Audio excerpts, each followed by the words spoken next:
Welcome to the treasure room.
Ten, 9, 8, 7, 6, 5, 4, 3, 2, 1, 0. Prepare for vault door opening.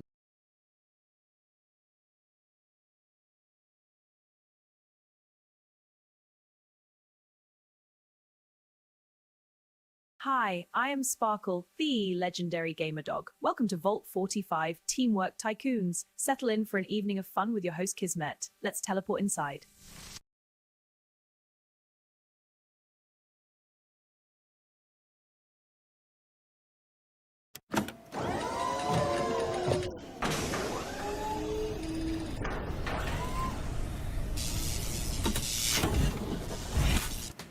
Woo! Howdy, hello and welcome everybody. My name is Kismet. Come on in here, press a 1 in the chat if you can see and hear me over here. Second I find my cursor, we're going to get you guys to come up here. Gonna press all the buttons. Whoa, did I get violently ill, everybody. Holy mackerel. Me and the floor of my bathroom have been quite long acquaintances when I get very, very ill. Oh my gosh. Well, I know where the edge of the limit is, and then when you leap over the edge of that limit, that's where I was. Oh my God, so incredibly ill, everybody. Holy mackerel. All right, might have pushed myself just a teeny bit. But then again, you never know where that line is, everybody, if you don't push yourself, right? Well, we're doing a stream override, everybody. We're going to override the stream. Bam, there you are right there. We're going to override the stream because we're having so much fun in Satisfactory 1.2. And to know that my schedule is more of a guideline than a hard, fast rule, because sometimes I get inspired, and I think that inspiration is what my stream is all about. Inspire you guys to come and join and hang out and go on the journey together. Absolutely. Sorry for the late start, but again, I was very, very ill, and I thought, no. I'm just going to lay down and rest, and then get that strength back, and then boom, come back in here in the stream, bring all the energy and all the love. Now, we are already in Satisfactory. You can see it's been converting. Now, last time, we have this big gap between the beginning of the game and then when you can get coal power. Coal power is when you have that perpetual power, and then we'll just run and run. Now, we turned all the settings to maximum. That's right, where we have 10 times of this and 4 times of that and 2 times of this. And we'll get into that. We'll show you all that stuff when we get in. But basically, the hardest way that you can play it, we randomize the nodes, we randomize the purity of the nodes. We don't know where the nodes are. We have to physically go and find them if we want to make coal power, if we want to make oil power, if we want to do eventually nuclear power later on, and all of that. It's going to be pretty crazy, which I like. Again, it breathes new life into Satisfactory, which I pretty much know where most of the nodes are now. In the base game, I can pretty much crush the game, as you've seen in my previous mega playthrough. But we have started a brand new playthrough because I have a feeling, my previous playthrough is going to get corrupted, or we're going to have issues, or whatever it is. We might as well just start again, everybody. Don't worry, we still have all the blueprints from the previous playthrough, and if you are one of my Patreon supporters, of course, you got all the blueprints up there that you can try in your playthrough as well. Very, very fun. So one of the things I'm doing right now is I am converting copper ingots. Now off stream, which I rarely play off stream, but pretty much not playing, just converting resources, because I find that the most efficient thing to do when you hit a wall like this, instead of going and collecting tons of biofuel and building a bigger and bigger factory and running all of that, which is fun, I have done that as well, but I'm all about efficiency first. So efficient is to do this. Now this is not very exciting to watch, so I thought, well, you know what, we'll just, because we had already gone like 16 hours yesterday, or the long stream. But I thought the better thing to do is just let it run off stream, and you guys will get the gist of it. I don't think you need to sit there. I know some of you would, and I greatly love you for that, that you would sit and watch this thing run for hours. I know, you know who you are. You know who you are, and I appreciate you big time here in the stream. But what I did is I went ahead and I put more of the extractors down, which you guys saw me do. I have about 20 iron extractors, 5 copper extractors, and 5 those other ones, limestone extractors.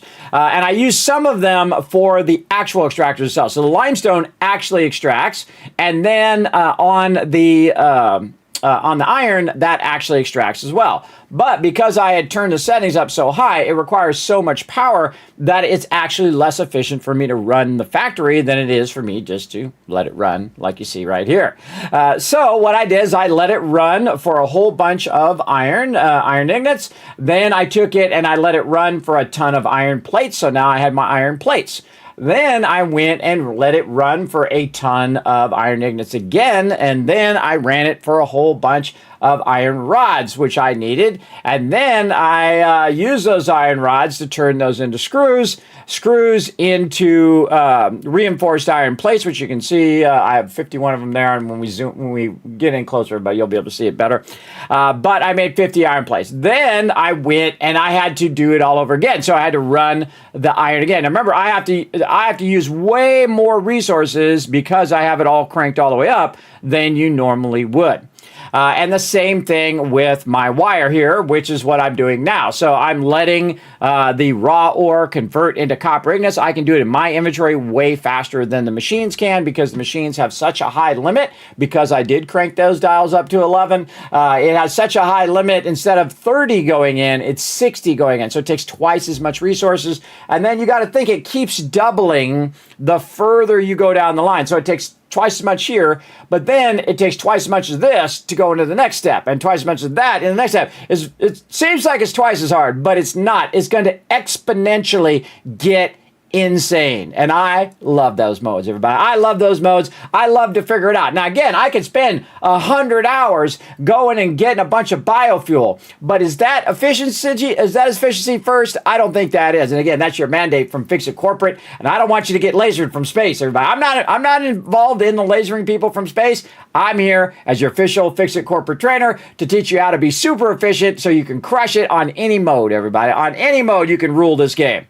Now, I'm really liking the 1.2. I like a good challenge. I like a good thing that says, Kismet, let's see if you can do it the hardest way it can be done. And that's what we're doing. So again, my suggestion, everybody, just get a bunch of resources. Look at those coppers done. Now, see, by the time that copper's done, I'm going to turn around, and right behind me here, I put down a bench right here is more copper ore. Look at that. It's actually collected all the ore. I have 5 of them here on the copper ore, I believe. 1, 2, 3, 4, 5.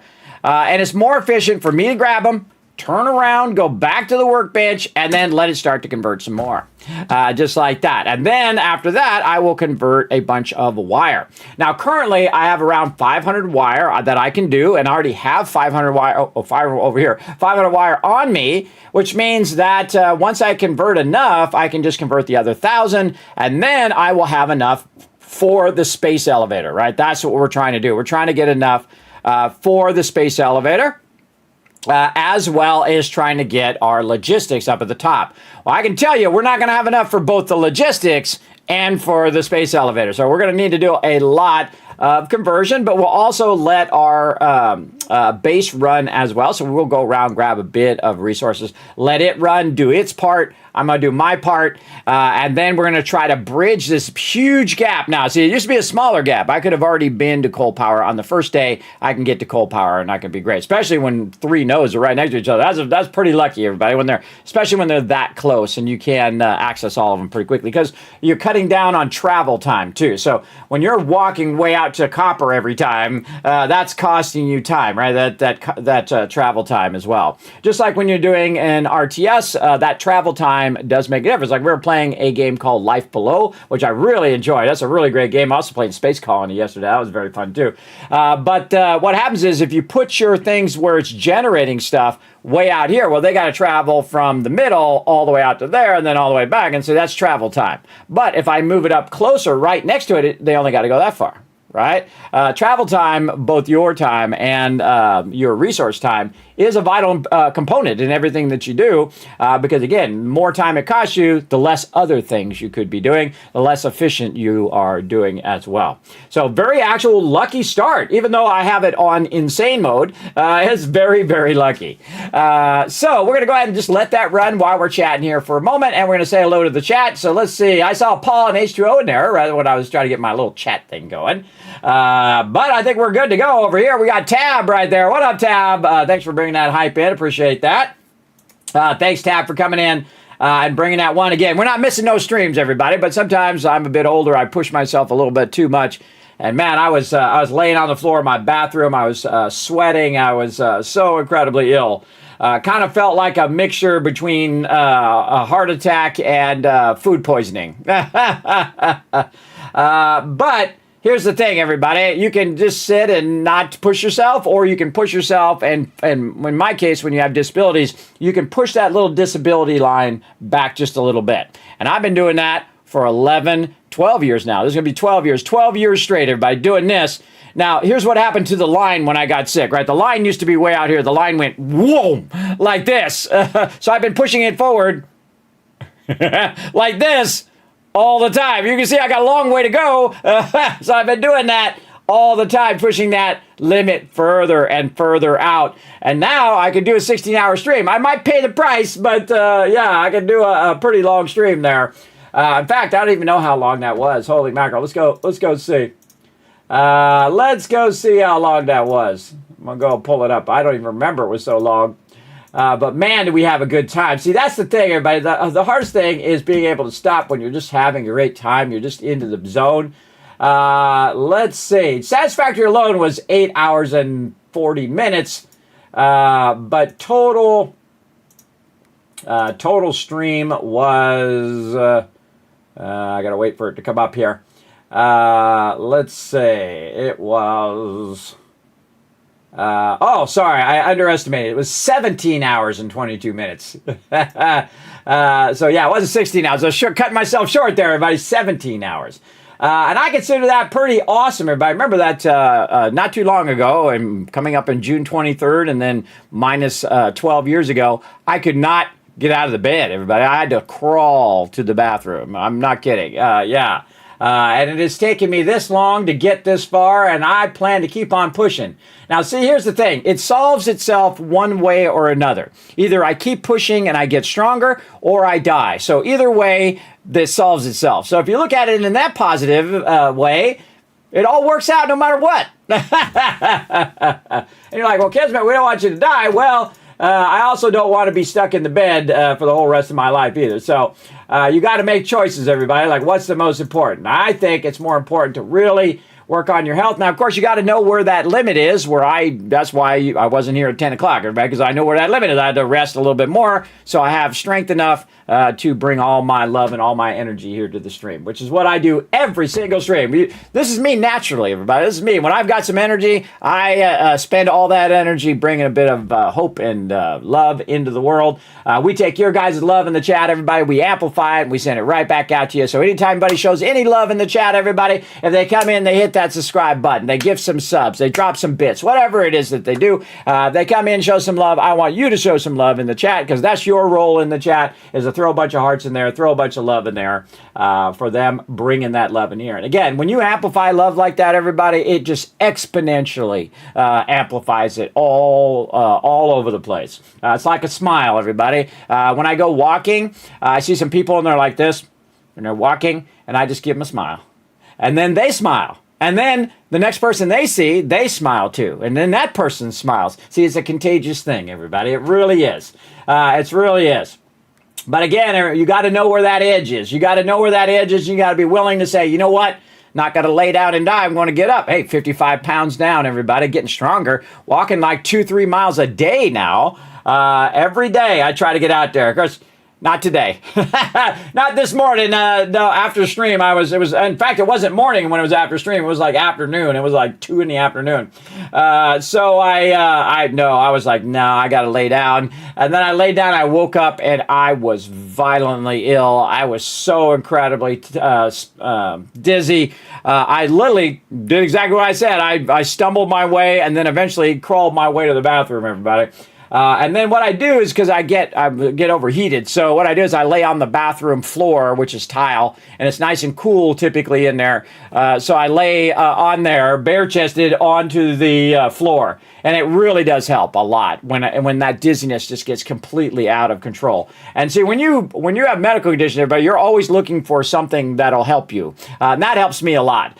So that's what I do, and me and my bathroom floor tile have a relationship of me laying in there. I also used to have really bad gallbladder pain, which also it helps with that. I laid on the floor for years, everybody. For years I had that. I finally had that gallbladder taken out, everybody, and then never had that pain again, which was, I don't know why I waited so long. It's not that hard. They go in there. In my case, they did 3. Sometimes they do just 1 incision. Take that gallbladder out of there, and you're not going, all the time. I've actually passed out from that pain hundreds of times, everybody. It's nasty. Now when I get cut or anything like that, when I get a cut in my hand or my arm or whatever, it's like, oh, well, that's a pretty bad cut. Because it's nothing compared to that kind of pain, everybody. I had gallbladder pain. I had the worst kind of gallbladder pain, the absolute 11 pain that you pass out from. And if you never had that kind of pain, everybody, good. I hope you never have to experience that in your life, because that's the ultimate extreme of pain. And again, they have like a little chart when you go to the doctor. Everybody's like 1, 2, 3, all the way up to 10. And I'm like, nah, it's an 11. And it is. It's bad.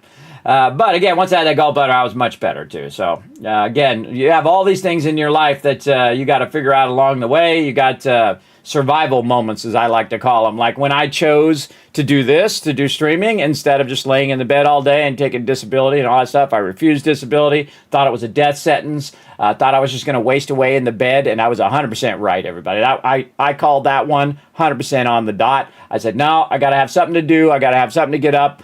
Some reason to get up every single day and push, because, when you're really ill, everybody, you don't want to do anything. You just want to lay in the bed. And then what happens when you lay in the bed, you start feeling sorry for yourself. You start getting depressed. You're like, oh, God, this is going to be my life for the whole rest of my life. I'm just going to be sick all the time. And you can go down that route. And, I've been there. I've been down that road, down that dark road. But you got to pull yourself out of there. And you got to say, nope, I'm going to get up today.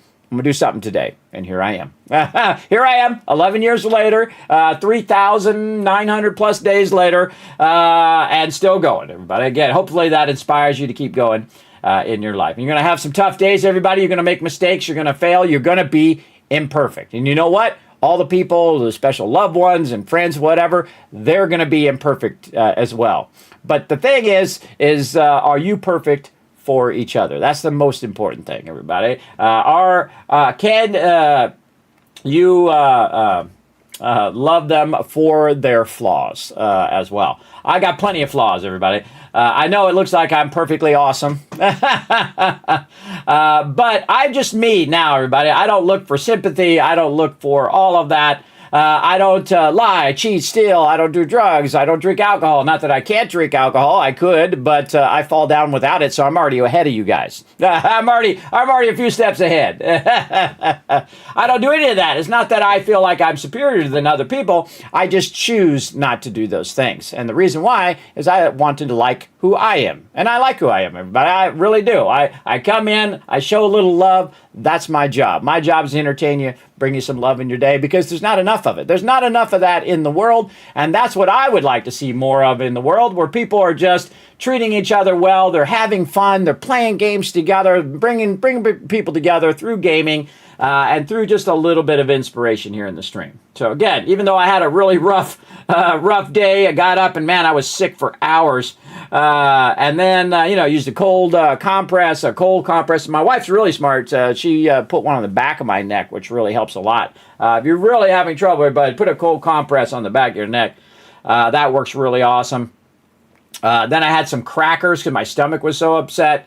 And then I was like, okay, the only way to survive this is to go to sleep. And I just laid there and I was listening to some podcast where they were droning on and on and on about something. I don't even remember what it was about, everybody. I just had that noise in the background. I had the air conditioning on because I was burning up and freezing at the same time, if you guys know what that is. And then finally fell asleep and then woke up just a bit ago. So again, that was my evening, or my morning, depending on how you look at it.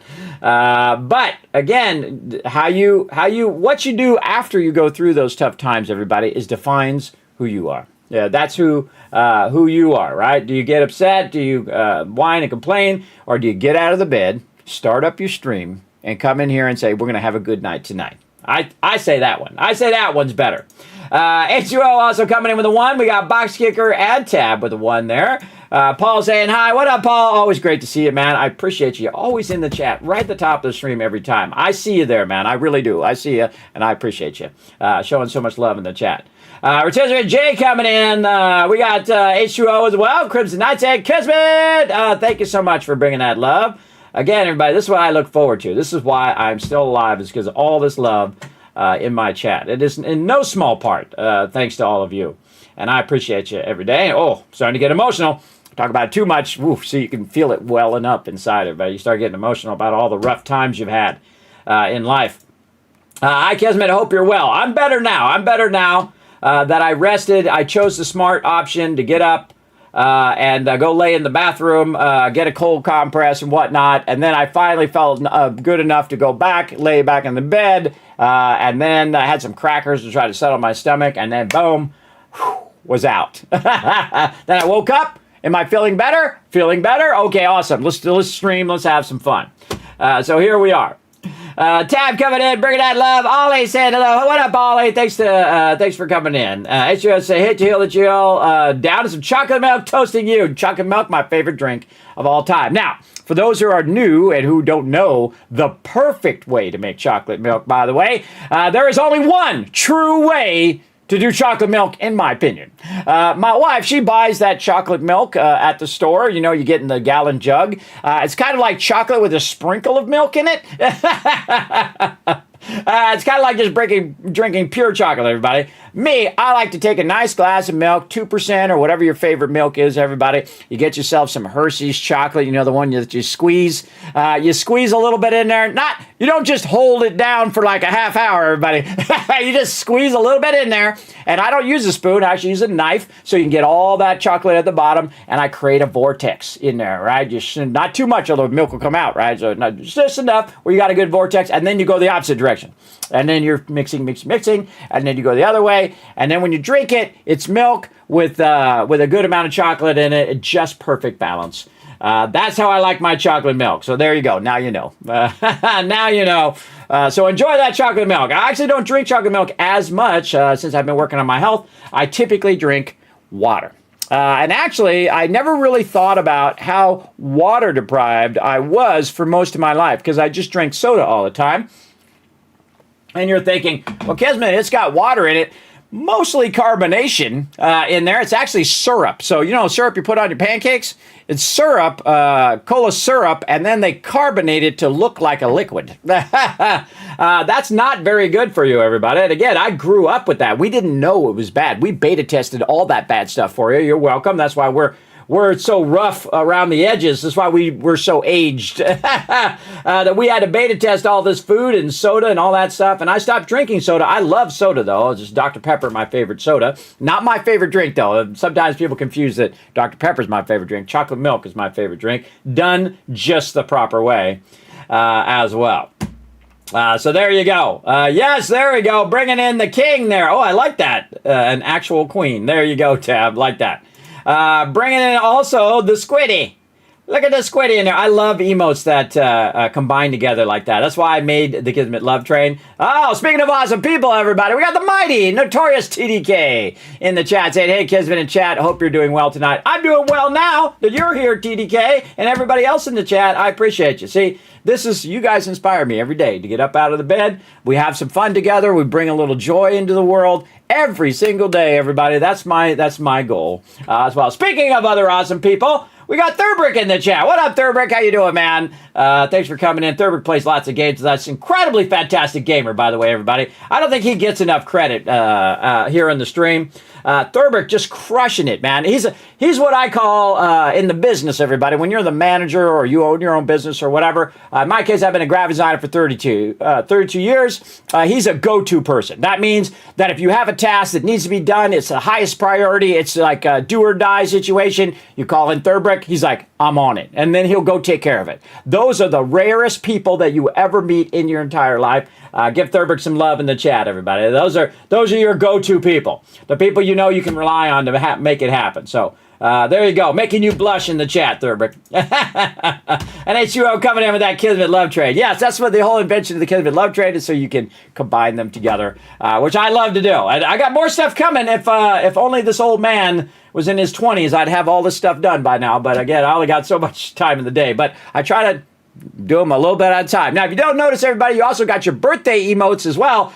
Try those out in the chat, everybody. It was my whole entire birthday month. We're taking the whole month, everybody, even though my birthday is actually on June 23rd. We're doing giveaways every single day. So definitely be here in the chat. Use those Kiz Caps. If you lurk in the chat, make sure to hit the follow button wherever you are. If you're over on YouTube, hit that subscribe button. I do the giveaways on twitch.tv/Kismet because I do stream to 5 different platforms at the same time. I'm a Twitch partner right here. Oh, this side. Where is it? Oh, I think it's on the back. Yeah, on the back, it says partner. I'm a Twitch partner. I'm also a YouTube partner, as well as I stream to Twitter, aka x.com, Trovo, and Kick, and I have to look at it every time over there. I used to stream to Facebook as well, but they said, no, too bad, you can't stream here no more because you don't have 100 followers.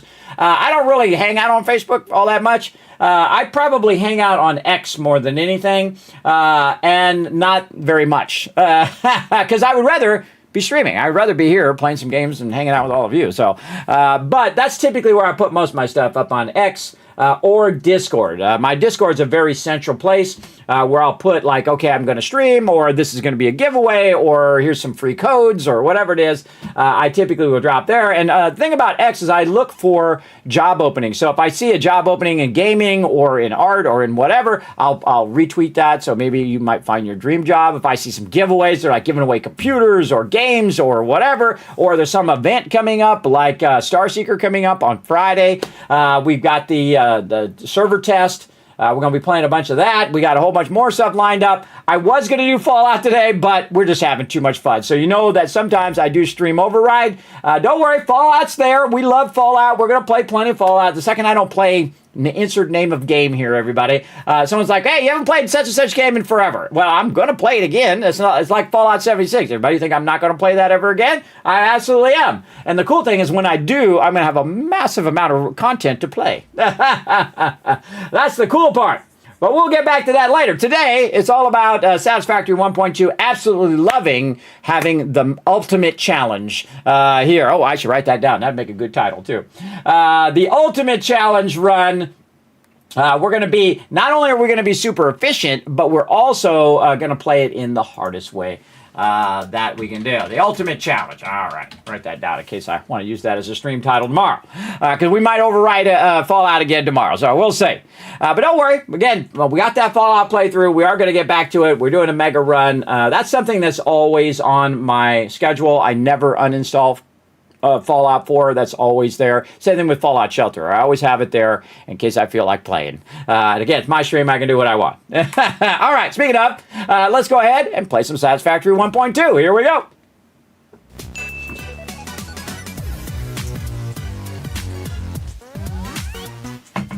All right. Now, if you notice, everybody, they got new weather effects. You can see it's raining down here. Very awesome. Now you can see I've got 750 wire down here. We've got a bunch of stuff to get the logistics now. Look at this place, everybody.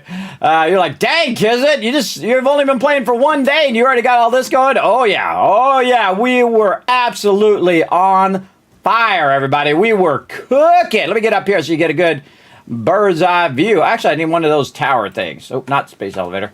We need one of those tower things. I always forget what those things are. Right here. Let's put one of these tower things in. Oh, if I can get it to stand still for a second. Right there.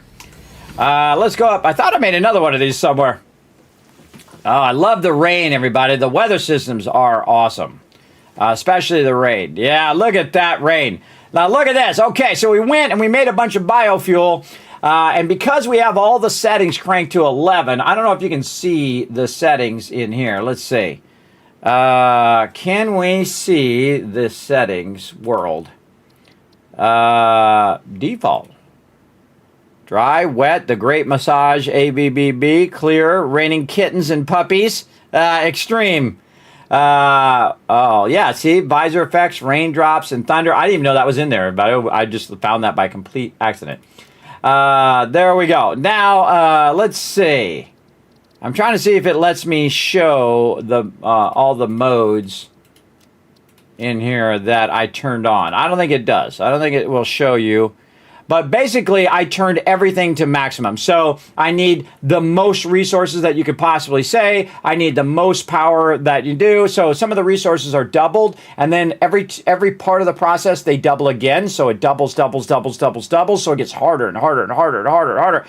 It's like the ultimate insane mode. The hardest way you can play. That's the way we're playing in this playthrough. Now, when I'm doing something, everybody, I will always evaluate its efficiency. So how efficient is it for me to run around, grab a bunch of trees and leaves, convert those trees and leaves, and run my biofuel here? And you can see I've got 12 biofuel generators, which is running my concrete over there. Oh, I love the raid. So good.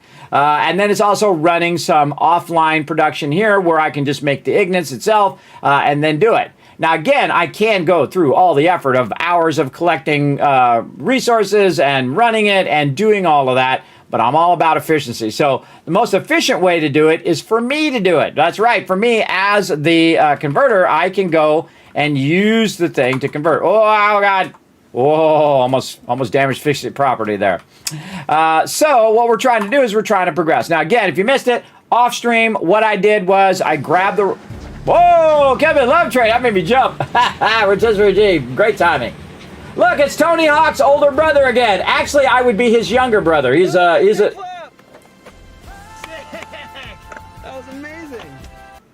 That was sick. All right, way to go. Yes, actually, I would be his younger brother. He's a year older than me. So there you go. I don't know actually how exactly. Is he exactly a year older than me? Let's go look it up. Tony Hawk birthday. May. Oh, yes. Wow. He's May 12th is his birthday. So he's almost exactly 1 year. I'm June 23rd. He's May 12th. But actually, I think he might be 2 years. 2 years. Oh, yeah. 68. So I was born in 70. So actually, he's 2 years older than me. Again, depending on what time of year it is. Because I looked it up before, and it said that he was 1 year older than me, but it might have been the time in which I was, I had had my birthday. He had his birthday. I don't know. But basically, he's 2 years older than me.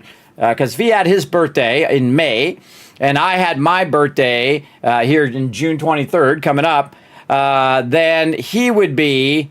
56, 57, 58. He would be 58. I would be 56. So, again, I would be his younger brother. But there you go. Or cousin or whatever. Or nephew, actually, is what I would be. But I'm not. I'm not related to Tony Hawk at all. But I did grow up where he grew up. And he is a legend, everybody. He was a legend when I was a kid. He was godlike. And he was the same age, about the same age as me. But he was a godlike structure among skaters, everybody, and still is to this day. And that's the thing, everybody. How do you keep that magic going? I mean, you got to love what you do. That's the simple long and short of it. All right. You can see we're doing logistics here, everybody. So we're doing our logistics level 2, which gives us our 120 belts, which is going to help us a lot with our power consumption. So best for me to say, you know what? Okay, stop running the base. I need to get these 120 belts so I can make my power fast enough or my biofuel fast enough to keep my factory running, right? Again, remember, we need double the resources, then it doubles again, doubles again, doubles again. We also need like 10 times the power and all of that, everybody. So we need a lot because, again, it used to be 4 megawatts and now it's 20 megawatts. Actually, we can figure out what the ratio is between 10 and 4. Or no, it's 20. Sorry, 20, and it used to be 4. So we take 20 and we divide it by 4. Remember, a higher number divided by the number. So it's 5 times. We need 5 times the power that we used to need. So yeah, that's a huge climb, everybody. So it was like this. Now it's like, and then remember, that's 5 times the power for this, and then the next thing in line is 5 times the power for that, and you can see it exponentially goes to an insane number. It absolutely does. But if I just go and say, what's the most efficient? Okay, most efficient, put down the auto extractors because those require no power. They don't require me to go get any biofuel. I don't have to connect anything to it. I can just put them down, put a whole bunch of them down, and I can use the momentum of what I'm doing to get more extractors. So if I'm making plates and I'm making rods, I can make another extractor, which allows me to make more plates and make more rods. And I can make 2, and I can make 5, I can make 25, I can make a whole lot of those extractors, and I can keep putting them down, which means I'm extracting those resources faster than any extractor can do. Faster than any extractor in the entire game. I'm already extracting that iron already at the beginning of the game, faster than anything can, and will be able to do in the game. The only way I can make it faster than what I'm extracting on that particular node is to extract from multiple nodes, and then I'm compounding how much I'm extracting. But then again, I could take the auto extractors and put them all over there. See, so I could compound it way faster by using those extractors. So again, I went in, converted a bunch of iron ignits, then I converted a bunch of reinforced, and this is to the tunes of thousands of them, and I did all off stream. I just let it run, come back in like 15 minutes, then I let it run into rods, I let it run into plates, and then I let it run into reinforced iron plates, instead of setting up all of the power, which would be a very inefficient thing to do. I mean, it's cool, I've done it before, but it's very inefficient. It's much more efficient for me just to do that, and then do this. Milestone reached. Fixit would like to remind you of your contractual obligation towards efficiency. Recreational use of belts and lifts does not count towards work hours and will put you on the list. Stay efficient, don't disappoint Fixit. There you go. Straight from Ada. Stay efficient, everybody. Don't get lasered from space. Don't do it. Now, you don't actually get lasered from space, everybody, but that's a little bit of my RP that I throw into some Satisfactory. I, again, am your official Fixit corporate trainer. Now, one of the next things we need to do, of course, is get the awesome shop. So I'd love to get all of this going, but the number one thing that I actually need over here is the space elevator. So we need around another 1,000 wire. So the smart thing for me to do is to run down here. And again, you can look how many of these portable miners I have, again, all the way around the side for this iron node. There's about 25 iron extractors there, portable miners, and it's way faster than, again, anything that you could put down. Now over here, we've got a copper node, a pure copper node, and you're like, Kismet, this doesn't seem right. Those nodes are not normally there. Right here at the forest area, I've been there many times, and those nodes are not there. That's because, guess what, everybody? I'm making it even harder, where the nodes randomize and the purity of the nodes randomize, because I could end up getting all impure nodes throughout the whole world, and man, that would be really hard. That would be Maybe next future playthrough. Set them all to impure and see how good we can do then. But we got lucky there and we got a pure node. Now, one of the great things that I like about 7 Days to Die is the fact that you can randomize the game, and it makes the game more enjoyable because you don't know where the stuff is. And discovering where the stuff is and working together, especially in a team playthrough, is one of my favorite things to do.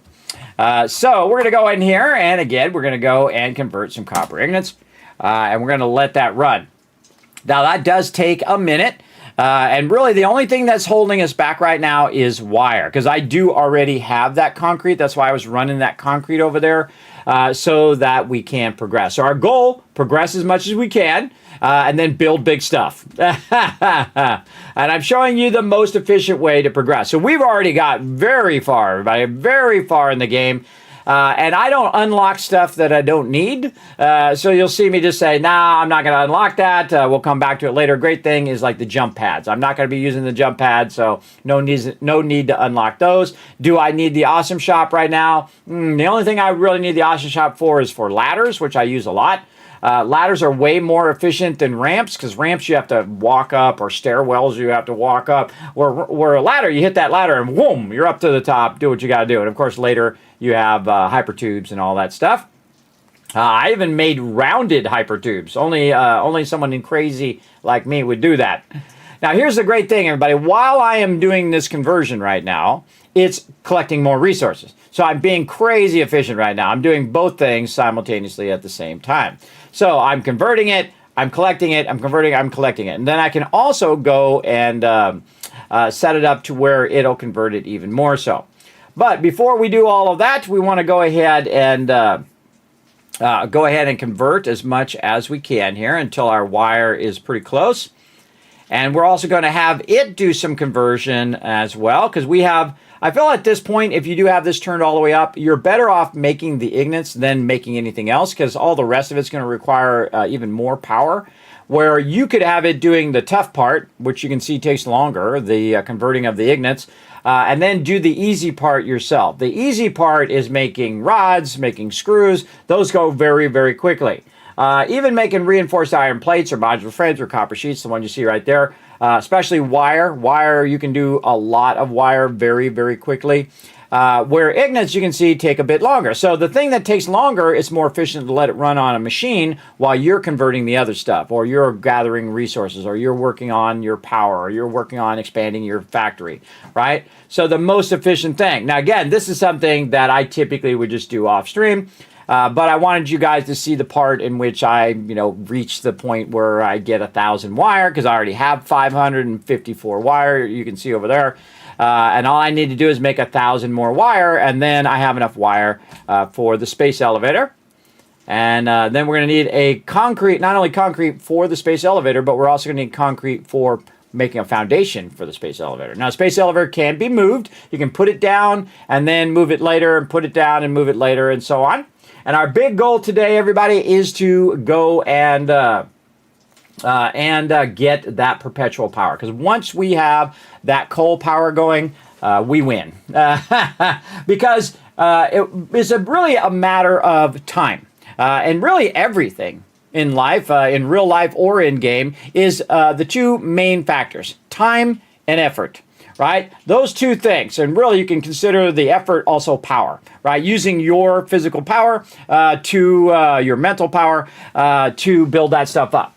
If you can master those two things, you're good. You're GG's. And that's what we're doing right now. All right, there we go. Now watch how much faster the wire converts than the ignits, everybody. They go much faster, as you can see. And we're also producing 2 of them every single time versus just producing 1. So it does really help a lot to have it do the ignits and then do the wire. Now, eventually, we'll have it do everything. Oh, there we go. Milestone extended, freight re-entry complete. Because we had sent the resources up to the space station, and it then brought the thing back down, allows us to continue to the next step. And again, we can go ahead and do this. And you're like, well, Kismet, why don't you let it do this? Well, that's actually a good idea, what I call offline production, where I can just take all the ignits that I've already converted, let it run in the machine while I want to do it. But again, my machine cost, my power cost is so incredibly high that the efficiency of me running around and grabbing a bunch of biofuel and then processing the biofuel, running the biofuel is way lower, like a 10% or a 5% efficiency versus me doing it myself. And I'm all about efficiency right there. And again, we're going to just let this run for a minute. And then we're going to get out there and see if we can get this space elevator going on. And the reason why we need the space elevator is so that we can make a bunch of goods that go in the space elevator that allow us to get to the next step of the game, right? That's what the space elevator does. You have some, we'll call them heavier components, because why couldn't you just put it in the little ship and have the ship take it up there? There you go. Something I've always thought about in Satisfactory. But we build this giant space elevator, and then what it will do is it'll launch those resources. We're going to say they're heavier resources that you need to put in the space elevator. I just RP in my own stuff. And then you can run it up the space elevator to the space station, and then boom, you've unlocked the next tiers of the game, right? And that's going to be tough. It's going to be, I mean, it's already super tough just to make the space elevator, but the amount of stuff we're going to need to put in the space elevator is probably going to be pretty extreme. Very excited to see what that is. It's going to be nuts, I'm sure. It's going to be crazy, crazy.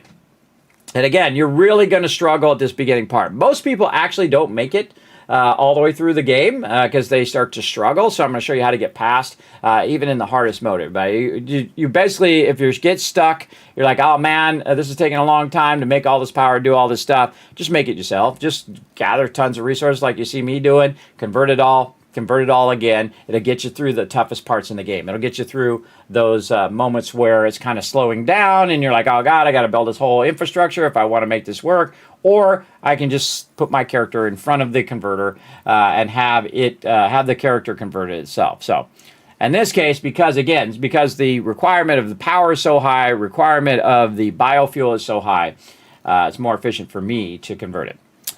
So that's what we're doing. Again, we're almost there to our space elevator. And again, we did unlock also our next level of logistics, so we can use our tier 2 thing. But also, we need to have the ability to produce those reinforced iron plates too, which again, at this part of the game, everybody, if you play the game through, it's really rough to start again because your belts are so slow and all your stuff is so slow. But they got a lot of cool stuff they add in 1.2, everybody. Vehicle paths, fuel trucks, all sorts of cool stuff, including the ability to chain the machines together. But I have not seen that ability yet, so I kind of feel like it's going to unlock as we go. Or it's like a certain point that you get it. I don't know. Don't tell me. Part of the fun is figuring it out as we go because it's currently not letting me chain those, because that's the first thing I tried right at the very beginning is to try to take two smelters, put those together, two constructors, put them together, and you can connect them together, but then you can't chain them to the next one. That's the current problem that I'm having right now. And again, figuring that stuff out is part of the fun. And there we go. Okay, I think that's good enough. We'll keep those. Rest of those, and there we go. We got it done. And then over here in this box, I always keep 2 boxes. This is like the random stuff that you find, you know, your little slug buddies and pale berries and whatnot. And then over here, these are resources I typically will drop in there. And I had some wire in there. I will drop in there just to get out of my inventory so I can carry more stuff. And you can see now I can make me a space elevator. Let's hope that we don't run out of this. So I'm going to put 500 of that away because I know I need 500 concrete. And that's kind of like a safety thing I do. I do the same thing in 7 Days to Die, where I will take it and I will put the resources separate so I don't accidentally use it, like steel. When you're upgrading and you're like, I didn't mean to upgrade that to steel. And you're like, I just wasted my precious steel at the beginning of the game. Weirdly, there's Caterium right there, everybody, and that's a wild start to it. Again, we just started wherever we were. We found the nearest iron node, and we went to it. We let, fate guide us a little bit there. But we are going to need a crazy ton. Now, back in my day, everybody, I know I'm going to date myself here. Back in my day, we didn't have no fancy schmancy zooping. We did it one at a time, everybody. One individual thing at a time. But I can tell you, I love me some zooping.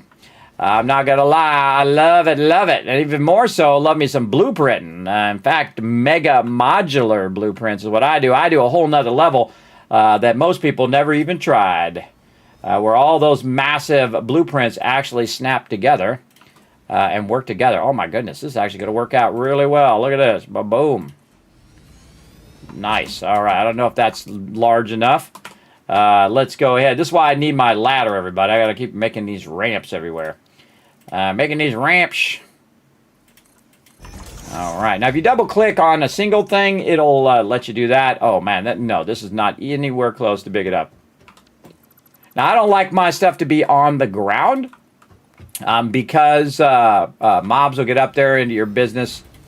Especially them sneaky spiders try to get up in your face. Yes, it has spiders. You can turn them into kittens if you want. My wife does not like any games with spiders. In fact, she don't like anything with spiders. And honestly, I don't blame her. They're a little creepy. Those guys. All right, space elevator. Oh, we don't have enough plates because I used up my plates to, it's always up there, everybody, to build the foundations there. Let's take this back out so we get some of them plates back. And then over here, we're going to make some more plates from this stuff that we had saved there. And I had a thought that we were going to run out a bit. There we go. And then, oh, now we still got the concrete. Yeah, still got the concrete. I'm looking over here on the right side. We got 572 concrete, 251 iron plates, 431 iron rods, and 1785 wire. And then we put this down. And what I try to do is I try to put it down. Oh, boy, it's being awkward. There we go. Oh, and it turned blue. You know, if it turned blue, you got a shot. Now, I like to turn, you don't really have to, but I do. I like to turn the thing toward me, so we're going to hit H. H is hologram mode. It is one of the greatest features they actually added to the entire game. It is truly phenomenal because it's hologram mode. That means you can put it down, nudge it into position, and once you play this game, everybody, you will be spoiled forever. For every other game that you ever play, you'll go, why doesn't it have hologram mode? Why doesn't it, when I roll over the edge of it, automatically go that way, or automatically go this way, or go on the top, or go underneath? That's why this game is a 12 out of 10, everybody. It is a landmark in factory builders, kind of like Factorio, everybody. It's up in that level, in my mind anyway. I think it's one of the truly greatest games of all time. And I think it does not get enough credit. It gives me goosebumps just thinking about it. And I've been gaming for 50 years, everybody, so that is super high praise. It's an instant buy for me, absolutely. When people say, Kismet, should I get Satisfactory? If you like factory games, there's a few that you should get. Factorio is one of those, and Satisfactory, 100%. I love to watch this. I've watched this so many times, I love it every time.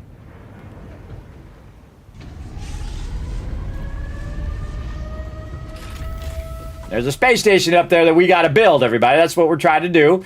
That's kind of the goal of Satisfactory. I always find the goal of any game, everybody, is to have fun. That's always goal number one. And their animators are exceptional.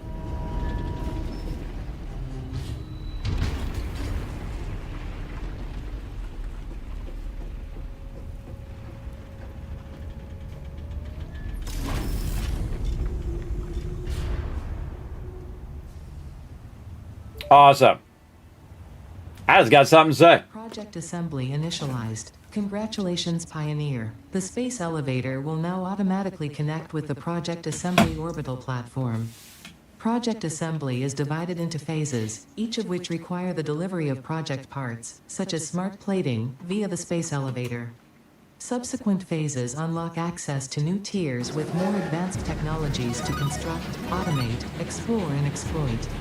It is time to be honest. This project is part of the Save the Day program, the largest united undertaking in human history, destined to save us all. Earth is in peril and only Fix-It pioneers offer hope for survival. Fix-It is counting on you. Humanity is counting on you. Do not let Fix-It down.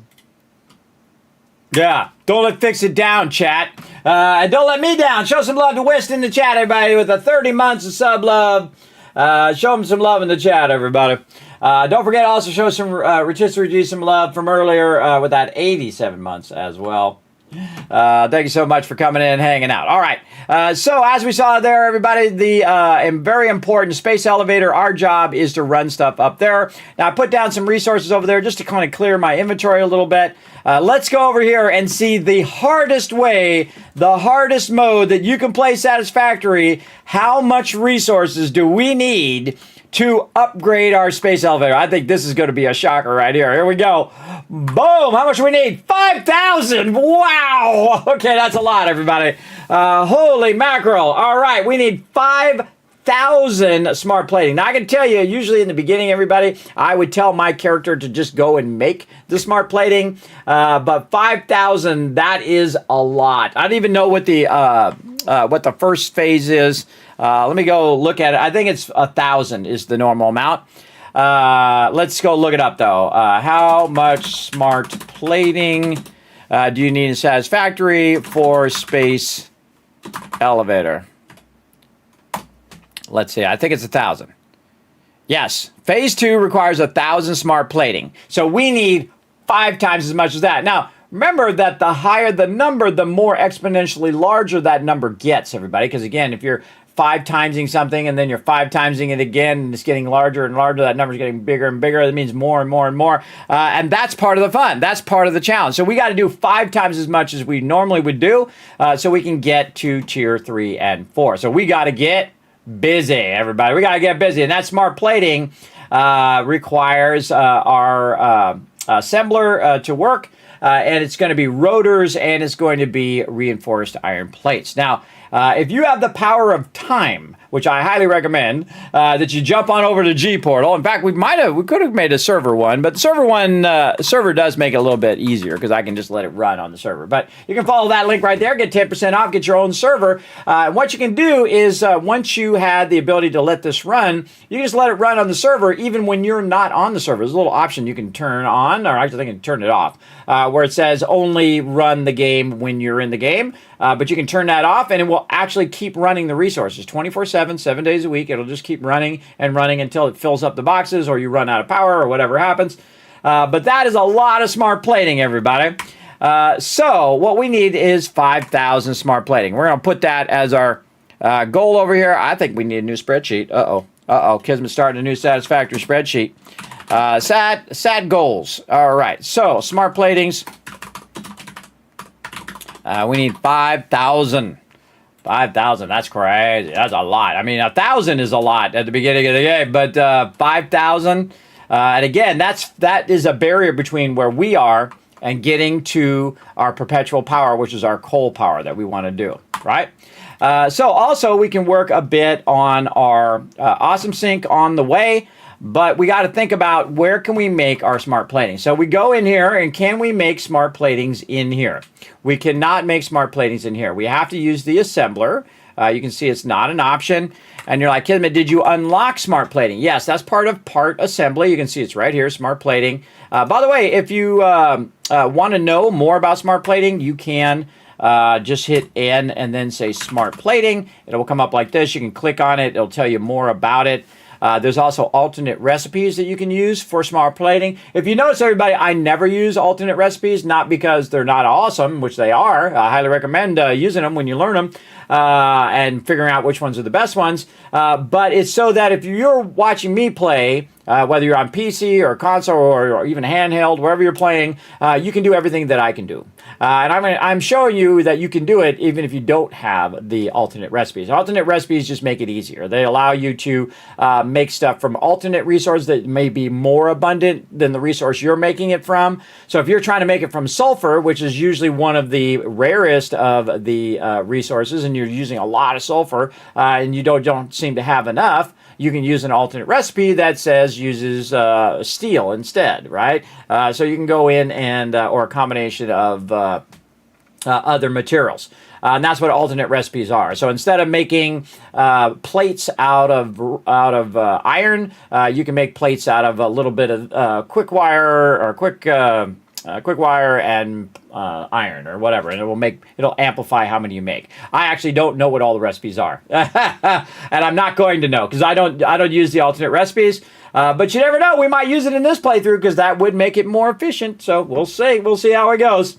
All right, and so again, you can see this here, and then we can also add this to our to-do list here, which tells us, hey, we got to get a ton of smart platings and a ton of rotors. Now, if we need 5,000 of something, right, And we'll just do the math here. I know it's going to be tough. If we need 5,000 of something, and we need 2 of each of the things we have to make one, right? So it's 2 to 1 ratio. We have to make 10,000 of each of these items. See why I said it exponentially goes up? That's right. So we just doubled the amount of raw resources that we need. And then we need 2 resources. So that is now doubling again. So that's 20,000 resources that we need, everybody. Again, I told you, we ain't playing it. We ain't playing your mama's playthrough over here. We're playing it the hardest way that you can play it, and we're going to crush it, everybody. We're going to absolutely crush it. Now, that means that we're going to be stuck in biofuel for a lot longer than we normally would at the beginning, but that's our big goal. Our big goal is to get to that coal fuel to get that going. But for right now, we're going to have to use a combination of us making stuff and it making stuff. So again, reinforced iron plates, I would have to make basically 10,000 of those. And then I would, and I'm going to make a note over here, reinforced iron plates. Again, I'm just using my spreadsheet off to the side here.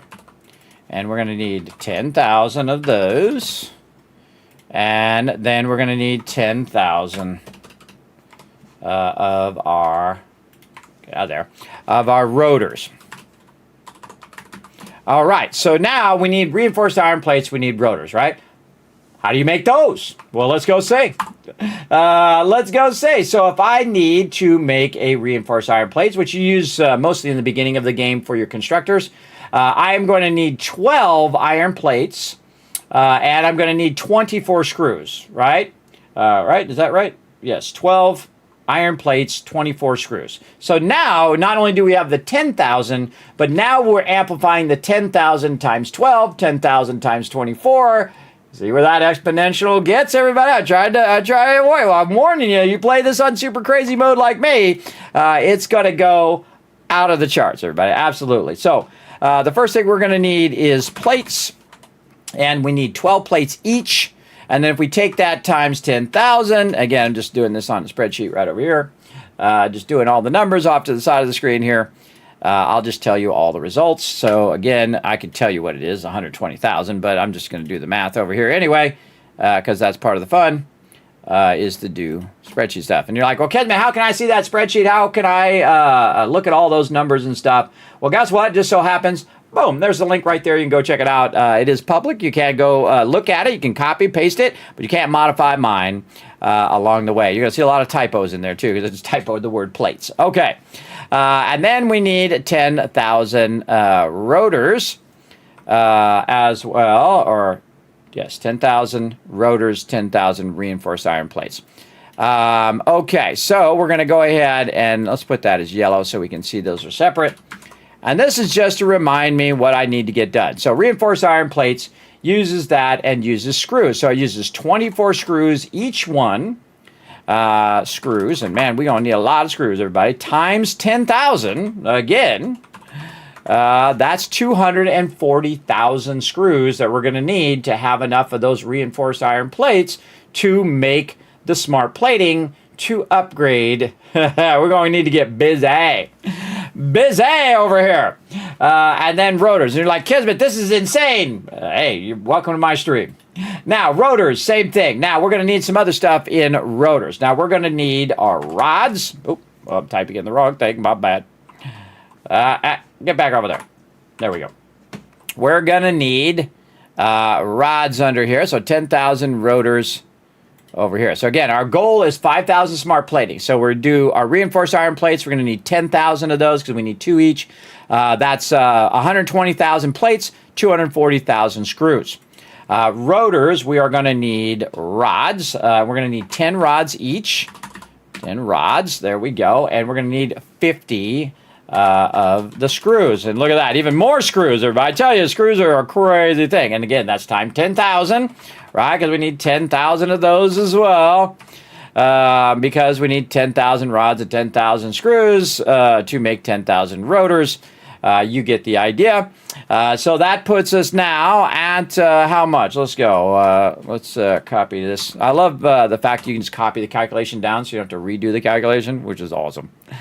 Awesome. So that is 100,000 rods, 500,000 screws just to get to the second part of the game. Now, this is not normal, everybody. This is not normal. This is 5 times as much, and then it 5 times again, 5 times again, 5 times again. This is the hardest mode, the hardest way you can play. You won't have to do this if you play it just in normal mode. I actually could already just do it. I could just automatically make the plates and the screws and the rods and more screws, and then basically make a machine, put the raw resources in a box, let it run through the machine until it's done with the smart plating, and I'd be done, right? You can do it all manually without having to build a factory at all. You can totally do it just by building it right here. And I can still do that right here, but that's a lot, everybody. So what we want to do is we want to work that in between when we take a break. So every time I go and take a little break, I'm going to let it run a bunch of resources in my inventory. So you don't have to just literally sit here and watch me go all night long, all right? So let's also be efficient and fun here in the stream. So we are going to definitely have to supplement that with doing our own, because there is just no way. I mean, I could spend a lot of time doing it. But the biggest factor is power. It's me spending a lot of time cutting down trees. And I could get to the point where I have cut down every single tree in the game. That's how much power I would need to make this stuff run from biofuel. We need a renewable, endless power, right? And that is our coal power. So we have to get to that coal power. But to get to that coal power, we have to overcome this gigantic hurdle first. All right, so again, we need 500,000 screws and 100,000 rods, 240,000 screws, and 120,000 plates to do reinforced iron plates. So we got some work to do. So let's get to it. All right, let's get to it. Now, the first thing we want to do is evaluate how we're doing here. All right, so let's see here. We've got some plates here. Oh, I threw a little bit of that in there too. We got some plates here and whatnot. Now, this is actually making some iron ingots so that I can manually convert it after it does the iron ingots for me. Also down here, if we look at this, we can see that we're making more iron ingots down here, and over here, we're making more iron ingots there. Now, what we also need to do is we need to have it converting our copper ingots, which is what we have over here. We can see that it takes the copper ore, makes the copper ingots, and then runs those copper ingots into wire. Because wire is like the #1 thing that you'd be making at the beginning of the game. You just constantly want to make it, have it making wire, and before you know it, you have tons and tons of wire. Like you can see, just the space elevator alone was 1,500 wire. There's a lot of wire. And it had already done like 500 for me. I did the other 1,000, what you saw me do at the top of the stream. So pretty crazy. Yes, 20 individual storage boxes full of screws. That's nuts. Yes.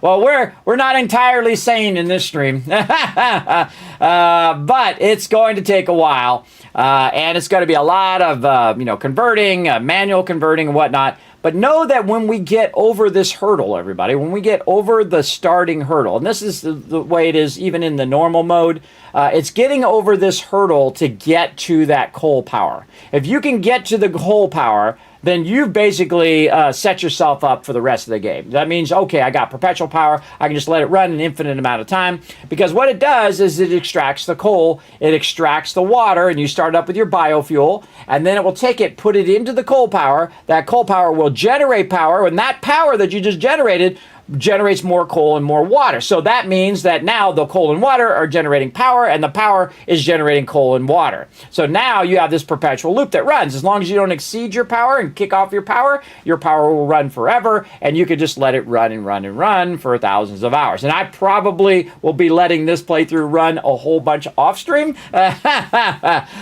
because it's going to take a really long time. And again, we can do it on the server. I'm a little tempted to start again on the server, so we can let it run, because it's a pretty insane playthrough. Instead of letting my machine run, I could let it run over there, because we would have the power of time. But this is such a great playthrough, and it's way harder if I do it in the local playthrough versus using a server. So this would be the ultimate hardest way you can play the game. Absolutely. So we're going to play it in the local game, everybody. We're going to really challenge ourselves. And again, every time I go AFK, but I'm going to grab all these resources here from these I call them extractors. They're actually called portable miners. So if I say extractors, I'm talking about the portable miners right over here. And I always leave these here. Notice that I also have them over here on the portable miner on the limestone, so I can just grab it if I need to make something versus it making something, right? So let's go ahead and relish in the fact that we have unlocked the next level of our belts, because this is really rough when you come back and you play and you're like, oh God, these level 60 belts are so slow. But we went in and we unlocked pretty much all the stuff. We did all tier 1, which allows us to upgrade the hub and get all of our biomass burner and all of that fun stuff. Then we're into tier 2 where we skipped directly to obstacle clearing, because you're going to need that so you can clear a bunch of stuff for biofuel, especially if you're going to scale it up like I've done. Then we went and did our parts assembly, which is what we're working on now. We're going to work toward our space elevator and our smart plating. And we don't really need our modular frames. We don't need our copper sheets yet, but we will eventually need some assemblers and stuff like that. So we'll have to work a bit on that. But I went straight to obstacle clearing. Then I went to base building so I could have my foundations, and I could then build my factory a little bit easier. Easier to manage when you have it on foundations. Astroneer, I'm talking to you. Much better when you have foundations. And then conveyor merger, splitter, those are really great for your logistics. Field research, of course, is going to unlock more stuff. Like we were working toward getting our skates, as I like to call them. They're in the quartz line. It just so happens that we were lucky enough to find some quartz nearby. We need 10 of our modular frames. And to do that, everything always points to reinforced iron plates. Reinforced iron plates is the very first thing that you need to know multiple tiers of conversion in, everybody. And that's something that runs very slow at the beginning of the game and takes a long time to process. But once you get it going and you have enough power, especially when you get your coal power, you get it going. I typically don't get any of that going because it does require a lot of your physical time going and collecting lots and lots of bushes and trees and cutting those down for hours. I don't really get that stuff up to full production until I have that coal power. That coal power is going to allow me to set it up and set it and forget it, as I say quite often here in the stream. But we need 10 over here. So if we need 10 modular frames, that means we need 6 times 10 of our reinforced iron plates. And again, that's another thing that we can just go in here and say, hey, I want to do 6 of these. Well, 6 times 12 and 6 times 24, you get the idea. We need a lot of plates. Now, probably a good time to think about, hey, and I still got 5 of those on me. You know what? Let's go put these. Let's go put these extra 5 with another row on our copper so we can convert some of that too. There we go. No reason to keep those in your inventory. Get some good use out of them. There we go. Okay, so now we need our chainsaw. Now our chainsaw needs a little bit of biofuel to run. You can see I currently have 0. But over here in my biofuel things, if I've done this right, every single one of these will have run out of fuel at the same time. That means I balanced that fuel in such a way that it perfectly all ran out together. Because what happens is when one goes off and you exceed your power, it'll cut the whole entire thing off. And again, if I have done this really well, and holy mackerel, I'm doing exceptionally good right now, usually there's at least one that has an extra. Oh, that's 12 out of 12, everybody. That is 100% rocking efficiency right there. That's pretty impressive. You should be like, dang, Kismet, that's on point, man. That is on point. So I nailed that, everybody. And again, I efficiently distributed all of the resources so it kept running for as long as it possibly could. And that's basically what I'm pointing out there as well. So we need a little bit of solid biofuel. So what we need some biomass to do that. Now, one of the things that I suggest you do before you do leave your base is the fact that you make sure that you can make a crafting bench. Because when you're out and about, you're going to run out of fuel, and you can just put the crafting bench wherever you are, and you're good to go. So what we're going to do is we're just going to run out here. We're going to find some trees. Now, while I'm out and about, I'm grabbing all sorts of alternate resources as well, like this here. And our goal is to fill up our inventory. And you're like, well, wait a minute, Kismet, you got a bunch of stuff on there. You should go back and clear your inventory. And you're absolutely right. And I'll show you a great trick. I also use this in Subnautica, if you missed it, in Subnautica 2. And also in all the Subnauticas. I'm going to put a crafting bench down. So I'm going to use the resources, put the crafting bench down. I'm then going to take all of my resources, drop them in this temporary box. Then what I'm going to do is I'm going to dismantle the box, and it's going to put those resources in my inventory. Now I have the minimum amount of inventory resources to make a crafting bench, but I have nothing else, see? So I thought of that ahead of time. I put it down, and then when I pick it back up, I get those resources back, just enough to make another one. And that's one of the great features of Satisfactory, is the fact that you can't put it down and then pick it back up. So when you're running around, just grab yourself a little bit of leaves just by hitting E, or if you're collecting a whole bunch of it, you want to hold down E. Get that going. Watch out for this stuff over here. Now what we want to do is we want to cut this down with our chainsaw, right? So we got our chainsaw out and we're going to try to cut it. No moss. No moss. We don't have enough resources to make it happen, but we can make a crafting bench. We can go down here and we can say, do we have enough leaves? We do not have enough leaves yet. All right, well, we'll go grab some more leaves. So we'll go wandering around looking for some leaves. I've been very thorough in this area, and I have gotten a lot of leaves. By the way, you can hit H to hide that. B, like boy, it's getting bright, is how you turn on your light. And then watch out for baddies, though. There's a lot of baddies out here, so keep your mind on the prize, everybody. We're going to go right there. We're going to see if we can get, there we go. Now we can make some biomass, both wood and leaves. Because when I was running around, I also got a little bit of wood there that was on the ground. There we go. Now we got 4 biofuel. Now this is a thing that compounds itself. So if I get 4 biofuel, I can use that 4 biofuel with my chainsaw. And then that chainsaw is an AoE. So if I AoE cut this down, boom, I got this. And then anything that's close by. It's got to be fairly close.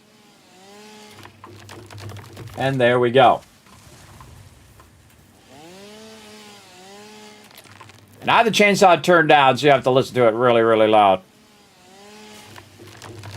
You can see they added this new animations as well. Now, I can also hit the bush, and where the bush is, it'll get everything around the bush as well. And again, when I just see one, I'll just hit E to grab it. That used to be, in one of the updates, they took out the ability to hit E when you're in your chainsaw. I told them what I thought of that, and then they switched it back. I'm sure I'm not the only one, everybody. I did not like that. I did not like that at all. Look at this. See all this wood on the ground here? If I take this out, it's also going to get all the wood on the ground. And again, getting the wood is what helps convert. Again, now we're out of power. But exponentially, we have just gotten a massive amount more. Now we have 100 just in leaves. And you can see already that I went from 4 that I could make to just 24 just from the leaves alone. And then we're just going to go ahead and do the wood over here. Now we have it set up where it's going to automatically convert this later for our actual power. But for us, we need a little bit of this just for us. So we're going to go ahead and convert this.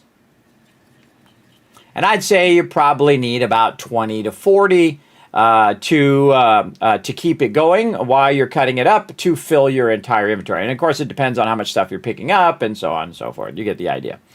But we want to get our power up and running. So I'm going to let it run just a little bit here to right about 40 ought to be more than enough to keep us going. And it's also going to take up one of those slots as well. You can see the slot got taken up. And now we have a lot less of our wood, a lot less of our leaves. And then we can pick this up, which is also going to take up a couple slots. But that's okay, because that's what we need. All right, and then we're going to go around, cut some more.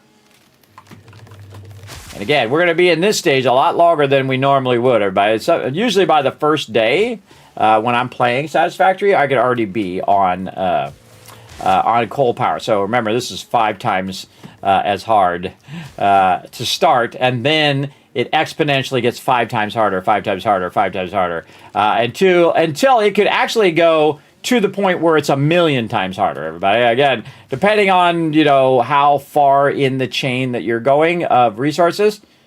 Quartz over here, let's grab it. Now, we did see some quartz nodes nearby, which is awesome.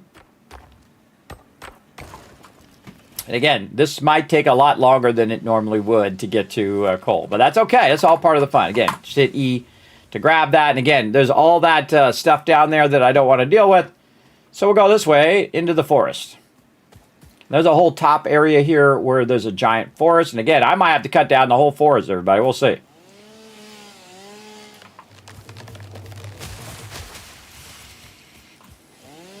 Now, this is what you're looking for, a very dense area that you can go ahead and cut this stuff down. Very rarely do I actually have it pick up the leaves, unless there's a whole bunch nearby. Then it's efficient enough to wait for that animation, because you got to wait for the animation each time. But you can see that was very efficient. I just got 700 leaves and 269 wood. Again, you want to be as efficient as you can. Now, Fixit, official Fixit corporate trainer here, letting you know that Fixit does not appreciate nature if it is in the way of progress. So cut it all down.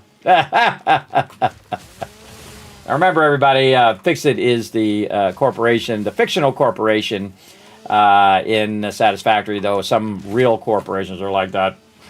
I'm not saying that I'm like that. I'm just saying that's their official mandate.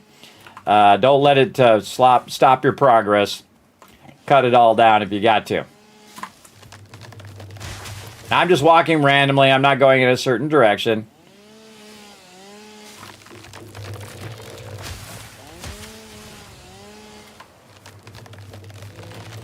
Now, in theory, if you cut this all down, everybody, you would have none left.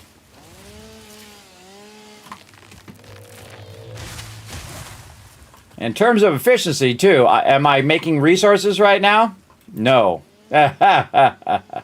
I'm collecting resources so I can make resources. I can automate some resources. But if I can automate the resources and the resources are running and then I'm also running resources, that's pretty efficient. So you really got to go back and forth whether this part is worth your time or just make 10,000 plates in your inventory. Which you totally could do, by the way. You could totally just have it auto-collecting it, fill up your inventory, let it run, and then let it run again. Make sure to have a box nearby where you can put all that stuff down. And you could literally make 10,000 plates and 10,000 screws. Then you could make, 120,000 plates, 240,000 screws. Then you can make 10,000 reinforced iron plates. But I highly recommend you would need a lot of boxes for that. So you would need a lot of boxes for hold all those raw resources. What I would do is I would do it in batches. I would start by gathering a bunch of plates and screws, then converting them so that you didn't need to store all that stuff, because storing all of those resources is also time. To store all of them, to build all the storage, to collect the resources for the storage.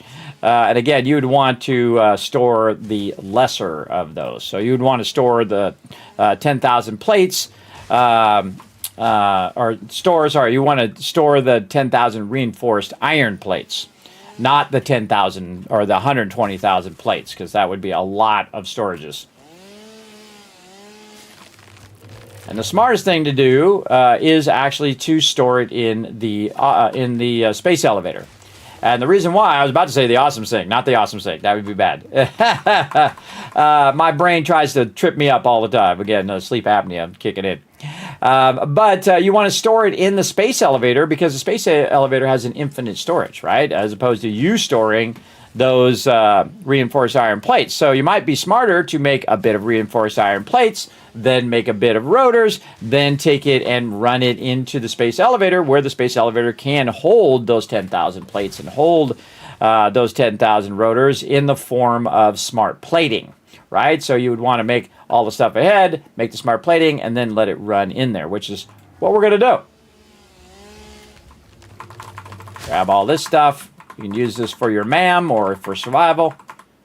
I like to use it for my MAM, so anytime I see these, I'm going to get it. I think this is going to be the most biofuel that we've ever collected in any playthrough ever, times 5 to 1,000. It's going to be a lot.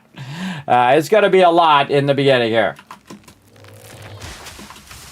This is going to be a massive sum of resources, but we don't shy away from the ultimate challenge, everybody. We absolutely don't. Never have, never will. Let's go. Again, you're better off just going mostly for the trees because the trees yield a lot more biomass than the bushes do. So you can see I'm kind of prioritizing where I can hit multiple trees at the same time. Like I got that tree and this tree at the same time.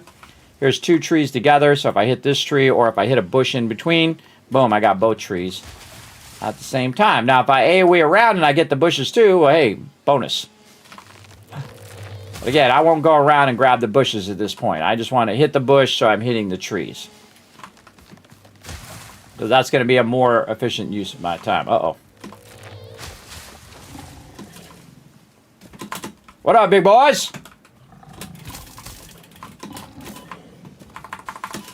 Oh, got hit by that guy. Always go for one of them. Take one of them out and do some jumping.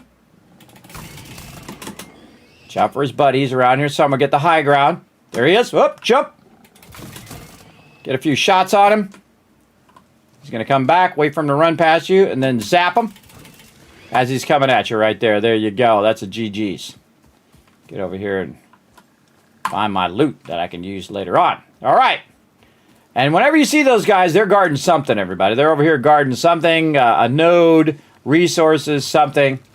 Usually I go look and see what it is, but really don't need to right now. Oh, there's something over there. You also want to, when you're running around and you see like an iron node like this, now I usually take it out. And the reason why I take it out is because every time I run by there, I go, oh, what's that node? Just like in Subnautica, everybody, I showed you my awesome technique of putting stuff down to remind you, oh, I've already looted that. Oh, I already looted that. Oh, I already looted that. And of course, the thing that I massively remembered in Subnautica, everybody, is your scanning, everybody. Your scanning is incredibly powerful.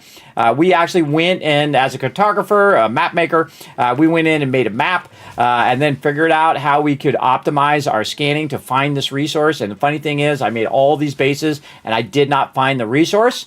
And you're like, well, Kismet, you didn't find the resource. It wasn't very effective. Actually, it was. The reason why it was effective is because it told me the resource was not there. Right? So not only knowing something is important, but also knowing something is not true is very important as well. In fact, that gives me goosebumps just thinking about it. That's another power that you have. You know something's not true. You know that that resource is not anywhere in that starter zone. And that helped me a lot. And then I went to the next zone. I said, okay, well, we'll build this out, and we're going to build a bunch of scan stations, and we're going to try to find it. So I went and built my main base, and we were going to work from that main base. But when I built the main base and I put the scanner down, boom, found that resource. So all of that time and effort of putting those scanning down was totally worth it. And when it comes out of early access later, or if it does some major updates that we want to check out, we'll be playing it again, and we're going to hope to try to remember to do some scanning bases right at the very beginning. So big tip for Subnautica 2, use your scanners, everybody. Now, I'm not going to tell you where it is. Oh,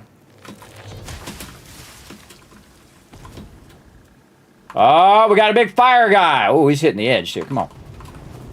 Let him hit the edge. I punched him. Yeah, I need some of that. Samples of unknown alien species acquired. Their weaponized plasma is most likely stored as a stable chemical substance in an organ close to their mouth, and only turns volatile when exposed to one of the chemical elements in the air. Research the remains in the MAM to establish classification and potential countermeasures. Sounds good. So as you can see, everybody, I just went for it. You got to go for it with those mobs. You can't be timid with those things. And what I think is a little bob and weave, though. You know, left and right when they're shooting those things at you. Later on, you can fly, by the way.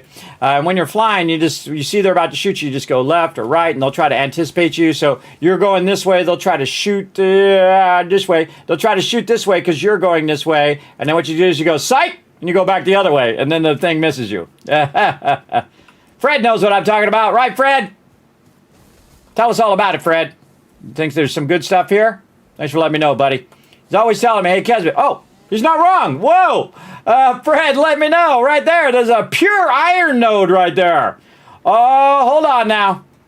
Hold on now. We better mark that. Oh, man. I like to mark it with the little mine thing there. Right there. There's a mine there. Awesome. I can label it, too, but I'm just going to mark it there for future craziness.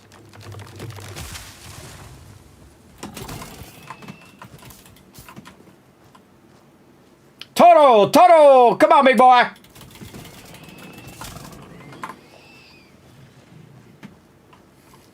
Now, sometimes he's got a friend, so listen.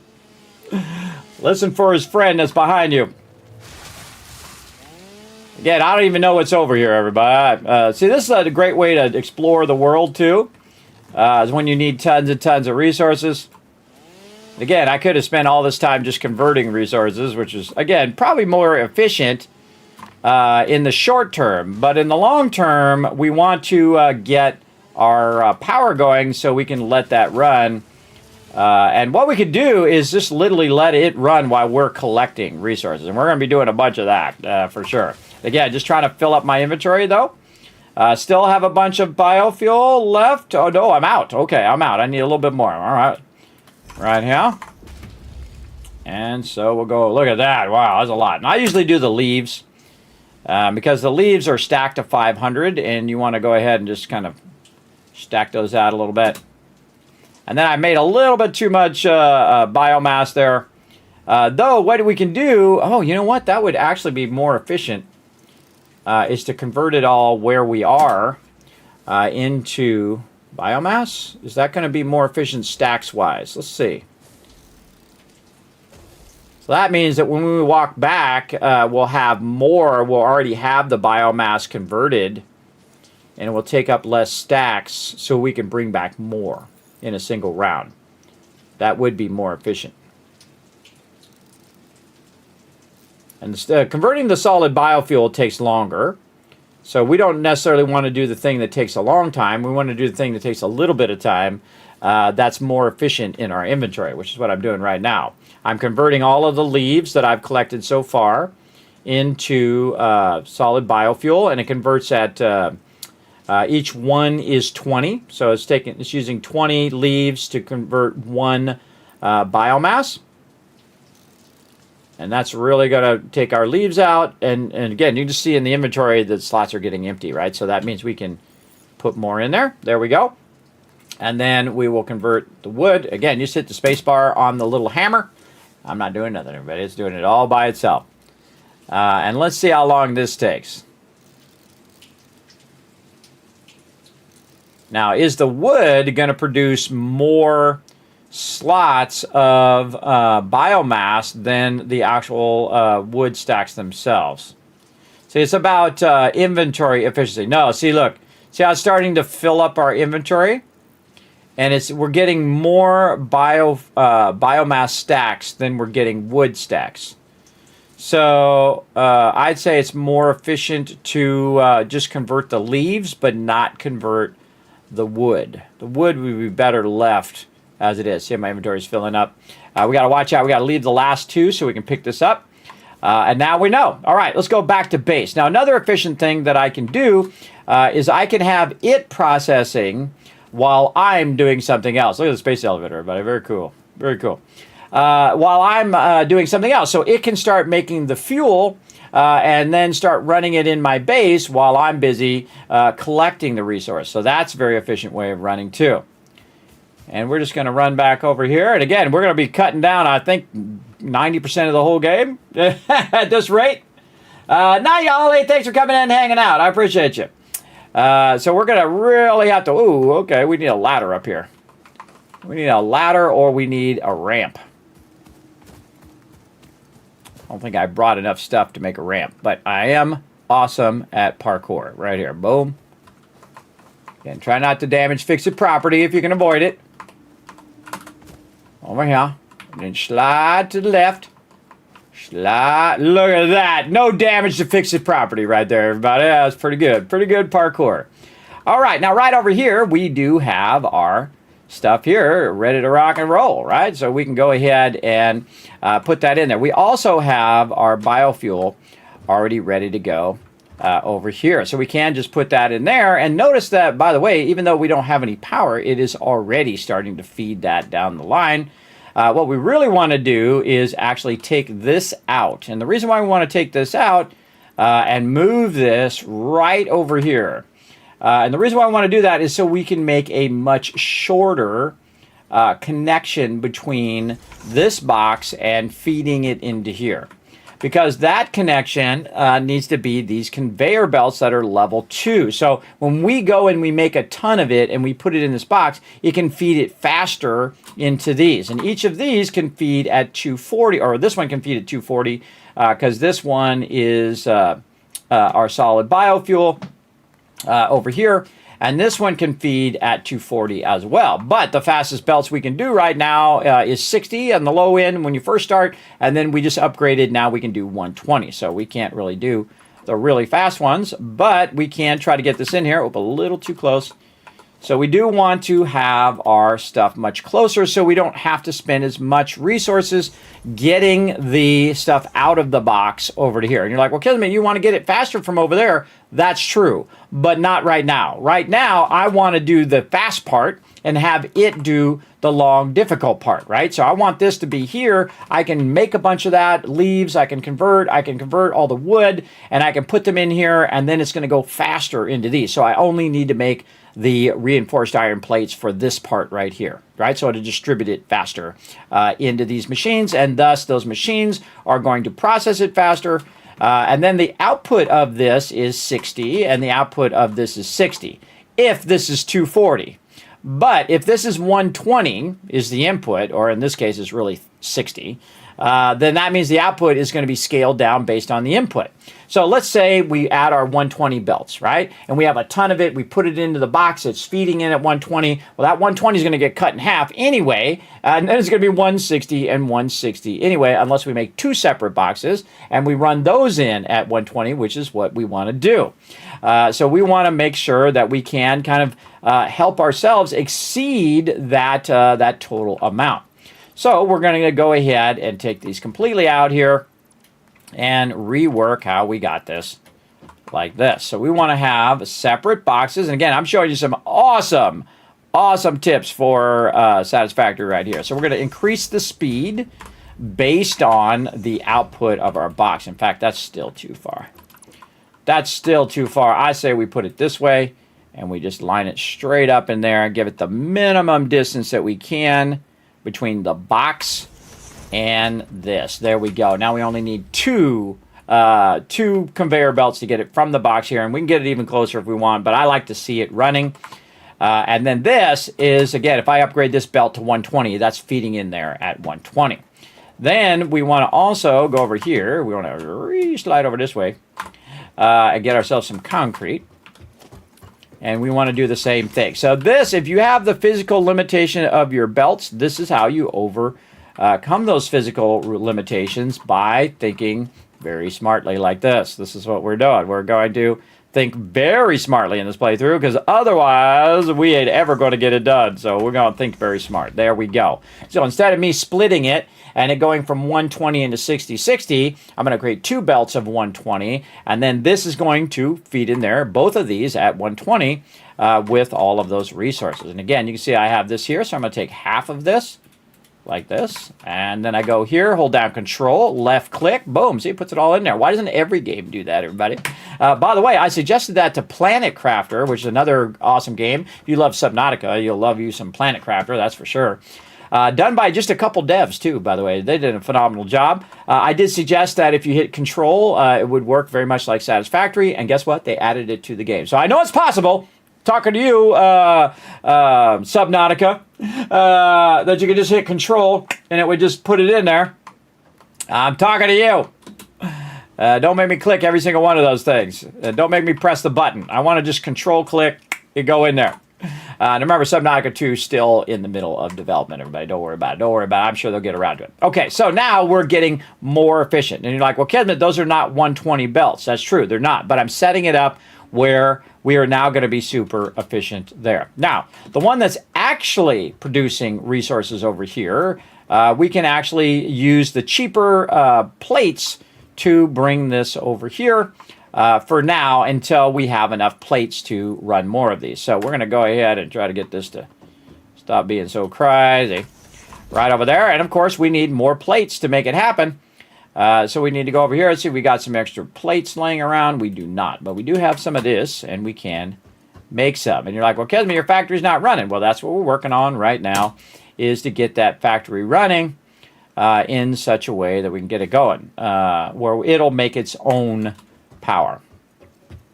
And again, we can speed it along by manually feeding that in there, but we also want the automated process to work over here as well. So we're going to go ahead and just run this here. Then I'm going to go ahead and use my straight function, get that beautiful 90 degrees right over there. Very nice. Okay, so this back here is actually where it's going to process the leaves into biomass and also the wood into biomass. Now, we're going to probably do the leaves ourselves, just because that's going to be more efficient space-wise. But anything we have left over, just to get that out of the inventory, we're going to do that. But when it comes to wood, it's actually more efficient for it to do the wood, because if I convert the wood in my inventory, it takes up way more, because the wood is producing massive amount of biomass versus the leaves, which doesn't produce as much. But it will fill my entire inventory full of stuff more than if I had just left it as wood and then brought it over here and let the wood be converted. Now, another thing I suggest you do, just to supercharge your stuff, is you take a stack of each thing and you manually put it right in there. The reason why is because these belts are only 60. So you can see that the input of this is 240 leaves. The input of this is 120 as well. So if we could upgrade these, notice how close these are, pretty much like we did on the other side. We could put those in there. This would then get more in there and then be able to output more faster, which is why we need those 120 belts. Those 120 belts really help us a lot in our ability to produce enough power to keep our base going, right? That's really what we're working on. And you want it nice and close. I like to, again, you can get closer if you want. You can put it right up there where you have only one belt that you got to do, but I like to be able to see it, so I usually have a minimum of 2 belts back. Now, we also want it to go over here, so we definitely want to go here and put in a splitter. I like to do what I call a centered splitter, where it comes from the back, and then you can just very easily put this in here in default mode. There we go. And put that in there. And then we can run this. Oh, we could if we had some plates. If we had more plates. And we got to get some more of our little benches. There's a bench way over there. I'm going to take it out. We're going to put our bench over here. I like to put these benches all over the place so I don't have to run back to my hub every time, because again, that distance running costs you a lot. And again, in the beginning of the game, you're going to be creating this stuff very, very slowly. So it's got to be pretty rough. Got to hang in there. Don't worry, you'll get it done. If I can do it, anybody can do it. I believe in you. You're going to make it happen. All right, we got that there. And then we want to take this and we want to run this into there. Now, you can clip through stuff like that. It's not my favorite thing to do, but I can't go through there, but the resources can. So we'll just go ahead and leave it like that, I guess, for now. And we'll deal with that later on. We're going to, of course, build this all out and then tear it all down, build it all again, tear it down again. Usually 2, 3, 4 times in a playthrough will I tear everything down and rebuild it again. Just like you saw me doing yesterday, where I took my initial stuff that I had on the ground and took that out and then build it up on the foundations, because foundations are way easier for logistics, for running stuff, talking to you, Astroneer. And it would be very much easier if we had foundations in all the games. I think Subnautica 2, they had to click and hold. That's what it is. Yeah, click and hold, which is sucks. Just control click. Control click. Yes, well, guess what? You can actually have different controls for console than you do with PC. Don't make PC people suffer because consoles have to hold down the button.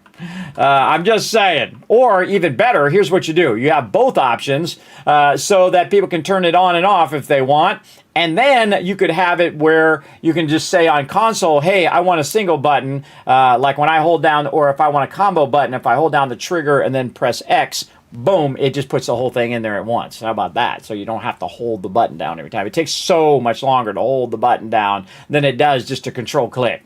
And again, don't make the peeps on PC or even the peeps on Xbox and PlayStation who have keyboard and mouse. There's a lot of people that do, everybody. Not everybody plays with a controller.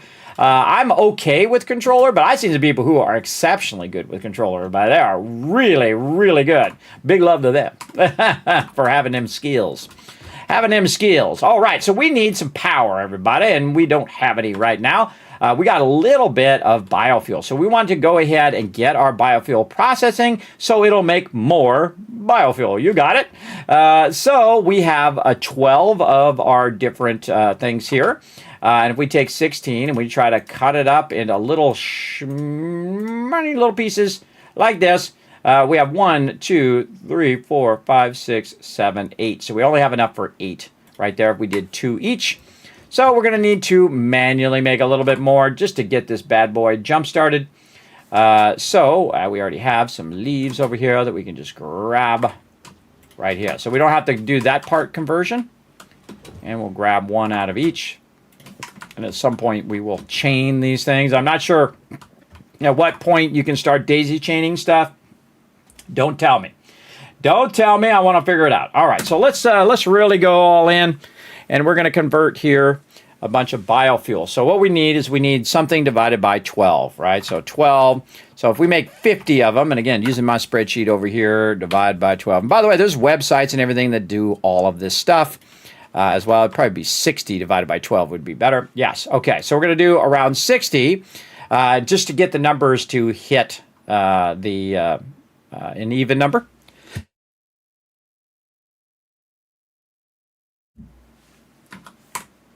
All right, good enough. Sorry, I had to sneeze there. So pretty rough. So 60 would be about 5 each. I'm going to just keep cutting it in half, until it gets around 5. Oh, man, that's right on the dot. Nice. Then this here is 8. By the way, you can just keep cutting these down to they're 1, and then you can combine them into a 4. There we go. And like that. And then this one here. So 1, 2, 3. 4, 5, 1, 2, 3, 4, 5. So that's, that doesn't seem right. 1, 2, 3, 4, 5, 6, 7, 8, 9, 10. Did I not have 60? Oh, there's more up here. I was like, wait a minute, that math is not working out, chat. That's not good math. There was more up there. All right, and then there we go. So we got 1, 2, 3, 4, 5. Here's a better way of doing this, everybody. You put the 5 together. So we're going to put this here, right? So you got 5 there. If this is 5, then you know underneath here is 5. So this is 5, that's 5, and then we have our 2 extra right here, which is 12. So 5, 5, that's 10, 12. Now we good. All right, now we got that lined up. Now what we're going to do is we're going to supercharge our power. Now our power is currently off because we need such an immense amount of power to keep this running. We're going to go ahead and put 5 in each one. Now, once it has the ability to start up, it will auto start up sometimes. Most of the time, I don't like it when it auto starts up, but we're going to do what we got to do. And there we go. So again, those are the first 6, and then we have 6 more. Now we have it automatically distributing this to all of these, so I could just have manually had it do it, but then we'd have to wait for it to go down the belt and then distribute it to everything. But that's the whole goal right here, is to let this run as long as it can. Right over here, and there we go. I'm going to pull that lever. And now we instantly start up. Now, the whole point of this is to start up our actual power production, but it also is going to start up the rest of our production over there, making plates and all that stuff. And you can see already it's running out a bunch of solid biofuel. And it is going really slow. But it is going to run that biofuel over here, and then what it's going to do is cut it in half. And the reason why I want to cut it in half is half of it for the first 6 and the other half for the second 6, right? So it's going to run it over there, run it over this way, and again, it's going to cut it also in half here. So it goes to these 3, the other half goes that. So it's going to half and then half again, right? So this way, that way, and so on. You get the idea. And then down here, again, this is 1/2 that way, 1/2 this way, and then this covers over, cuts it down to there. This is called load balancing. So we're load balancing the power so that each of these gets an equal amount. Right? And it takes a while for that to happen because, again, the belts are fairly slow. So it's going to take a little bit. So that's why we put like 5 of them in there. And hopefully by the time it's done, which it doesn't look like it is, that it will have more power. or the power is going to go off. So we're going to find out here in a minute if it goes off or if it perpetuates itself. If it goes off, then we know that we need to make this stuff faster and we need to distribute it over there faster, which is actually what we need to do. So we're going to go over here and we're going to think about, okay, we want to make ourselves the next level of conveyor belts. Now I'm going to put this on 5. Normally I put it on 3 because I'll have, at this point, I'll be making usually a ton of these reinforced iron plates by myself, just manually in the thing, or I will have a process that does it. But again, remember, we have 5 times and then at 5 times again, and the doubles and doubles and doubles and doubles, that 5 times over and over again. So exponentially, it's going to be completely crazy to try to use our production power or our biofuel to produce this in the early game. But normally you can, you can get away with biofuel in the early game in the normal mode. In this mode, you need to think toward efficiency. So what we want to do is we want to get this. Now, each one of these belts costs 1 reinforced iron plates. So if we want to make some reinforced iron plates, we need a bunch of plates and we need a bunch of screws. And what we're doing over here is we're going to extract a bunch of resources. You can see that it's extracting the iron, then converting it into iron ignites, then making iron plates and putting them in here for us. So now we got 26 there. Now over here we have what's known as offline production, is what I like to call it. And that offline production is basically, it will only run if I put resources in there manually. And that actually is a very efficient thing to do. So over here you can see I have a bunch of random resources, these kind of resources here that I'm just going to put in there. Actually, that could go at the end. And then all these other resources here are resources that I'm currently using. So I'm just going to kind of break that down. I'm going to walk over here. Now again, remember, this is like 20 of these. So this is 20 times 100. This is a massive, massive amount of extraction going on. Now, as I take it out of the portable miner, it's going to go and get more. And again, it's extracting at 40 per minute, but it's 40 per minute times 20. So you're exponentially getting way more iron than it's going to be able to do it, even at the highest level of the game, when you've unlocked everything and you're like, hey man, I can really extract a crazy ton of iron. The only way we can extract iron faster than this is to tap more iron nodes, to have it extracting all the iron nodes. That equals the amount that we're extracting here. And you can see I'm going to extract as much as I possibly can, get it all in my inventory, minus the resources that I have for other things. Then I'm going to run over here and I'm going to manually say, hey, take all of this, convert it into iron ignites. Now you're like, well, Kismet, why don't you have it converting into rods? Well, because sometimes I may want to choose between rods and plates, and so I really just want the ignites, and it uses less power, meaning less biofuel that I need to produce, and so on. You get the idea. And because this stuff's not running right now, it means that it is using less power to keep things going, right? And if I did it right, and it's going to be pretty close, what's going to happen is that fuel that we're running will keep the power going, at least for the time being. Now, this extractor is actually extracting at 60 per minute right now. And so that one is actually going up here, and that's the one that's doing the plates, right? The plates is the most important.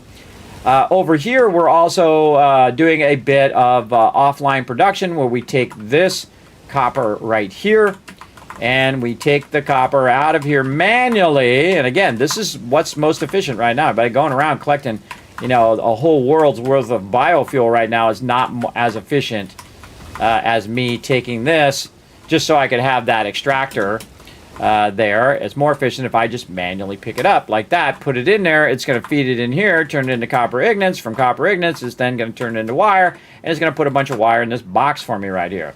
Again, look how quickly those are extracting. But that's basically exponentially. Just like we need exponentially more resources, this is producing exponentially more resources. This is 80 per minute. This is a pure node. So if this is 10 times 80, that's 800 it's extracting right now, every minute at the beginning of the game. So again, these are your most efficient thing at the beginning of the game. Let those bad boys run. Now, same thing over here. We're going to go ahead and do the same thing we did in the same order. So these other ones are running while we're grabbing all of this stuff down here. We're just going to repeat this process to get this started. Again, this is very manual process, right? I have to do this manually each and every time. But how much do I have time, or do I want to spend that time cutting down trees for a while? And I will actually do both in the long run. You need a balance between both things. And again, we'll grab as much as we can to fill up my inventory, and then we'll do these ones. And again, remember, these are 40 each ones, and that's about 20 of those. So that's, I don't even know. Hey, sorry, what's 40 times 20? 800 also right here. So 800 per minute of resources I'm extracting. Oh, I can't even get any more of them, so my inventory is so full. And then we're going to go over here and same thing. We're just going to manually throw it in there, do some offline production. It's going to run it into here. It's going to convert that one also into iron ingots that we can make ourselves, because we can make the rods so much faster than this current process that we have going. Now again, this is stopped, so we don't want that to stop.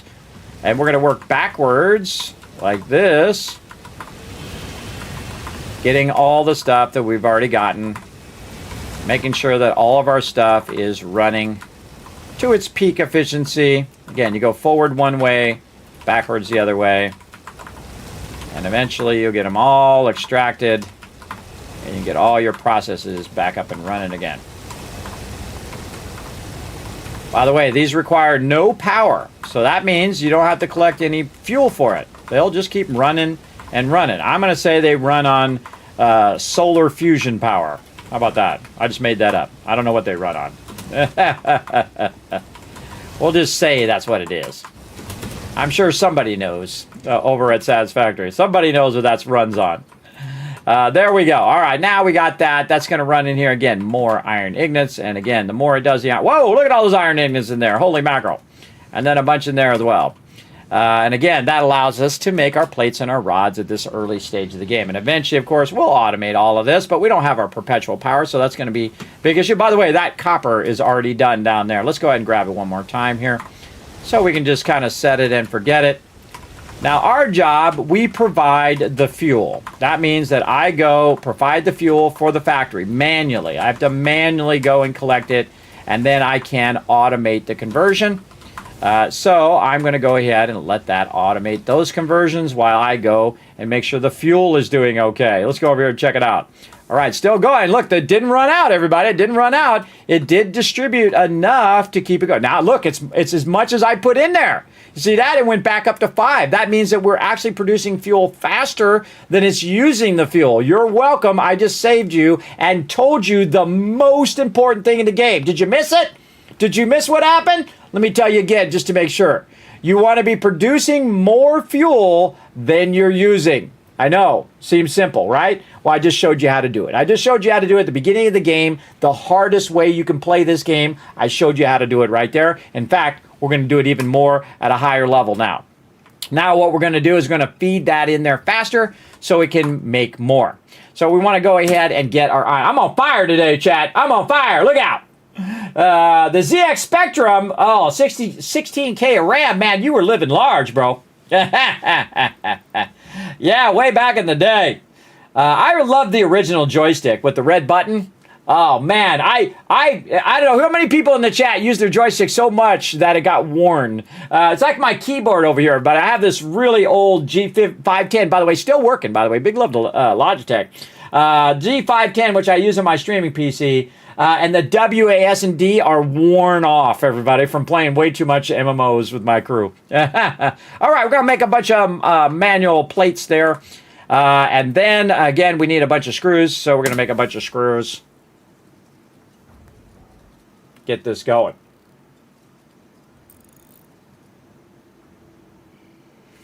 There we go. Okay, and we're going to need more rods because we only have enough for 1 reinforced iron plates. And again, because the scale is so high, everybody, much easier for me just to make it and have it do the hard part, which is the iron ingots and the copper ingots, and then me doing the rod. You can see they don't take very long. And then me doing the screws. So you're going to have to do a lot of manual. And this is actually one of my favorite parts of the game, that you have to do it first and then you can automate it, as opposed to just automating it right from the beginning of the game. Like, I can tell you already won that Astro Colony game that we were playing yesterday. I've already won it. You know how? Because I've already figured out how to get an infinite amount of resources. Those things that automatically grab the meteors, that's going to give you the resource. And all I have to do is just take that and double it up, and I'll have an infinite amount of all those resources. Now, of course, we also needed the uranium and aluminum, which we had to go to certain planets to get. I really want to circle back to that game. That would be really fun on the server. Absolutely. All right, there we go. Now we can make 6 reinforced iron plates. Now, reinforced iron plates take a while to make as well, even when you're making them. And again, remember, we need 10,000 of them. 10,000 of those we have to make. But right now, we want to make just enough so we can go over here and we can aim at this and click it. And guess what? Now, look at it go. Look at it go versus the one over there, everybody. Again, now it's going at double speed, 120, feeding that in there as fast as it can, right? So it's going to burn up all this in here. It's going to make the fuel faster, because if I'm putting it in at 120, then it's going to output at 30. And you're like, well, Kismet, that makes no sense. It says 240 and 60. Yes, but if it's going at half the rate, it's going to output at half the rate because it's getting in there at half the speed, right? So keep that in mind. Then the same thing over here. We're now going to use it again. We're using just a bare minimum. If see, it says Mark II. This is a Mark I belt. If I just click on the belt, it'll automatically upgrade the belt. You don't have to take it out and put the belt back down again. A brilliant thing by them, by the way. Another amazing feature of Satisfactory. And you can see that that's running in there faster now. And it requires a lot more biomass because I have turned up the settings to 11, everybody. All the settings to 11. So it needs way more raw biomass to make biofuel. Again, just crushing that, running that out. And then over here, we're going to be outputting at 30 and outputting at 30. So because it's running at half speed. And that means that, look at this, everybody. Look at this.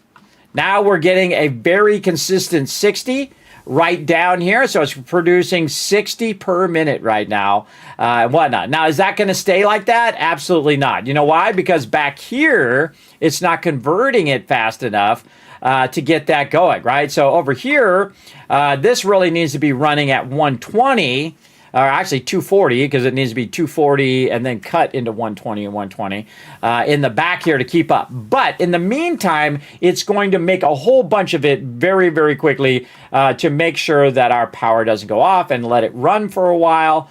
And we can see that we should eventually start to exceed the amount that we originally started with, which is 5, right? So if it starts going up, if it goes to 6, see if it happens right now. Now, it takes a little bit because, again, it's using what's known as load balancing. So I used 4. Now, we want to see it go to 6 at some point, right? So instead of 4, it'll go 5 and then 6. Or if it just stays at 5 every single time, that's consistent. That's 100% efficiency. That's just staying at that amount. But we saw that it got back up from like 2. And I feel like there it is. See, we're actually producing more than it's using now. And that is the key to the entire game right there. I just told you. I just showed you. Wow, has it really been 2 hours? Holy mackerel. Man, this game is great. That's how you know, everybody. Time just flying by. All right, so let's keep on keeping on because we are doing awesome. So we're going to let that run. This right here is just consistently running me plates because I never not need plates, everybody. I always need them plates, as many as I can possibly get. And then over here again, look at all those it's making. Nice. And then over here, what we got? Booyah. All right, now we're getting it. And you're like, well, Kismet, why don't you add more converters and stuff? If I add more converters, it takes more power. It burns up more power. I have to go collect more power. So again, do the easy stuff, the stuff that you can do locally, rods and plates and things like that, and let it do the stuff that takes longer and the stuff that's harder or takes you longer to convert it in here. Look at how many iron ingots I have right there, which is pretty sweet. Pretty sweet. Okay, now we want to go ahead, run some more iron plates over here. And again, because of the scale, everybody, we're definitely going to have to do a lot of this ourselves. As we go. And again, when I take a break, I'm going to queue up an absolute ton of this stuff every single time. So right now we'll do some iron plates. And then we're going to do a whole bunch of rods because rods become screws. Now our next big conversion that we need to do is our reinforced iron plates. We're going to need to take iron plates, iron rods, and then make screws and combine the screws and the iron plates together to make reinforced iron plates. And that is what I call the Kismet rule of 8, which is basically an 8 like this, which is an infinite amount. And once you learn the Kismet rule of 8, you basically learned how to do every single process in this game. You just got to find the equilibrium, the ratio of running that particular thing, and then boom, you're good. If your inputs are the same thing, you'll have 100% efficiency. It'll be running at its maximum potential. And that's what we want. All right, so we're going to go ahead and get some more of these reinforced iron plates, because now we can do our 120 belts here. And we are going to look at our process over here. So over here, we can do 240 leaves per minute. Now, I've already used up all the leaves, but I'm going to go ahead, use my upgraded belt right there. Now, the same problem happening over here in the wood. I can do 120. Right now, it's coming in at 60, so eventually it's going to have an issue there. But here's the thing. When it's doing 120 in, it's producing 300. So it actually cannot get it out of the thing fast enough, right? It cannot get it out of this particular process fast enough. But we do want to upgrade this so it goes in faster.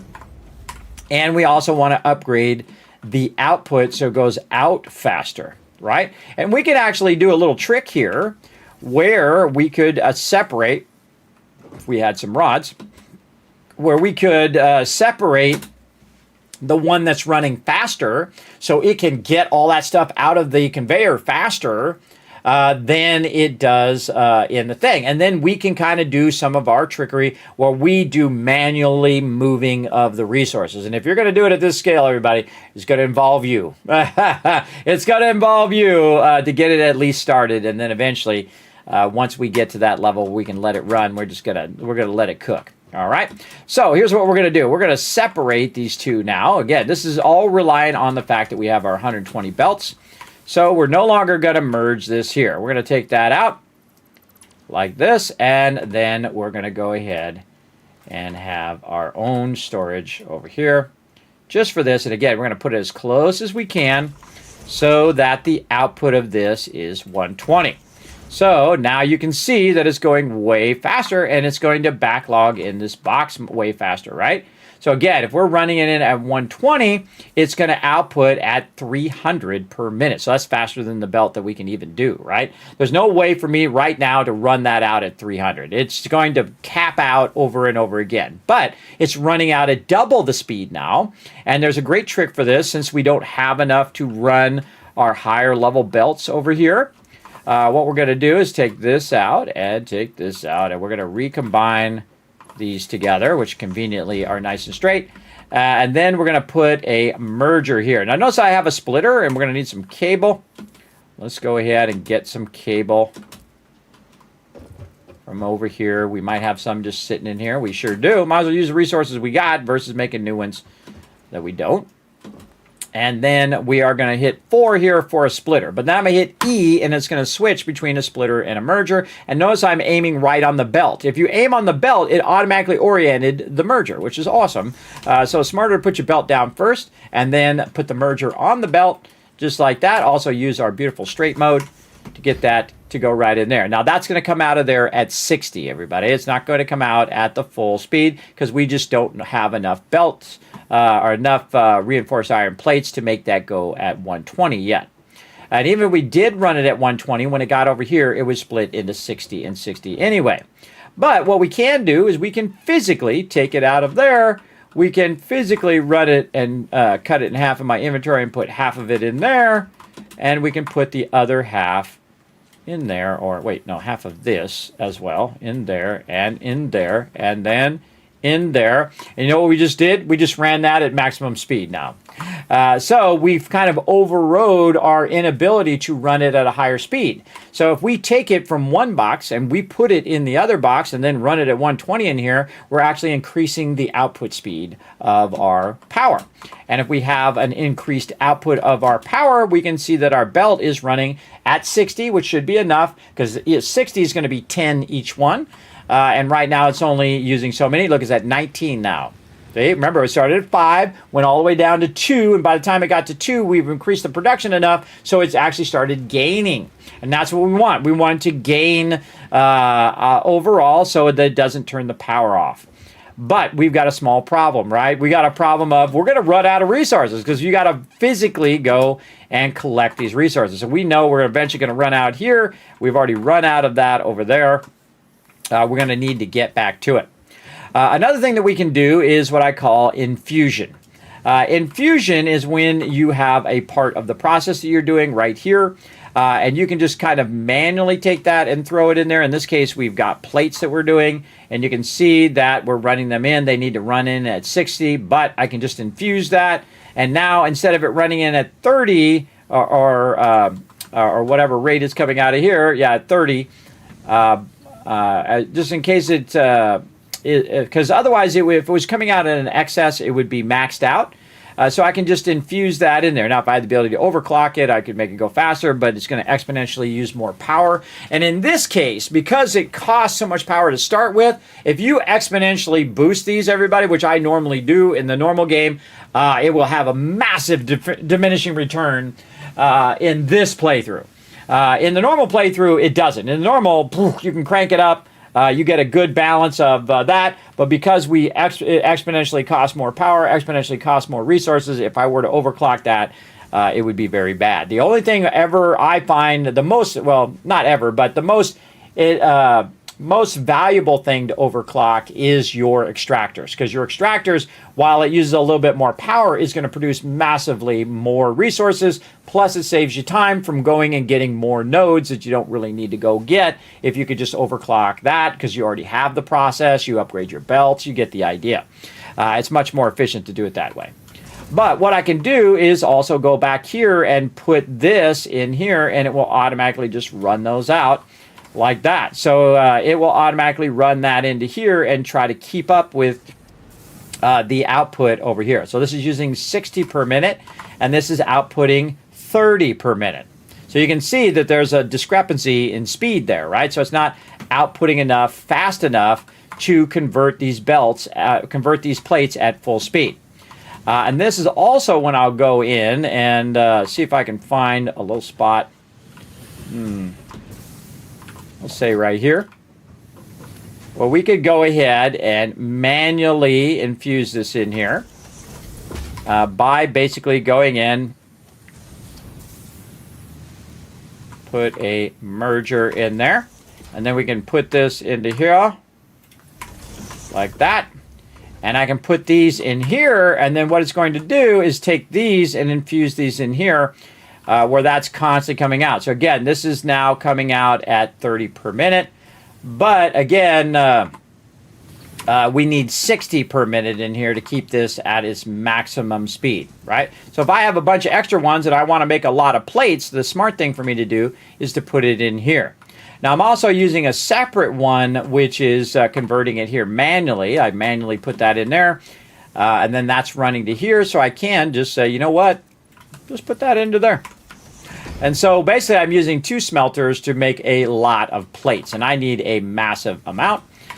So now it's going to run basically at 100% of its ability. So an offline thing where I'm manually putting in the raw resources, and a full what I call online, meaning it does the extractor goes in there, and so on.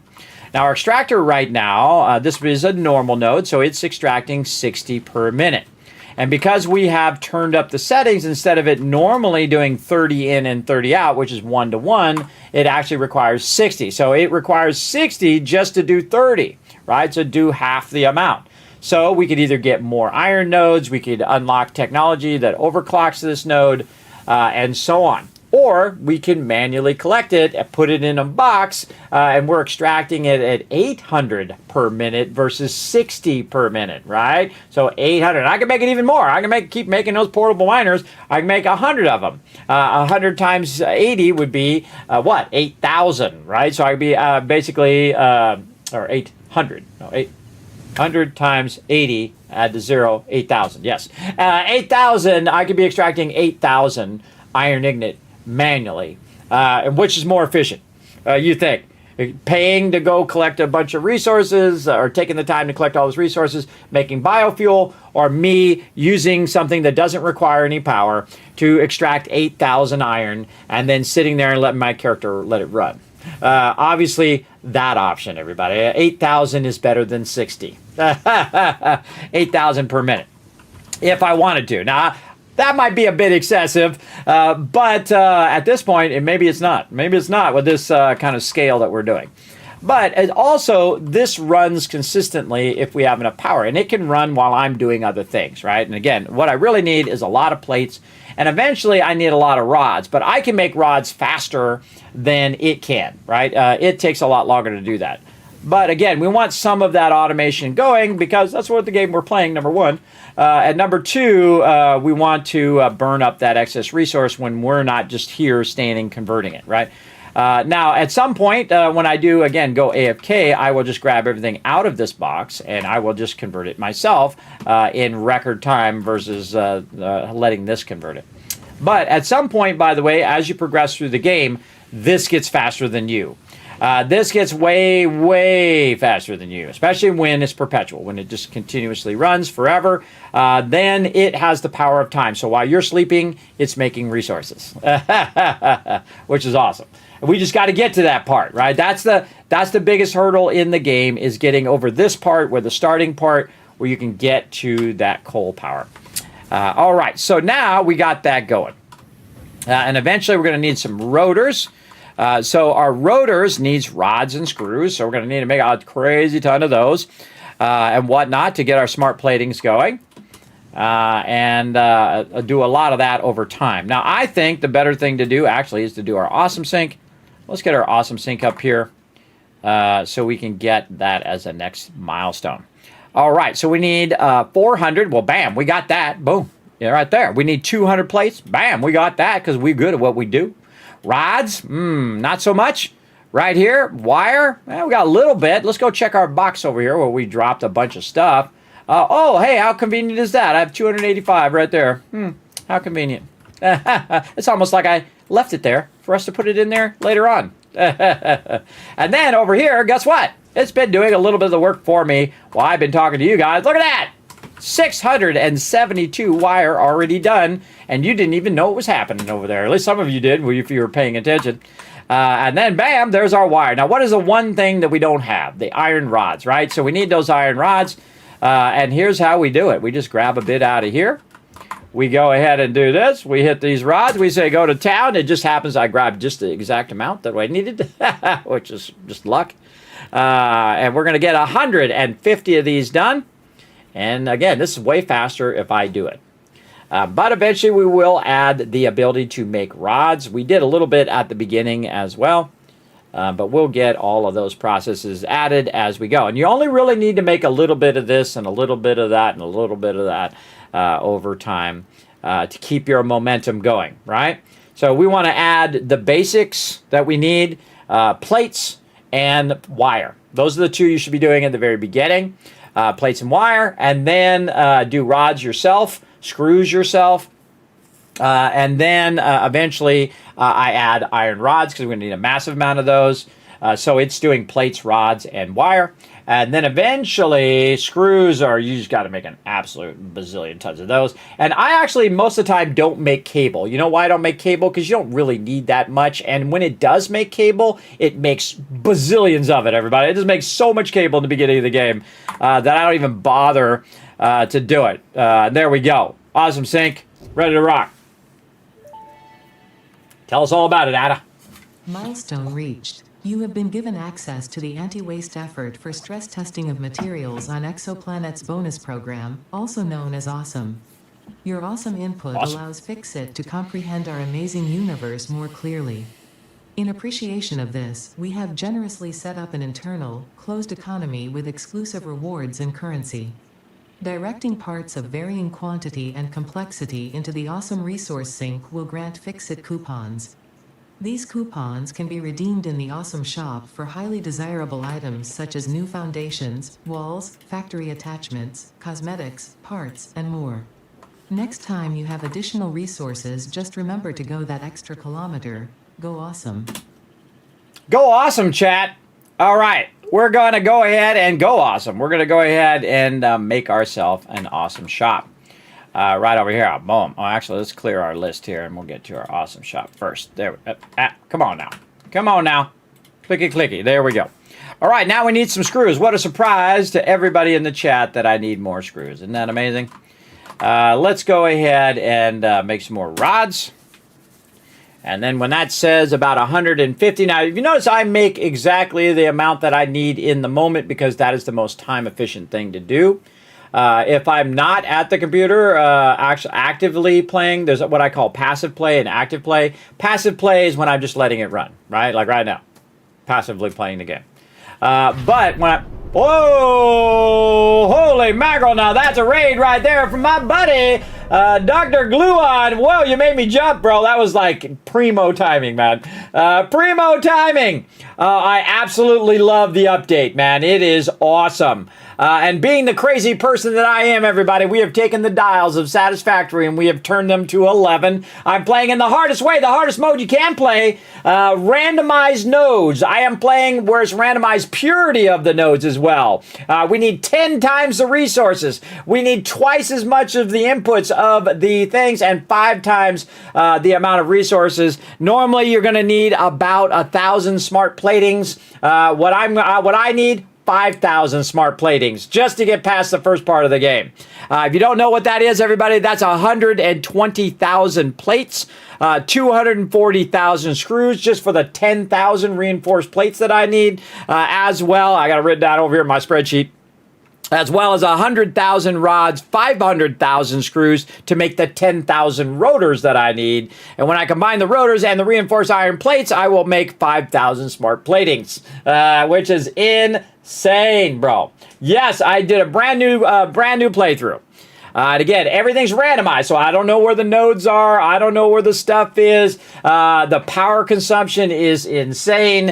It is absolutely crazy. So I'm showing everybody to optimize how to optimize their playthrough. Not only if you're playing it in the hardest mode, but again, I've already proven you can finish this entire game with 20,000 power. How do I know? I just did it in my last playthrough. Absolutely. You can finish with, and I probably, if I really wanted to, especially if I was using a server, I could probably do it with 10,000 power. I could finish the entire game. Yeah, and get all the way to the end, unlock everything, and use everything all the way at the very end. And you're like, Kismet, there's no way. Watch my last playthrough, and then you'll know. Or watch this playthrough even more. I'm showing you all my best tips. So there you go. How many saves have you finished? Oh, let's see. In early access is probably 30 or 40. In release, it's 2 times that I've finished the game in release. And then the last playthrough, I didn't actually finish the game because I was just building out massive train networks and just having a great time. Mega building where I use mega modular blueprints where I can snap these massive blueprints together and then I can snap a whole bunch of them to make all my train stations, all that stuff. This stuff's all available on VODs for you guys to watch, by the way, and also on YouTube. Almost 5,000 videos on YouTube, by the way, in my entirety, by the way. I'm one of the few people, everybody, that has all the streams in their entirety if they didn't get corrupted, which a few of them in there, you know, my OBS crashed and it corrupted my file. That doesn't happen anymore, though, because I record with MKV. So MKV keeps your video from getting corrupted in OBS. A little tip for you as well, streamers out there. Use MKV. Yeah, let's go. So yeah, again, massive amount of resource. And again, they give you the option now to crank up the settings and randomize the world. And I love that in 7 Days to Die. In 7 Days to Die, I love to just randomize the world because I don't want to know where stuff is. And then it gives me a challenge. Okay, I got to figure out where this biome is. I got to figure out how to get these resources. I got to figure out how to get to here to there. How far away is the desert from my current base? And am I going to build a base in the desert from the forest biome? And so on and so forth. You get the, or the burnt biome or wherever you're coming from. You get the idea.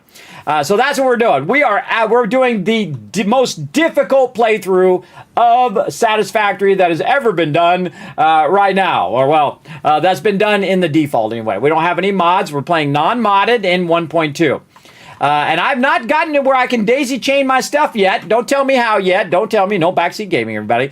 Somewhere in here, I think that daisy chaining is going to come up. But I can tell you it doesn't let me daisy chain at the beginning of the game because I've tried it already to try to daisy chain my constructors together and try to daisy chain my things. But it is in the game, and we know it's in the game.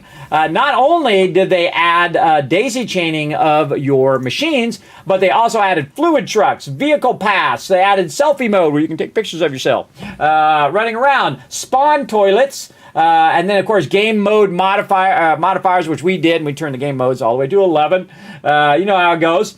And then, of course, node randomization, which we did, and we even did enough. One, it's even tougher than node randomization. We also randomized the purity of those nodes, which is crazy, which means, in theory, I could get a really bad roll of the world, everybody, and all the world's stuff could be impure. And that means you'd really be struggling, everybody, because that's the lowest level of a node, everybody. So you'd be extracting at like 30 at the beginning of the game of every node in the game. That would be pretty rough. And you can adjust it to be more plentiful or less plentiful and all that kind of stuff, which I really like. I like that kind of customization that you can do. So really good update. I highly recommend another playthrough. And one of the things I absolutely love, you haven't seen it yet if you just tuned in, but they added weather systems. The rain is beautiful, really awesome weather systems. You can see it's a bit cloudy right now. So those weather systems are pretty cool. And you can make it like extreme weather if you want, or clear all the time, and you have control over all of that.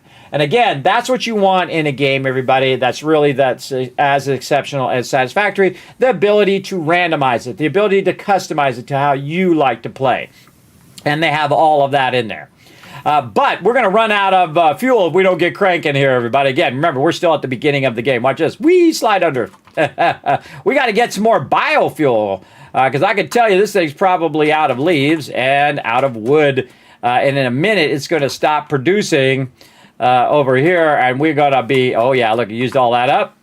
Over here, used it all up. Look at this beautiful floating thing here. Look at this beautiful balance of power, everybody. Again, capacity is 360. My max cons is 375, which is higher. If I ran everything right now, it would actually cause my thing to go off. But because I run my stuff so efficiently, I actually am using way less than my max capacity at any given time. And that's so that it can just continue to run very, very efficiently. It uses less biofuel when it does that.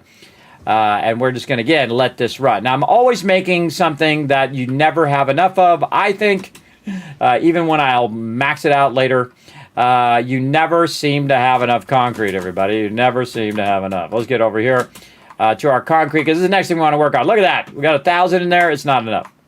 That's how you make all your foundations. You make a ton of stuff from there. Now, we've got a bunch of limestone in here, and then the input here is 90, right?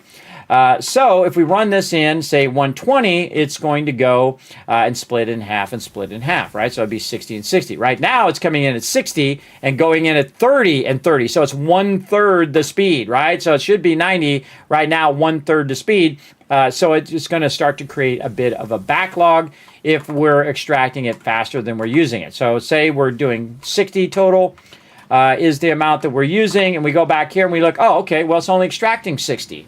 So it is pretty balanced, right? It's pretty balanced in its production.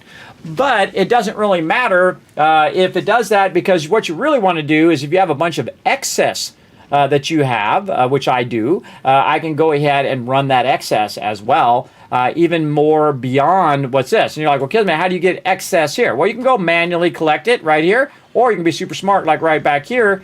You can have these portable miners, which are one of the greatest things in the game, everybody. I feel like they do not get enough credit. That's extracting right now at 40, right? 40, 80, 120. So I'm extracting at 120 right now. Look over here. Look at that. Iron, I'm extracting at about 20 times 40. And over here, this is a pure node. So this is 20, or this is 10 times 80. So that's 800. 800, and then over here, 120 for right now, unless we need more. We'll see. But we don't need any more until we can get the faster belts, which is what we just unlocked. And we're ready to go over here. Hopefully we have enough to just throw a little crafting bench. Nope, we do not have enough rods. What a surprise. Let's get over here. Right, our little curvy one there that we made. I love those little curved ones. Those are fun. All right, more rods. Now, what are the thing that we constantly are out of all the time, everybody? Rods, right? Rods is the thing we constantly run out of, and we have some excess power right now because some of our processes are not fully running. Like over here, we can see that this is being manually run into here. Again, this needs to be at 60 per minute, which it is, and that's why we have them separate. So we can run them separately, but here's what we can do. We can double up. Let's go. Boom. Take this, put this over here, and now our power is going to spike because now it's running both of those simultaneously. Then we also want to go over here, use some of our concrete, and we're going to now do ourselves a solid by putting down our constructor, and finally getting it doing rods again. And again, we'll do our power. Now again, you should be able to chain these eventually. I don't know how to do it yet, and I don't want to know. I want to figure it out as I play, everybody. That's how I go. I don't mind knowing what the features are, but I like to discover them as I play through. All right, so now it's going to make us some rods finally. Yeah, just like we were doing at the top of the game. We could use some more right now. We could use some right now. In fact, we could probably just take them right out of here. There we go. And there we go. Oh, we got to put this down first. And again, now we're going to do ourselves a solid by... What are you doing? You're crazy. This way. There we go. Do ourselves a solid by running some rods again, like we were doing earlier, because we did make a lot of power. And you see it's still making power, but it's about to run out. So we got to get cooking back on that. And again, you see how I have some extra concrete there, or extra limestone. We're going to dip over this way. We're going to run over this way. We're going to not make that. Oh, we did make that. And again, we can run the excess in here.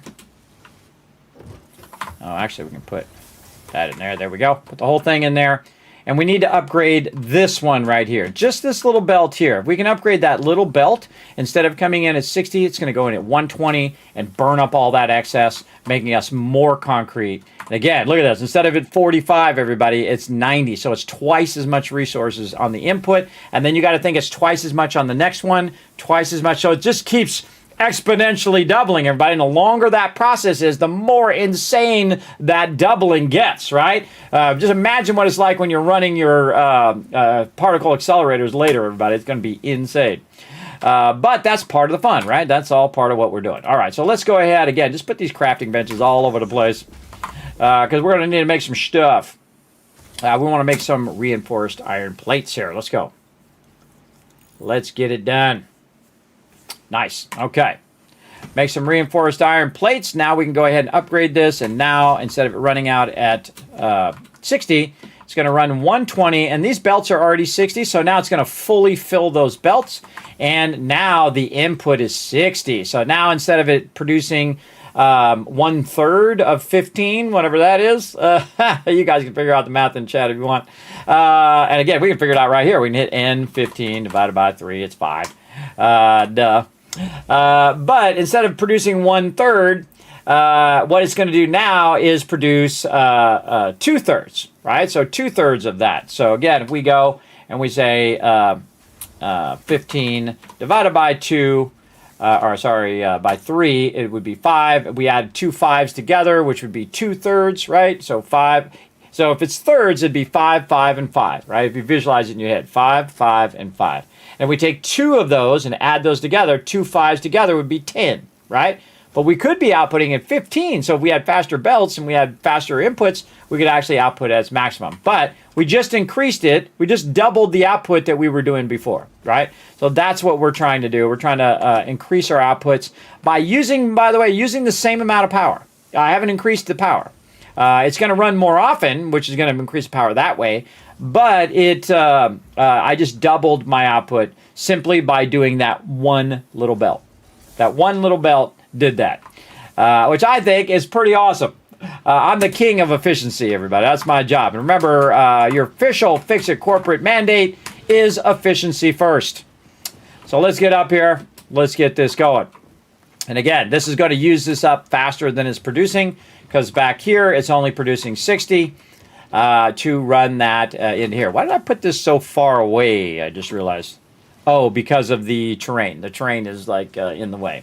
It's like, why did I put that? So why didn't I put it where it just right into the box? It's kind of wild. Kind of wild. But there we go. So this allows me again to infuse extra in here from our portable miners.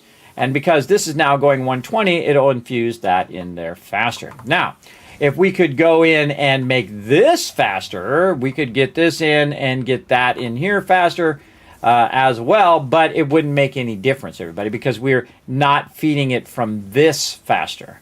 Now, how can we do that? How can we make this run into these boxes faster? You mean like we did over there? You mean like we did straight over there where we're doing our fuel. That's right. What we can do at the beginning of the game is take this box out. And you're like, that makes no sense, Kismet. Oh, it's going to make sense here in a minute. Let's take all of this out like this.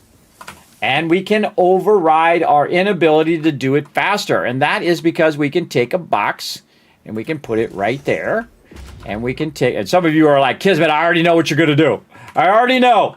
I already know what you're going to do. You're going to double up on your storages so that you can put the output of the storages be faster, and you would be 100% right. Did I grab some more of those? Yes, I did. All right, I need to make some more rods over here. I need to put this back here. Put this back here out of the way. I do like to have a crafting bench by all of my nodes because I'm usually over here tinkering with stuff. I do not have enough of my little things. Let's go over this way. Get some of these. Maybe a little slide action, little jump. Whoa, that's a big jump. And up here, over here. And look at this, everybody. Look how it's got a nice extra stack for me there. Very nice. Back over this way. A little hoppity hoppity hop. Over here. Whoa! Made it. And then make myself my own iron rods. And look how much faster it is. My own right though. And there we go. So now what we want to do, again, now we have our ability to do logistics. And when you have the power of logistics and you can't progress... Oh, that is not straight. I don't like it. There we go.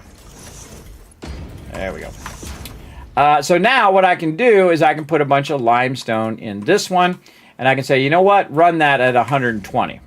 So that's going to run out of there at 90 now because obviously it can't go in faster than the input. But now it's going to output at 15. And you're like, well, Kismet, that doesn't help the other one. That's true. We got to go over to this one. We got to put some concrete in there and then run that in there. And guess what? Now we just tripled up that speed. We just tripled it up. We just 3-timed it simply by putting 2 separate boxes and put the smallest amount of 120 belts in so you don't have to make a bunch of reinforced iron plates to run that line clear across there. You're welcome. I just doubled your or tripled your input at the very beginning of the game. Very, very efficient, as you can see. Now over here, again, this is doesn't need to be super fast because again we're extracting at 60 and then we're splitting it into 30 and 30 over here. Oh, not just enough plates. All right, and again, this is why I keep it in this form in case I need just a little bit more plates or a little bit more of this. And there we go. All right, crank that out of there. Now, what we want to do, scale up our extraction. And you're like, well, Kismet, go get some more nodes and stuff. Nah, we don't need to do that. We need to scale it up in a smart way. We need to go right over here. Go right here. Say portable miner.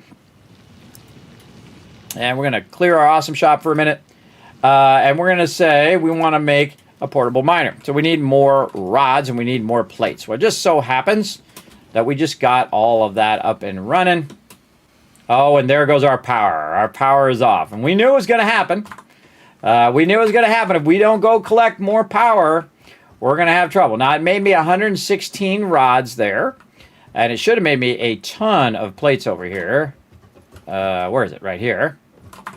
Oh, whoa, 500 plates right there it made for me. That was very kind of it. So we got that going. Right over there. Back over here we go.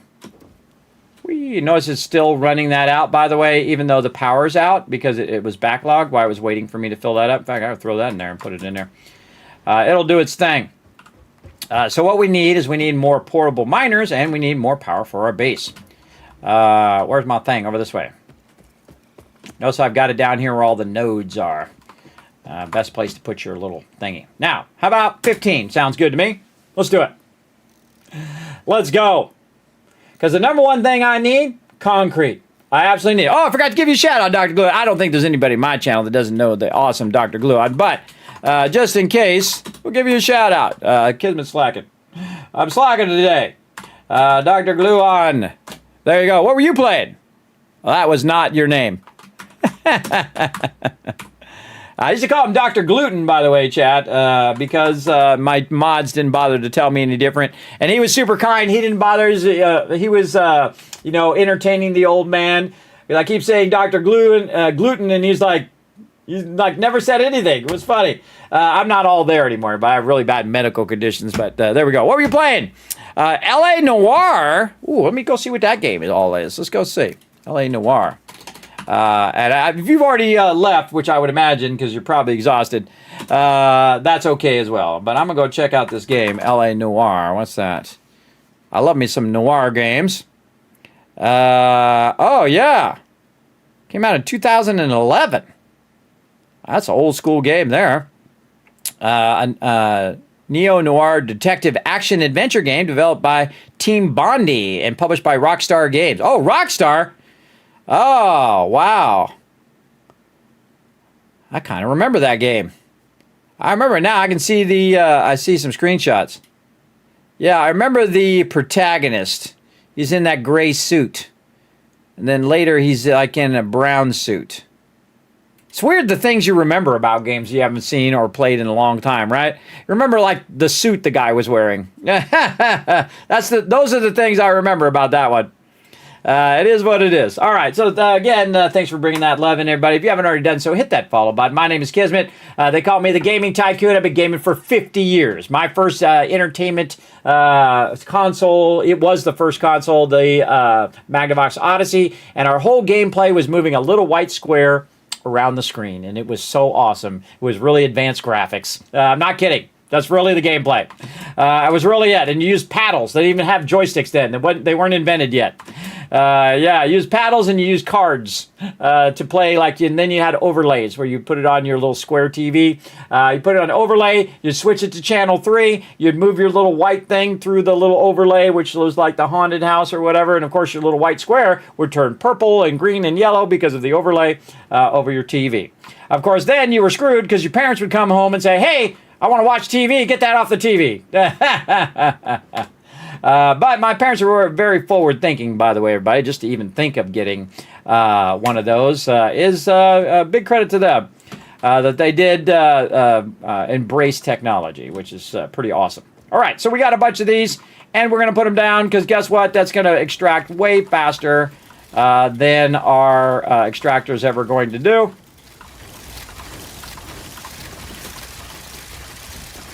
There we go. All right. Look at them all. My little minions. Get in there, my little minions. Now, here's another trick, by the way. You can get up on top of these, like this, and grab them from on top. There we go. We'll let them run, and that's going to extract it way faster than this thing's ever going to extract. And then I can just manually take it, put it right in there. Okay, so we need more stuff. So kiss goodbye to more trees, everybody. I don't ever take these out, by the way. I always leave them. You can actually run them over with your vehicle and destroy them. I try not to because, hey, it's convenient if it's right there in my base, right? Okay, I got too much stuff on me now. Hold on, let's run back. Now, by the way, another great trick for Satisfactory is to slide jump. This is old school right here. Oh, look at this. We got free stuff down here. Oh, nice. Is the slide jump. Oh, and we got one of these under here. How convenient. How convenient. Is the slide jump, which makes your character go faster. Oh, we got all these rocks in the way here. We're gonna have to give ourselves a little bit of a ramp. Now, in the early game, everybody, I make a lot of ramps, and I'm not a big fan of the ramps, and the reason why is they take up a good amount of space. Much more fan of a ladder like this, because you can just go up the ladder. GG's, you're all good. Right over there. Okay, so we're going to run over here, and we're going to put our stuff away. Now, what I could have done, by the way, while it was running, is go get more resources before it runs out. But I don't really need to. That does not belong in there. This should belong over here with all of this. Now, see, I've actually got a little bit of biomass here. That biomass is going to be fed into here. And what I can do is, instead of just putting it directly in here or having it myself, I can go back here to where the production is, back here.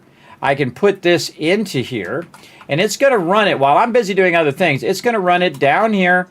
All of that's going to run on that side. Then it's going to run through here, and then it's going to automatically split it for me into both of these boxes, saving me from having to go in and split it. Now, of course, I could have done it. It would have been way faster if I would have just done it and put it in the box.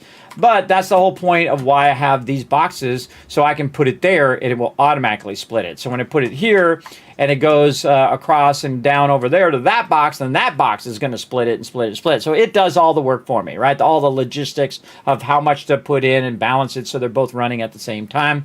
You get the idea. Look at the beautiful rain, everybody. They really did a great job on the rain. Again, they have weather systems now in Satisfactory in 1.2. We're doing a brand new playthrough with all the settings set to 11. It's insane.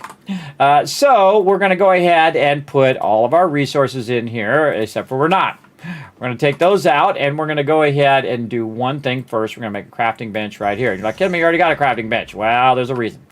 And then we're going to take all this, we're going to store it in there, we're going to take this crafting bench out, and now that's the only thing I have in my inventory is the crafting bench. So while I'm running around and I'm collecting stuff, I can always put the crafting bench down and craft myself some more fuel for my chainsaw.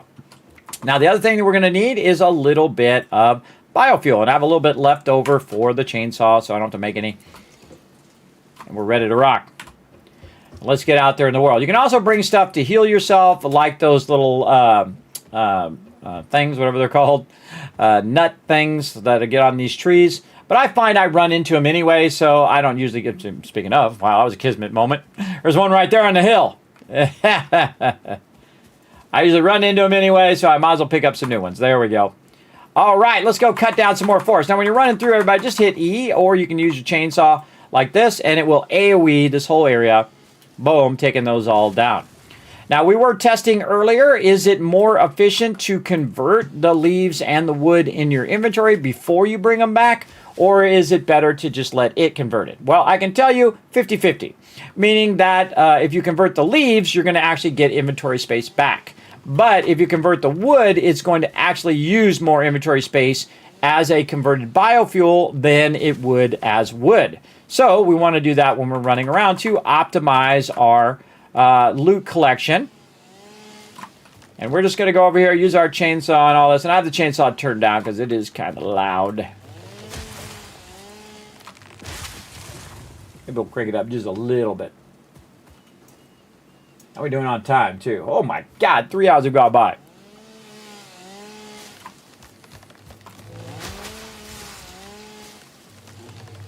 Give me my earphones.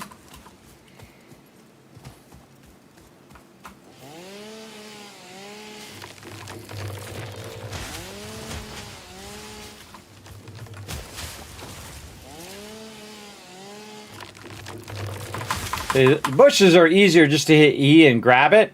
Really, the trees is what you want. The trees, you can't even take the trees down unless you have the chainsaw. And if I get some leaves while I'm getting the trees, awesome. But I'm going to get all these trees. And if I run by the bushes, I'm just going to hit E. There's a lizard doggo. What up, little buddy? You're so cute. Look at you go. Little lizard doggo buddy there.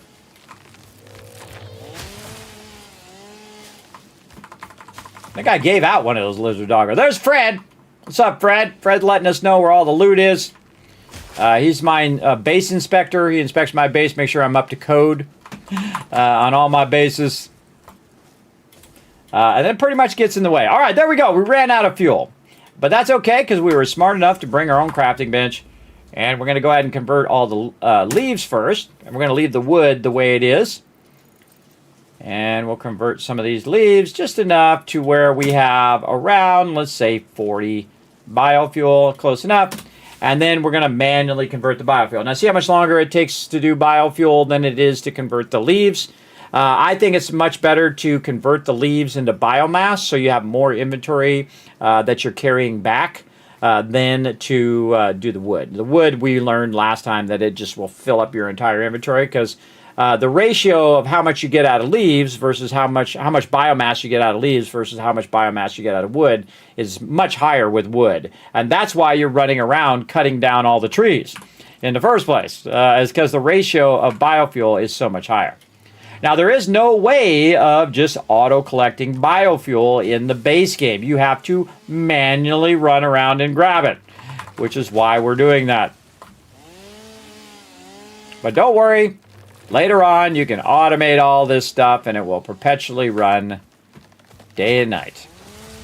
And if you're super smart, you can go get yourself a server, like a G-Portal server, my awesome server host. They are amazing. And you can let it run on the server 24/7. There's a little option that says, when I'm on the server, then run the server. But you can uncheck that option, and then it will just run 24/7, which I've done many, many times. And I call it the power of time, right? You're not sitting there doing it. It's running on the server, and it can run 24/7 for a few bucks. That's awesome. And I'm tempted to try a server run, but not right now, because the harder way to do this is without the server, is not having that ability to let it run when I'm not playing. Now, obviously, I can let it run on my local computer, but that's only going to be a finite amount of time because I am going to be playing other games, too. Get over here, get these big trees. That's kind of a bummer when they're spread out because it's harder to get them, but this animation for this chainsaw takes a minute, too. Well, we'll be thorough, get as much as we can. Again, it's not really worth your time to get a bunch of these leaves or to chainsaw the leaves. It takes too long to do that. You can just run around and hold down the E and grab all the leaves faster. That's typically what I do at the beginning of the game. I'll go to one, hold down E. I've got E down. I'm not pressing it each time. And you can see it's just picking it up. Incredibly great way of collecting resources at the beginning of the game. See? Just like I'm not pressing E. I'm just holding it down. Just run and look right at it, and it picks it up pretty quickly.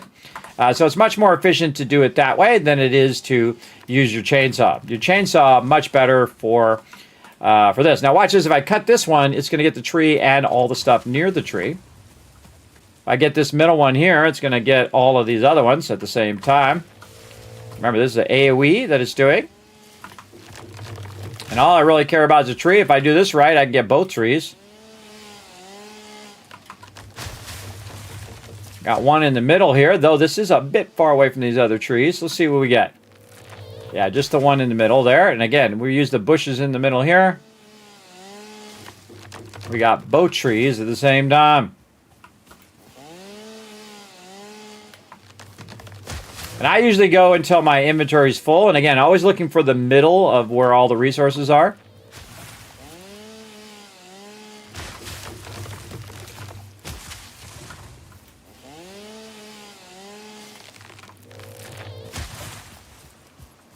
And they did add this new animation of the trees falling down, which I think is cool, like the first 5 times, and then it just becomes a little annoying. Always seems to fall in the direction I'm walking, too.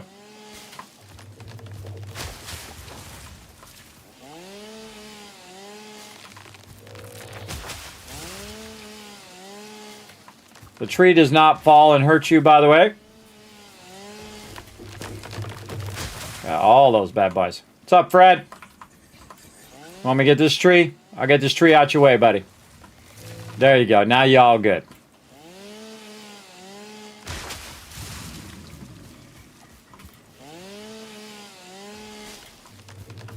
That's my buddy. Oh, we got up here some quartz. Now, again, I take these nodes out purely so I stop looking at them. So I stop going, what's that node? What's that node over there? What's that node over there? What's your current game progress? Which items have you automated already?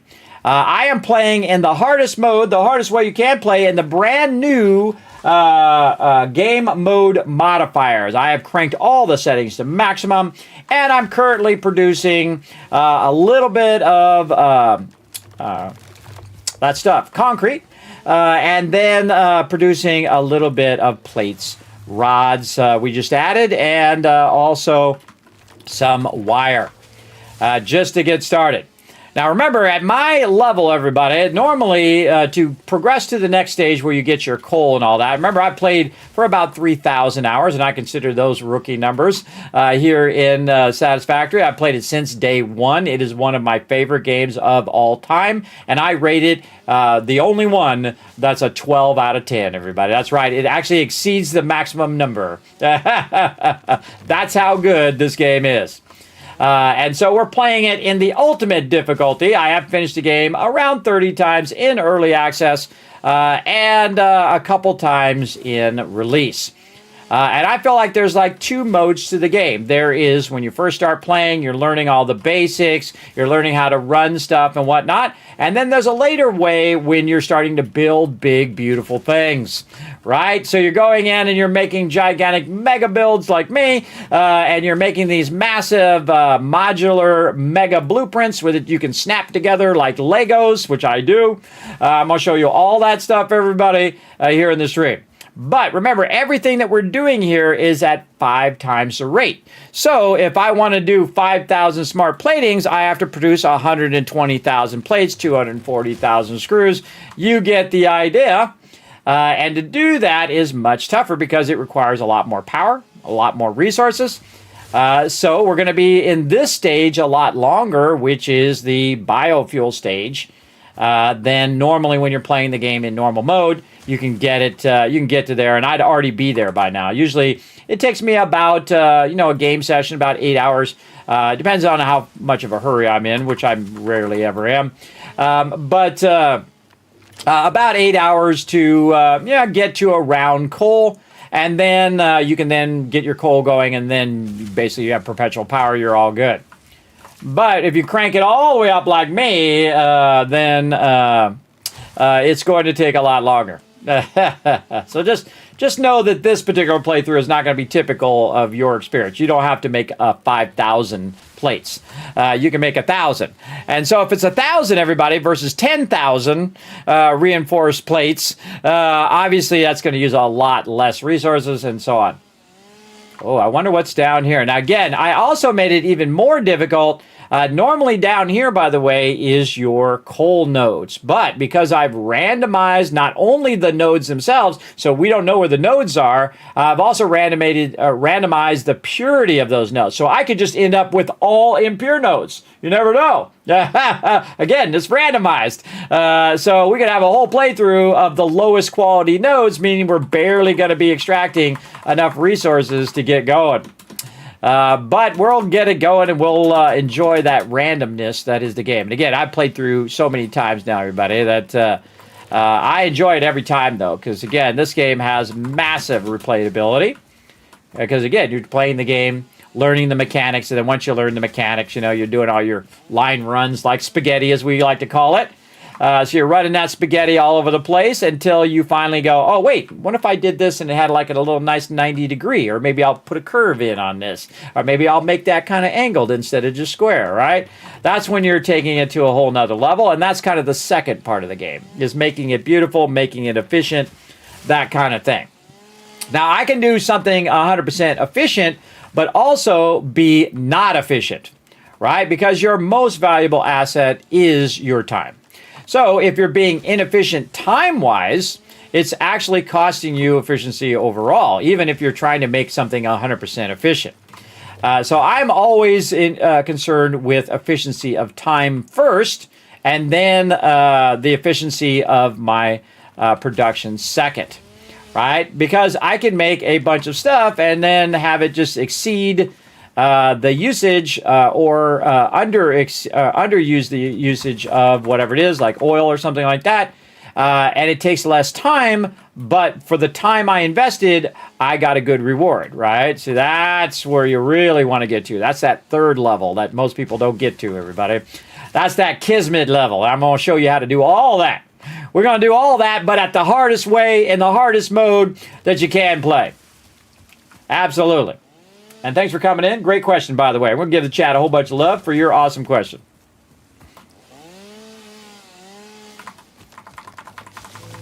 I just go until my inventory is full. Well, I can let this run for as long as I can. Now, you're going to notice, by the way, when your inventory is full, if you're not paying attention, that it stops AoEing, that it's only grabbing, just the wood or just the bushes. That's because you don't have any room in your inventory. I just, every now and again, I'll hit the tab key to kind of give me a general sense of where I'm at. Again, this is how you do biofuel. And again, I go straight to the chainsaw, everybody. Oh, and now I'm out of fuel. Still looking good here. Let's go ahead and put our crafting bench back down. And we'll make some more. And we're going to convert all of our leaves. The cool thing about converting your leaves is that you actually end up with more inventory space, because the conversion from leaves to biomass is reducing the amount of numbers, and you actually end up with a lot of biomass, but you reduce the amount of items in your inventory.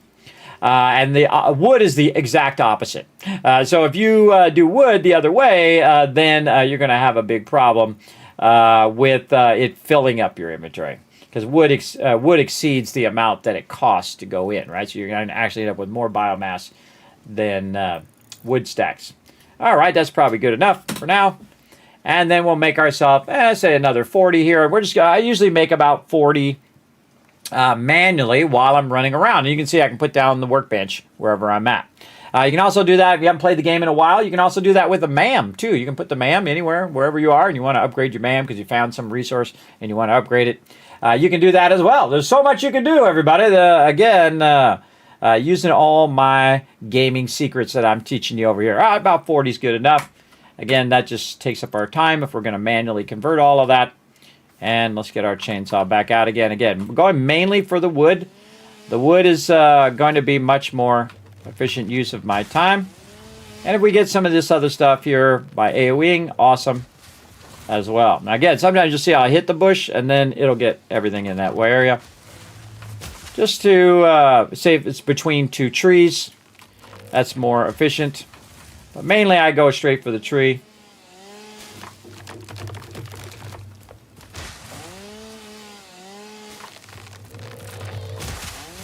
And we're going to do a lot more of this at the beginning of the game if we wanted to auto run. But like I said earlier, if you missed it, it's actually more efficient for me to manually make the resources.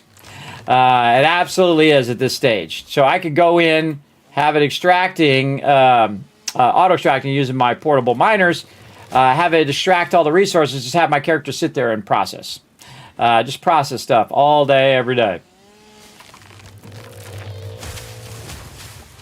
Oh, I hear something, which means there's some peeps around here somewhere.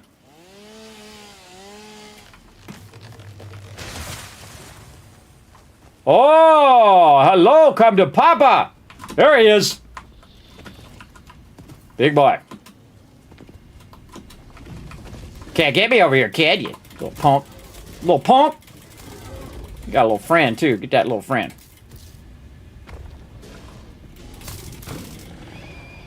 Seek the high ground, everybody. Seek the high ground. Yeah, you got problems. Falling down the hill. Aha! Kid's been showing you all my secrets here.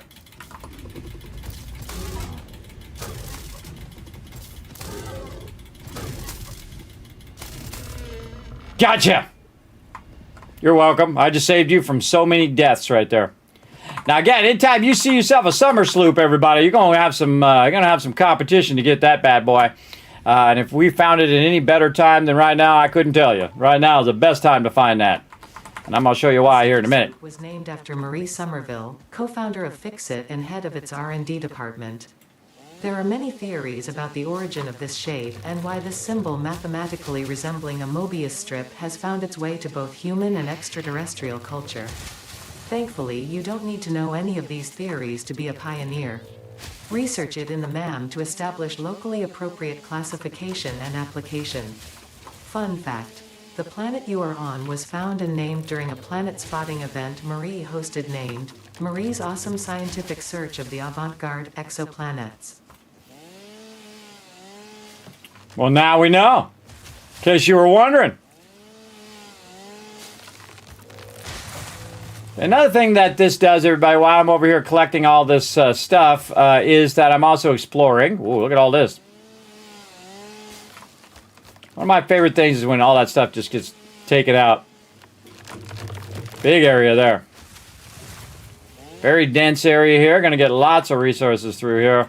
Again, this is the only time I really hit the leaves is because there's so much. And that's efficient use of my time.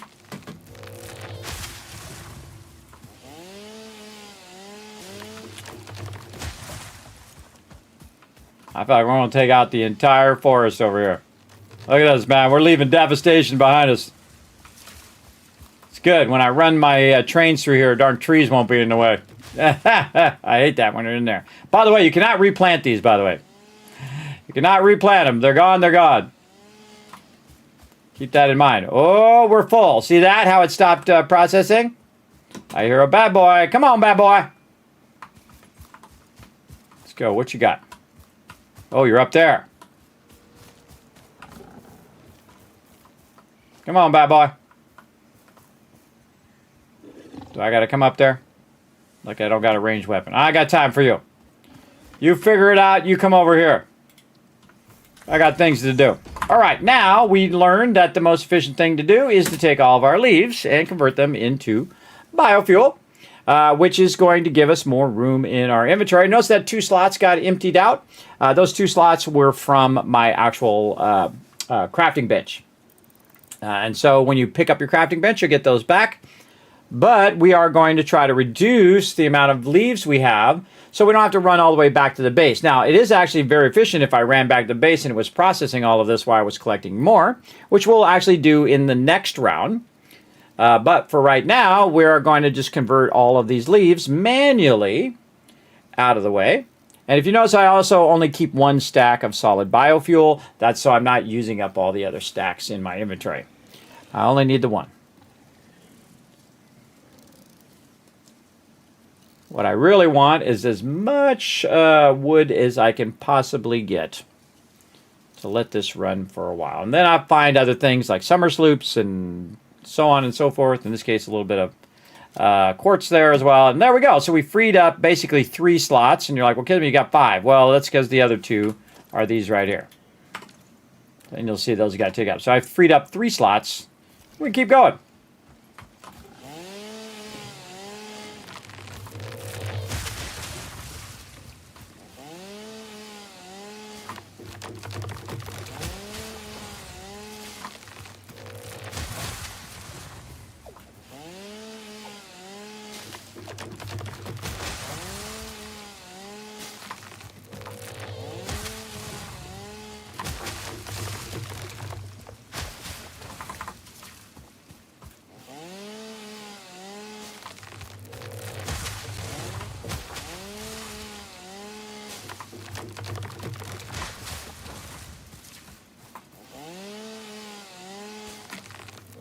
So I got all those at the same time. Again, you hit the middle one, I'll get all those.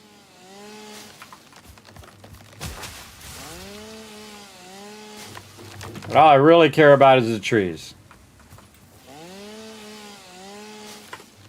How we looking? Filling up, filling up. All right, and we got 2 stacks of that. That's probably good enough.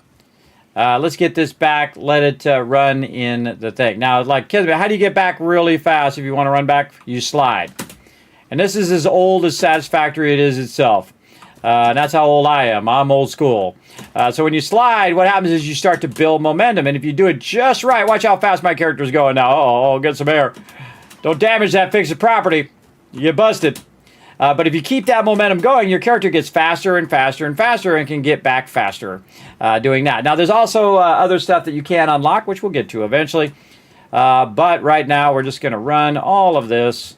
Slide jump over here. Now, we already have some that we converted, so we can go ahead and just put those right in there like that. Actually, take half of this out of there and put the other half over there. There we go. So it's nice and balanced. Then we're going to go over here. And any leaves we have left over, we're going to put in there. Any wood we have in here. In fact, we could probably double up the wood and just manually convert the leaves if we wanted to.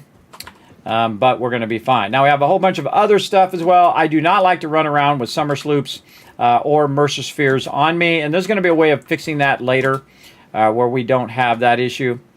What did I do with my... Oh, I took my MAM out. Yeah, I took it out. Let's go put it on this side. A better spot for it anyway. Let's get our MAM back in now. What do we need? Oh, we need some reinforced iron plates. What a surprise. All right, what do we got? We got nothing because we put all of our resources back in here. Okay, let's put all these away, though. Any of this kind of rando stuff I throw in here, that I'm going to keep with me. And then all of my resources I keep in here, and I just grab them out when I need them. And then let's see if we have enough for the ma'am now. We do. Awesome. There we go. And then we want to do our summer sloop. It's kind of sad that you have to sacrifice a Mercersphere and a summer sloop, but it is what it is.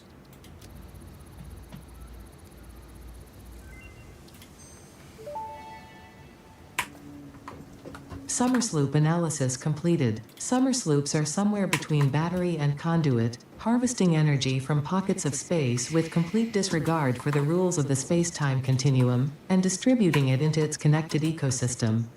This energy, let the energies harvest until the waves reach our shores. Consume. Similarities to the hypothetical force of dark energy to potentially be one and the same. It can now be tracked by the object scanner. You're not hearing voices, are you? Sometimes that happens. If it does, you might want to see somebody about that.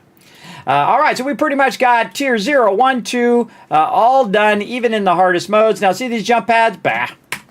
Never unlock those. Those are such a waste. There's so much you have to do to unlock those, everybody. You got to do 50 rotors, 300 iron plates in this harder mode, and 150 cable, which the cable and the plates, but the 150 rotors, no. That's a lot. That's a lot. We ain't doing that. Rotors take a while. And again, you want to see what rotors take, everybody. You can actually go in here. You can manually make the rotors, but it's 10 rods and 50 screws each, so that takes a while. But later on, don't worry, we'll automate all that stuff. Now, again, we keep running out of fuel because, again, our fuel requirements are so much higher now that it's difficult for us to get that running. Now, another thing that we might want to do is think about where we can infuse, and that's why I have so many boxes, so I can infuse my lines with stuff that I might want to do. So I happen to have 26 extra biofuel, so I'm going to go ahead and put that in there. And then what it's going to do is automatically infuse that into my bio collectors, right? And it's going to automatically balance them all out because we have a bunch of load balancers that are balancing them and putting, like some will go this way, and then it'll split it in half, and it will do that side and this side, and then those will split in thirds. You get the idea. So it splits it in half, splits it in thirds, and it's basically evenly distributing those.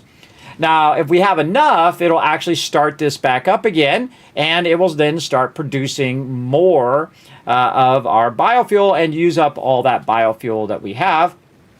We could also make our own biofuel and do what I did earlier, where I manually put it in there. And you can see right now our power is off. And so we'll just kind of let it do its thing, and we can see that some of these now have fuel, and that one has fuel. Again, it went from red to that kind of yellow color. And we can see they all have some fuel. Again, we'll wait till those kind of run in there. And then we'll go ahead and say, I wonder if I could start this up now, right? I'd look at all the lights first. Looks good there. Looks good there. That one's got some. That's good there. That one's got some. All right, let's go ahead and see what happens. We only got 2 in there this time. Let's see if it's enough to make some more and run it down here before it goes off.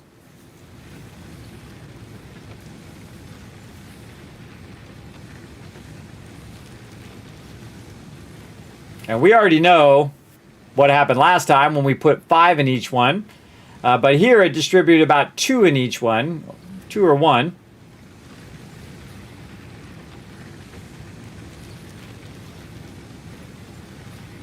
Oh man, it's cranking them out. Look at that. 60 per minute right there.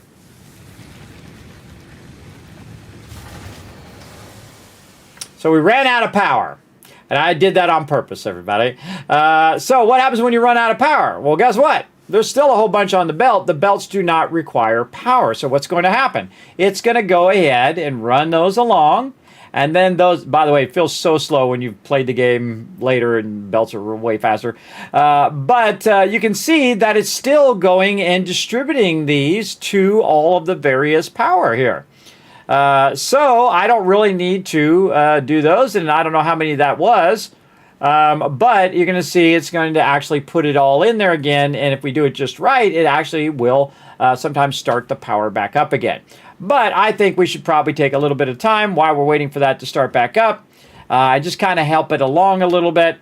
by running over here. Probably best to get it from its raw state here. Get like 3 of these. And just go ahead and speed it along. And try to get it to a point where it can sustain itself. I usually find about 5 each is enough for it to make enough fuel, get the fuel down the belt. Now, of course, we can move the production closer to where our power is. I have it way back there because I originally had the power back there, but we could actually flip this so this is closer, so it doesn't have to go that far down the belt. But in the long run, it's not going to matter because, again, I'm just going to manually infuse it with a whole lot more, and I can do it way faster than it can do it, right? I can make way more in the time they'll do it. So we'll say, how about 200? All right, we'll make 200 of them, and we'll let that run. Now, every time I take a break, by the way, which we're going to take a break here in a minute, I'm going to let a ton of stuff run in my inventory so that I have that massive amount of stuff while I'm on break. And I suggest you do that every time you take a break or every time you go to do something, that you just let a bunch of stuff run in the crafting bench. Because you don't have to do anything. I'm not holding it down. Just roll your cursor over the hammer, hit the space bar, and you're off and running. It'll just convert it until it's done. So we're going to convert a bunch of this. And that's probably good for right now. And then what I'm going to do is I'm going to take some of this and put it in here like this, so it's distributing it while I'm making more. So I'm being very efficient, right? I'm multitasking while it's distributing those evenly across all of those while I'm putting more of these over here. And because the belts are so slow, it's going to take it a long time to get in there and distribute it all and do all that. And I don't have to manually go into each and every one and put 5 in each every one, which I did earlier, just to show you what it's like to do it manually and what it's like to have it do it. Now, obviously, it's going to be faster if I do it, if I go in and do it, but I should be over here converting stuff and getting a whole bunch of these ready so that while it is running, I can go and I can do other things. And again, so far what we have is just our basics. Now remember, this requires 4 times as much power, 10 times as much of this, 2 times as much more of that. You get the idea, because we have it cranked to insane mode, to 11. All right, there we go. We got a bunch more. Take those, distribute those in here, so those are running wherever those need to go. And I'll probably move this over here, too.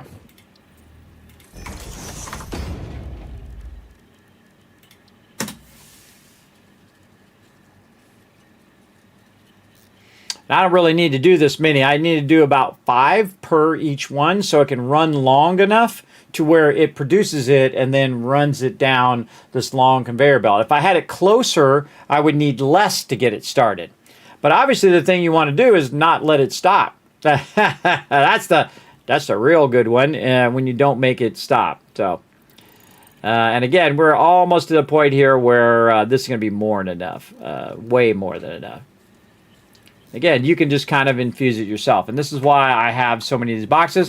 Let's see where we're at now. 9. Okay, that's good. That's good. More of these in here. Again, I'll just go and take a sample and see where it's at. That's 10. That's more than enough. Here we go. And away it goes.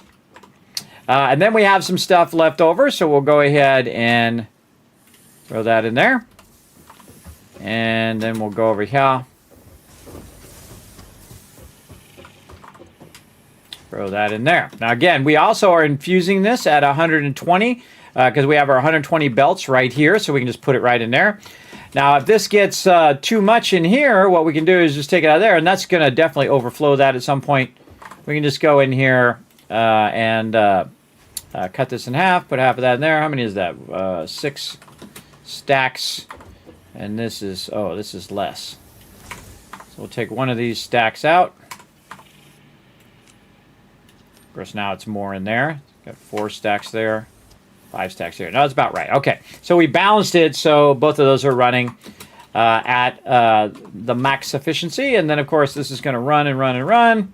Now what's going to happen is this is going to bring this down, and these two are going to merge together, right? So you have 60 and 60 merging together, and in theory this should be 120 if you're running both of them. But what happens is this one is going to run out of leaves. That's what's going to happen because it burns through those leaves pretty quickly. And when it runs out of leaves, then the other one's going to get the full 60 and it'll be able to run at that full amount. But we really want to run at 120. There we go. Look at that rock solid amount of stuff coming out there. And then what we want to do is check and see where we're at. Now we're more than when we started, right? So now we have plenty to let that run for a while. And it's going to make us a ton of stuff. Over here, we've got our plates. Very nice. Let's go across here and do a little jump. And it's been doing a little bit of rods for us over here. And then if we go back over this way, slide underneath that, it's doing a little bit of, doing a whole bunch of wire over there. You can see we're using our portable miners because that's awesome. Over here, same thing, tons of them. Remember, that's like 800 to 1,000 extraction versus 60 that I'm doing there. And then this is making a massive amount of concrete, which is concrete's the number one thing that I typically need. And that's the thing I work on the most because you just need a tremendous amount.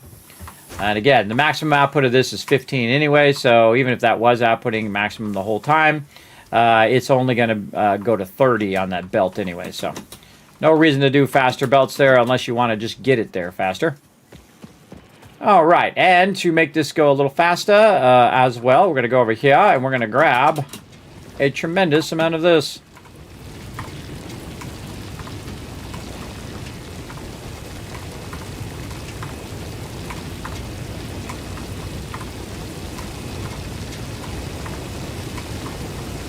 Also, what it's doing is it's starting these back up again because they fill up.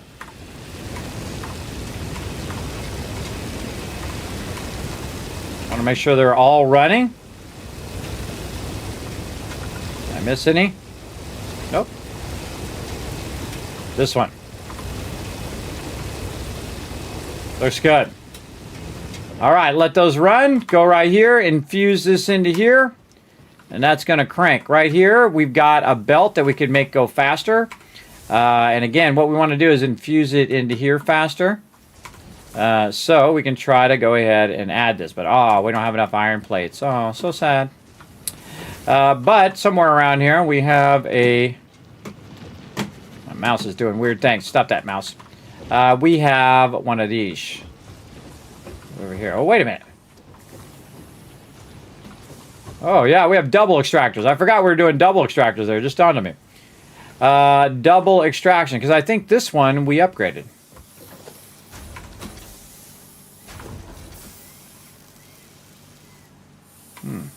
We did not. We upgraded that one. We didn't upgrade this one. Okay, we had to come back to it. That's what it was. We had to come back to it. Oh, look at that. We can make 37 reinforced iron plates now, everybody. Again, you see how we're scaling up? We could barely make 1 or 2 before, but now we're scaling up. We can make a bunch of them. It's better for it to make the lower end stuff and for me to make the reinforced iron plates. For me to make it, making the reinforced iron plates right now would require a lot of power and a lot of infrastructure. And your most valuable asset, your time.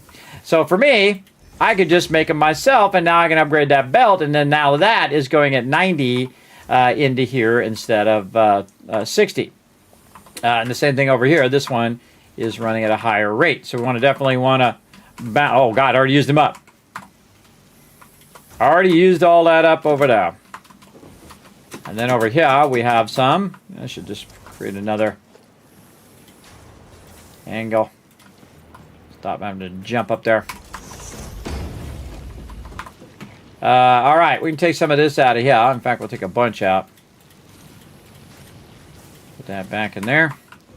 All right, same thing here where we have this. We want to convert this like we did on this side, but we want to infuse this with a bit of this. In fact, we could just do that. Come over here, grab all of this. Put this over here, because again, this is extracting at 60, splitting in half to 30, so this would be 30 and 30, but if I put it in the box itself, it's going to run out of there at its maximum input rate now, which is 90, which means it's going to be producing at 30 per minute, which means we're 3 timesing our production ability for the same amount of power. And I like 3 times the production for the same amount of power. That's me. That's how I like to roll. All right, same thing here. We're going to convert this over to being split, so we can manually infuse this in here. Because remember, everybody, we got to do a tremendous amount of resources. The hardest amount of resources that you've ever seen in the game ever. At least in the vanilla mode without mods. All right, how are we looking? Is that lined up? Doesn't look lined up to me. There we go. Now it's lined up. All right, now I always put my Mark 1 belt in first just to get it lined up, and then I can come back and I can upgrade it like so. And then, of course, we're still going to use the extractor.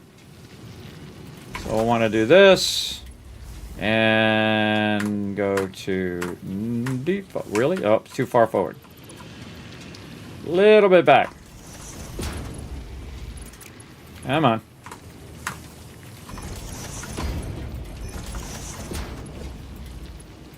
There we go. And again, this is only extracting at 60, so it's going to go in, split it 30-30, so it's 1/3 the ability for it to run. Again, remember that our input is double, right? So instead of it being 45, it's 90.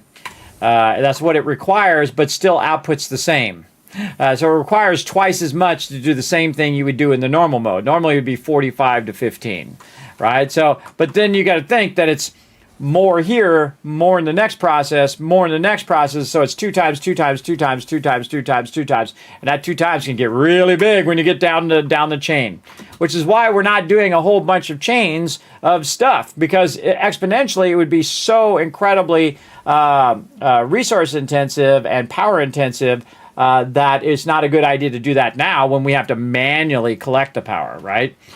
Much smarter to do it this way, where we can manually infuse it in there and then run it at a faster speed. Now, while I was doing that, look what happened, everybody. It actually collected more. I just walk on top of them when I got them this close together.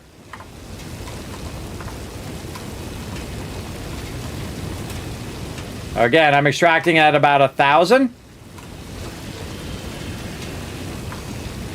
Get that one under there.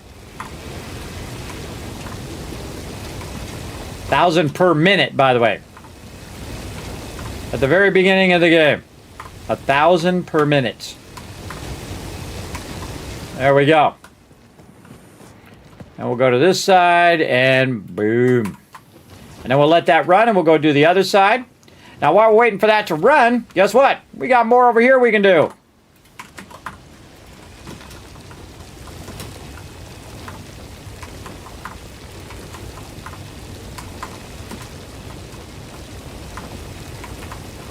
Now again, this is a lot of manual work here, right? So you got to manually collect all this stuff instead of running your extractor.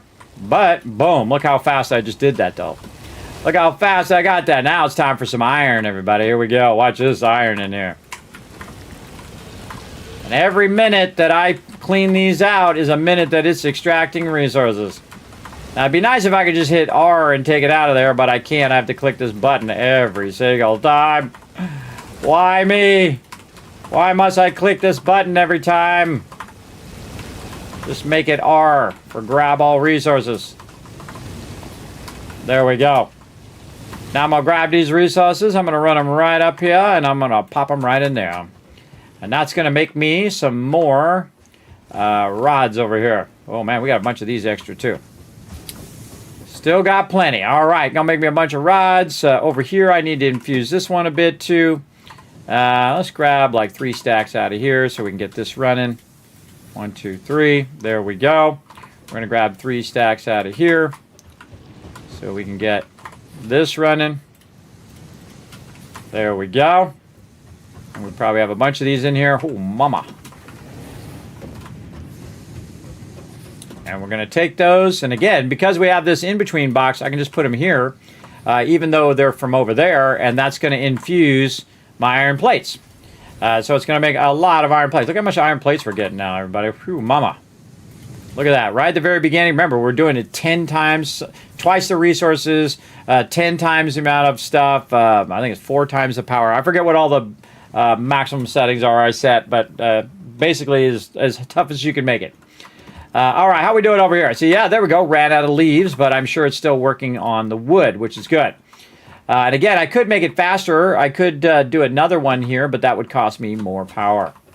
Again, I'm power balancing as well. You can see my power balance is beautiful. Look at that, everybody. Look at that. 355 out of 360. That is a thing of beauty right there. That is a thing of beauty. Perfectly power balancing. Now, again, if I had everything running simultaneously, it would kick off. But we've got just a bit of stuff running now, and we could add more power, I guess, just to add more stuff down the line here eventually. But I feel like we're probably good. Yeah, we're probably good there. All right, we'll let that run. And guess what, everybody? While I was gone, it's done collecting all this stuff again. Because remember, it takes like a minute. It takes a minute for it to collect all this again. Or I could have it doing it for me. Now, again, I could add more power and have it do it for me, which eventually we will. Especially on this copper. But for right now, I could collect 1,000 of it, and it can't even process that fast enough. Look at this, also over here. Let's get this again. This is just about enough to fill up your entire inventory.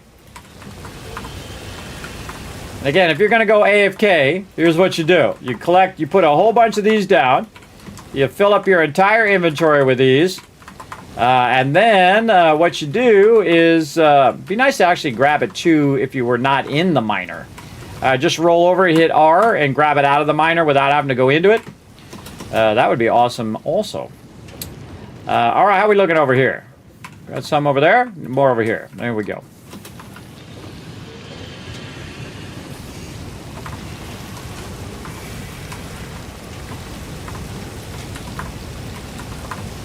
This is efficient. At least in the early game. And then right up here, we got another box that we can infuse some stuff in there as well. And that is going to run, make me some more stuff, which is then going to run over here and backlog stuff over here, which is awesome. Again, I can increase my capacity, increase my production to make even more, but there's no point in doing that, again, because it would just require me to collect more biofuel. The point is to find a good equilibrium between your time collecting biofuel and it processing all of these resources. Look at that. We're getting our resources popping now. Very nice. And again, our objective, 5,000 smart plating. Now, we're going to run back over here. And we're going to go ahead and drop all this. Oh, wait. We're going to do this first. Then we're going to pick this up with middle mouse button. We're going to put one of those down. We're going to take all this. We're going to do this. And then we're going to take this back out. And, ooh, this is stopped. That is stopped there. All right. Hold on. Watch this. Grab all this from over here because we don't have enough plates to run that across there. I'm just going to go ahead and drop 3 in that one. 3 in this one. And now instead of it running at 60, it's going to run 120 in there, which is double the going to double the speed of the output of that. And again, just me manually moving that, everybody, has saved me a massive amount of time. Oh, took too long. Took too long to do it. I was snoozing and I started losing. There we go. And again, I kind of feel like sometimes we might want to switch this one over here as well. We might want to just switch this one altogether.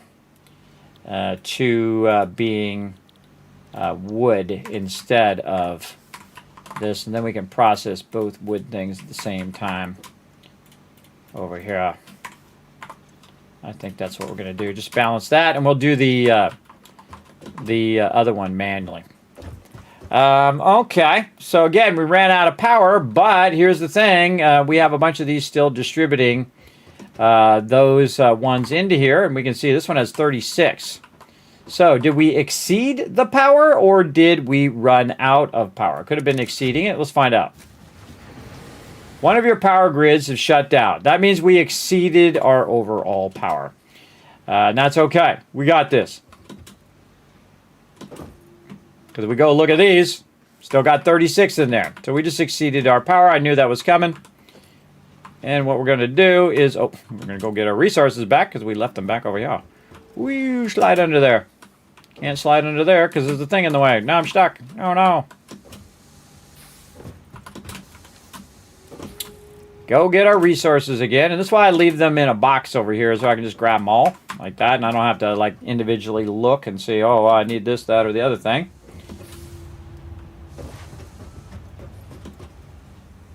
All right, back over here. Now what we're going to do is siphon off the third one here and run a couple extra over here to get our power up just a little bit more to accommodate this extra stuff that we added. I'm going to put one on that side. And I'm going to put one on this side over here.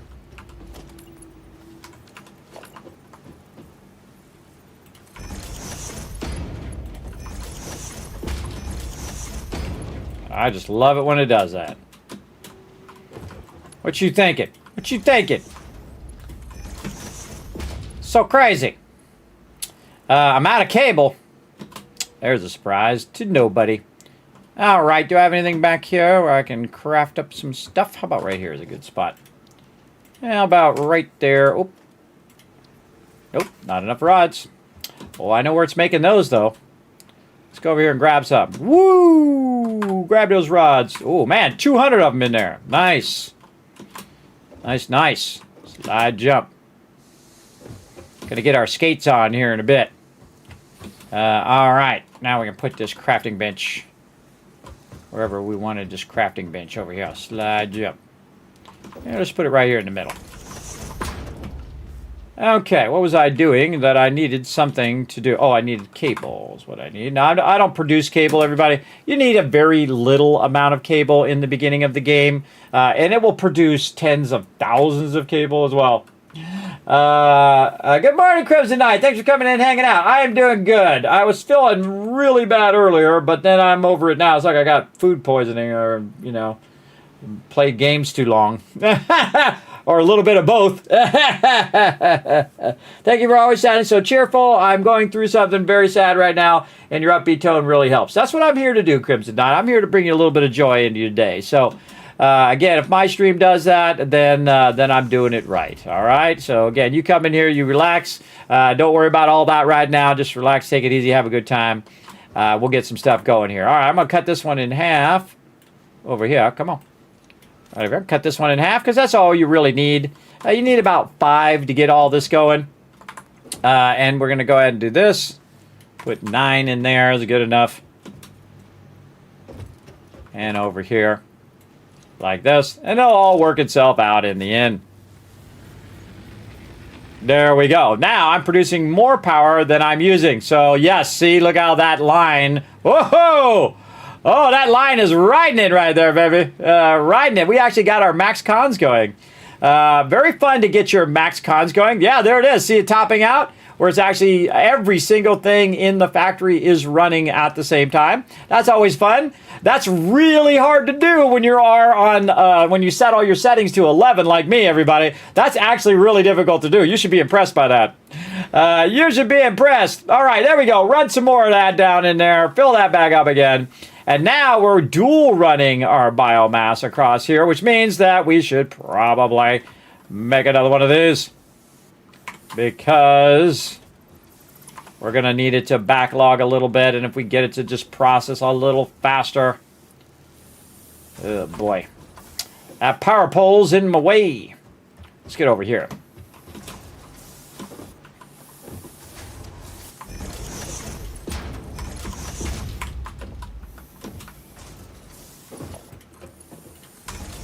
Good enough. There we go. Now what we wanted to do is the backlog in here so we can manually grab it out of here because the belts are not fast enough yet. And we can just infuse it in here, right? So we'll go in, we'll cut this one in half, we'll put 50 in there. And it's just because we just don't have fast enough belts to process all of that stuff yet.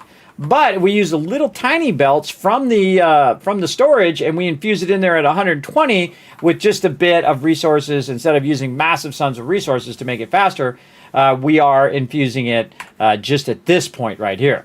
So again, that's all going to make all that faster, make that all easier. Okay, so now we got that done. We're going to put all this in here. Again, did we make our thing? No, we did not. Okay, we got to do it all again. All right, we're going to make one of these right over here. We're going to take this, we're going to do this, and we're going to go ahead and take this out. Now, normally I would go ahead and make some biofuel, but I don't need to do that anymore because it is already making it. And you can see we have 35 in here, so I can just cut that 35 in half, throw that back in there before this gets to the end. Otherwise, it's going to kick my power off. And now I've got 17 of them for my chainsaw. So now I've done it early enough to where I can get some without having to make some to get started. So we're going to cruise out here. Cut down some more of this forest that we just happen to be by. But you can see, look at this. Look at all the trees are no longer here, everybody. This is me. This is my bad right here. But, you know, we got to keep our base going. And notice I'm going in a different direction, too, everybody. I run in a different direction. So if I see some of these barrels, or in this case, some Caterium, we can go ahead and grab it.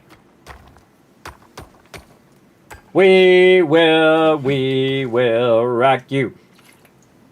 All right, we're going to do one more round of grabbing a bunch of resources. And the reason why we want to do this is while that's processing over there, we can kind of set this and forget this while we're taking a break, right? I think this is the most I've ever bothered to come over here and cut this area down. Usually I run the other way, but I thought I'd run this way this time. My goodness. We have clear cut this like crazy. Tempted to run down there and see what those nodes are. Remember, all the nodes are randomized, so I don't know what's down there. I don't know what's going on with any of these nodes. But I actually did get an incredibly great start, everybody, where we actually started right by copper and limestone and iron, all in the same spot within that tiny little area that we're working on right there, which is pretty rare. Again, they have it designed. Oh, don't fall down in there. You might get stuck in that hole. It's just a hole. You can get out of there, by the way. It's not that bad.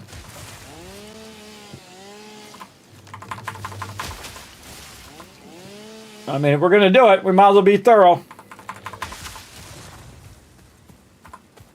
All right. Let's get over here.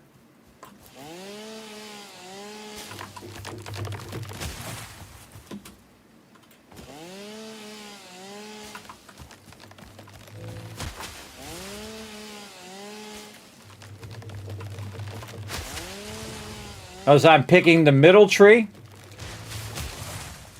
Just in case I can get all this. And if I can't get it, like if it doesn't get that tree, I'll just run over there, get this tree.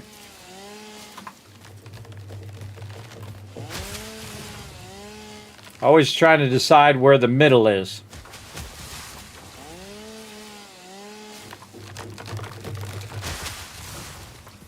Now there are some games, by the way, like a great game called Eco, that if you take out too many trees, it actually affects the world, and the world starts to have trouble. Not in this game. You take it all out.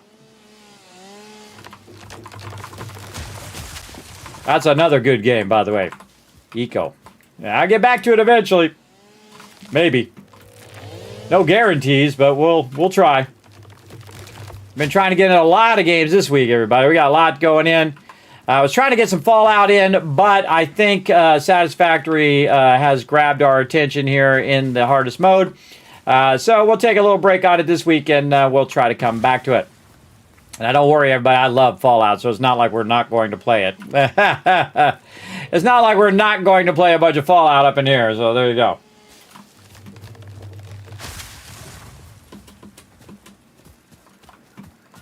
Got all this. So if you got a lot of this, well, then it might be worth using your chainsaw. But again, when you're running around, everybody, watch out for all the baddies. I'm always listening for the baddies. Let's get all this over here. This is going to be wild to remove all this, too, because, again, this is the most I've ever bothered to do biofuel. Because normally I would already be to coal by now. And I would have it all perpetually running for me right now. But we got to do some serious manual extraction.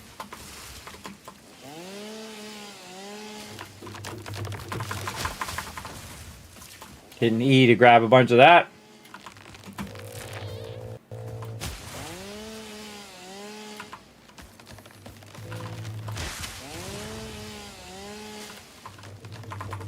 Hitting E as I go by those.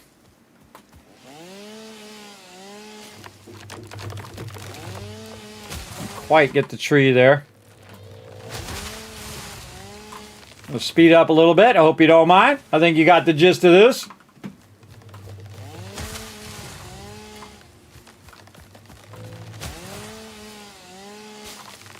If you do have any comments or questions, feel free to throw them in the chat, everybody. There's never a dumb question in my channel. Feel free.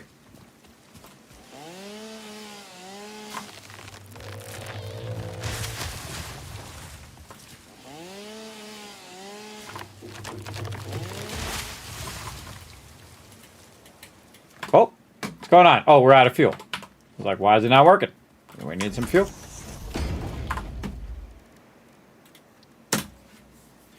And again, we're going to convert all the leaves because the leaves go the fastest and they also clear out part of our inventory. Oh, look what we got here. Oh, we got some mycelia as we're running around as well. We'll get into that here in a bit. I don't want to convert more than it can go into a single stack. So we'll go ahead and make some more. And eventually I'll be making so much resources that I won't have to keep making biofuel. But in the beginning, that's what we must do. And again, you want to make about as much as you think you're going to use when you're running around. So last time I used about 60. And I've already used about 20 so far. So we might just go ahead and let all this run. This way also it'll use up all of the biomass that we used, which means it'll give us that slot back. So that we'll have that extra inventory slot as well. Have you eaten hydrated, hun? Take care of yourself. I have. I got hydration always standing by. Always have that water nearby. And I stopped doing really cold water too because it was affecting my throat. So I had to go to kind of more of a slightly cold water. Slightly cold. Like it's from the fridge, but it's not ice water. And I find that much better. I don't like warm water. It makes me ill. Kind of like warm milk. Some people love warm milk. More power to you. Your life, you do what you want. But for me, it makes me so violently ill. And I was really ill earlier. Maybe pushing myself a little much. But you got to know where the edge of your limits are. That's why I started a little bit later than I normally do. We also streamed for what I thought was 16 hours, which actually turned out to be 17 and a half hours. But you'll see that I say, hey, I'm going to be running late, everybody. I'm going to rest up or whatnot. Again, I'm looking after my health. But I also like to, keep pushing back those limits, because otherwise I'd still be stuck in the bed right now. I'd be stuck in the bed. It's kind of fun. Well, we've been over here. I think that's where we got that summer sloop.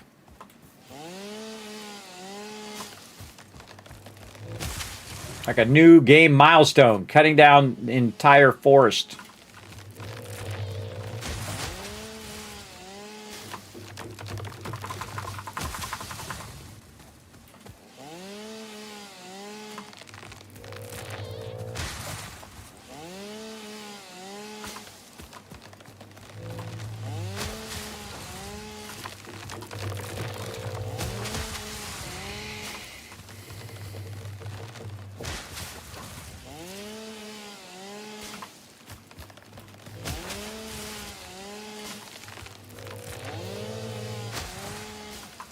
Cool thing is when you knock the trees down, look at the lighting. It changes the lighting because now the light can get through the trees.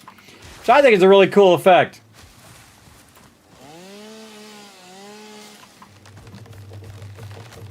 And the tree always seems to fall in the direction that I'm going to walk. I don't know.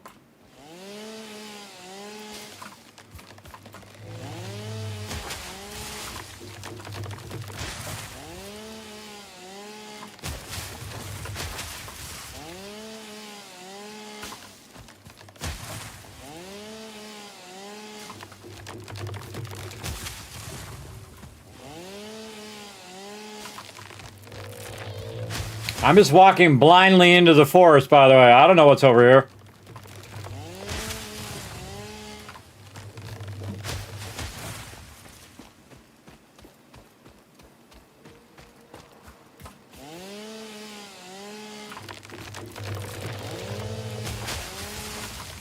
This is what you got to do if you crank the settings up to like 10 times, everybody. You got to spend a lot more time doing some biofuel, that's for sure. But it's over there processing resources while we're doing this, so that's good.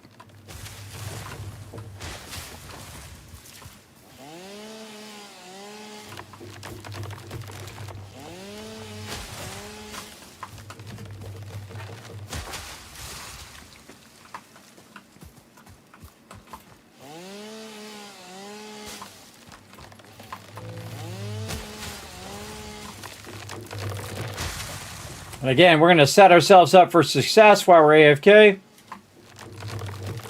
That's why we're doing all this.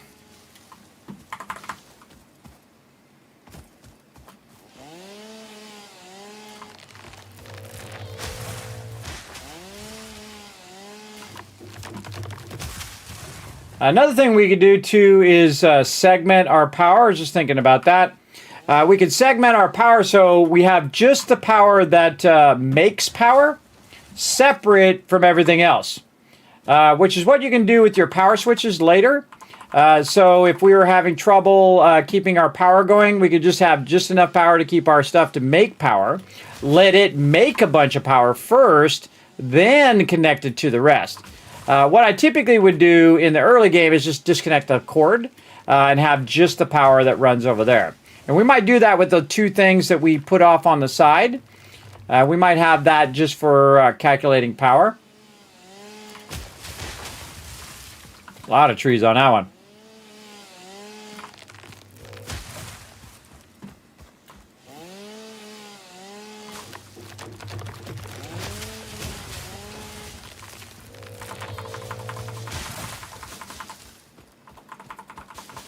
I'll grab a little extra while you're at it. Again, trying to hit it in the center so I get all of them. Sure did. Ways to go.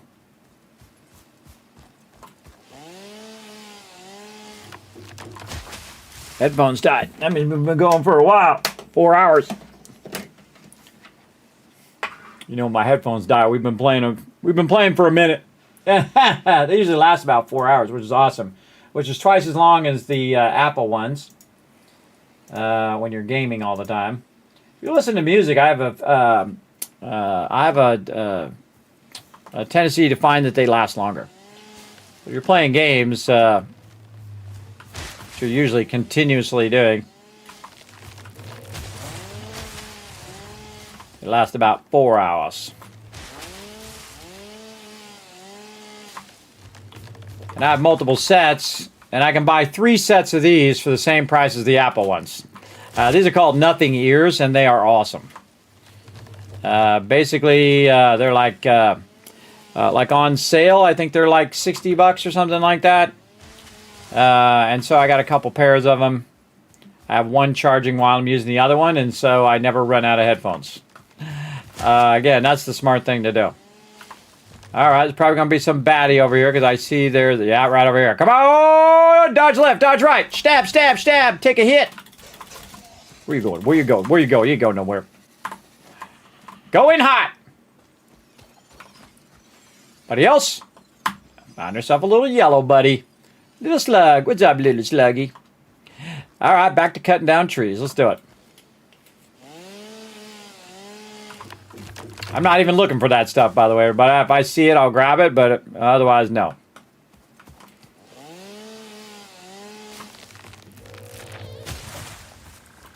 We're over here keeping busy while we're waiting for our...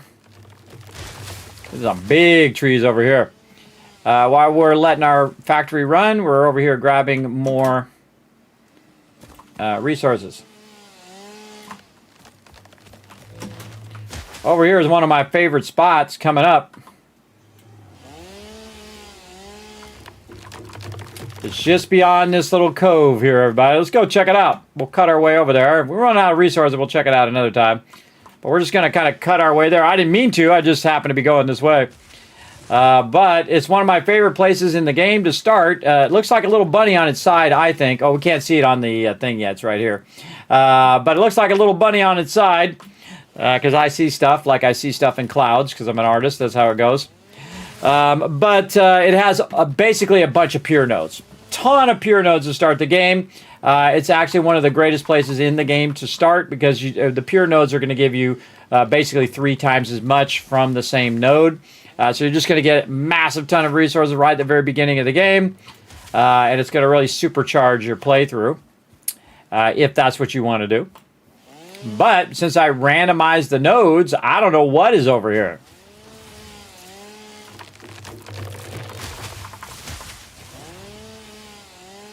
Kind of clear cutting all of this. How are we doing? Oh, we're full. All right. And we got a little friend there too. All right. So we got our crafting bench. Look at this all open over here. It's kind of weird. Kind of weird with it being all open like that. All right. We're going to convert all the leaves. Now, see what happens every time I put the bench down. I also get two slots free, which allows me to process stuff.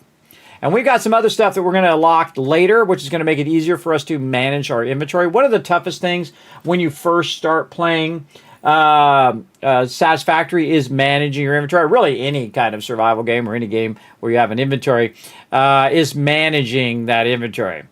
We're going to show you some great tricks on doing that. We've already unlocked some more inventory slots, which is helping us right now collect all the stuff. Notice I'm not bothering to convert the biomass wood. And again, I only want to have 1 stack of solid biofuel. And we're just going to convert this down to give ourselves a few extra stacks for collecting more stuff.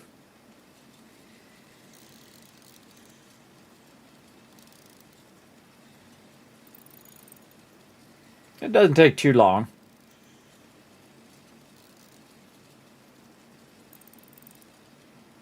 Not touching anything, by the way. Roll over the thing, press the space bar, boom, it does it. See, this is why this is much more efficient than me going around collecting tons of stuff. I could just get the resources and convert them myself. But I think even more efficient is to have it doing all the things, because this is fun, running around, collecting this at a level that I've never bothered to do. Because we've massively scaled up the difficulty level.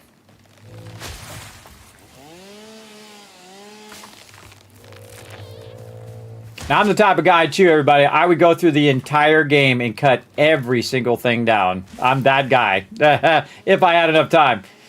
In my youth, I would, just to see what would happen.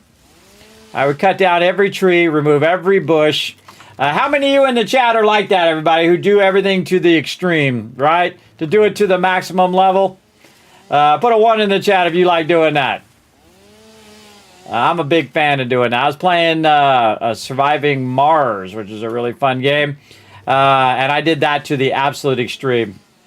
I actually did that one off stream, by the way, and a little bit on stream. But really fun game. Also, if you're into kind of city builders, but on Mars.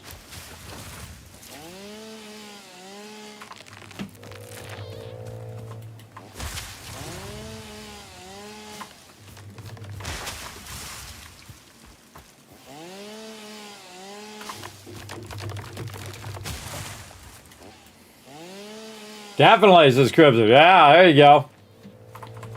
Yeah, definitely fun to take it to its maximum degree. Again, we're doing the hardest, playing the hardest mode, the hardest way you can play, because that's the way we roll up here in the Kismet stream. We're going to do it in the hardcore up in here. We got cut down a crazy ton of trees. Wild to look back, though, and to see that most of those trees are just gone. They gone. I mean, I usually cut some down at the beginning, but never at this level. This is a crazy ton of biofuel.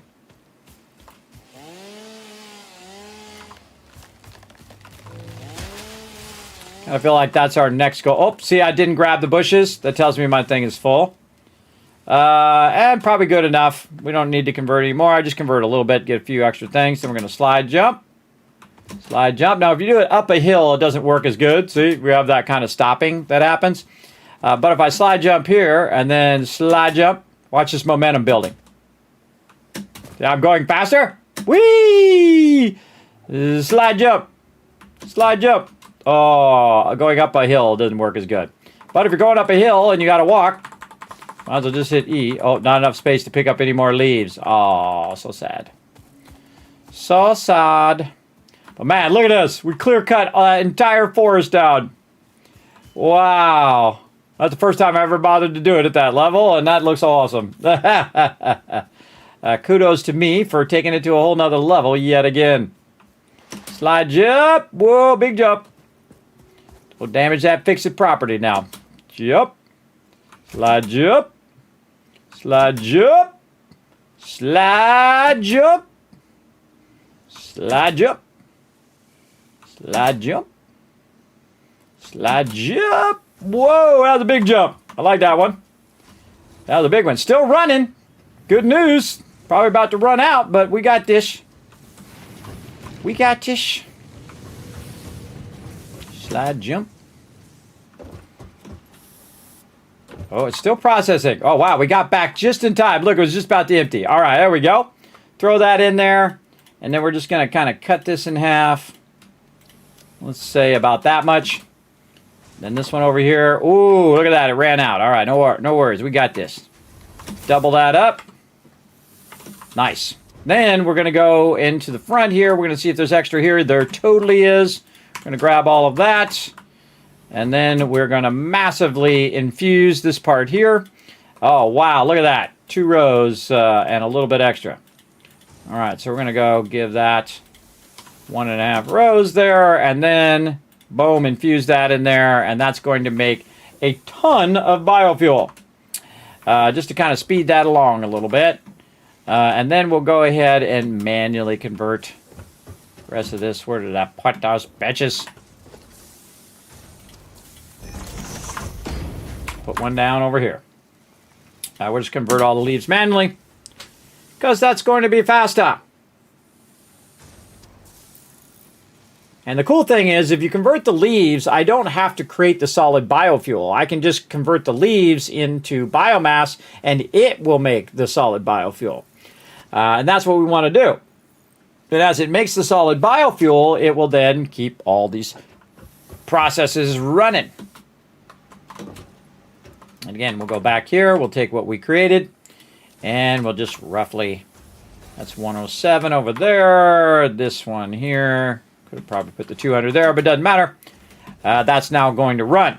So the next thing we need to do is we need to make sure our inventory is cleared out of all of this. Oh, we can do our MAM while we're here. And where are these? Power slugs right here. Oh, I don't have the resources. All right, we'll do it another time then. Over here, over here, over here. Marsilia over there. That's resources that I don't need right now that I can do in the MAM later. Okay, we're going to clear that inventory. Nice. Fully cleared. Then we're going to go right down here. We're going to get that one.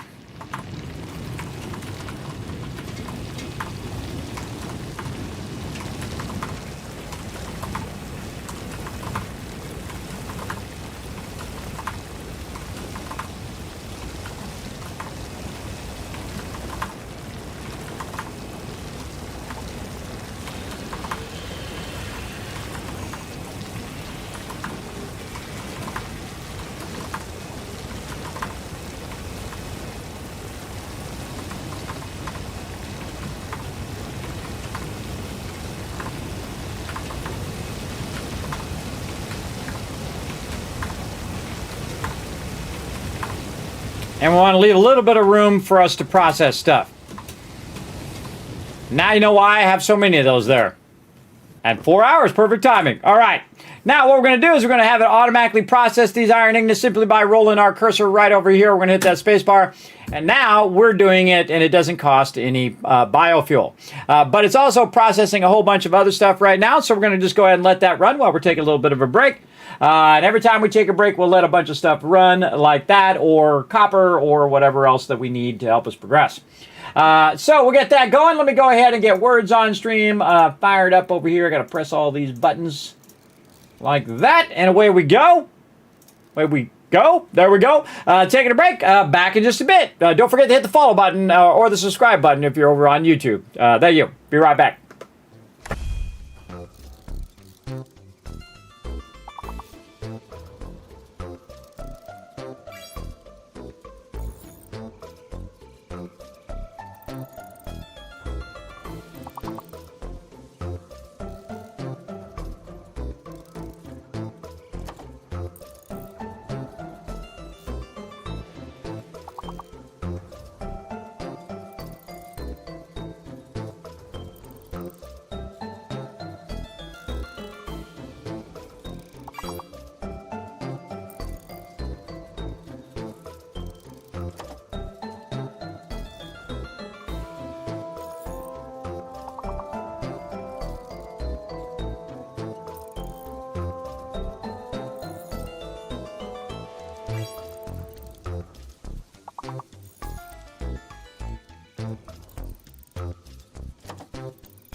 I'm back. Let's go. Come on, chat. Let's work together. I just walked a half a mile, everybody.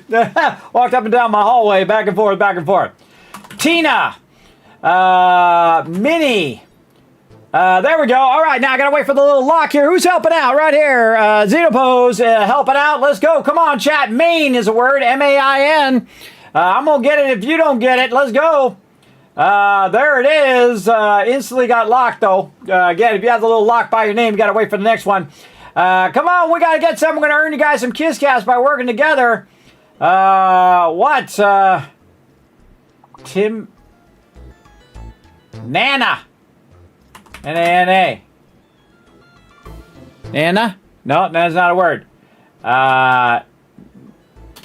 What? N-A-M. N-A-I-M? N-I-A-M. C-I-A-M. N-A-I-T. What the heck? What are these words? What are these words? Anybody see any of these words? I don't see any of these words. I see nothing. Tina? I was making stuff up. Maine. Already got that one. Man with 2 A's. Mint we already got. See, I'd like to know what these words are right here. Cammy. What are these words? What are these words? Hey, someone got it with 2 A's. Nan with 2 A's.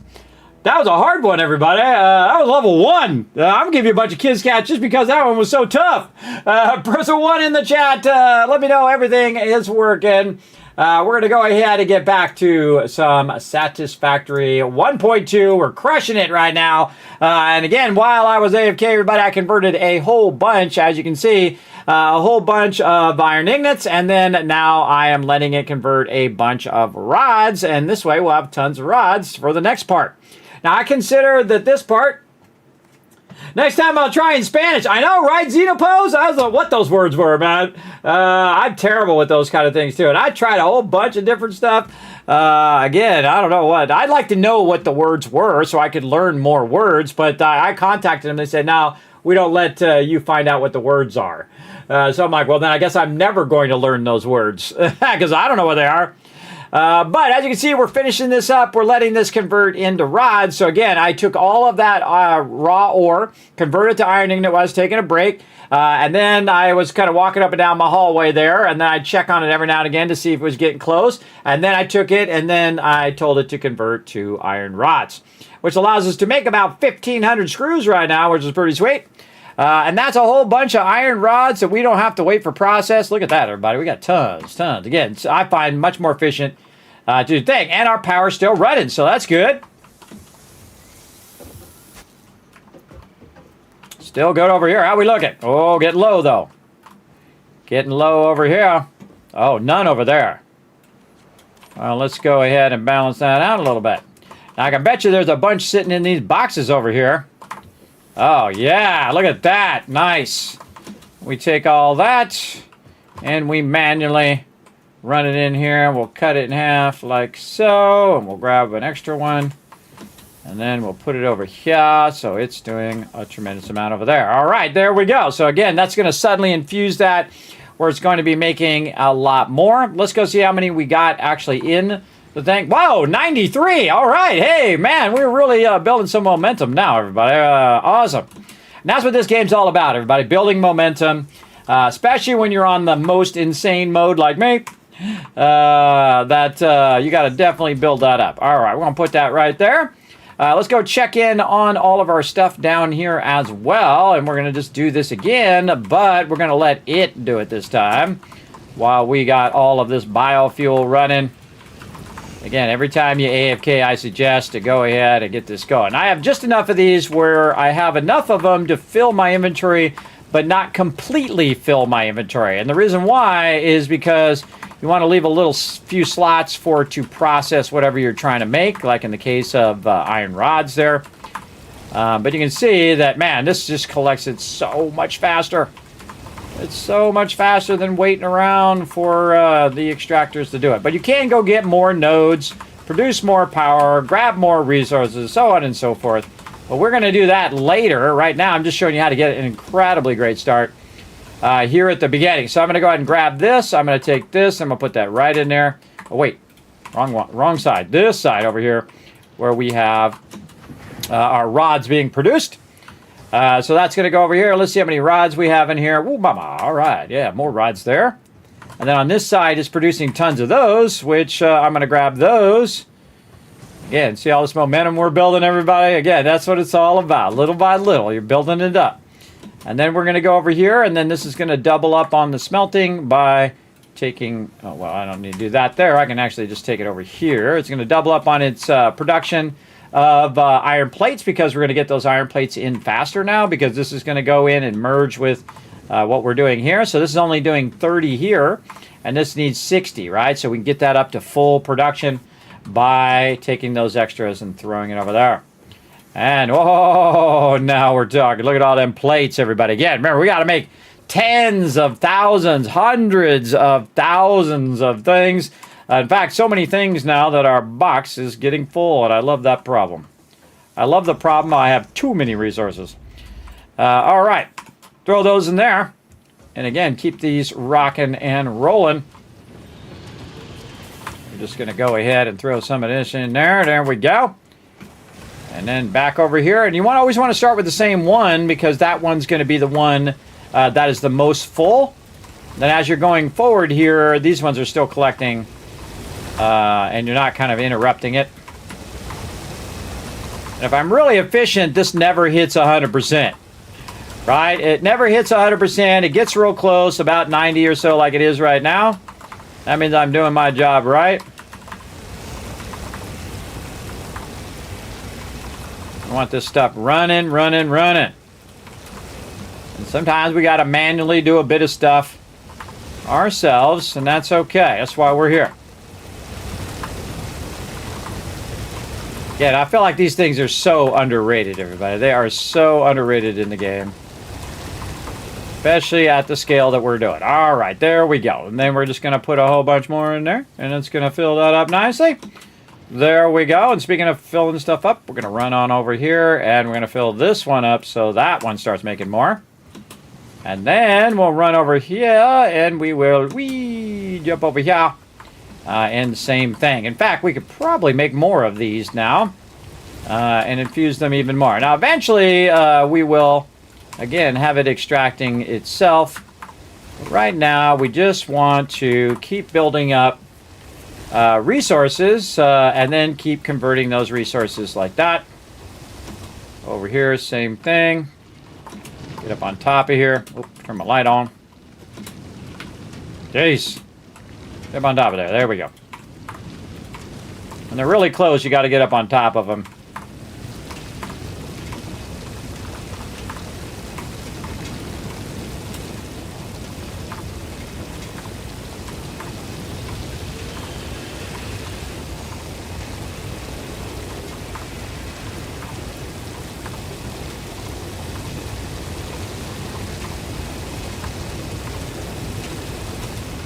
And again, it's consistently running it, but you know what makes it go faster? Doing this.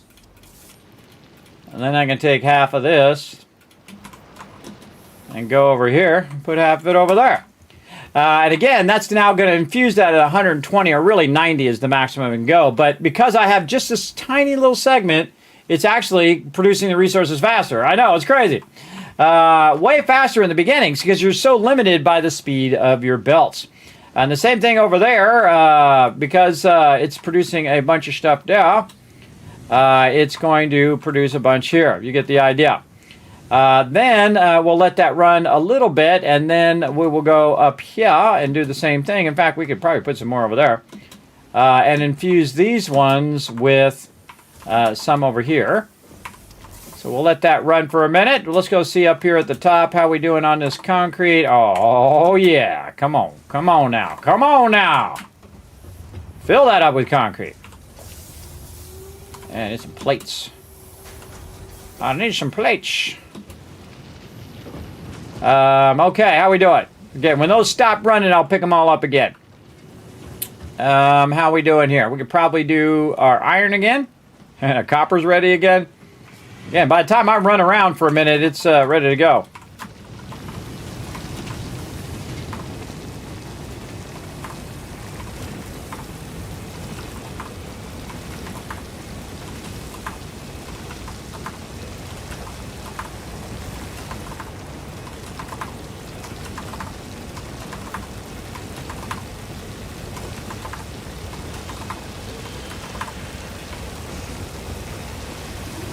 Go this way this time.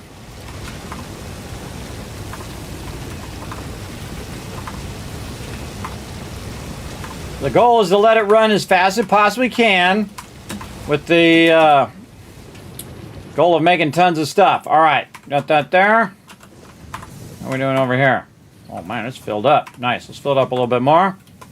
There we go. We'll take the rest of this and put it right up in there. Boom. Look at that. Actually, I end up with too much. With too much. And we'll just put that extra in there for right now. And then, man, look at that. I'm just going to put all of this over here. And now we're cooking, everybody. Look at this. We got tons of plates, tons of rods, tons of this. But this is nothing, everybody. This is nothing. We need so much more. We need so many more. Now, what we need is we need to start doing some of these things here. So we need our new item, which is the assembler. Now, the assembler needs 8 reinforced iron plates. And what do we need? We need some screws and we need some plates. Well, what we really need is we need rods and we need plates. And it just so happens we got a bunch right there. So we're going to go in here. We're going to make our crazy ton of screws. Like so, until it says 8 reinforced iron plates. Again, we have plenty of plates. It's just screws is the thing. And we'll get to making screws later, but right now with really rods and plates, rods and plates, rods and plates all day long. At this scale is what you want to do.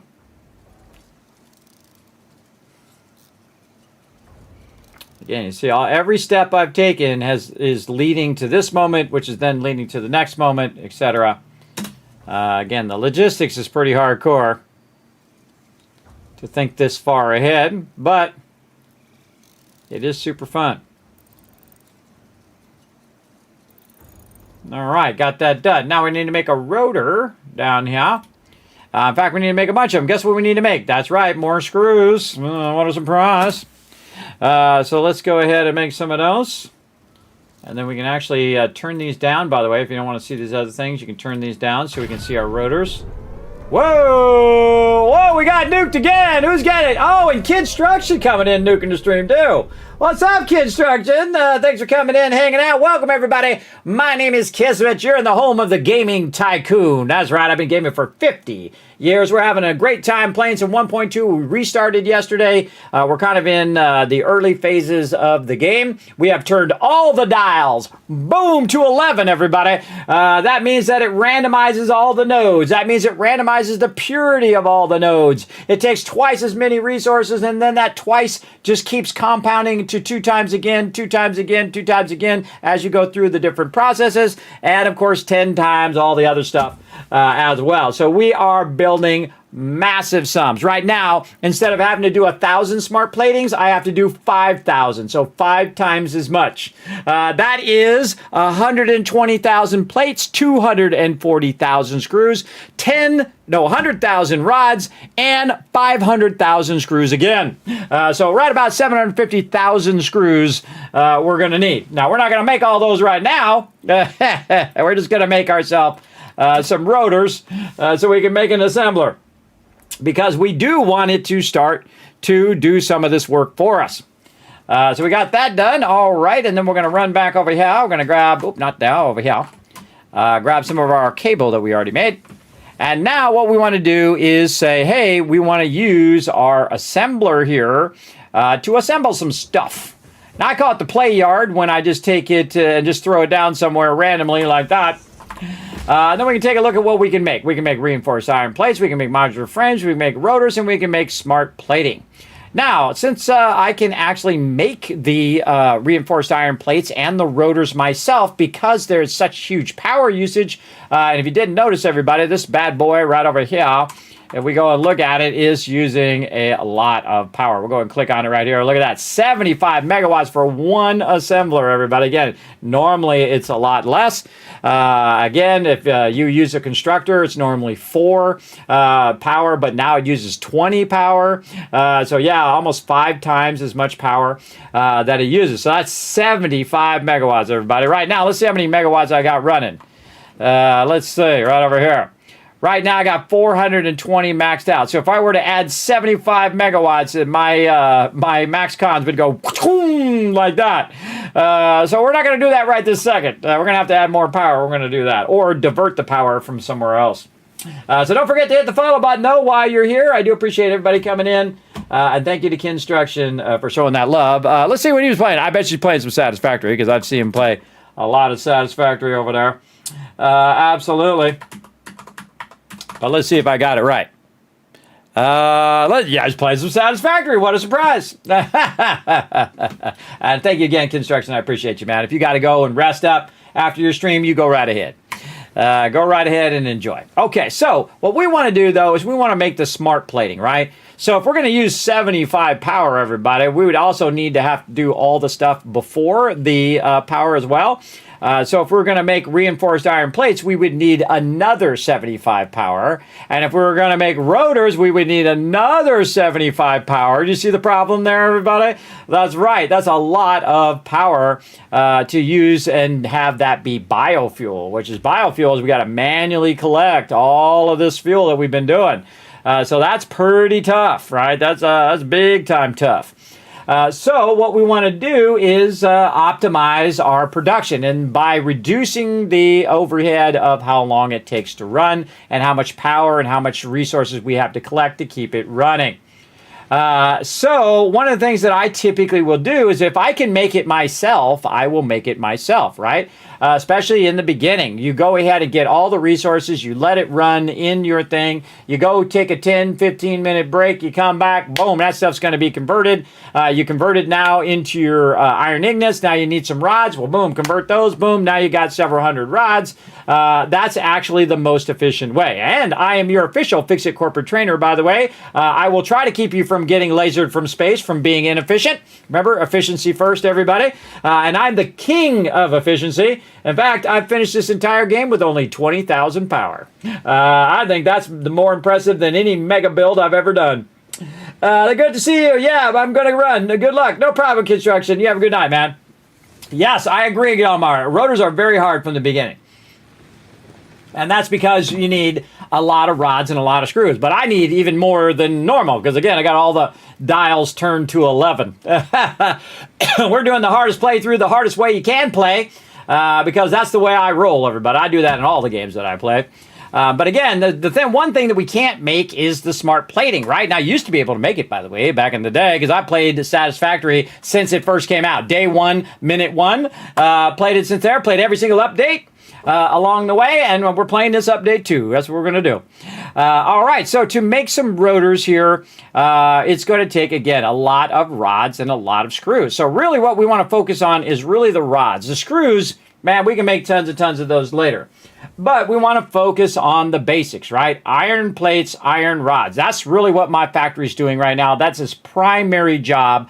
Iron rods, iron plates all day, every day. Keep it going. Run, right? And then I also make them myself. I'll go in and grab a bunch of resources because, again, one of the best things you can do, everybody, I'm doing it right down here. Look at this. See this right here? That's a portable miner. Each one of those portable miners is extracting 40 per minute, right? So if you have a node as an impure node, that's extracting 30 per minute. So this is actually extracting faster than an impure node with an actual extractor would do it. Now, you multiply that, because these are fairly cheap to make, times 10, now we're extracting 400 per minute. Times it times 20, like me, now you're extracting, 800 per minute. There we go. My brain suddenly stopped there. 800 per minute. So I'm extracting 800 iron per minute at the very beginning of the game. Over here, we're extracting about 800 as well, because now you only need half, because this is a pure node right here. And then you're like, Kismet, those nodes are not supposed to be there. There's no copper node there. You know why? Because I randomized the nodes, everybody, to make it even harder. That's right. Pretty crazy. Pretty insane. Over here, we've got a limestone node, which means that we're getting extraction there. And then over here, you can see it's extracting 60 there, 60 over there, because you can just need as much possible concrete as you can make, everybody, because that's what makes all these foundations and a bunch of buildings and all sorts of things you're going to need later on. So keep those going. Over here, we have got our basics going, right? Just all it's doing is converting into iron ingots. Then I take these iron ingots and I say, you know what? I need a lot of plates. I'm going to need a crazy ton of those. So I'm going to go ahead and take these and I'm going to manually run them over here so it can infuse into here. Now, why do I want to do that? Well, that's because this now requires double the amount of resources. Instead of 30 per minute, it requires 60. So I actually have two separate ones running just to infuse my iron plates at full capacity, and it's doing its thing. And this one over here is what I call a manual feed. That means that, or offline run, where you just take the resources, put them in there, and then this over here will process that in. Uh-oh. Uh-oh. Look what we got there. Oh, it's my bad. Somehow I accidentally put one of these ignits on there and it blocked it. Oh, we got to take this belt out. That's my bad. What is this running at? 60? You know what? Let's give it the faster belt. That's what we're going to do. We're going to give this here. Now, if that happens, everybody, if you see that's not going in there, that means you put something wrong on that belt. That was my bad. My bad. I did that earlier. No one else to blame but me. Let's get that process back up. But we're going to run back over here where we dropped our resources for a minute. We're going to see if we got some of these plates we do. And we want to infuse that in there faster so that it's not running at half speed. Because remember, we're putting half the amount in. That means it's running at half speed over here, so it's only doing 15 per minute. But if we go over here with our new 120 belts, we get our big booty around there. There we go. We can come over here. We can upgrade that. And now that's going at 120 right there. Go, baby. Cranking that in there. And you're like, well, Kismet, it's only 60 input. Why would you need 120? Well, sometimes what it does is it's waiting on them to go in. So whenever I have an input and I have these really close like this, worth it every time. Because when I first put it in there, it'll run it in there faster. It means this will get up to speed faster. And so this is always a good upgrade, I feel. Always a good one. And the same thing over here. We've got a lot of this going. Oop, we got this going. Mark 1s over here. We can just throw that in there. And then it's going to make us some rods. How are we doing on our rods? You got to go 30 per minute. Over there, we're looking good. More rods. Come on. Jam on. Looking good, looking good. Slidey, slidey, jumpy, jumpy. Come on, old school. That's old school right there. What do we got over here? Oh, ho, ho. That's almost 1,500 of those. Nice, get on it, baby.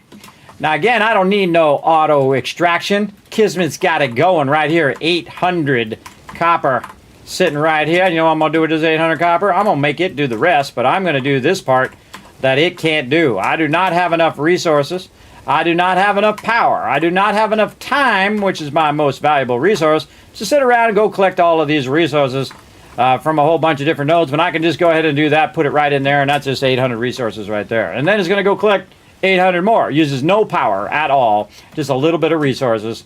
Now back over here, let's get back on this. Here we go. Grab all these up. In fact, let's get up on top so we can see what we're doing.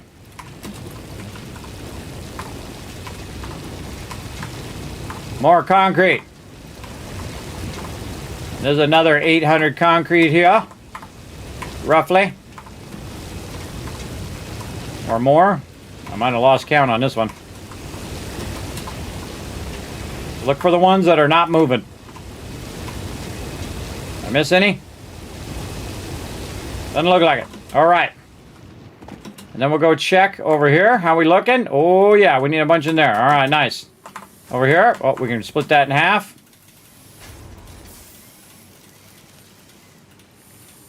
Like that. Put this here. Control click that there. All right. Now, what this is, again, it's going 90. So this is a 120 belt and a 120 belt. So it's infusing it in there at 90 because that's the maximum it can take it. But it's not doing it at 60, which would be less, right? And again, making us more concrete. Same thing over here. Again, this is feeding from the extractor, but I can infuse it here to make it go faster. And then thus it wouldn't be waiting on the concrete. And again, I feel like that's your good move at the beginning of the game, is to let it do it at the rate which you needed to do it. And again, when this is coming out, it's only 15. So 15, 15, 30, that's too slow even for the normal belt. We're all good there.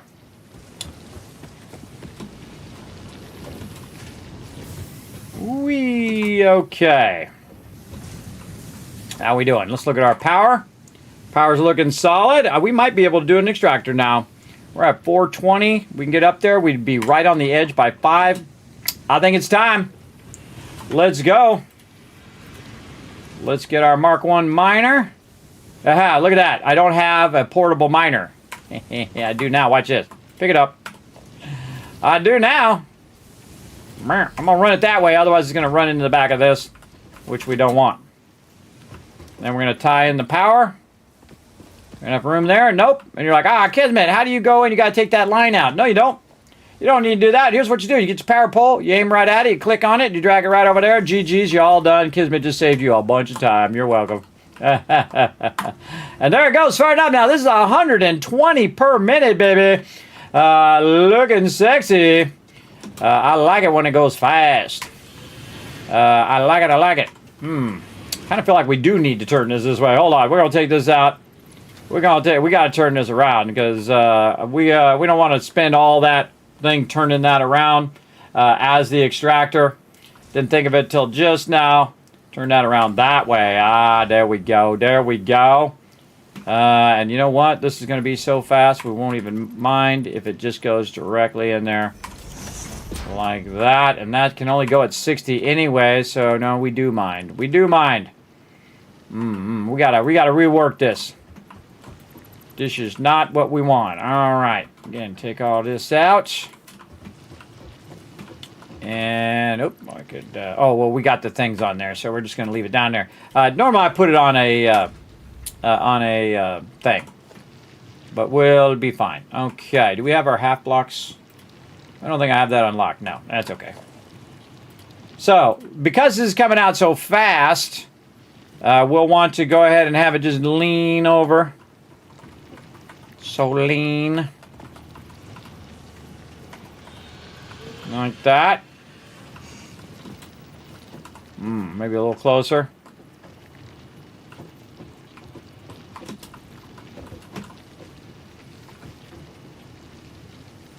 Maybe one out. Let's try that. Okay. If you didn't know, with the hologram mode, you can actually have it hang a bit off the side there. And what we're going to do is go in. I can't believe I put this in my bar yet. There we go. We're going to do this, where we try to run this here. Now, notice that it doesn't line up. Here's a little trick, everybody. You do the top one first, and then you try to aim at the other one, and sometimes you can squeeze it into going in there. In this case, it don't want to do that, which is too bad, too sad for me. That's okay. Let's see if we can just get this going on. That works, too. Take this. Get that fired back up again. No power. Oh, did we lose all power? No. Just got to connect it again.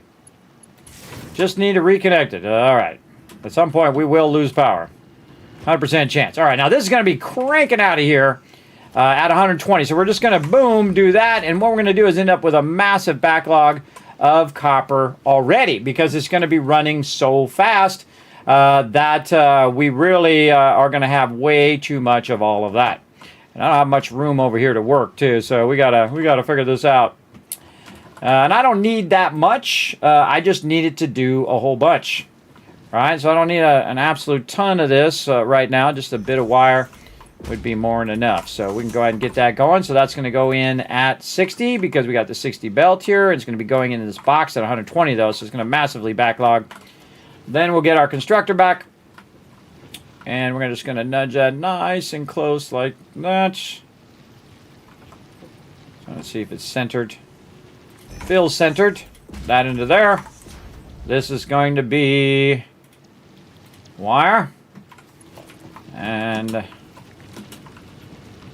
just put this down there. And you can chain these together eventually, supposedly, but I haven't figured out how to do it yet, and don't tell me. Don't tell me, because we're going to work on it. We're going to figure out how to go in there and chain those together. Again, don't spoil it. Don't spoil it. Let me go along and figure it out as we hit that point. Okay, so there we go. So we want to get our copper ingots processing, doing their thing. Let's connect that right there. And now this is going to go full speed, and it's going to auto extract and make me just an obscene amount of wire. It's going to be so much wire, it's going to be overwhelming amount of wire, but we need a lot of wire as we go. In fact, we needed 1,500 wire just for the space elevator. All right, nice. Feel like we got that really cranking, except we're going to run out of fuel. 100% chance we're going to run out of fuel. Look at all those resources. Love to see it. It's my favorite. All right, put them plates in there, put them rods in there. Now, the three things that I'm always looking for is iron plates, iron rods, and concrete. Everything else over here, right? So we're going to take those out. We're going to take our plates out. And now we can really see how we're doing. Wow, we filled that whole box up. Now we can see we're doing so much better. See the difference between yesterday and today, everybody? How much more rods we have now, how much more plates and more concrete. Again, because we are scaling it up. Scaling it up, scaling it up. And even at this extreme that we have it at, to the maximum extreme, we're still making forward progress, right? That's what we're trying to do, make forward progress in the game. All right, let's go over here and grab this stuff over here. Anything that it's got left over here. Oh, boy, we got problems. We got problems. We're going to run out of fuel. All right, we're going to cut that in half. Put half on that one, half on this one.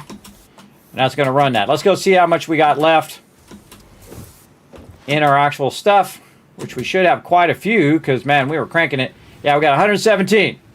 All right, I'm going to snag a little bit of dish. Cut that in half. Put that back in there. Snag a little bit of that for me, and then we're going to go back over this way. Notice I'm not doing any upgrades or any of that other stuff because I don't have any more upgrades that I really need to do other than the jump pads. So we've already done all of that. What we need to do now is the space elevator. That's our big next goal.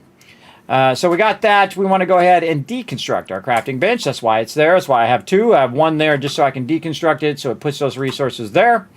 And time to go cut down another forest, everybody. I mean, we've been cutting down a massive amount of trees, everybody. If you missed it, I think I'm going to be dazzling you here in a second where you go, oh my God, kid, all the trees are gone. I've never seen that. I've never seen an entire deforestation of Satisfactory. Well, now you have.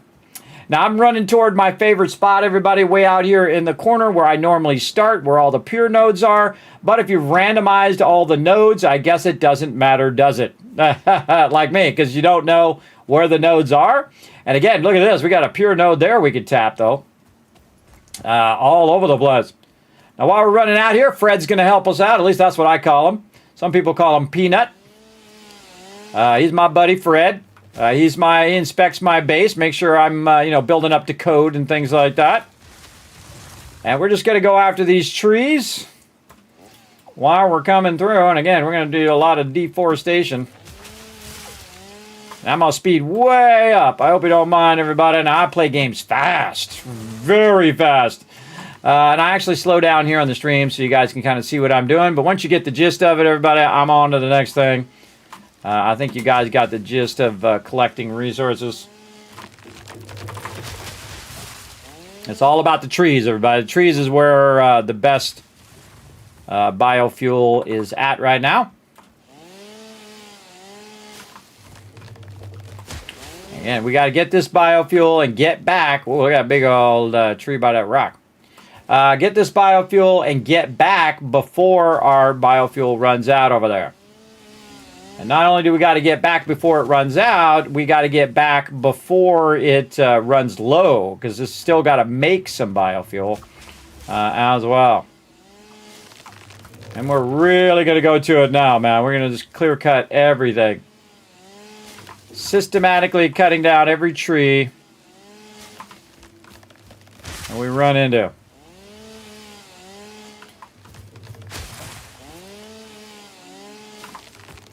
Asta!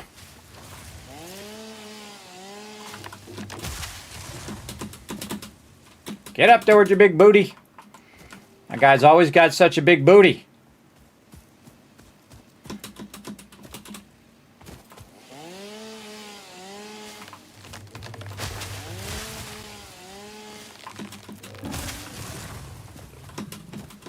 Oh, I hear a baddie somewhere.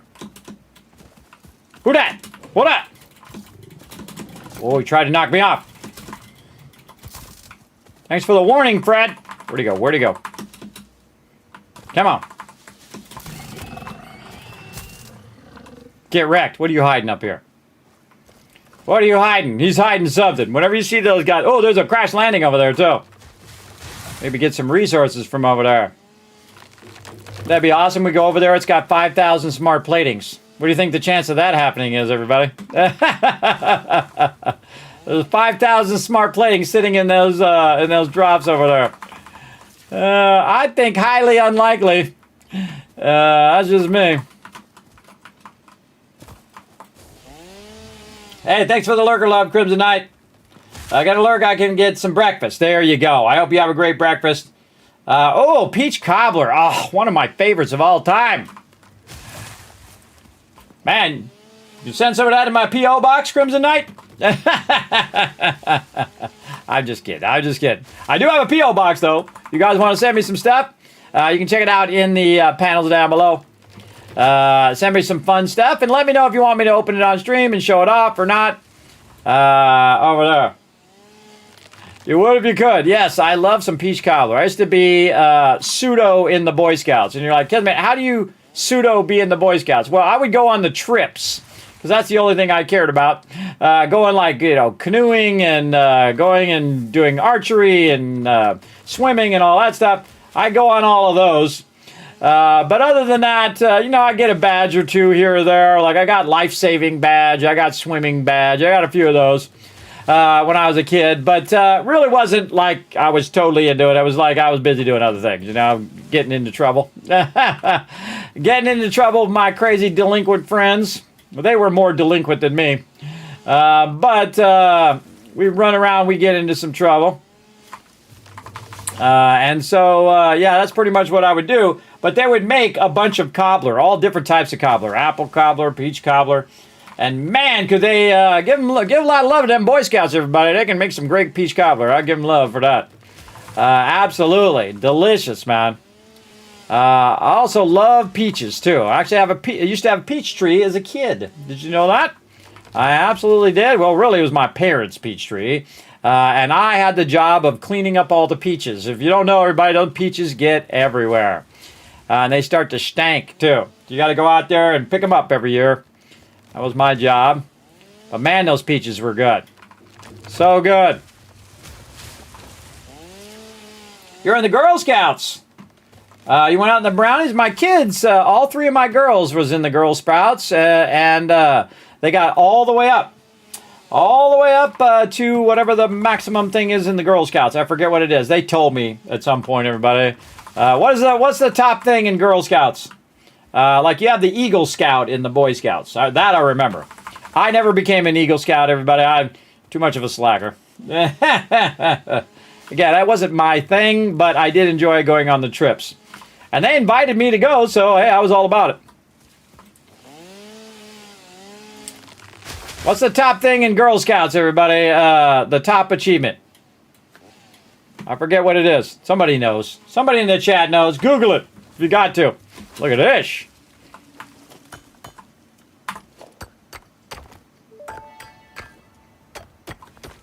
Unknown chemical element collected. This non-metallic and multivalent element seems to be present only in a solid state and exhibits a most pungent smell.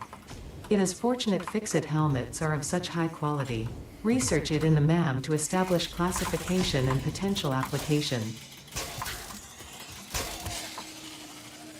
Get wrecked. Some sulfur in there. Girl Scout ambassadors? Is that what they're called? Ambassadors? Yeah, what's like the Eagle Scout equivalent? I'm going to Google it. I think that sounds right. What is the Eagle Scout equivalent in Girl Scout? Look, I'm not the only one looking it up. The very first option. The Girl Scout equivalent to the Eagle Scout is called the Gold Award. That's what it is, the Gold Award.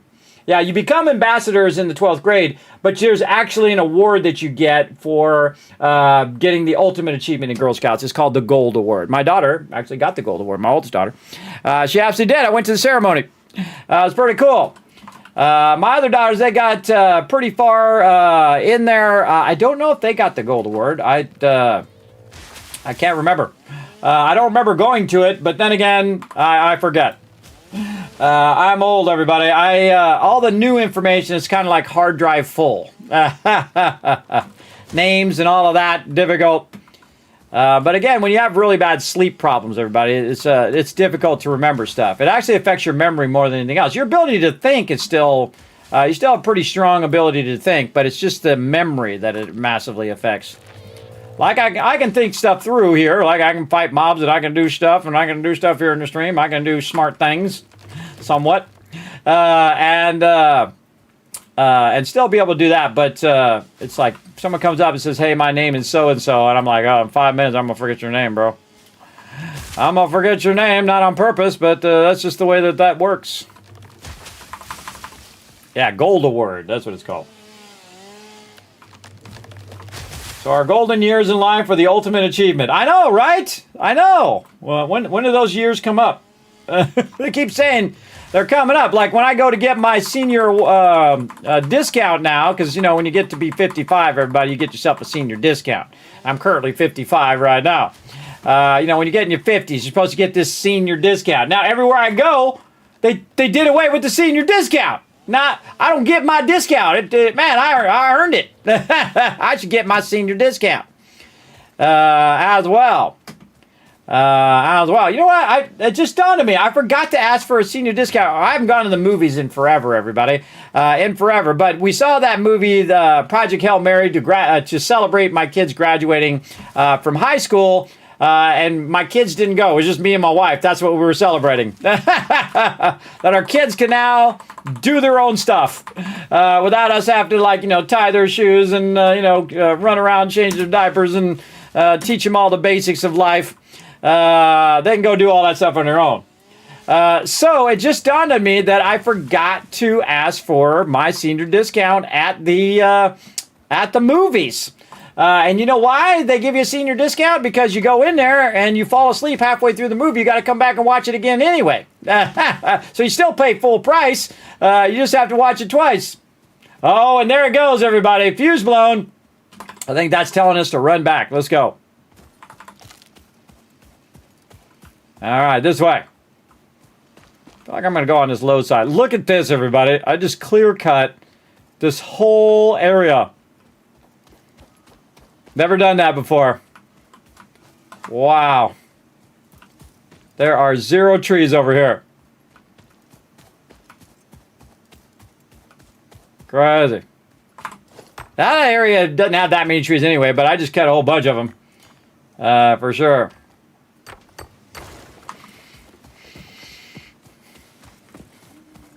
I'm sliding down in this chair. Sit up. I'm sliding down. Yeah, clear cut all of this too.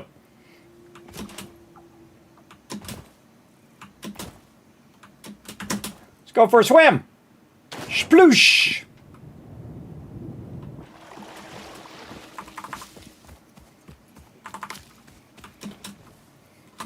Slide jump. Now watch this momentum we build, everybody. Watch this. Slide jump. You do it just right, you're going to get some serious momentum. Grab that. Slide jump. Slide. Now, you can't do it on a hill. That slows you down. Slide jump. Slide jump. Faster. We should get over here and get our runner things on. We'll go even faster with those. This is old school, everybody. This is like the beginning of the game we learned to do this. Learned to do that all on my own, by the way. The very beginning of the game. Okay, our thing turned off over here, everybody. We're going to have to run over here and get it all fired back up again. Fred! What are you doing? What are you doing? Working, using your magical powers to go through my foundations? Boing! Boing! I'm not doing it. It just does it automatically, by the way. Just bouncing on the back of Fred there. Ooh. Oh, missed it. Uh-oh. Damaging fixed property. I'm in trouble now. Okay, now what we need to do, everybody, we're going to try something different. We're going to go ahead and take this one out right now. And we're going to move these up here to the front. Watch this. Auto heals. Actually, I wanted to leave that there. I was going to say it's going to auto heal. But it didn't. Let's do this. Okay. Or we can just make it super awkward. Whatever you feel like doing. You want to make it awkward? Yeah, because it's going in 2 different directions. All right, now I got to fix this. That was my bad. Thought it was going to auto-heal, but it didn't. No worries. Fix that right back up. Okay, so we're taking those 2 out of there so we can move them up here. What we're going to do is we're going to work on separating our power now. Now you can see we have this one connection here, and this is all connected together over here until it gets to this point right here, right? And of course, this is the power over here as well. But what we want to do is separate this side over here so we can just run this power on its own. And this way we can just start up a little bit of power, make a bunch of resources to start the base up, and then we can then turn the rest of it on to get that going. Again, this is an easy way to control your power early on. We're just going to go right. Forgot to get the concrete. Actually, while I'm at it, I can just put that in there temporarily. Give me some room. There we go. Might as well get some more plates too while I'm at it. Look at all these plates and rods and stuff we got now. Wee under. Do a lot of jumping. A lot of jumping and sliding at this stage. All right, here we go. Zoopity zoop zoop. More zoopity zoops. Right over here. Okay, so we're going to go ahead and take our power. And we're going to put our biomass bonus right over here. And right there. Okay, so we're using 20 megawatts there, 20 megawatts here, 20 and 20 over there. So that's a whole lot. That's 80 power we're using just to make power. So this is 60. And one more of these, which we don't have enough resources for, is going to be 90. So let's grab a little bit. Actually, just grab a bunch of that, and we'll just throw it in there. This we're going to put over here. We'll do this in the MAM later. MAM stuff over there. Keep that. Deal with all this. Let's deal with all this stuff. Biomass. These leaves.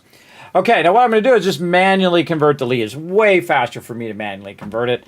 And so I'm just going to convert it just to get this out of the inventory. And we're just going to run the wood while we go collect more. And you can see that it ran out because we were doing a bunch of stuff while we were running the factory. And that factory is going to run out pretty quickly because, again, our production, our power cost is so much more in this particular mode.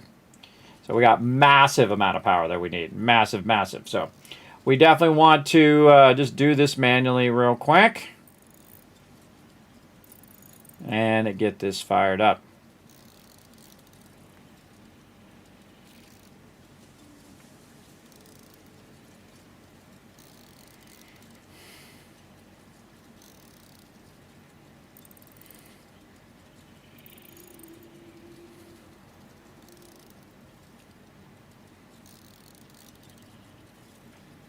We'll eventually get our switches where we can turn this stuff on and off, which I feel like we're going to do later on.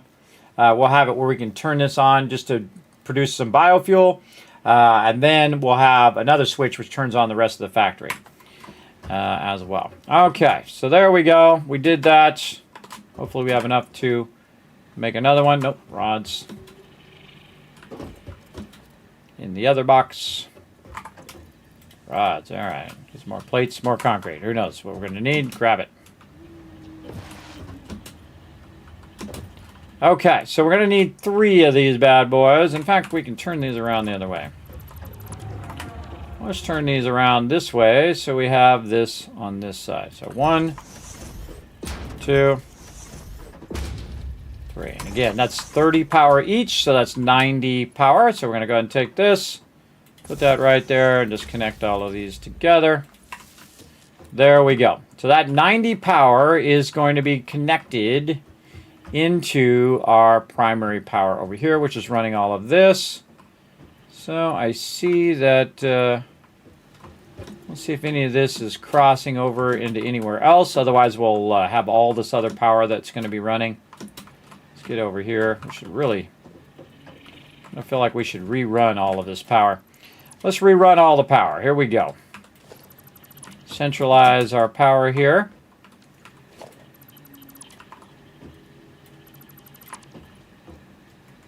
And we're going to take this one and we're just going to cross connect that one over there. Okay, so we're going to rerun all of this power so that it's centralized where we can utilize it. All right, so we're going to go here and we'll do a power there. And so that's 40 power there, and we're going to go right there. All right, now we got another one of these. Make sure you got enough slots in there where you can run it. And then this one's going to go right here. And that's going to run those two. All right, so now we know this is all on its own separate circuit over here. Did I have any of this left over? Let's go see. Did I have any? Well, I have 189 left over on me there. Or 189 that I have. Okay, that's because I took these out and whatnot. So we'll go ahead and cut this into somewhat of thirds. There we go. And then this here. And then this here. And notice that automatically, when it figured out it had enough power, it started going. So it says the max cons are 80 and my capacity is 90. So I have more capacity than is being produced. So it's going to go ahead and start that up. Now what it's going to do is actually start to produce more of this biofuel. So we're going to go ahead and just cut this in half. Right over there. And that is off and running. Now over here, it's also going to start producing once this stuff gets in here, but we actually have a bunch we can put in there. So we'll say half a row on that side, and we'll put the rest of it over on this side. And again, that's from all those leaves that we converted. And that will then supercharge that because, again, it's going 120 from the box into there. We'll check and see if there's any in here. Not really that big of a backlog yet. And then over here, that's got a good amount. Let's go ahead and take that out. And again, we'll just speed it up by us throwing it right in there. And that's got 4 200s. Oh, this one definitely needs to cut one of these in half. Just to balance that out for a bit. There we go. And now that is going to create a whole bunch of stuff. Now, once this has done enough of this biofuel, it's going to start the rest of this up. And so these are two separate power things, right? So this is going to make a bunch of stuff for powering this, but this over here is not being fed any of these ones that it's producing, which means that these will eventually go off, right? These will eventually stop when it runs out of fuel.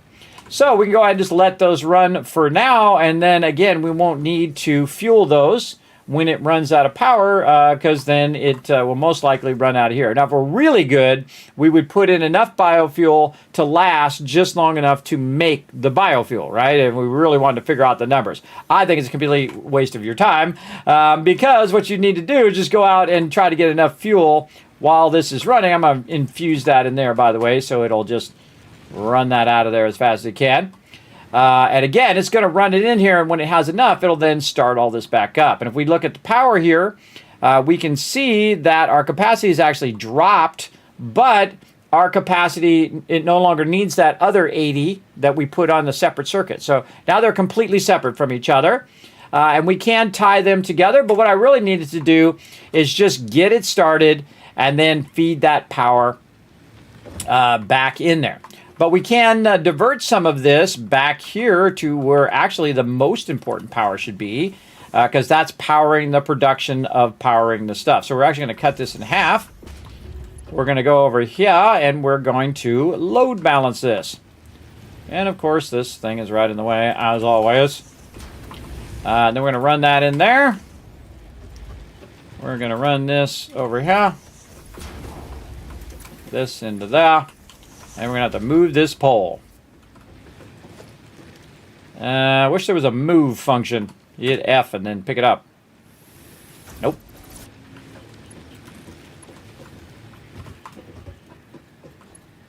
Put that up there.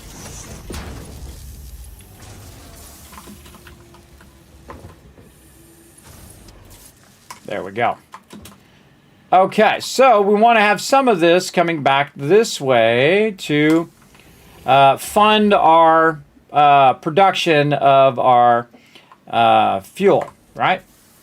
Right over here. So we do want to have some of that back in there, but eventually that's going to kick off. But now we can go ahead and let that run until this starts to kick on, and then once that starts to kick on, we can then run it. But we don't need it to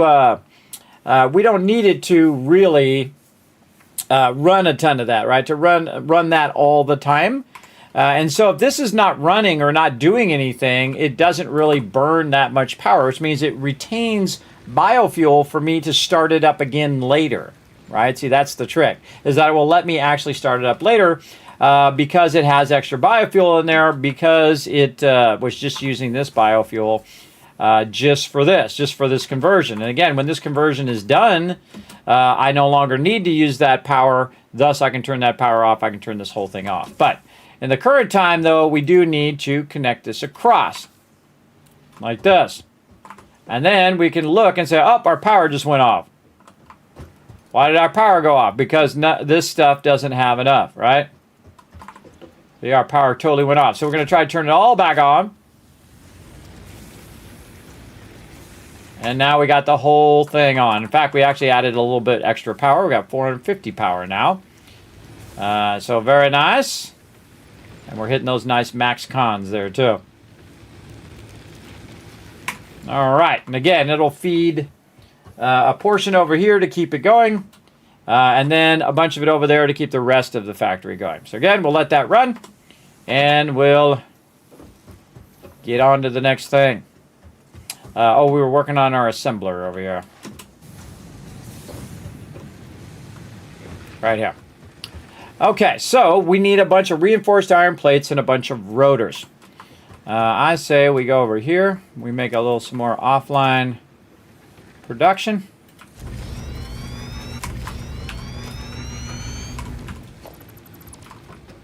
So we're just going to put this off to the side. Don't need to run anything fancy in there. We're just going to go, again, do what I call offline production, which is way more efficient than spending 5 hours making all the logistics to get all this in here. It just doesn't seem necessary in the beginning of the game. There we go. Now we want to make smart plating, and we want that smart plating to go over here into our awesome, into our space elevator. Now, I could run that all the way over there, but you know what I just thought of? That's dumb. Why would I do that? Why would I take all those resources to run that all the way over there? Why would I not just go over there, put it right there, and then run it in there? That seems like a lot smarter to me, everybody. I don't know about you guys.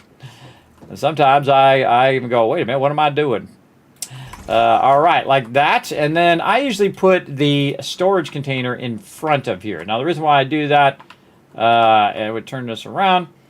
The reason why I do that is because this way I can change what's going in. Right, I can just take this part out, take all this out, and I can change what's going to actually input in there. Whoa, okay, that's a pretty freaky thing now. Okay, there we go. And then we have this power. Now, this power is a tremendous amount of power, but a crazy ton of power here. We're going to need 75 megawatts to make that happen. So just to put that in perspective, the amount of power that one of these produces is 30. So if I did 2 of them, it wouldn't be enough. So I need 3 of them just to run this one thing right there. So that's what we're going to do. You knew it was coming. And again, we're going to put these grids as their own separate grids. Holding down Control, by the way, to snap those together. And we will put this here. Snap all those together. This is going to go to this. It'll be its own separate grid. Now, we need those input boxes. I kind of feel like setting them off to the side just a little bit. Just a little bit back here. Like that. What's the input rate? 4 per minute, 4 per minute. So we don't even need to have fast belts. We're just going to put them back here just to kind of push them back a little bit so we can navigate through here. All right. So it is up and running. Now, we're going to manually make this happen. Let's see. Let's just use our splitter. We need to make one of these over here. I forgot what we needed. We needed cable. Cable.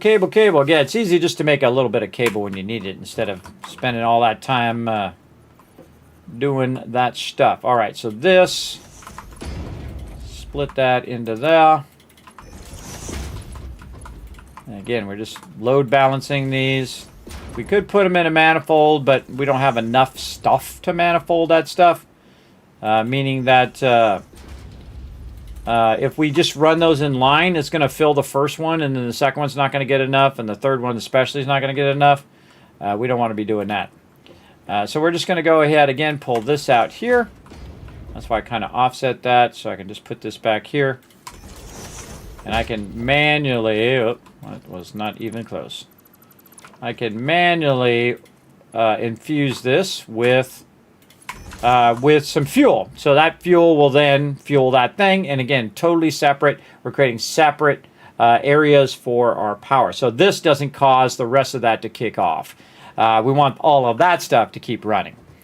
Okay, so we've got all of our boxes. This box is going to be what? This will be our reinforced iron plates. The other one will be our rotors. And again, plates, screws, and rods. That's what we need. Or really all we need is plates and rods, because rods become screws, right? So that's all we need. Plates and rods, plates and rods, plates and rods, to the tune of 10,000 reinforced iron plates, 10,000 rotors, which means we need 120,000 plates, 240,000 screws just for the 10,000 reinforced plates. We need 100,000 rods and 500,000 screws. We ain't messing around, everybody. What's your game mode settings for this run? Maximum. They're on 11. You can't make it any harder than this. I set it all the way up. Randomized all the nodes. Randomized where the nodes were, as well as basically it's 2 times the resources every time you go into something. So if I'm going to go ahead and run some reinforced iron plates in here, guess what? Boom, it's 4 instead of 2 now. So that's doubling up that, and then this goes out there. So again, if you say you're bringing it in and you're doing it in your forge, well, it's 2 times as much there. Then when you run it to the next thing, 2 times as much there. Then 2 times as much, and 2 times as much. It adds up fast. It really does. So basically, this adds up to hundreds of thousands of resources that we got to run in here, which we are going to do. We're going to get it done. It's going to take a minute. We'll get it done, though. Take more than a minute. We'll get it going, though.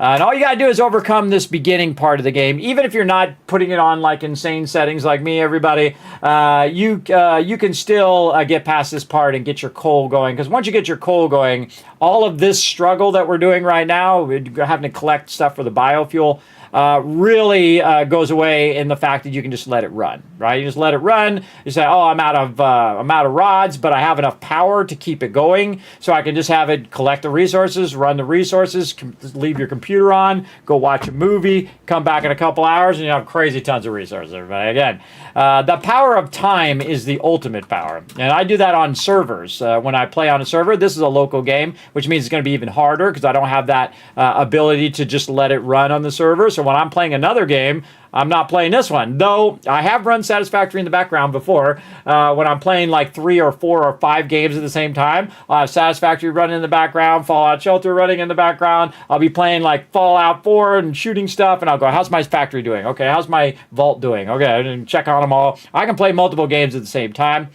As long as it's a game that's lends itself to being able to do that. Obviously, you can't play 3 first-person shooters at the same time. That would be very difficult, and if you can, more power to you. I know I can't.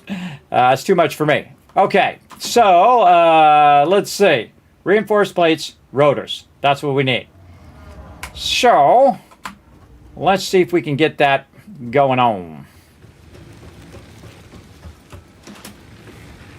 Actually, what we should do is get our MAM going on. I forgot. We got sidetracked. Let's get our MAM going on first, then we'll come back to it. We're going to go to quartz, and we're going to try to get this right here. Yes, let's add that to the to-do list. We already got the silica. What we need is some modular frames. What do we need? We need a bunch of these. We can make 31. Look at this go. Let's go! This is what we're all about, everybody. Again, we're scaling up our resources, and we're just doing plates and rods, and of course concrete as well. You got to do that, and a little bit of wire, but mainly plates and rods, plates and rods, plates and rods, right at the very beginning. Just keep that chugging away, and then eventually you get to the point where you have a bunch of plates, like I do right now, and then we can go ahead and make more reinforced plates. Now, it needs more rods eventually there. And as we're making more plates here, it's going to need those. Now, how many plates do we need for 10? So for 10 of these, it's going to be 6. That's a good question. You know what? Just keep making them while I'm figuring out that math. So for each of these, it takes 6.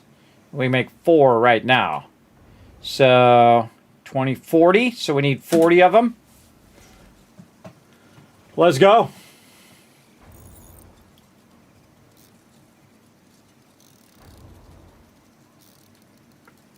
And I think it's totally worth the time right now. Now's a perfect time, by the way, to work on your blade runners. Blade runners allow you to go faster, jump higher, also jump down further without taking damage.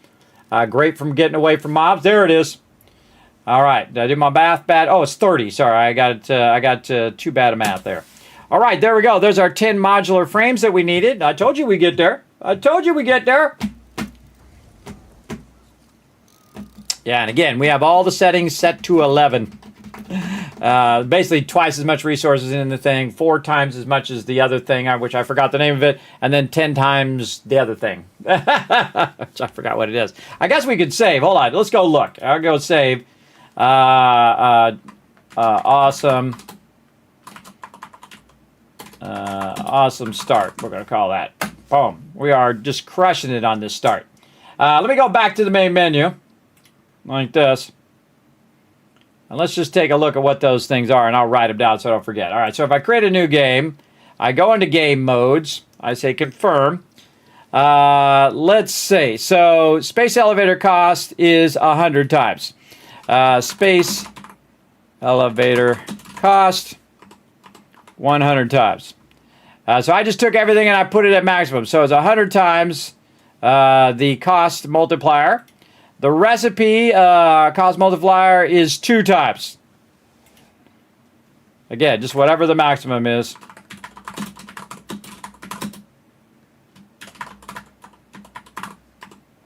Two times. Okay. And then the power consumption multiplier, 5 times.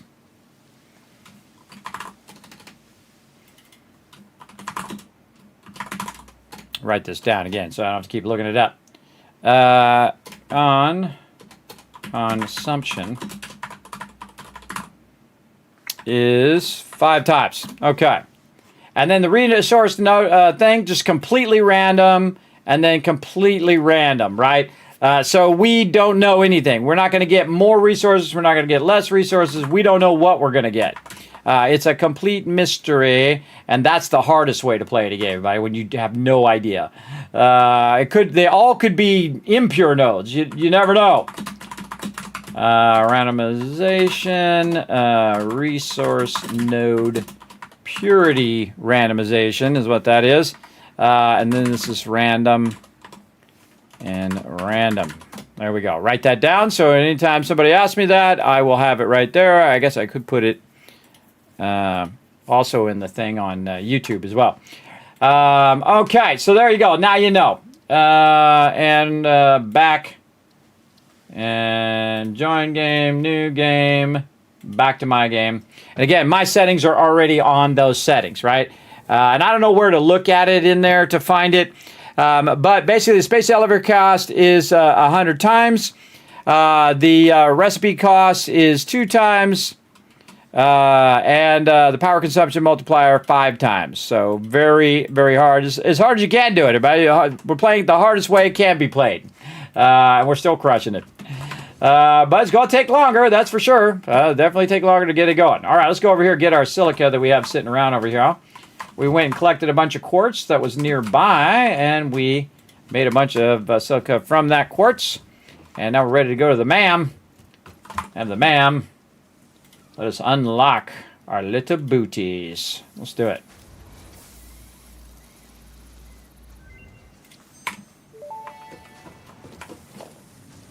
Blade runners unlocked. Equipped to run faster, jump with greater force, and decrease fall damage that might otherwise have lowered your value to fix it. Okay, guess what we need? Rotors. I knew it was coming. I knew it was coming. All right, what do we need? Screws is what we really need. All right, we're going to need to make a lot of screws. Let's go. This screw is going to help us with a bunch of other stuff too. But again, it's faster for me to make them than for me to make this big old process and go collect a bunch of raw resources. For sure. Definitely faster.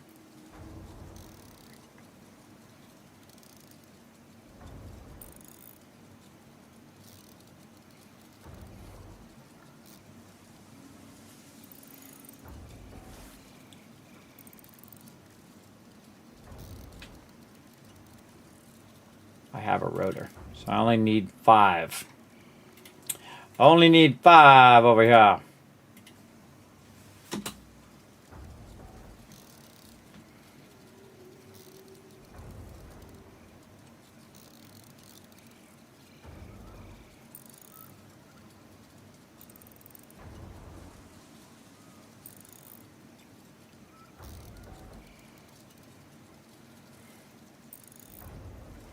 The space elevator cost is 100 times.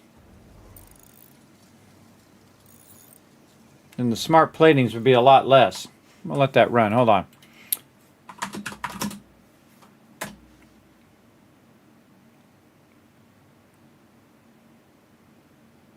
Oh, we needed 50 smart platings at the beginning. Normally 50. All right. It just dawned on me. It's like, wait a minute. Having 1,000 at the beginning is not what we usually do. And there we go. We remember. All right, now we need some rods to make the rotors that we just used up because we used them up for screws. Again, see, rods, you might need rods and screws. So that's what messes you up. All right, now we'll make some rotors. Again, way easier for me to make these rotors, everybody, than to go and build a whole process for it. Just don't have the power. And it burns up a lot of my time. Now we need a bunch of reinforced iron plates. And to do reinforced iron plates, we need some iron plates. And guess what? We got a ton right over here. In fact, we'll just grab all that. Right over here. All right, make some more.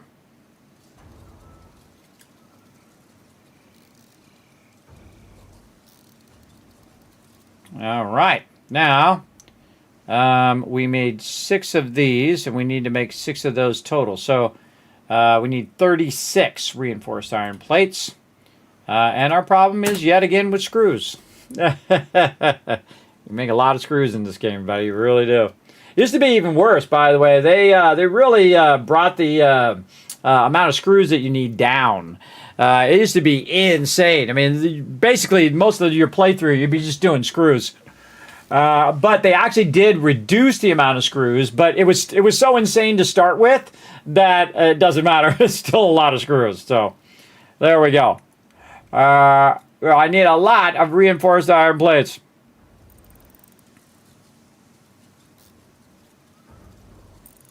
To actually make the Blade Runners themselves.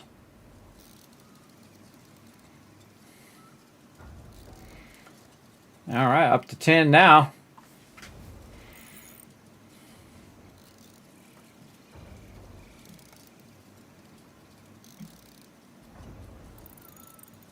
Auto-saving. That does trip you up, everybody, because it lags when it auto-saves, and sometimes you're jumping right at the point when it auto-saves, and you're like, ah! To your death. It's gotten me a few times.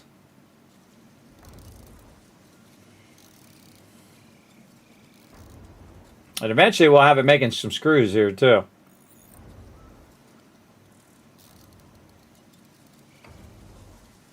A lot of reinforced iron plates here.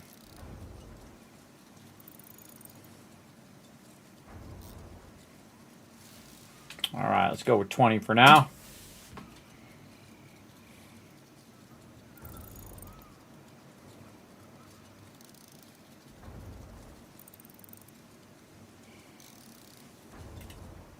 What else we need?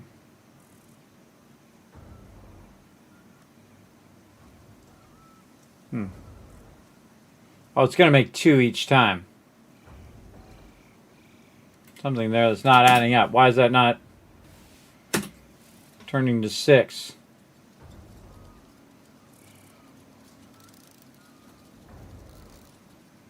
There it goes. All right.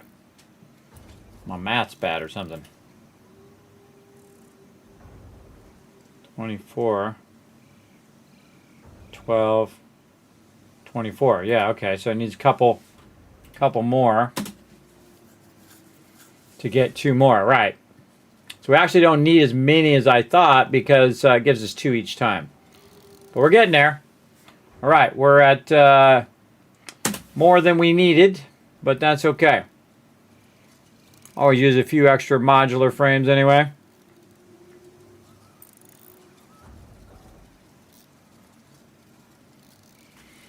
Okay, time for a walkabout, I think. Let's go in here and see if we have enough. Oh, we might have enough. See how much we can make. Do my compounds again. 40. Ah, right on the dot, everybody. We got just enough on the dot. That's pretty lucky.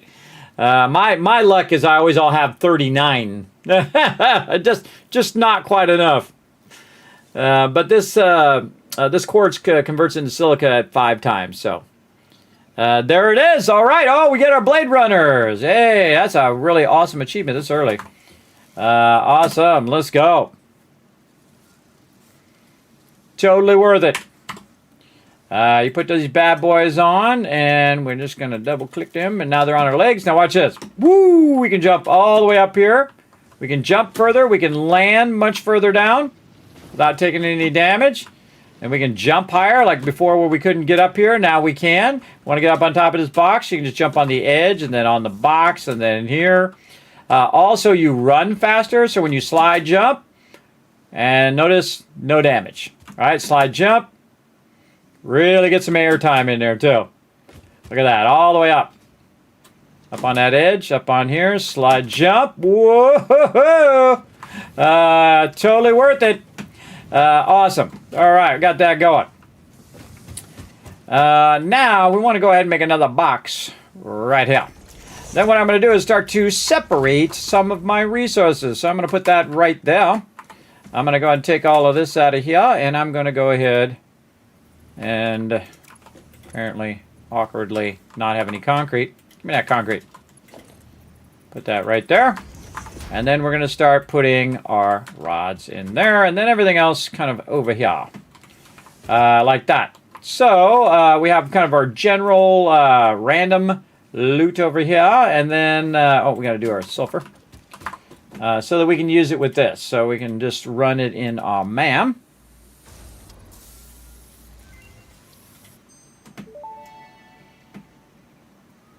This unknown chemical element was in reality an unusual mixture of solid sulfide and sulfate materials from which sulfur can be extracted. Sulfur's primary use lies in fertilizers, which we have no use for. Instead, this element enables access to more volatile obstacle clearing and pioneer defending tools. Well, thanks for letting me know. I don't think I have enough Marsilia to make this happen, but we'll give it a shot. Yeah, I don't have enough. I need 5. And I have 3. We'll look for more while we're out and about. Man, what time is it? Oh, my headphone's beeping. Let's see. So, what else? Have we done Caterium yet? I don't think we have. I think we already did Beryl. We already did Paleberry. Did we do some of this? I can't remember. These all give you different upgrades, everybody, and they are very useful. Right here, Spitter Research.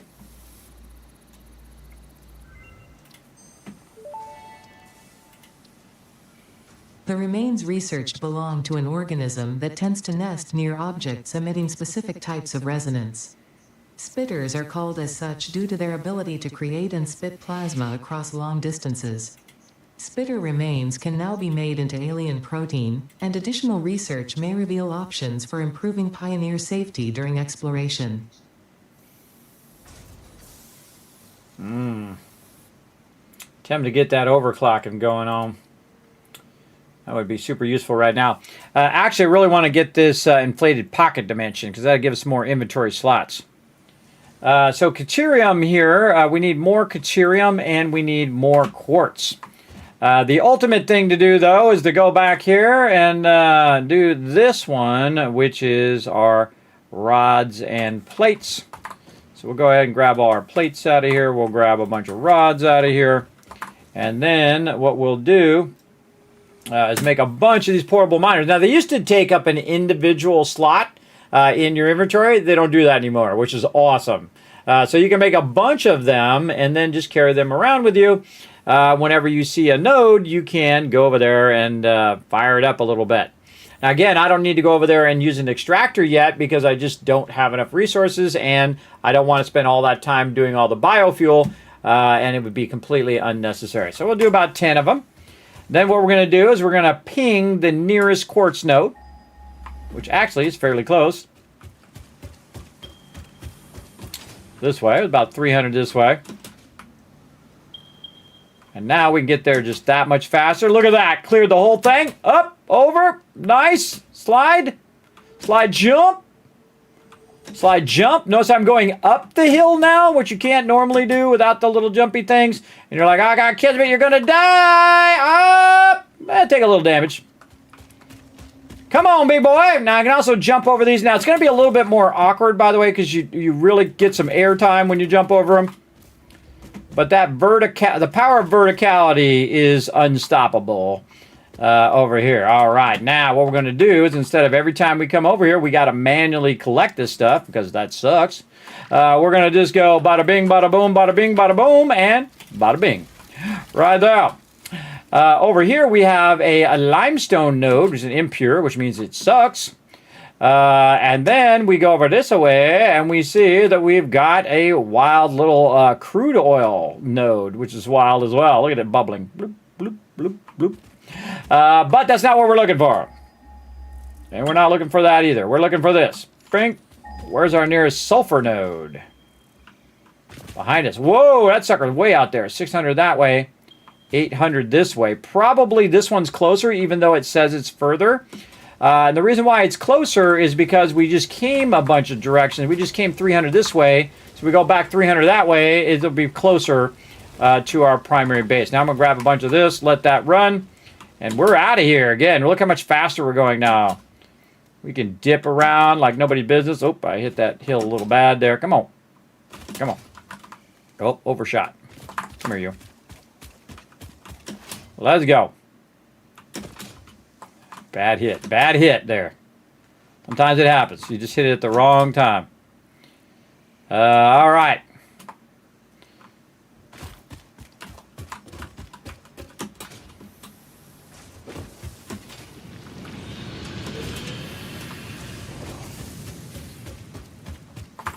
Okay. Let's go ahead and do some more quartz. We want to get this one going on right here. Where's our thingy? Now again, if you can make it yourself, make it yourself. Why not? Much faster if you do it. But then again, see, it takes up your time. So your time is the most valuable thing. If you got other things running, then it's taking less of your time when it's doing that.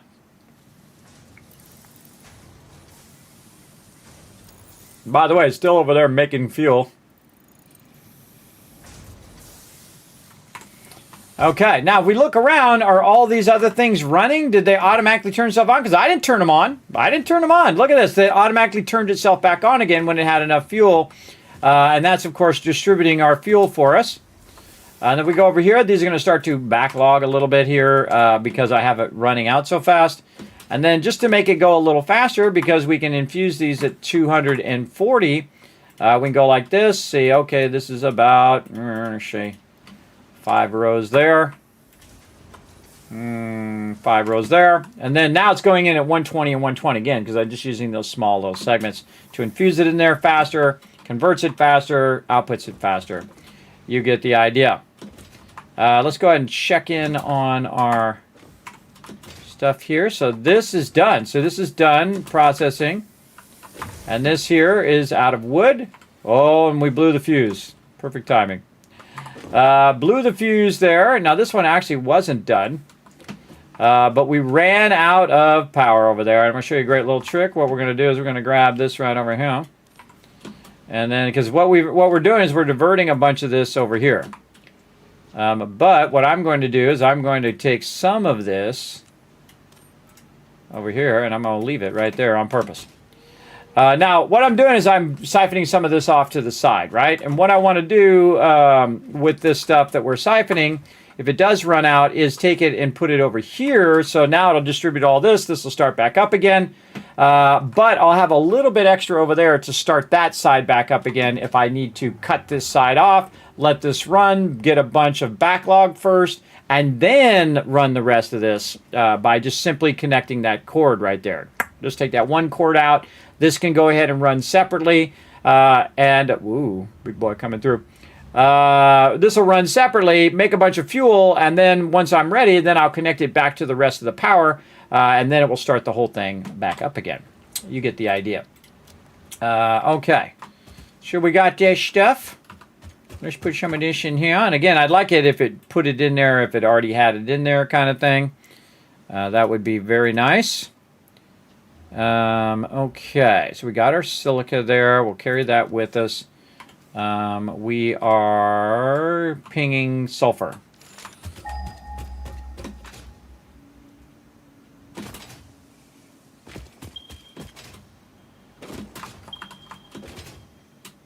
See that move? That was a good move. Did I miss it? Get it! Pillbirds.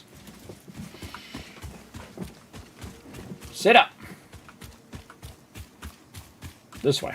Okay, see how it's only like 300 this way? Because it's closer to my base. What's up, big boy? I miss it? Man, I think I went past it.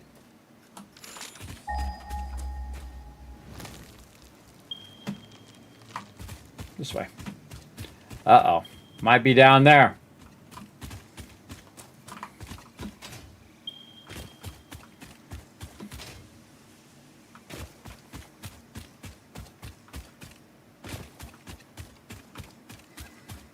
I don't know where they are, but I remember this has been reset. Oh, I think it's way down in there.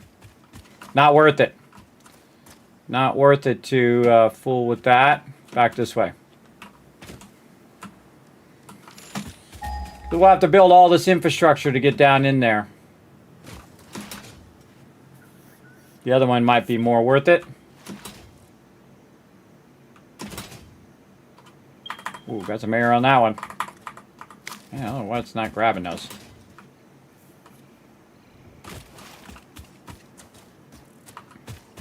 This one's 700 this way. I think that one's up in there.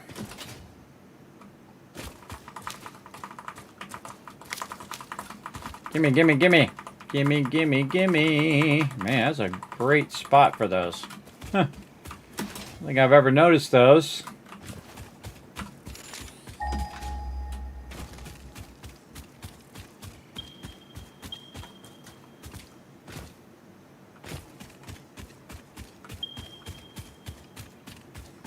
That's way over there. All right, that one's not worth it either. Just scouting them out. And normally there's one right over here where I usually work over there, but again, all these nodes are randomized.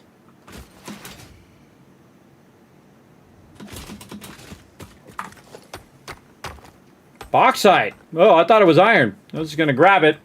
Just to get it out of there.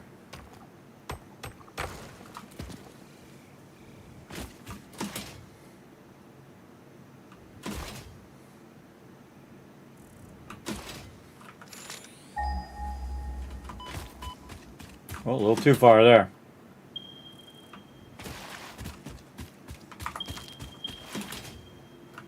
Fine, we'll go do this one. So you never really know until you check it out. This one might be better. And while we're here,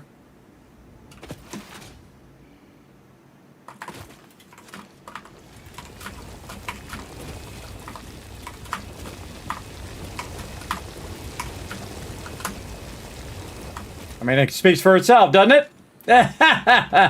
How incredibly powerful those things are in the early game.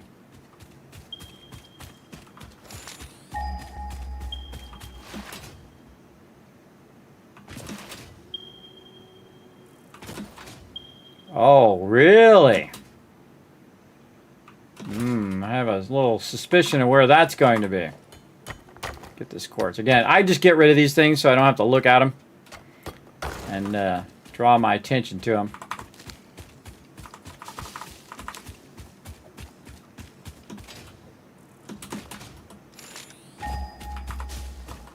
Come on, big boy. Up. Did not like that. I made him go up the thing. Why are you not picking that thing up? Come on, big boy. Come on, big boy. Follow me over here. Oh, oh, oh no! Oh no! Oh my gosh. Now we're in trouble. Dead. Missed that edge. Gotta get the first death out of the way, everybody. Right mouse button. I knew it was gonna happen. There's something like touching the back of my neck. It was freaking me out. It was throwing me off. All right. Lost some of our stuff, but we still got this. We still got the stuff in our hands. We're good. All right, we're back in our base. No problem. We got this. That spider's pretty scary at this stage, too. I was going to try to run the guy. Oh, there's a Mercer sphere up there. I was going to try to run the guy off the side of the thing, and I ended up falling. But I made it, and then I tried to jump down to get away from that spider. And then when I jumped down, I hit the gas, and then the gas killed me. Such is the way it goes. All right, let's try this again. Yeah, there he goes. Sucker. All right. We got to get up there. We are way over there, too.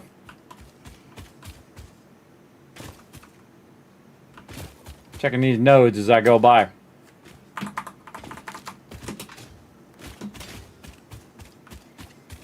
Awesome, I found some coal right here. That would be amazing. All right.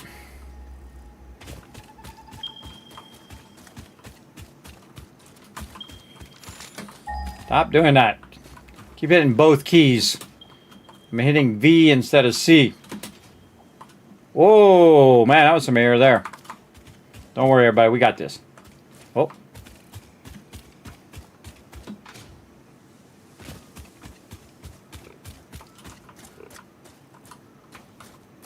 So now, even on a downslope, you can jump over them.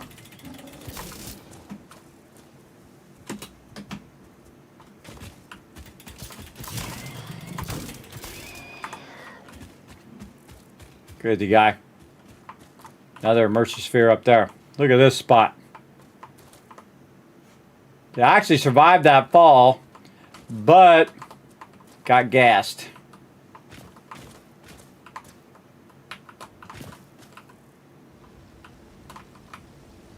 All right, this is where we were before. Not sure I should pick that up or not. You know what? Let's just pick it up.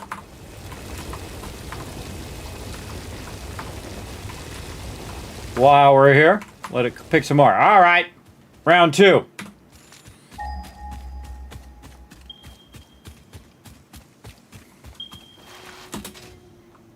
I kept hitting the wrong key too, because I kept hitting V instead of C. It was throwing me off. My bad.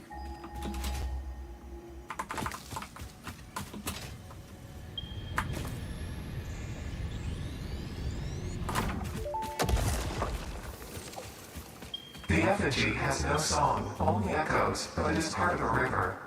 Why does the effigy avoid the windows? Attention.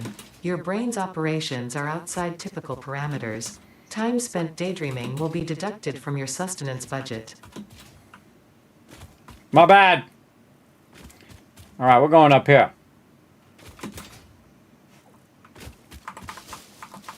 Got this out. All right. What if I can shock these guys? Good question.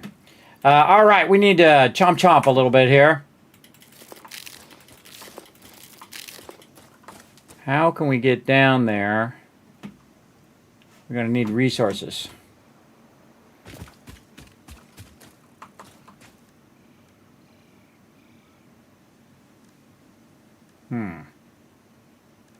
Limestone.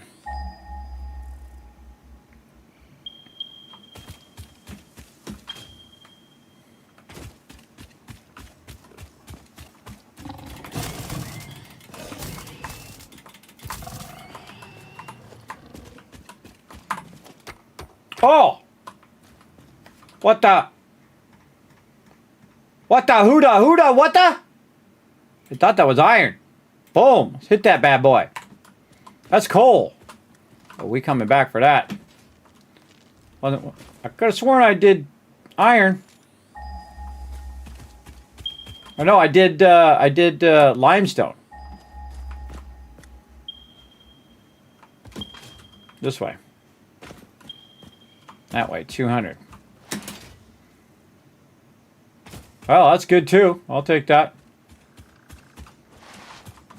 Man, there's so many, I don't know which one's which. This way.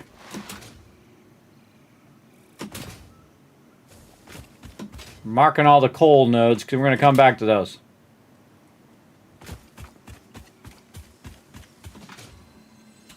Oh, didn't make it. Get up there.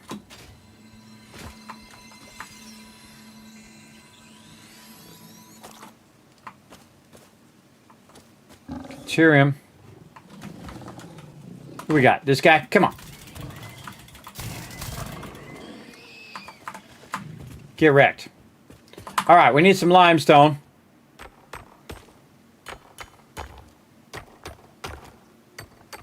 All right, we need some limestone. We don't have the ability to make a crafting bench. So even if we grabbed it, wouldn't matter. Oh, Deuterium there. Oh, that's a pure node too. Sweet. Oh, no, we can't do it because we don't have a crafting bench. I should have grabbed a crafting bench when I was back at the other thing. Because what we need is we need some plates. But let's run up here and see if we just stab these guys. I think I've ever tried. Nope. Not stab them.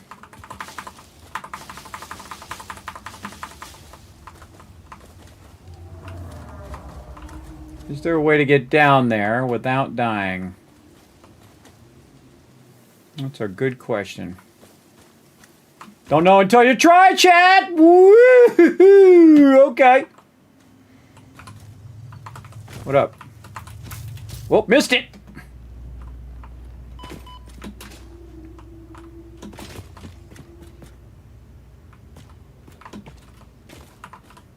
There's a Spidey over there.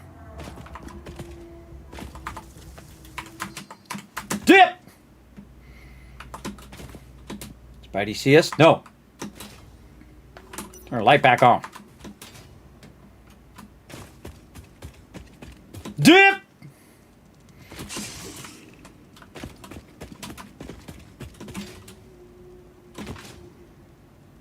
Cut left, cut right. Up. Through. Grab this. Jump. Cut left. Do this. Oh man, we got problems. Reminder that look and smell Run! alone do not provide sufficient data to determine exact risk of consumption. Just because it looks like you Did can not eat make it. does not mean it won't eat you. Did not make it. Trying to run through there. Get some deaths in today. Don't worry, we still got our stuff.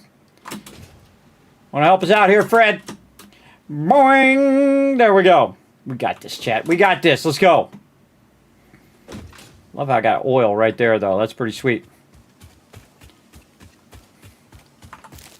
Now, what I'm trying to do is trying to move my move what I dropped back toward the kind of cave entrance there, so that I can grab that stuff without taking on that Spidey, because we don't have the stuff to do that right now.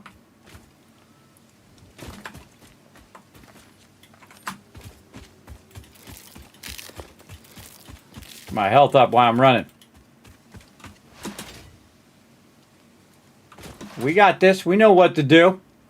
We know how to make it happen. I forgot to look and see if that sulfur was down there too. Again, we're also walking way faster if you didn't notice. Oh, it didn't automatically put it back in my hands. All right.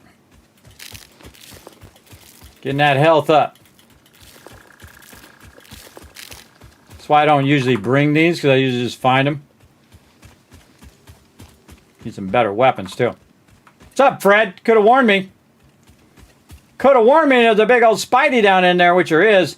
I think that sulfur node is down in there. I hate leaving resources behind, though, so I gotta go back. It's a mission to get it back.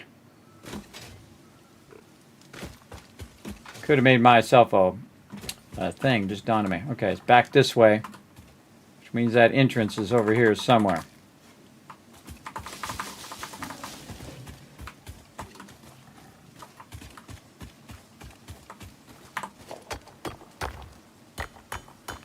I have been right here before, and then the guy knocked me off out that way. Absolutely. Just trying to see if I see any new ore that I haven't seen yet. Remember, all the ore nodes are randomized, so, you know, it could be anything. It could be anywhere at all. Again, we'll just grab whatever we can, just so we're not looking at it over and over again. Go, oh, what's that over there? Oh, come on. I know you can get up there. Come on.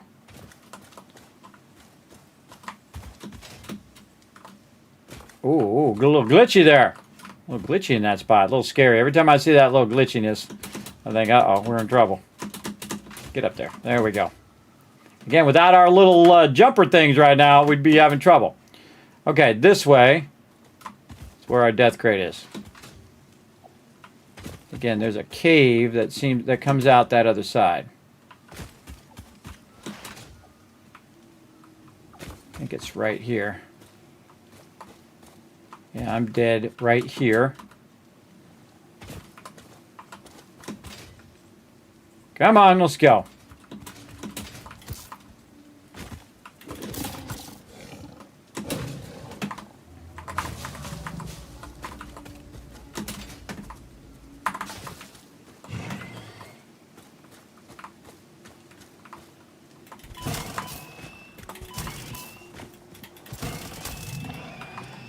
You're wrecked, punk. All right, we got problems. We don't have any way of getting down in there from here. How many of these we got? 12.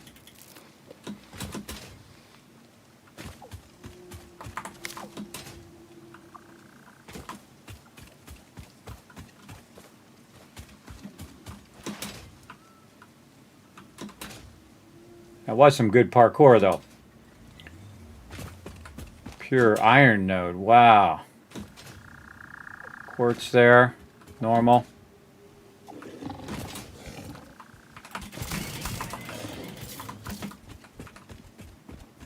I can run as fast as him now. Get wrecked. Get wrecked. Okay. Kind of more exploring the nodes too while I'm at it. See this big arch over here? That's where we keep getting, we got hosed there. All because I was going to make that guy run in there. Let's check this sulfur node again. Oh, it's actually over that way. What's this? Another coal node. Did I already mark that?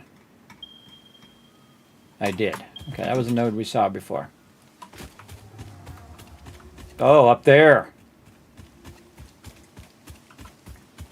All right, let's try this again. Now this time, go this way a little bit. Cross here to here. Took a little bit of damage.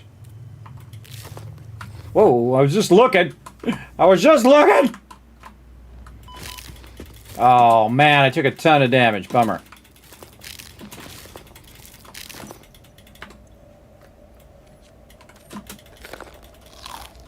Let's go.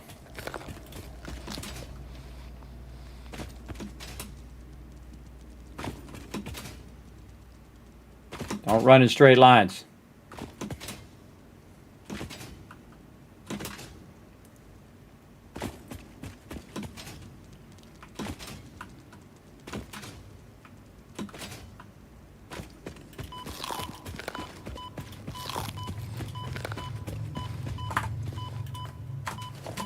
Stop doing that.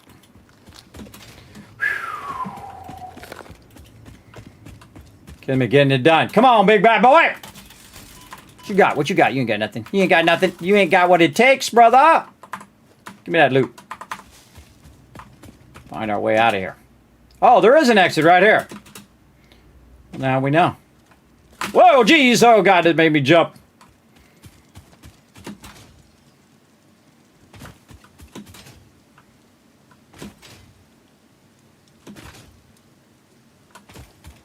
We don't want to go that way.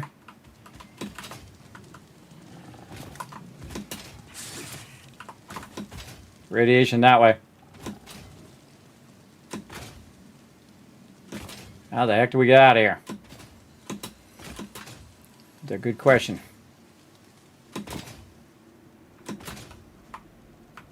This way. More Spideys. Keep moving, everybody. Just keep moving. Just keep swimming. Oh, yeah, from over here. Ah, I forgot. Been a while. Been a while since I've been in that cave. Don't ever assume that they're not chasing you. All right. Whoo! There they come. Watch this. I'm going to run them into here. What up, home slices? Enjoy those Spideys. I'll be up here. Yeah, see, look at them. They're going to fight. Fight, fight, fight, fight, fight, fight. Well, I grab this.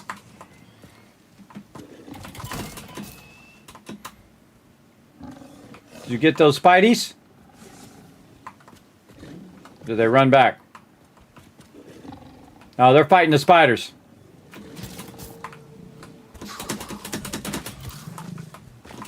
Well, thank you for that. I'll take that. Let's keep jumping.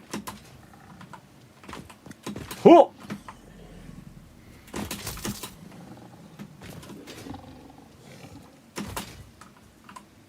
Always keep the eye on your opponent.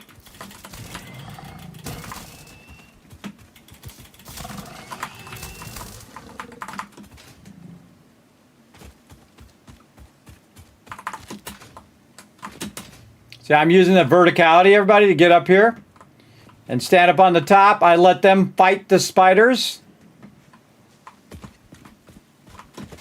He's around here somewhere. I don't know where he is. I don't know where that other spider went either. Bit of limestone there.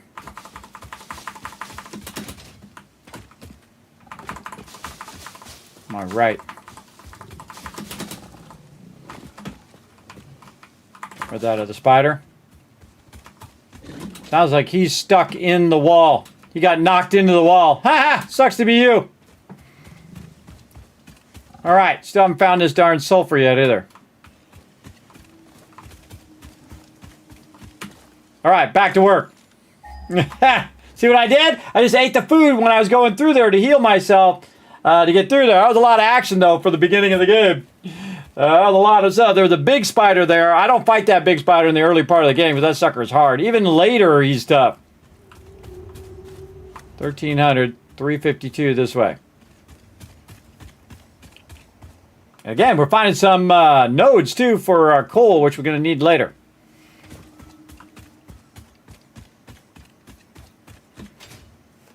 Again, this is the node that we marked before. No.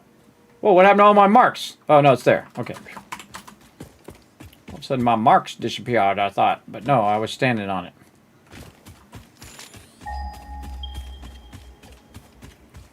And we need some sulfur. And the closest sulfur node, of course, is way over here in Barstow. I think it's up there. Do we have any concrete? We do not. Sucks to be us.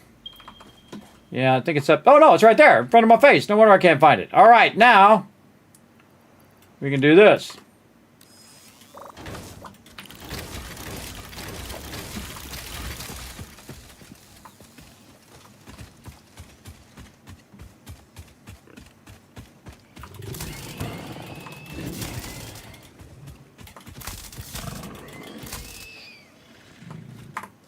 Might as well just wipe them out. Impure node. Scouting it out. Now, again, I built a lot of bases over this thing, everybody. It's pretty fun. I don't know what's down at the bottom of that sucker. Let's ping some stuff. What about Caterium? Caterium that way. Copper? Not copper. It's going to be real close, because there's a node at the bottom there. Yeah, iron node down there. We don't need to go down there for no iron node. There is a summer sloop down there, though. We also didn't want to lose our Mercer Sphere, which was something we grabbed while we're running around. Otherwise, if it was just junk resources, everybody, I wouldn't have bothered to go get it. But since it was a Mercer Sphere, 100%, every single time, I would go get it. Actually, what we can do is we can put our chainsaw in here. Actually, swap those. To get a little bit more sulfur.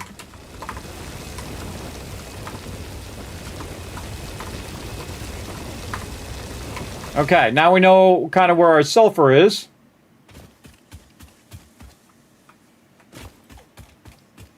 Could have went around the easy way. That would have been way better than falling in that hole.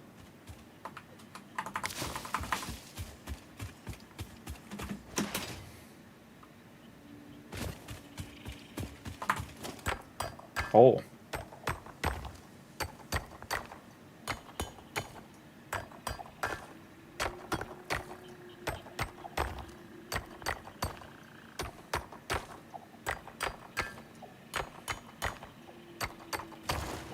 Jeez, that took a while.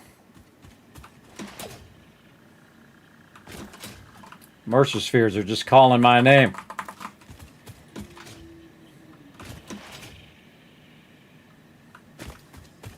What if it randomizes the Mercer spheres?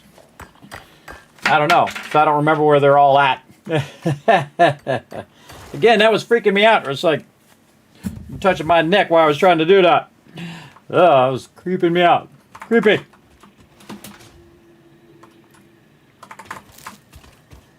Creepy, creepy.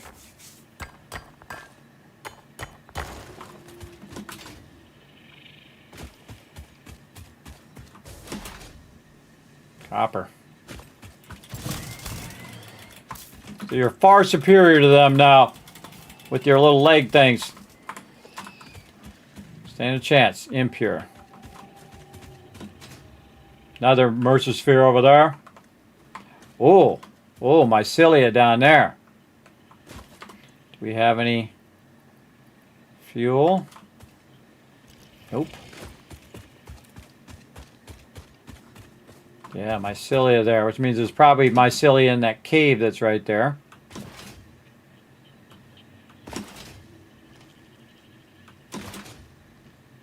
Using my little slide jump technique until I hit that edge.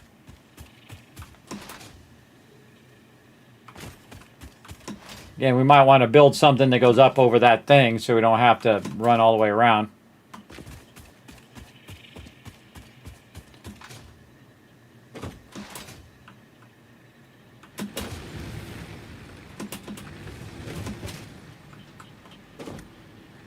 It seems to be working. Do we have any wood we can put in here? We're going to run out of power here in a second. We're going to run out of power in a moment. Okay, wow, we got a bunch of stuff. Okay, we were making a bunch of silica so that we could inflate our pocket dimension. So we can hold more stuff. Basically. Let's go.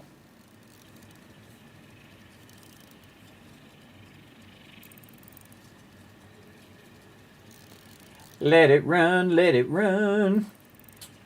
How we doing? How we doing? Doing good.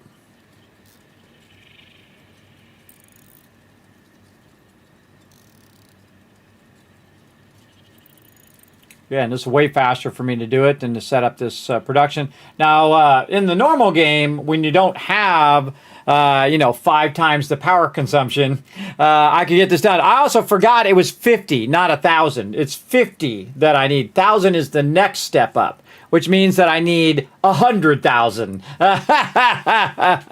In the next stage, that's going to be a lot. But that's all part of the fun, everybody. Again, to challenge yourself to take on the hardest mode. All right, here we go. Upgrade my pocket. There we go. Upgrade it. Pocket dimension. Boom, more slots. Pocket dimension now extra dimensionalized with additional dimensional capacity.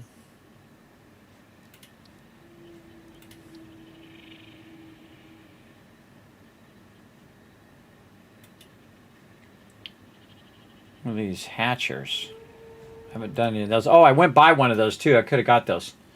Didn't get enough mycelia. We did get some of this. Okay, cool. In that cave that we were running through really fast. Away from them spideys.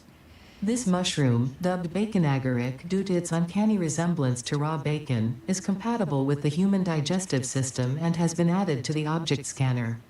Further research is available. Gotta get all that first. Alright, we still need a bunch of stuff for that. Quartz over here. Well, I guess we could just do the research on that.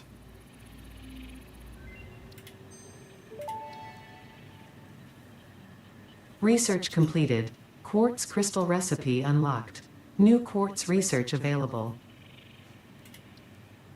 Yeah, right here. Crystal oscillators and eventually a nice little buggy. Where we could dip around in our buggy. I don't think I've really ever used that to explore. Yeah, but we might at some point. Let's see, back to sulfur, and we just happened to pick up a bunch of coal while we were around, and then more sulfur. I should have, just dawned on me, I should have brought more for the coal. Research completed. Black powder recipe unlocked. New sulfur research available. We need a lot of stuff to go that way. Bunch of stuff to go that way and this way. Those are not viable right now. We could probably do this overclocking. Really, I want to do underclocking so it uses less power at this point. Marsilia, Caterium, Sam ore. And then our hatchlings. And then down here, gonna do the parent one here first. So we got to make some alien protein. So we got to make some DNA module and some biomass over here. Got some leaves that we got. And, oh, not enough. Hog protein, and probably have more hog stuff in here. We do.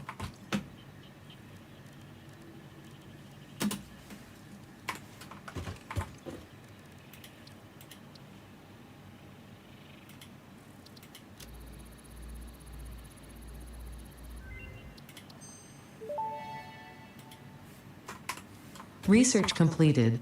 Alien protein can now be turned into biomass or alien DNA capsules.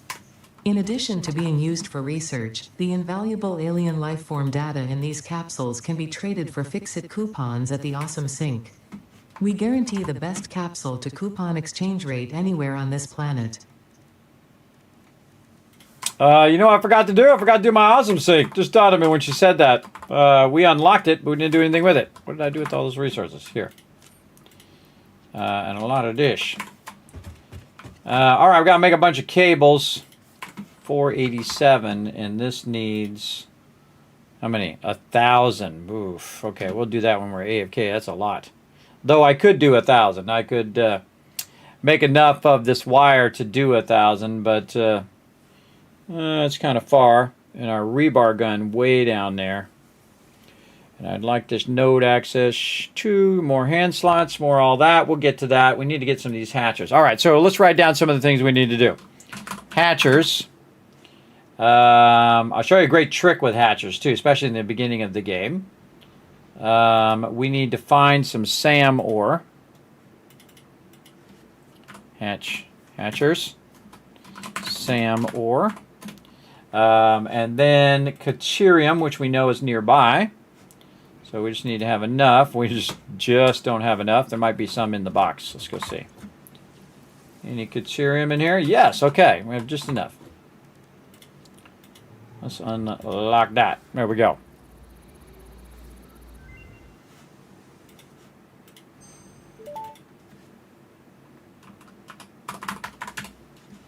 Deuterium ingot recipe unlocked. New Deuterium research available. Okay, so we can get our quick wire going, which I do like to get going somewhat early as well. And mycelia. Show you how to get a bunch of that. Mycelia. Nutrients here. We just need a bunch of resources to make that happen. Power slugs. Again, we can make a power slug and then just do that one. Let's just do that overclocking right now. Let's just use our little blue guy. Plenty of those are out. And then we'll do our overclocking, and most especially when you're using 5 times the power underclocking.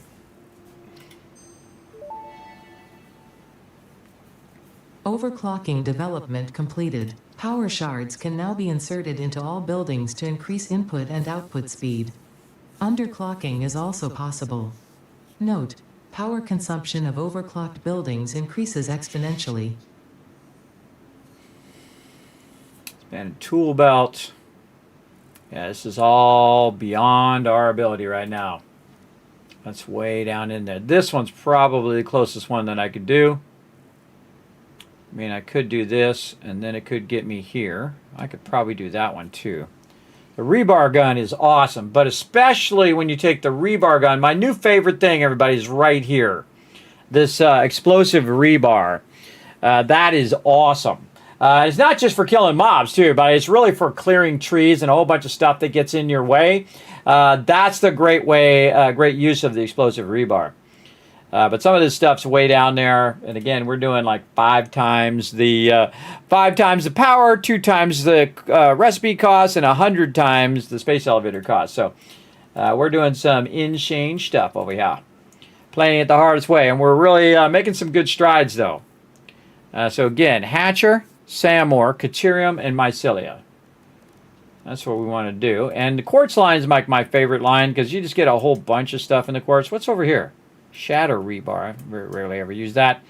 But it also has a bunch of node stuff down here that we could use. And this is a whole bunch of this, which we could actually create. And we need 50 of those. Yeah, we gotta definitely scale this bad boy up. That's that. I mean, it's scannable. I mean, we're at it. We might as well just finish it up. Let's just do it. Make some screws. Oh, wait, even better. Before you do it, you do this. Power slugs. You click on it, add a to-do list, then you know exactly how many screws to make. Let's go. My whole factory's off right now, too, so we got to go collect a bunch of resources, and we'll do that here in a moment. And I feel like I would run out, because it's like 5 times the requirement, that I would actually run out of trees if I didn't really work my way to getting that those smart platings done. But then again, I could manually do it as well. I could manually convert them all. That would take a while. There we go. All right. What was it I was doing? I forgot. Power slugs. Get it.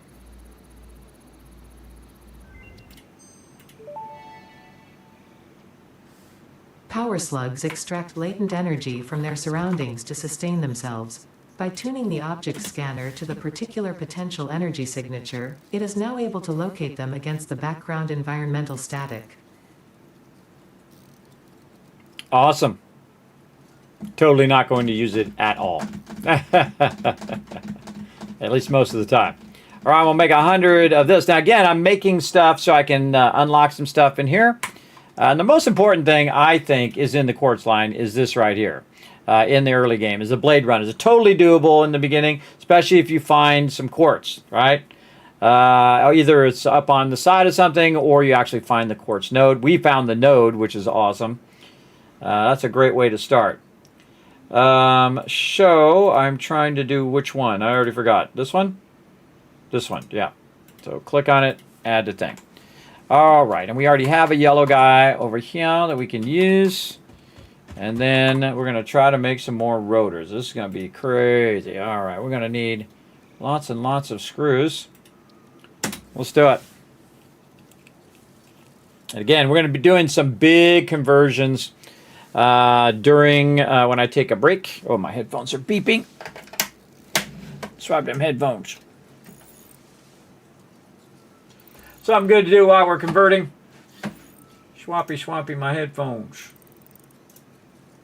Again, we're doing some serious stuff up in here, everybody. We're playing in the hardest way you can play.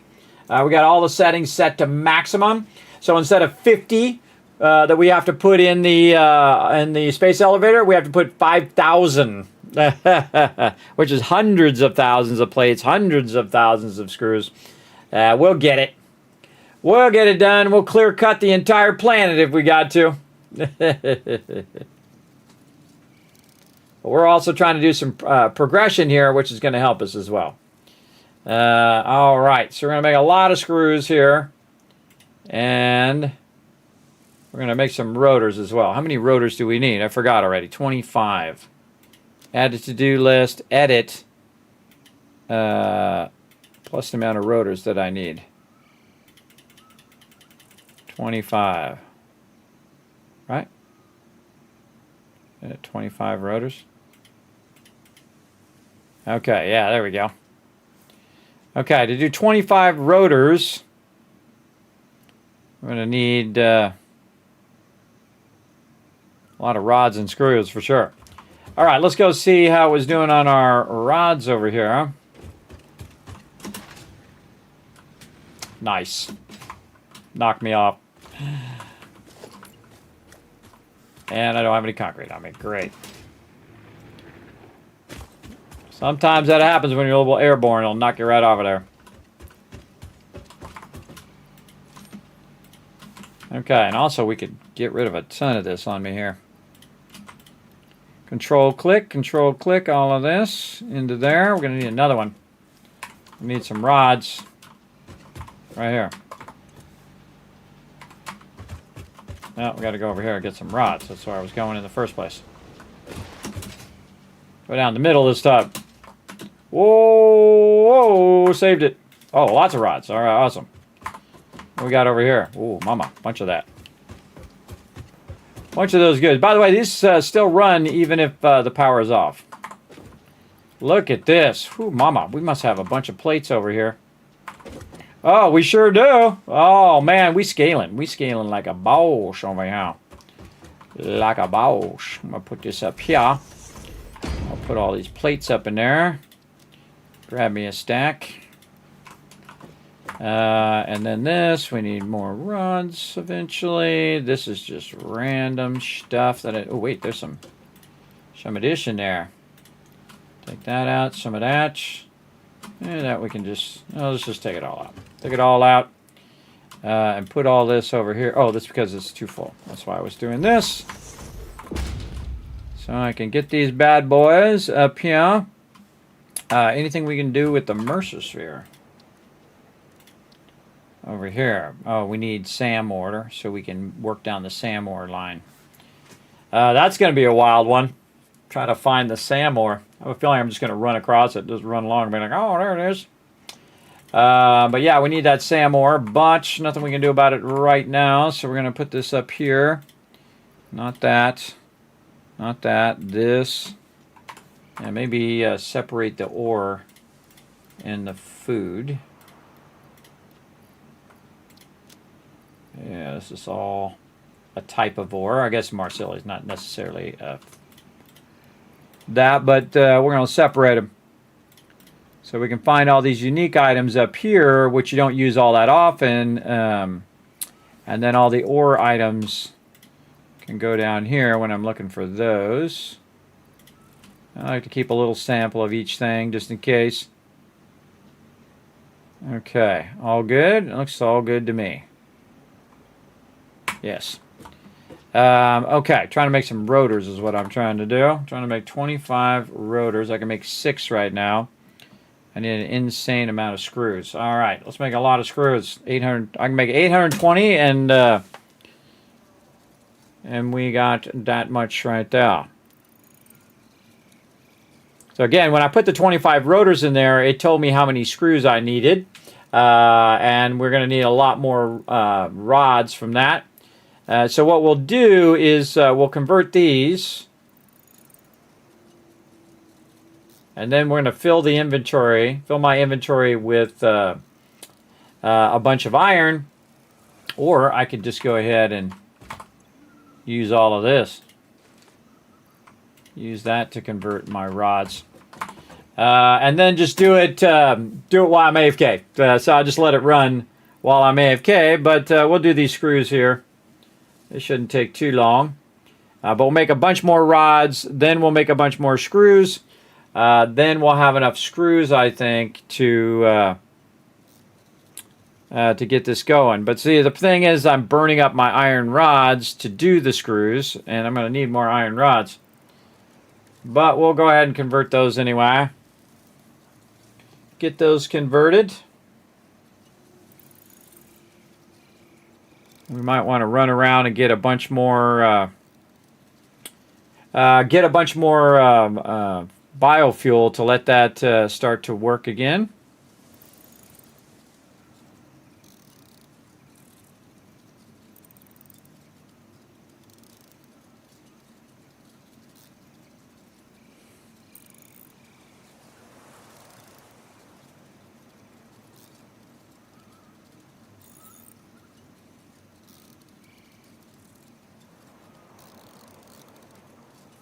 Get there. Good time for hydration. So again, when I get to a stopping point where I'm like, hey, I need so many resources, that's the best time. Just collect a massive amount, let it run in your inventory, and then take a little break and come back. Because, man, time's flying by, man. It's been like 7 hours now on stream. Time is flying by, which is good. That's what you want with a great game. Again, I can do 8 rotors, but again, I'm going to need those. Need those things.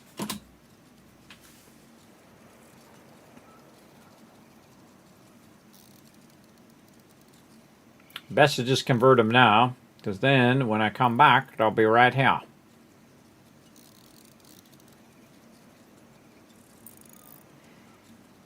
I get pretty close on them too. Pretty close, being within 100 or so.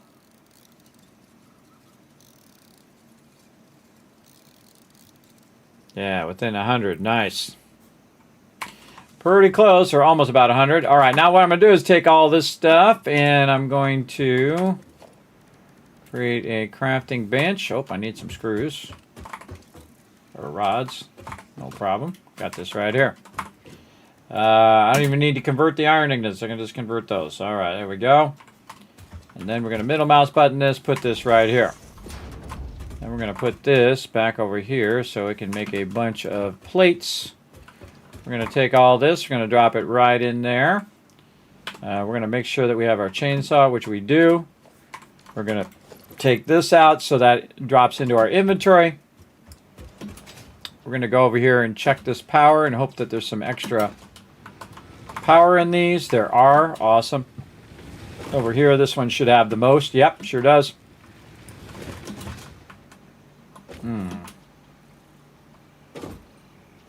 I should have put another box this way. Yeah, I should have put a box there. Hold on, we gotta go back over here. Grab some of these screws. One of them plates.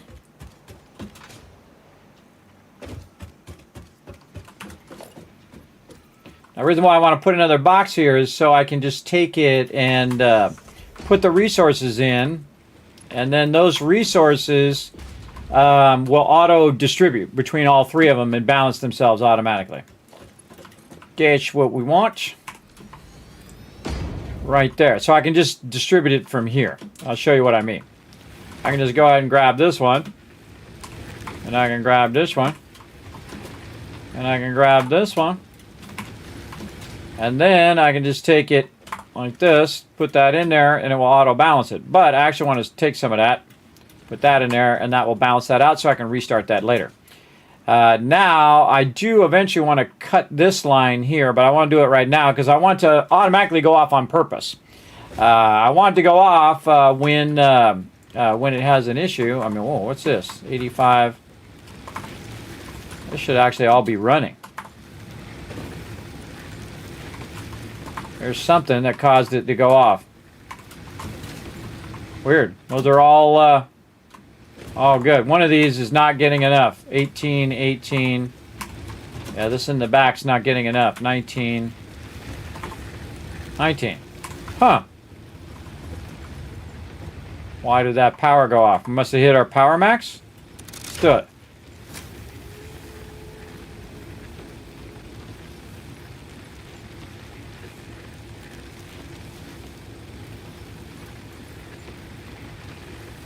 That's weird. That shouldn't have went off. Looked like our capacity went down. And we must have hit the edge of our production when our capacity went down.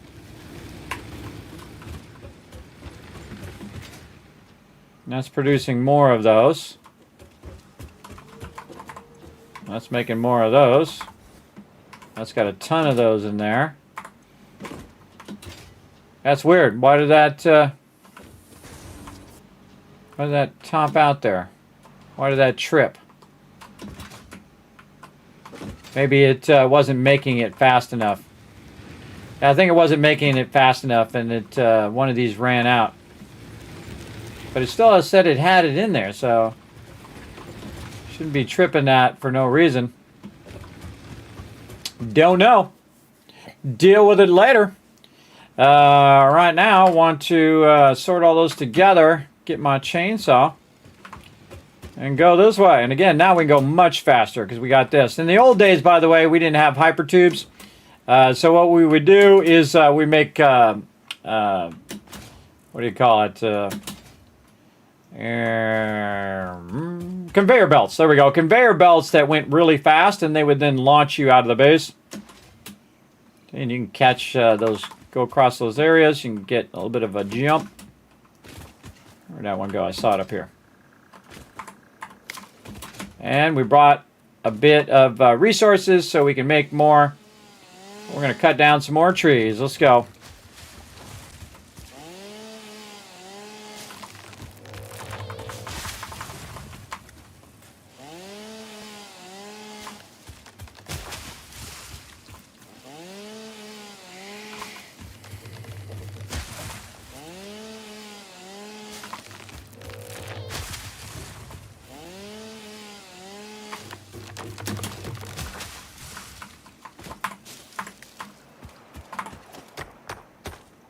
By the way, sometimes when you pick this up, there's something under it. Sometimes. Not in that case.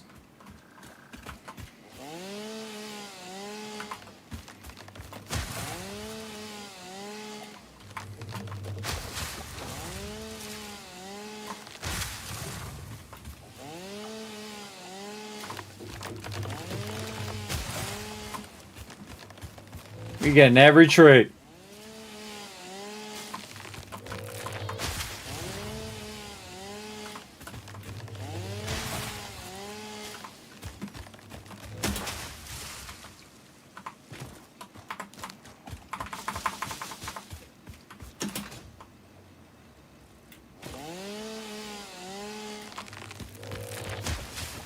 This is actually going to make it way easier for us to find stuff.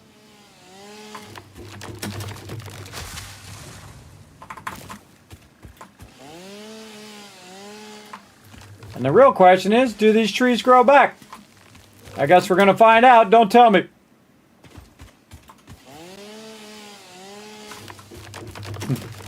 Fred found some trees that I didn't get yet. And I'm just clear cutting this to use this for biofuel. I think we got to do 5,000 instead of 50, so we're going to be using a lot of biofuel.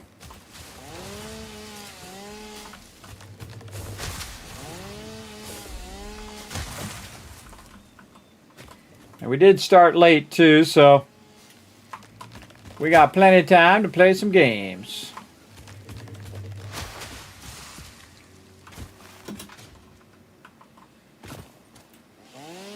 one's on the side of the mountain.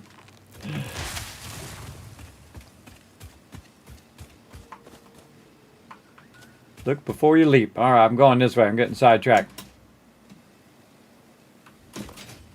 Oh, bad landing. Bad landing.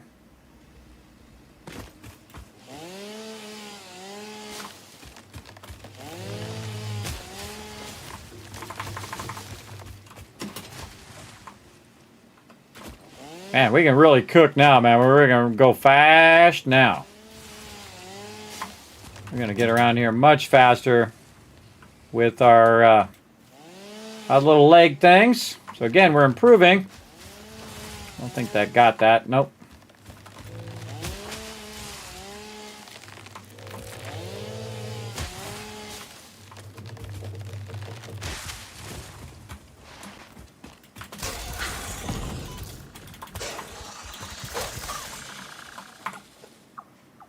What you hiding down here? What you gardening? What is he guarding? I don't know. Don't see it, but that doesn't mean it's not here.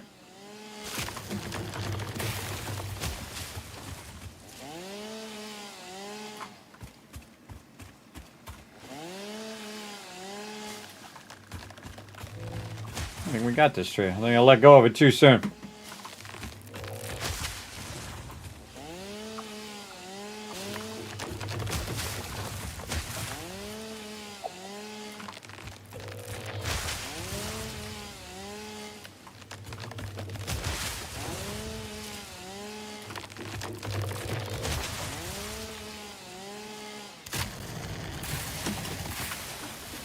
Whoa. Whoa, did you hear that tree? That was weird.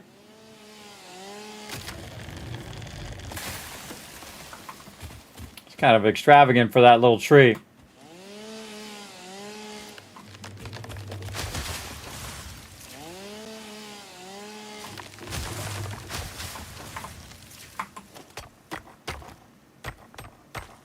We don't need it, but we don't have to look at it 15 times and say, oh, what's that over there?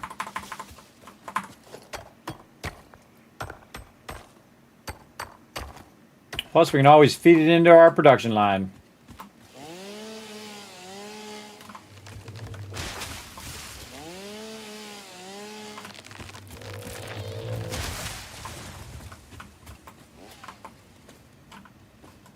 Oh, can't highlight it.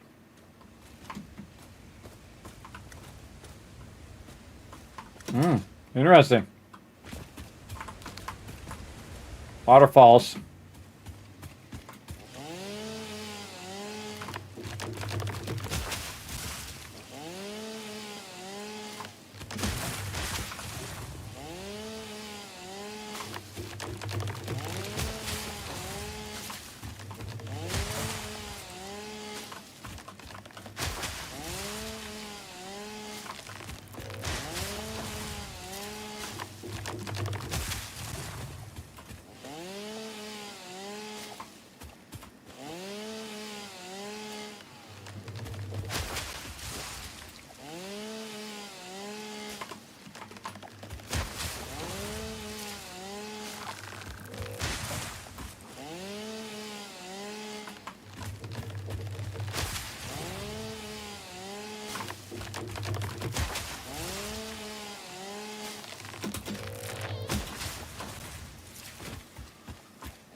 Clear cutting the whole area. Oh, out of resources. Luckily, we brought a crafting bench. Convert a bunch of these leaves. Let's go.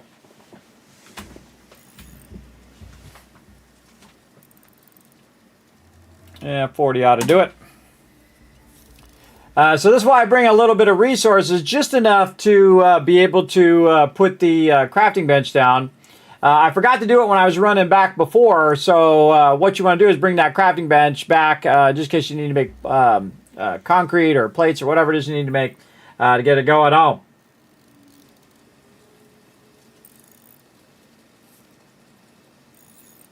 Okay, creepy stuff in the chat there. Creepy. Back to it.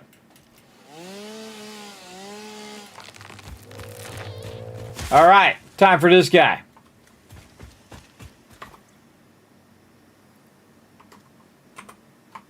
Where's my crouch?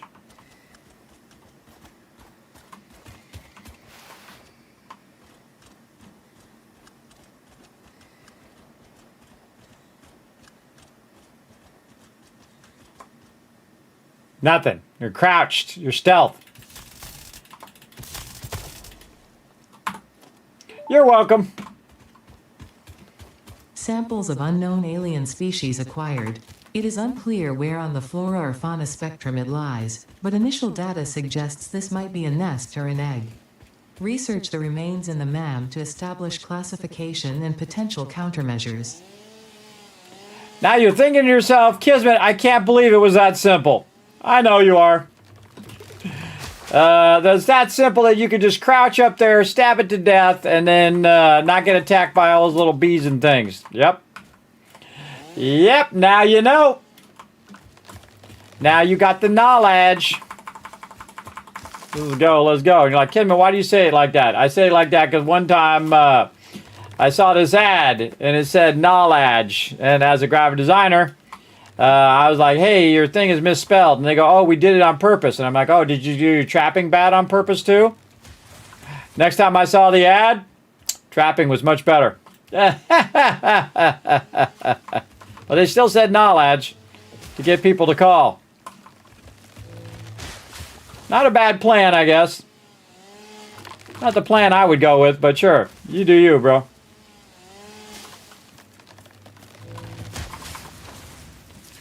Double whammy. Do I need those guys? I don't think I need those guys. This way. Now, I'm kind of going toward my favorite spot, everybody, which is over this way. And I'm just kind of clear-cutting all these trees on the way because I need a lot of biofuel to keep my base running. What's up? Must be Brunine. There you go. How many times did I finish this game? Oh, God. I know, 30, 40 times in early access, in release, couple times. We didn't finish my last playthrough because we know we won, everybody. I did it with 20,000 power. We were already at the end, and we went around and we were making gigantic mega builds where we take mega blueprints and we snapped them together like Legos. Yeah, it was pretty awesome. And I ran my train station from one side to the other, collected all the oil, was working on collecting all the coal, but I think this is more of a challenge here, but to do it in the hardest mode. Because finishing the game is going to be nuts, man. It's going to be crazy hard. Just getting out of this part is really hard. Again, instead of 50, I have to do 5,000, which means it's hundreds of thousands of resources. You're not messing around when you're doing it in this mode. And that means we got to cut down a lot of trees. Use that biofuel to keep us going. And then when we're not doing biofuel, we'll just keep making our own resources as well. And this is what weeds out the men from the boys right here, everybody, is being able to just do this front part. Just doing this front part is going to be crazy. Because it's such a huge amount of resources.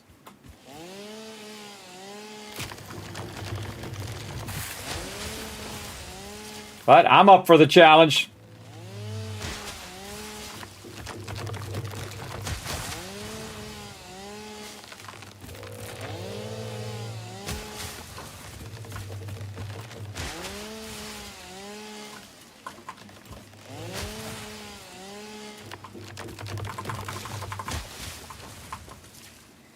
Too far out.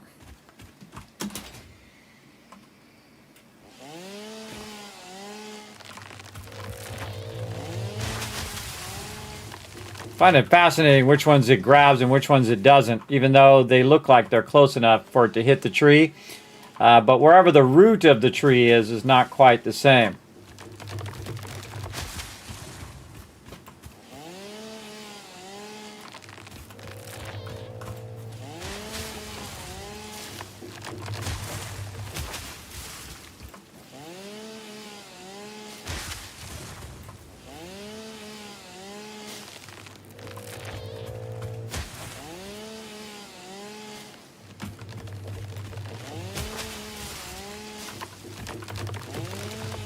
Again, I think this is the most biofuel I've ever collected ever.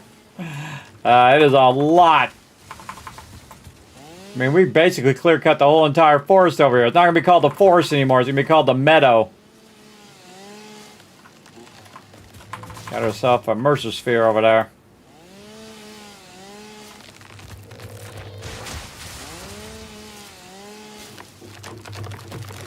Do this. Slide, jump.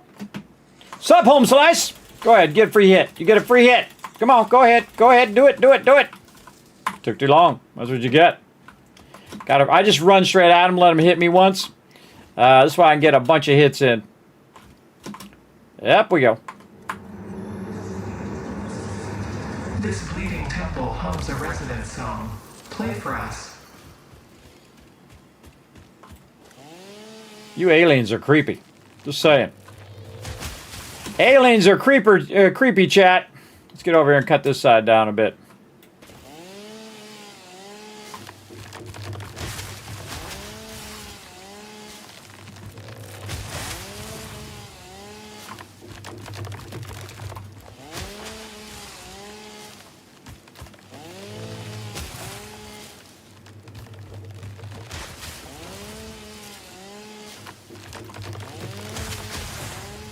I haven't filled our inventory yet, man. Jeez.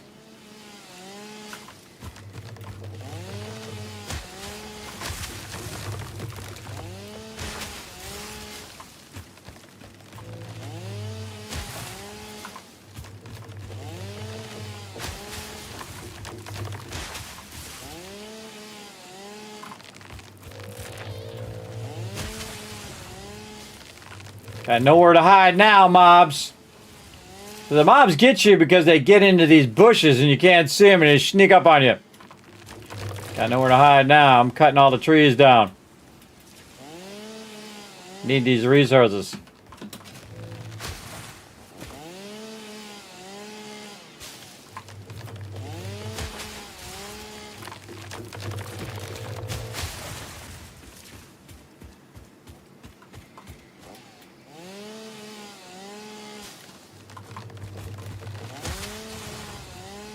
Yeah, these are some big trees, everybody. Big trees.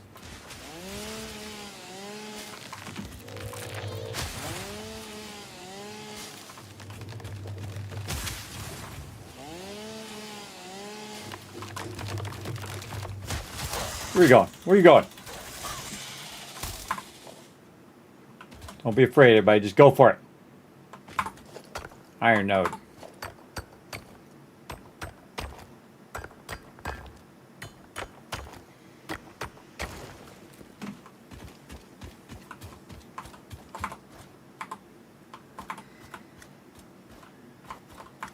Oh, not enough space. I know just a way to fix that. Convert all these leaves. Let's go. We got to get our dimensional depot going as well. So yeah, about 30 or 40 times in early access, a couple times in release. But once you finish the game, you know, in release, finishing the game is not as important. I feel like the real important thing is to have fun playing the game, because you can, you know, in the beginning you're learning how to play the game, you're learning some techniques on survival and all that stuff, but later what you're learning is building beautiful stuff and managing it and optimizing it, and you're doing your perfect 90s, or you're doing your really cool curves, and you're doing your angles, and you're doing your rounded stuff and all of that thing. You're doing all of that in the later game, I find.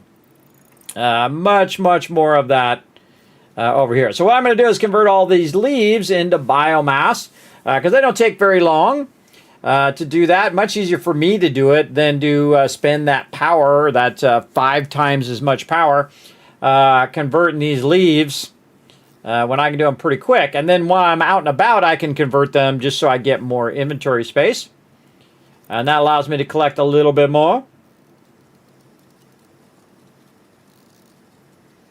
Now, you don't want to do it with the wood, though, because the wood would just fill your inventory. You definitely don't want to do that. We learned that earlier. We tested it.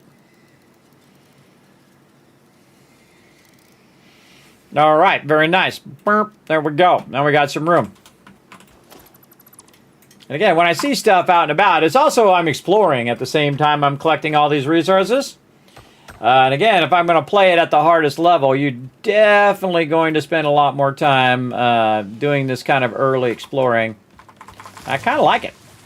I kind of like it a bunch. Normally, I'd beat a coal already, everybody, and then we'd just be making an infinite amount of resources. We got to really earn this one. I never play creative modes.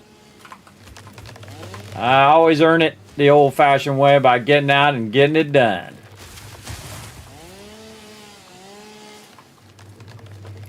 Pure limestone node there. Nice.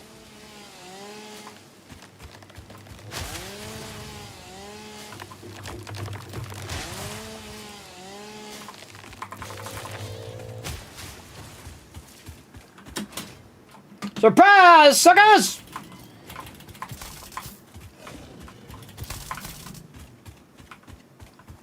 Where are you going? I know your little trick. Leave me over there and then knock me off.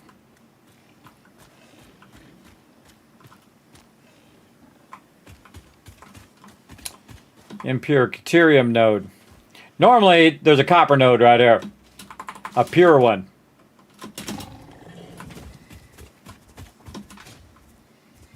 And this is my favorite spot. Let's go! What you got? What you got? You ain't got nothing. You ain't got nothing. You ain't got what it takes. See, when they're running away, that's when you get them. Oh, you want some of this too? All right. I got some for you. Where you going? Where you going? I can run as fast as you now, bro. I can run as fast as you. Give me my loot. Where's his friend? Slide. What up? What are you running for? Why are you running? Why are you running? What you running from? Get out of them bushes. Get wrecked. There you go. This is one of my favorite spots in the game over here because there are some serious amount of nodes. There's another limestone pure node there. And another limestone pure. That is a lot of limestone pures there. Now again, these nodes have moved from where they normally are. There's also a node back over here somewhere.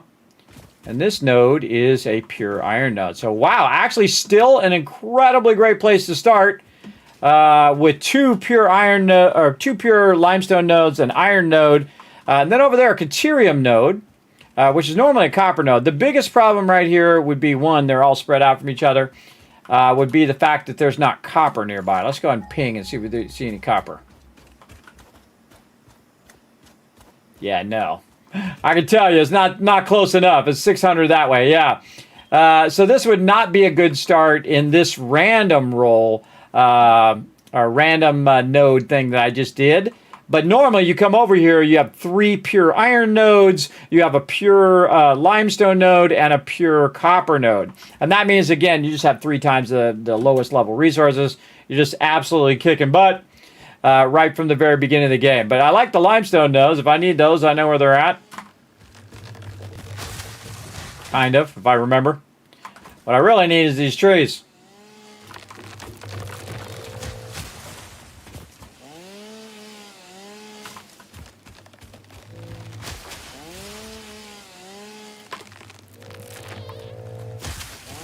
I'm right next to this tree. Why didn't I get that tree?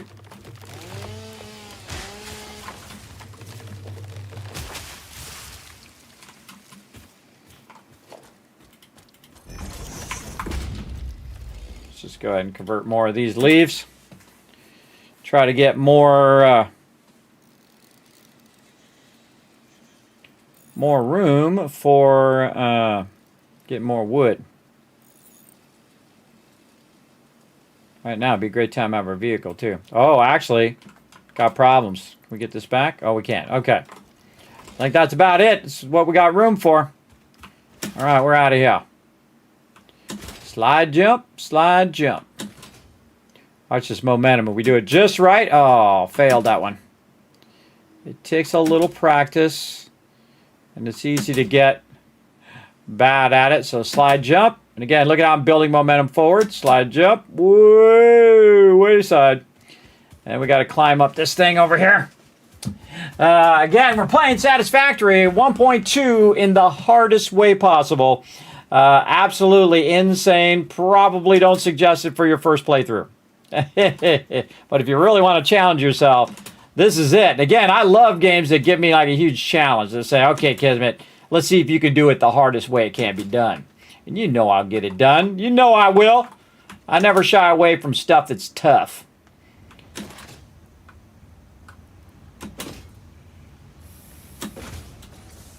Oh, that was awesome. Hit the tops of all of those. Okay, now we got to get over here. We got to get some work done. This running? No. All right, so we're going to cut this. Boom. That's going to cut that off over there, and that's fine. We're going to put all of this in here, and we're going to balance it out by taking a few of these out. Let's say that many. And then we're going to take these and put it over here. We got one there. Let's take one of these and cut it in half. Put that there to just kind of balance that. Like so. All right, that's going to get that going.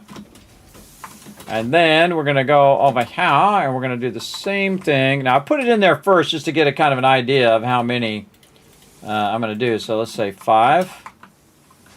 And then balance 5 here. Yeah, close enough. And then this is going to make a ton of stuff. But what I did is I turned the power off and disconnected the two from each other. I disconnected the two from each other. And the reason why I did that is so that this can go ahead and run. I can see the red ones there. That means that it has like no resources left, which is fine. That's what we want. We want it to run out of resources at some point. That's perfectly okay. Then this is going to put some of this back over here, which is for our actual power production itself. And then what I'll do when I'm done doing all this power production, I can literally just take all the extra and put it over there to get that going. Or I can use it also for starting this up if I want. But I basically disconnected the two separate power lines right now because I want that one just to run on its own and produce a bunch of resources. And these resources don't really need to run right this second. Okay, we got a bunch of other rando loot on me too. Let's get that up in here as well. How can we, what do we need to do to get our stuff forwarded here for our alien technology to get our dimensional depot? We got to find the SAM ore. We got to find that. Okay, we'll put that on our list. All right, all this stuff goes up here. Anything else here? And all of this ore stuff goes down here. And we'll just put that up there for now. All right, there we go. Got a ton of that. That's going to get all that all filled back up again. And we're going to grab this. We're going to put this up there. And I have this right here because I'm always coming and going from this particular spot. Cut that in half. Throw that in there. Throw that in there. Make sure there's no excess in here. Oh, a little bit. Oh yeah, there's a bunch in there. Okay. And we'll go here. We'll cut this in half and this in half. Combine those two together. And then 135 here.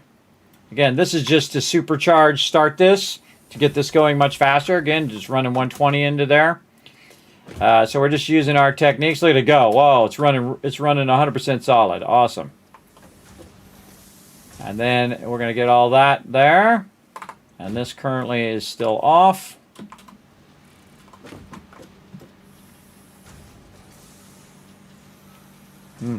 Really want to get those going, but don't have the power for it right now. Okay, so that helped us get a whole bunch of stuff done. We still need our mycelia and we need our deuterium, which means that we need to go over here, grab a bunch of resources if we have them. Doesn't look like we do. Where my resources go? That should be in there. I guess I grabbed them. Kind of weird that I have them on me. I must have grabbed them all. Okay. Put that back in there. And I have some concrete on me? I do. All right. Concrete is one of those things I'm going to start backlogging and having too much of it at some point. Okay. So we want to go over here. We want to do some more portable miners. We're going to add that to our to-do list. Oh, let's clear all that for a second. rods. Don't think we have any more over here. Yeah, we grabbed them last time.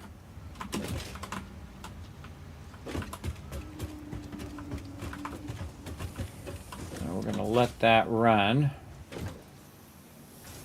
Yeah, let that fill all that up. Get that going. We're going to grab a bit of this. Make ourselves some rods. That's why that's sitting there, by the way. So I can just grab the ignits themselves and make myself a bunch of rods.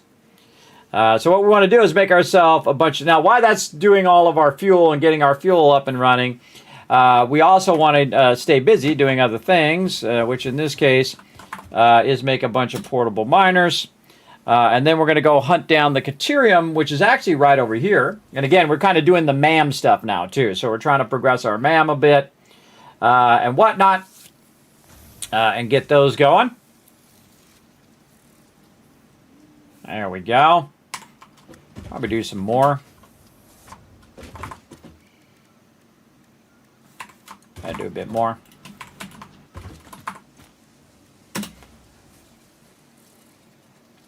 So yeah, pretty tough. I've never finished it in its hardest mode, though. Again, the space elevator cost is 100 times. The resource is 2 times. So again, it's going to be 2 times, then 2 times again, 2 times again, 2 times again as you go through the processes. So it's not just 2 times, it's a lot. That would actually eventually, depending on how complex your processes are, would probably be more than the 100 times space elevator cost, which is crazy. But if they give me a challenge and say, Kismet, this is the hardest mode, this is the hardest thing you could possibly do, I'm doing it. That's it. That's not even a second thought for me. I'm on it. I love playing games in the hardest mode. That's my thing. And we'll find a way, everybody. We'll find a way to get it going on. Yeah, I'm on it, Brunheen. I'm on it, 100%. All right, we're going to make some miners here. And again, usually I put about 5 per node. That's usually more than enough, especially in the early game. But if you need more than that, go for it. Like if I need a bunch of iron, I'll put even more. All right, there's our Caterium right here. It's a normal node, but we don't care because we're going to have it do all the work for us. And away it goes. There we go. Caterium going there. And I seriously cannot put that on there. I don't think so. That would be wild if I could, though. I tried it, though. I clicked and see if it would do it. All right, what other nodes do we know about that we have not tapped yet? Nope, we have tapped all the nodes that we know about. Okay, is there any other Caterium nearby? Right there, duh. Oh, man, there's not Caterium for days.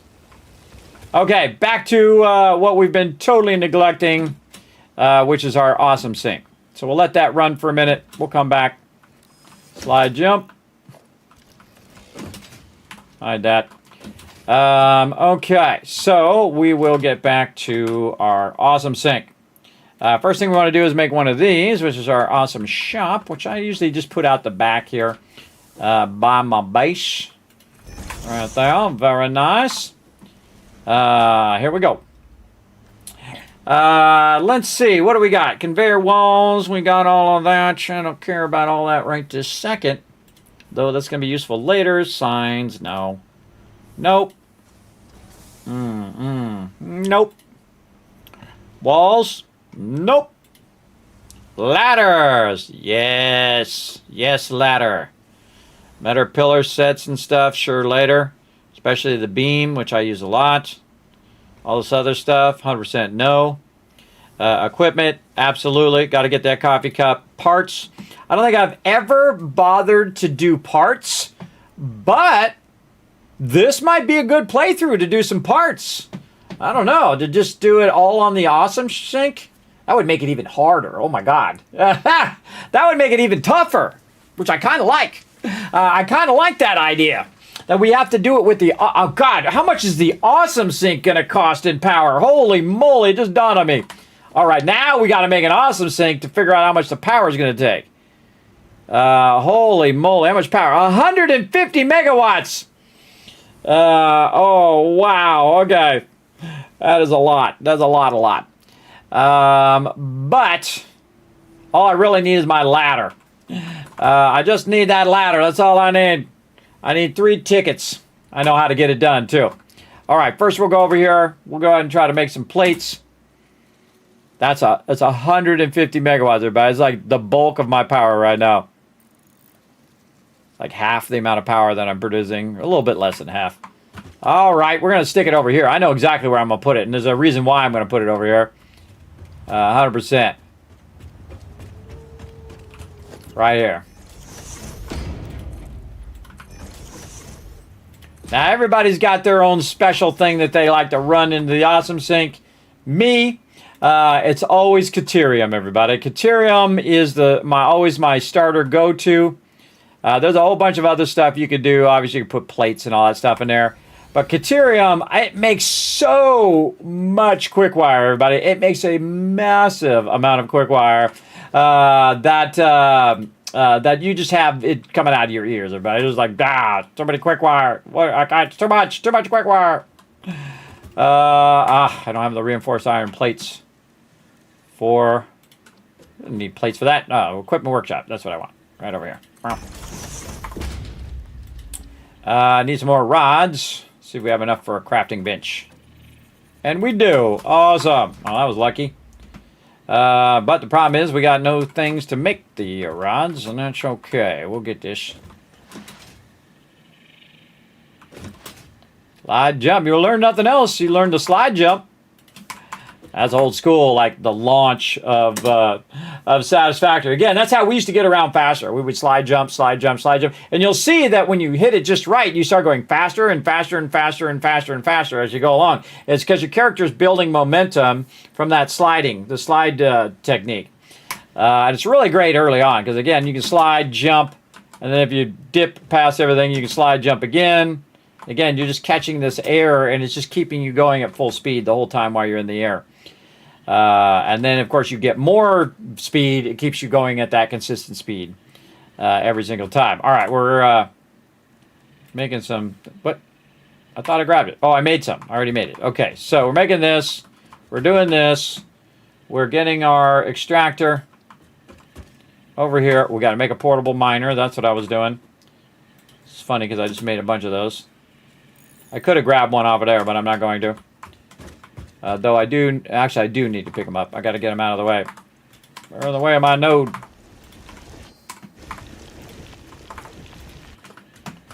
Okay.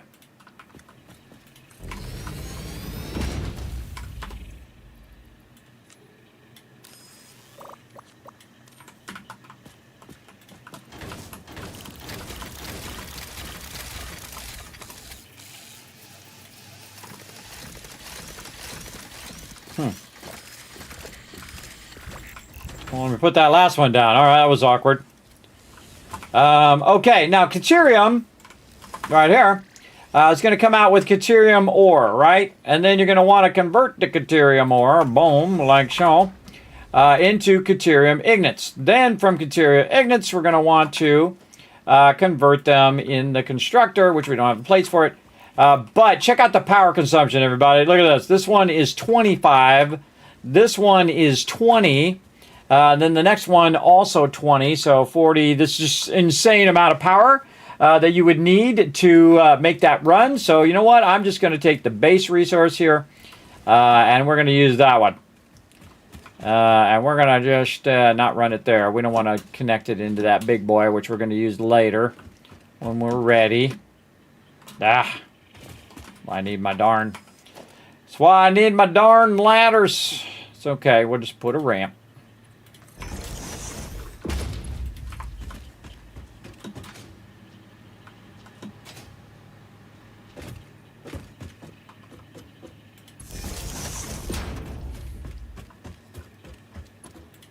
Tied in way over there. Okay, notice I'm not doing the awesome sink yet. We'll get to that. We will get to that. We need storage units. Not enough plates, of course.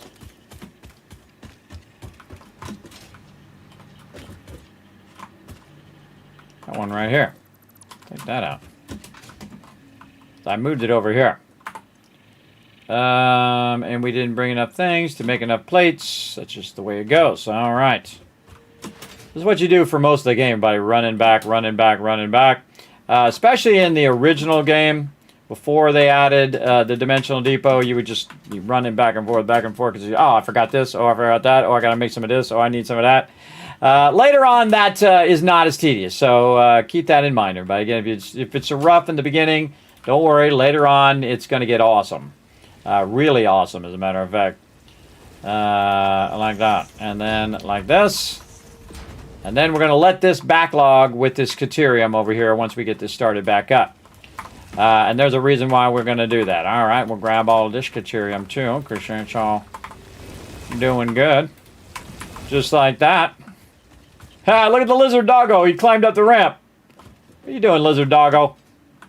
I can tell you're up to no good. All right, how are we looking over here now? We good? We got 95 in that one. We got 33 in there. I think that's good enough. Here we go.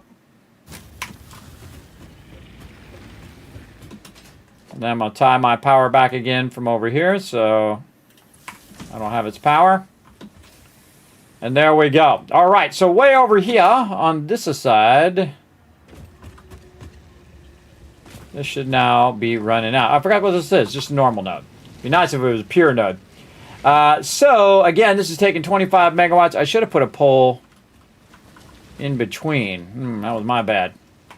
My bad. I know exactly how to fix that. Take the pole, run it the line, click the line, bring it down here. Boom, now you got the pole in between. Easy. Just to see, whoa, our max cons are 445 and our capacity is 450. Man, that's chef's kiss right there, everybody. That is right on the dot. Almost.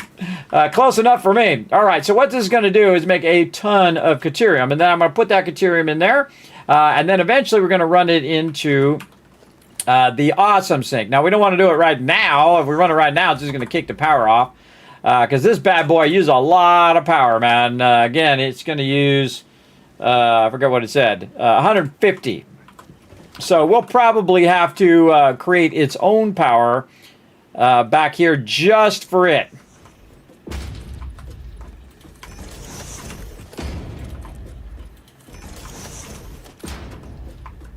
Okay, actually, let's make one wider. Like that. Okay, we got to make its own power. We're going to turn it this way. Not enough rods. Story of my life.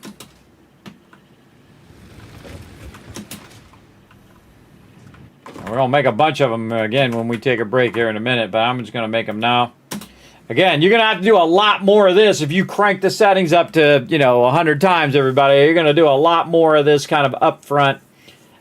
Collecting resources, biofuel. We're going to be doing a lot more biofuel in the beginning and a lot more manual conversion.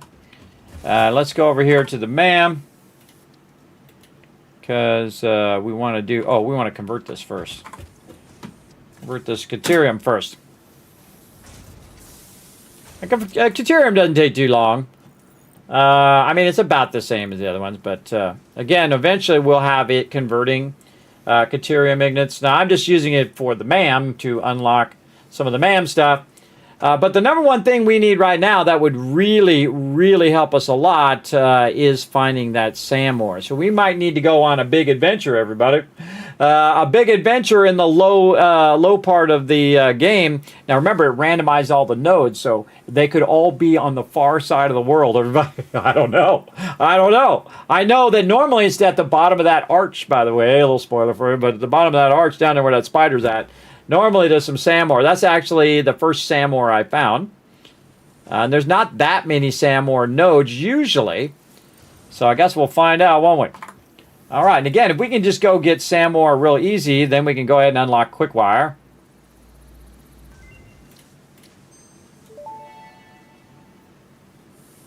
Research completed. Quickwire recipe unlocked. New Caterium research available. Okay, so now we can make Quickwire. Awesome. Oh, I forgot to put this stuff back.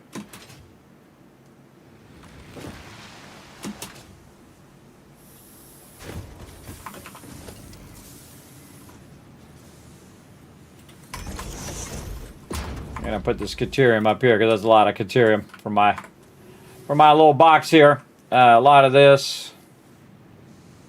This we could go ahead and use. Anything with a lot, we're going to put... Oh, not that. That's my screws. Give me my screws back. Put that up there. And our iron right over here that we're just keeping in there because it had a bunch of it in overflow could actually go in here and be used. There we go. I'll make additional ignits over there.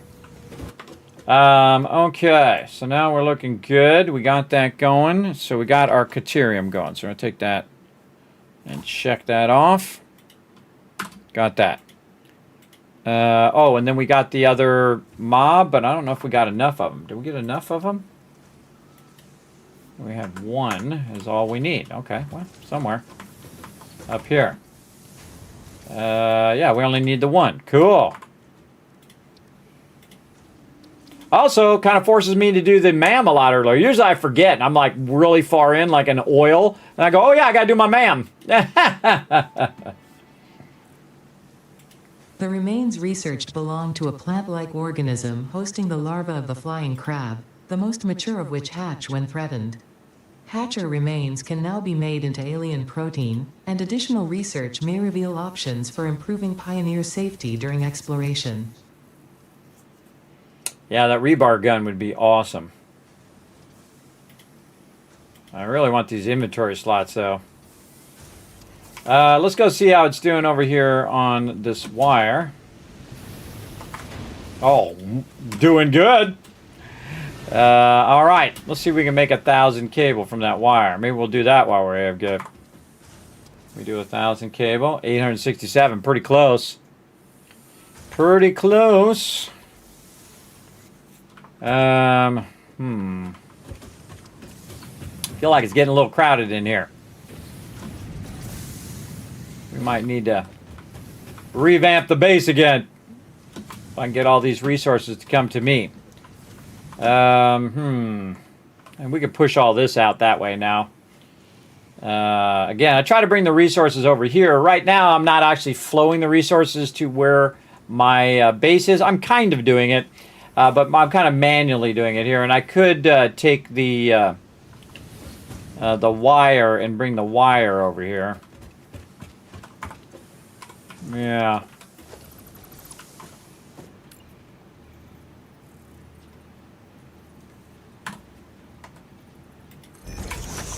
I feel like that's what I want to do.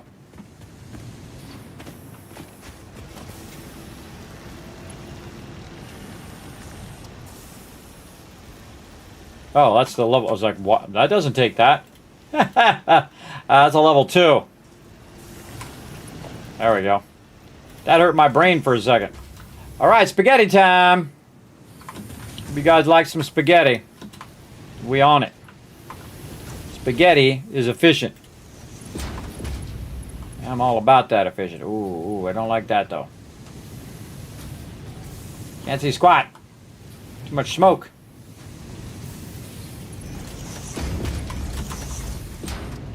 All right, we're going to bring the wire back this way so I don't have to keep running over there to get it. And then we're going to do this so we can see that that's going to be wire. Okay. Now we got that going. And again, we should have our plates running over here too. Oh, we do over here. Over here. Plates here. The only other thing we don't have going here is concrete. Yeah, get my plates too. Okay, we want to let this run for a while. And we got a lot of wire. Do I want to convert my wire or do I want to convert more rods? I kind of feel like rods, personally. Put that in there. Put our rods back in here. We should move our stuff up. There's our plates. We should move this stuff, our raw ore, up here to the top. Out of the way. There we go. And then make this plates. Oh, I need rods.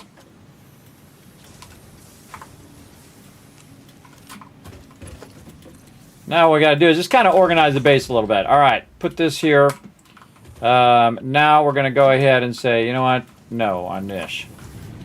We're going to take that out. We're going to run that up.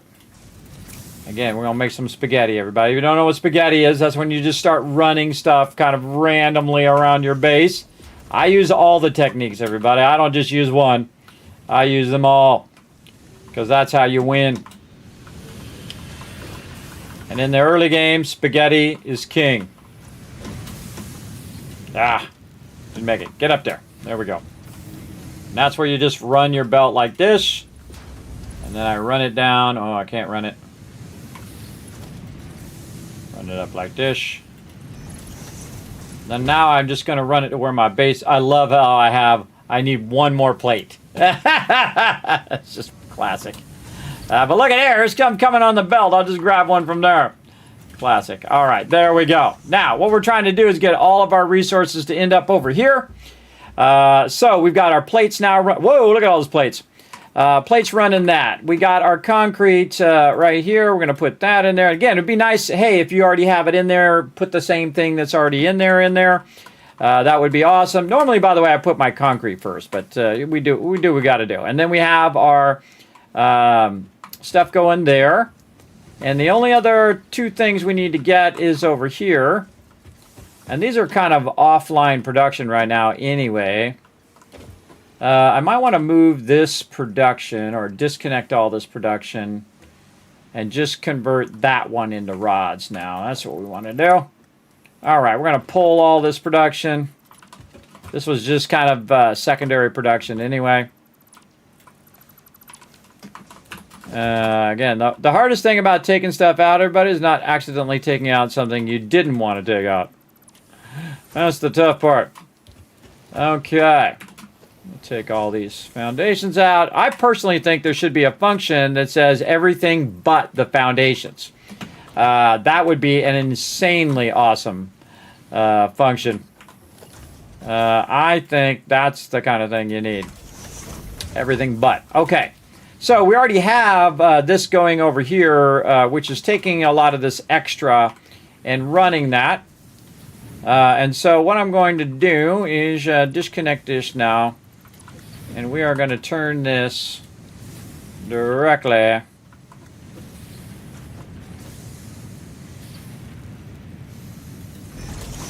into rods now.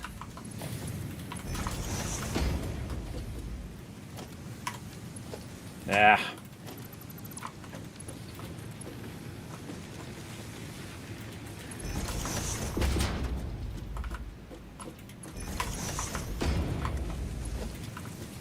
Organize the base.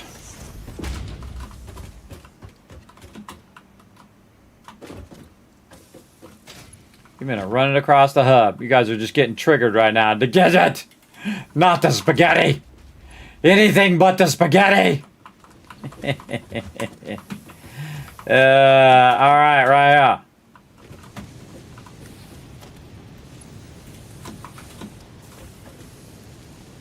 That's where we're going. All right. Bring that to here. By the way, if you hold down control, one, it goes absolutely insane. But you can put it up on top of here usually. All right, well, if it lets me. Instead of trying to connect it to the box, ooh, boy, there we go. You can try to force it to go on top of the box like that. Again, that's control. All right, so now, we'll let that run. Wow, we're playing 2 hours just since we reset. Okay. And again, that's now going to run this automatic over here. I don't have to run out and go get the resources over there and get the resources over here and so on. There's one more we need to do.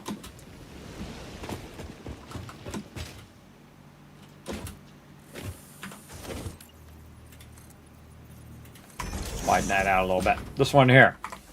Okay.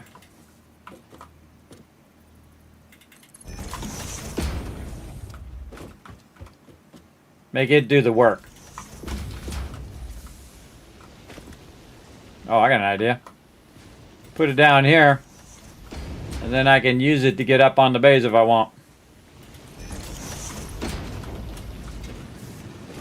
Which one is the concrete? This one.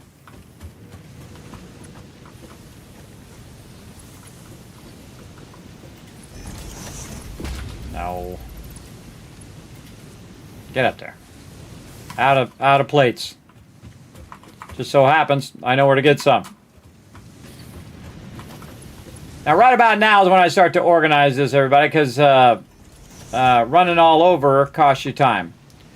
So I'm going to put that right there. Raise that up just a little bit. And then we're going to dip this right through here. And don't worry, we're going to tear all this down anyway. And there we go. Now, it all comes to me. All of our other resources are along the top, and these 4 primary resources are going to go over here and work in the box. We've got our plates coming in. We got our concrete coming in now, as well as our rods eventually, and this. There we go. Now, what we need to do is kind of split up a bit of our extraction. That's rounded. Our extraction of our iron. So that's going to go up there. This is going to go over there. And then this into there. Okay, now we've fully automated all of those. And I don't really do that until I think it's time, until we really are at a equilibrium point where now we can just let all that rock and roll. So that's what we're going to do. We're going to let all that rock and roll. Look at it just feeding all my goodies over there for me, and I don't have to do it no more. Awesome. And again, it's just going to keep running that. But again, to keep it running, we're going to need to keep collecting more and more biofuel. So, again, have not seen that Marsilia yet. And then, again, now we have a place to put stuff away, too. So if I want to put this away, I can put it away in there. Later on, I can get stuff that allows me to sort it as well. Wire here. Rods here. I don't have any screws. We'll just get the rods. Get the plates. I have a good amount of plates now, so I'm kind of good on that. And then screws up here at the top. Okay. And we can infuse some of these resources somewhere. Oh, we don't need to anymore. We don't need to because it's going to just do it anyway. I can put it in here. Put it in there so it'll run that in there eventually. Run that in there. What else we got? We got some this stuff. Just doing some manual sorting at this point. Chainsaw, we're going to keep that. Keep that. Probably should have put that alone up there, but that's good enough. And then some silica, or actually we'll put silica over with a bunch of this other random resources. And now we've cut down our inventory. Because eventually, again, this is going to run out. We can already see it's getting low. Over here, we got a ton of this, so we can kind of supercharge this a little bit. Back over here. 1, 2. So, put one back, and then get all of these. Again, instead of it running at that 60, now it's going to run 120. And it's going to produce those faster. And that will let that run for a while. And we're backlogging this Caterium. How are we looking? We looking good, looking good. Okay. Caterium good. What else? Get that Mercersphere up there. Well, it doesn't matter because we don't have SAM ore. So, I say we go ahead and queue up some resources, let it run, do a serious amount of rods. Let's go.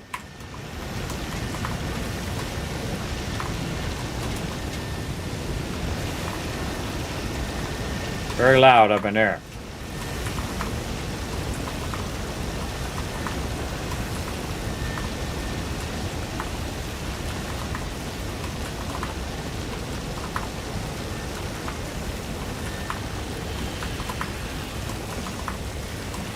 See how quickly that happened too, everybody? That all of a sudden all of my stuff was organized and it ran all to a central spot.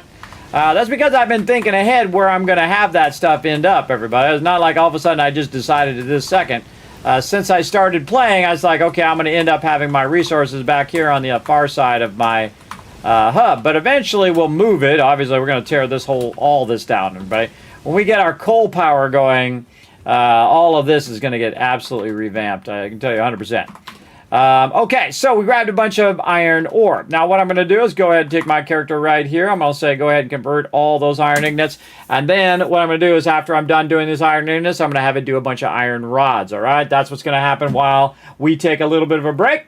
I'm going to go ahead and bring up some fun for you guys, though, because this way you can have some fun in the chat at twitch.tv/Kismet. If you're watching me obviously on streaming or in the future sometime, hit that follow button. If you're over on YouTube, make sure to hit the subscribe button, which is basically the follow button over there. Okay, so we're going to go ahead and start this up. Again, descramble the words, work together, earn some Kiz Caps as a team in the chat. And I'll be back in just a bit, and when we come back, we'll have a ton of rods right there.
I'm back, everybody. I'll put a 1 in the chat if you can't see and hear me. Let's give it one more shot here. Let's go ahead and see if we can get you guys to work together, earn a bunch of Kiz Caps, and then I'm going to start this giveaway. Let's go. That's what those giveaways do. That's what the Kiz Caps are for, everybody. They're for the giveaways. I'm even going to try to help you win some. Let's go. What do we got? Lean right there. Bam. What else? Man, I'm not seeing... This is a level 1, too, but it always freaks me out that this is like level 1. Can't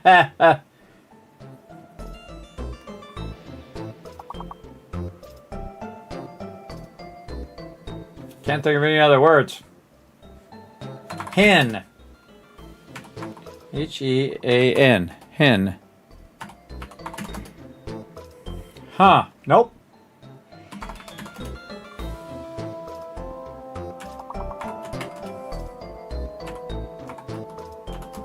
I just start typing letters if I can't think of anything.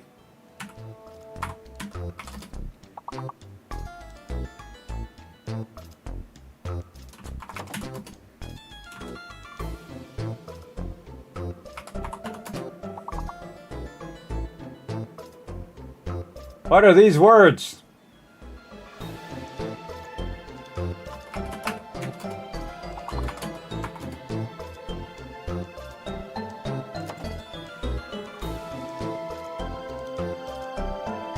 That seems right. Channel.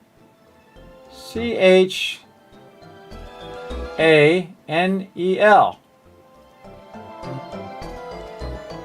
I don't know. Maybe the words aren't registering.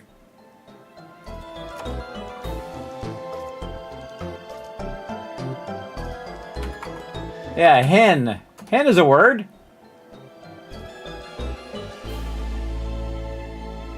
Bah! I think that one was messed up. I'm gonna give you a bunch of kids caps anyway. There you go. I don't know what was going on with that one. That one seemed sketchy at best. Put a 1 in the chat if you can't see and hear me. I can see you guys in there. I can see you guys in there working together. Awesome. While I was taking a little bit of a break there, I appreciate you guys working together as a team.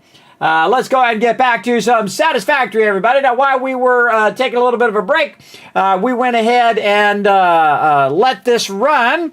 And what I did is I collected a ton of iron ore right here, and then I converted the iron ore into iron ingots, and then from the iron ingots into iron rods. Now you can see I've got a crazy ton of rods in my inventory that I can use. Now I find, since I have it set to 100 times the resource you need for the space elevator, that actually converting it myself is more useful. And I actually think that is that way in the beginning of the game naturally. Making your own stuff is usually there. Now I had an idea when I was taking a break though, that I don't think I've ever rated how long it takes to convert a certain thing. Because normally you don't have to worry about it, because normally I'd be to coal already, but at this level, we probably would want to check how long it would take, and we'll just take this extra one and throw it away, to convert 100 iron ore, right? So a stack of 100 iron ore, how long would it take me to do it? 100 iron ore. How long would it take me to convert that? Now we're going to get a stopwatch, because again, we're going to do the scale of what we're going to be doing. Everybody's going to be nuts. So let's see how long it takes for me to convert. 100 ore to iron ingots. There we go. We should probably move this over. Oh, and look out! Here comes the Kismet love train. Show some love in the chat, everybody. Right over there, we're creating a spreadsheet right here. Who's that awesome bringing that love in? Crofty coming in with that new Prime sub love. Show him some love in the chat, everybody. Thanks for bringing that Kismet love train in here as well. No more Satisfactory. No, I was just taking a break. When we take a break, we let everybody kind of play some words on stream again when I'm taking a break. Okay, so 100 iron ore to ingots. Let's see, in minutes. This is the conversion. I'll show you what I'm doing here in a second, and this is the amount. Okay, and then we're going to center all those columns. You can see I'm typing it in a column over there of conversion rates. Okay. So, and it didn't center it all for some reason. Center, there we go. Okay, and we can shrink the amount thing down a bit. Okay, so we're going to start this stopwatch, and we're going to convert 100 iron ore. Oh, actually, we got to move this over one more. To iron ingots amount. So we need amount number 2. So amount 2. So we're going to do 100 to 50. So basically, we're going to do 100 raw ore to 50 iron ingots, and start. There it goes. That was kind of a false start, but we'll get it going. All right, how long is this going to take? Now, again, what you do is you exponentially multiply this out based on making 5,000 smart plates, which is going to be a lot. Let's see. So for every 50, probably should have done 100. I mean, it's 100 iron ore, but I probably should have done 100 iron ingots. And again, they probably went through and figured out all these numbers too, everybody. I don't think I ever bothered because, again, normally I'm to coal power already. But with this amount of stuff that we're doing, we're definitely going to need to do more. All right, we'll call it around 30 seconds. Right around there. Okay, now how long does it take me to take those 50 iron ingots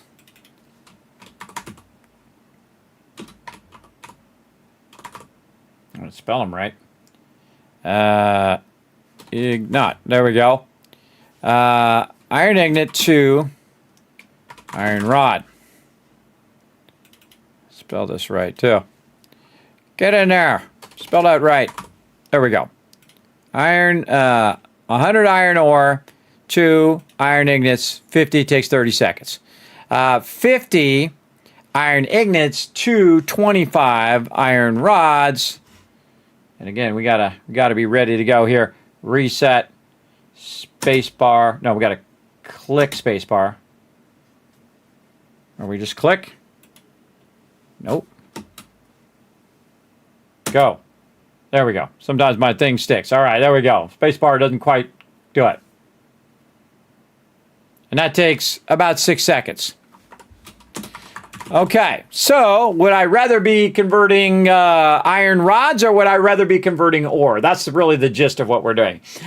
So the iron rods takes 30 seconds, which is basically about, let's call it 6 times longer.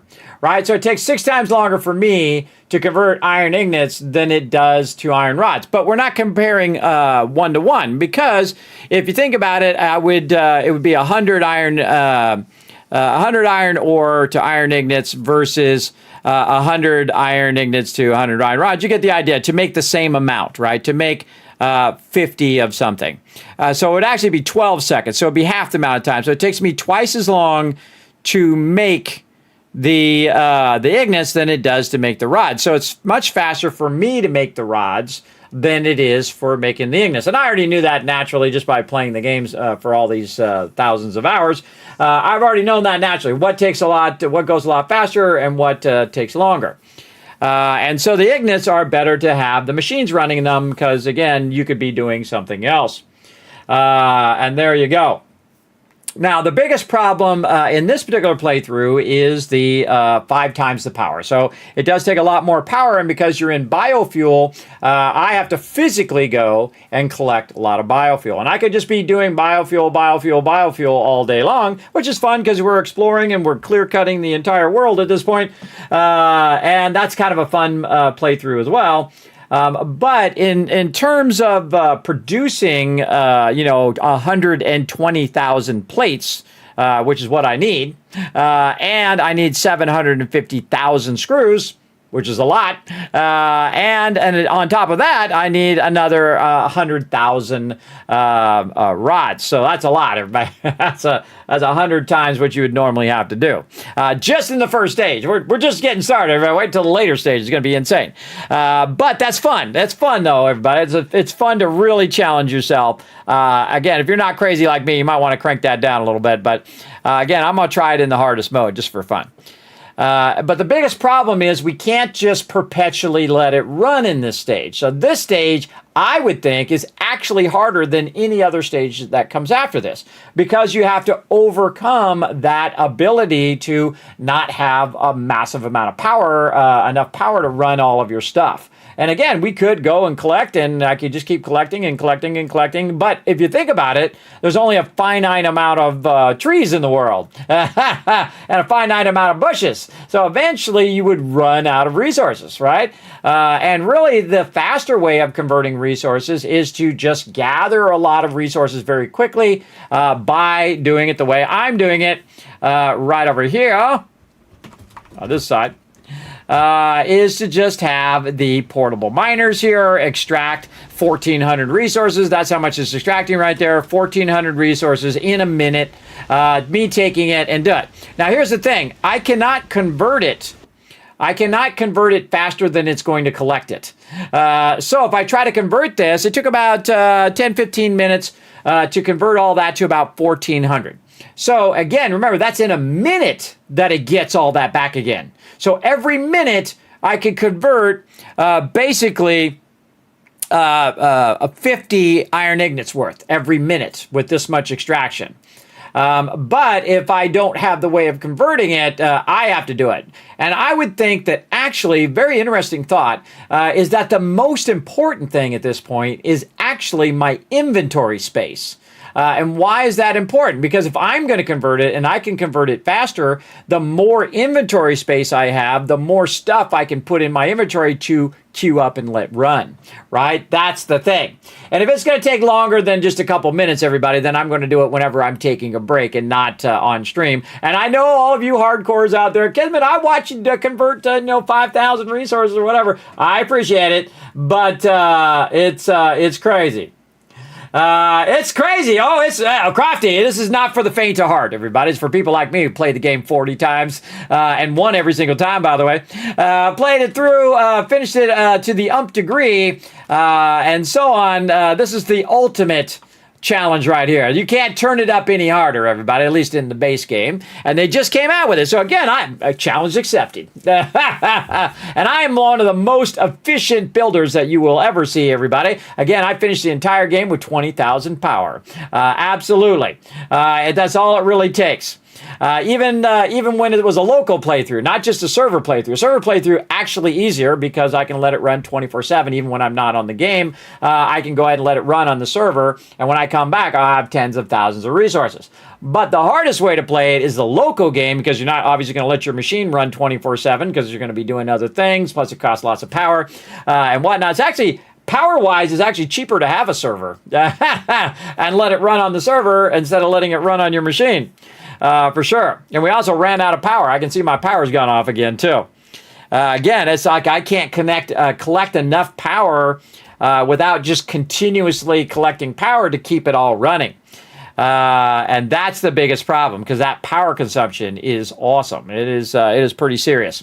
But again, to overcome those parts where we're not getting ahead, that's when we build it ourselves. That's when we go in and we convert it ourselves, which is what we did. That's what kept us going. Over here, let me turn sound back on. And now we have a bunch of rods there, and we want to actually, let's pick this up, see what we got to do to make some of these over here. We need more wire. And we're going to go over here and grab some wire. Now, it did make a bunch of resources for me, though. You can see it made a bunch of wire. I didn't quite get to those screws over here yet. Let's see why those screws did not come across. Something going on in here. Oh, because I forgot to change it to iron ingot. No, wait. My brain! That hurt my brain! I mean, there's no power, sure. No power because I didn't connect it to power. Ha ha! That's why there's no power. It's not no power because I don't have any power, which that's also a problem. But there's no power because I forgot to connect the thing, so it didn't make me any rods. It's an important little step there, everybody. Important step. All right. I don't need screws right now. Important step to actually connect it to the power, like this. You take this, and you make a power. What the heck? Always something I don't have. Always a stack of something that I need to run back for. We're going to fix that problem, though. That's probably another thing that we really need to focus is that dimensional depot. And I'm just going to run that right out there because, I mean, I already got a pole there. Might as well. Okay, so that's why it was not doing iron ingots. We got that solved. Now, again, we need more resources to make it run. Now, how are we doing over here? This actually backlogged resources over here. That's pretty wild.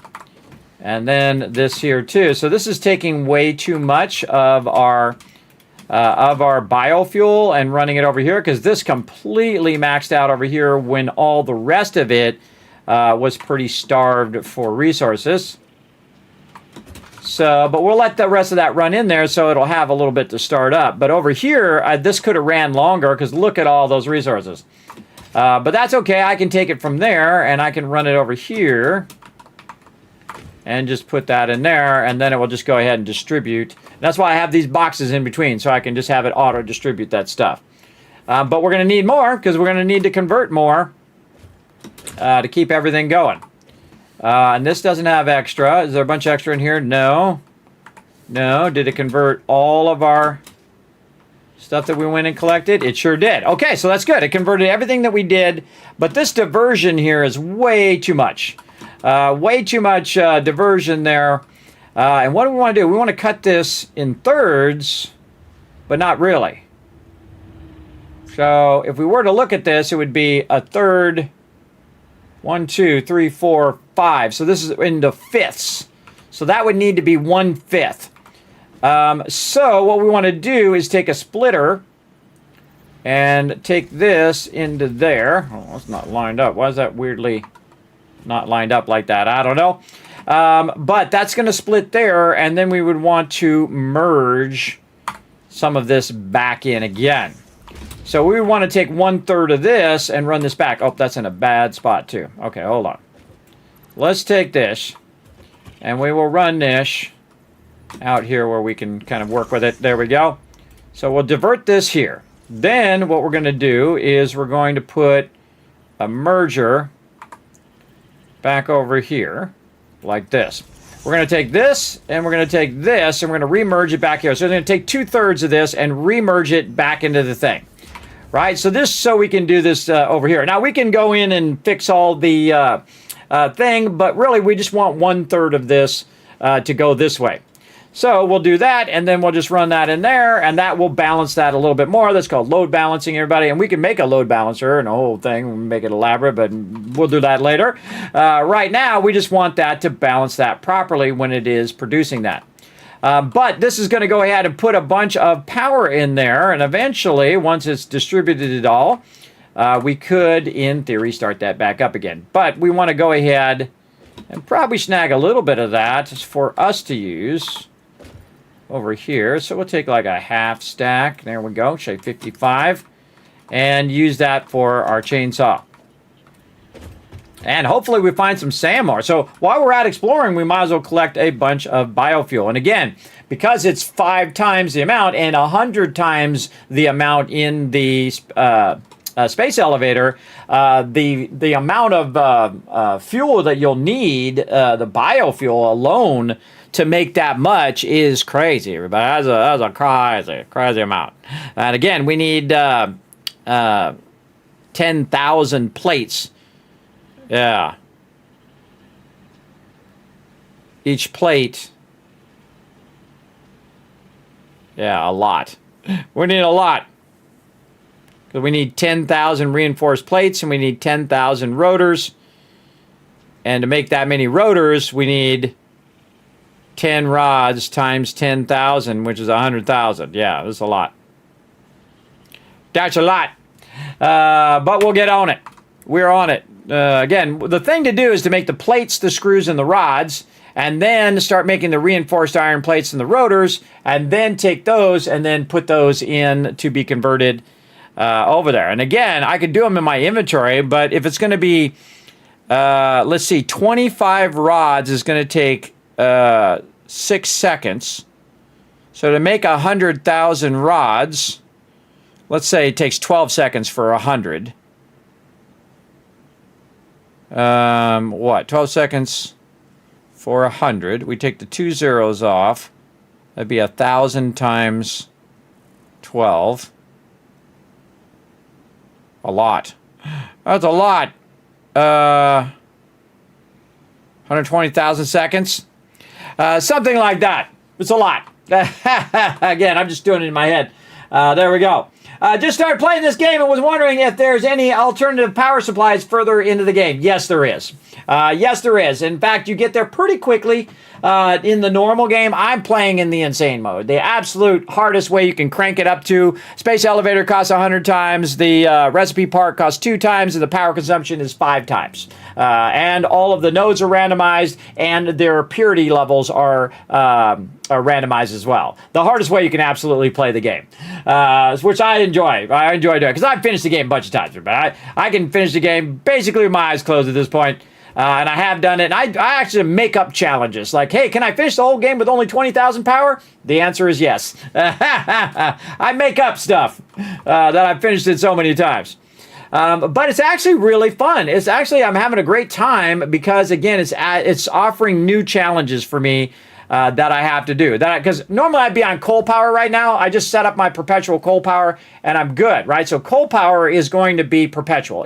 The power from the coal provides you with the coal and the water that you need to make the power from the coal and the water. And it just does that cycle. But not in the beginning. Not in the beginning. In the beginning, you need a bunch of biofuel. But you can, in the beginning of the game, if you don't have it set to 100 times, you only need to make 50. And to make 50 of them, it's like you could just go and make yourself an absolute ton of rods. And here's how you can do it right at the very beginning of the game. I'll show you how to do it right now. Are you ready? I'll show you how to get past that front part right now. You make a bunch of rods and a bunch of plates, and you put a bunch of these down. Then you put it in your inventory, and you do what I did, which is I put a bunch in my inventory, a bunch of iron ore, went over there, converted it into iron ingots, then converted it into iron rods. Now I've got a ton of rods. Then I go and do the same thing with plates. Now I've got a ton of iron rods, a ton of iron plates. I then take that, make a bunch of screws out of the rods. So now I have plates and plates and screws. Then I make a bunch of reinforced iron plates.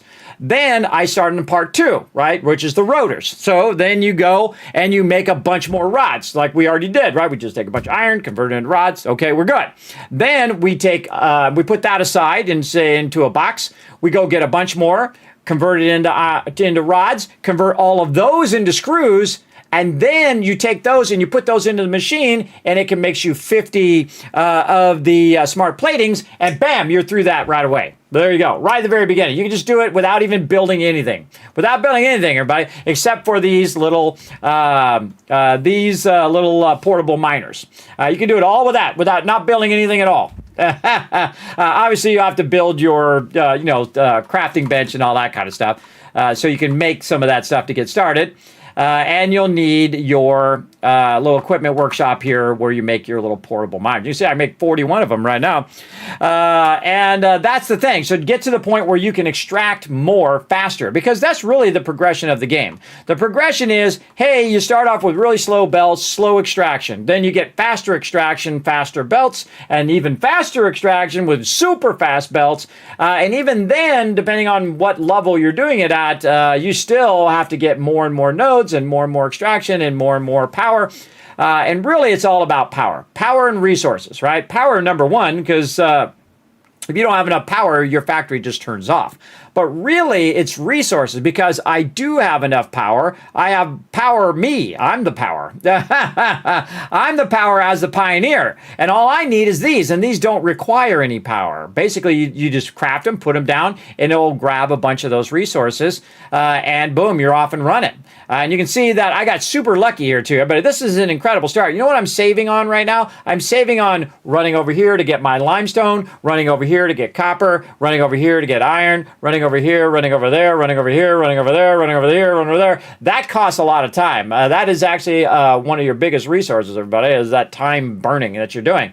But randomly, I told it to make random nodes, and guess what? In these right here, it gave me all 3 of the primary starting nodes, which is the iron right here, the copper over there, and up there is a limestone. So I consider this an amazing start, everybody, like an absolute incredible start, because there's usually not nodes that are this close together. These are actually usually, I think these are usually iron nodes in the base game, if you don't randomize your nodes.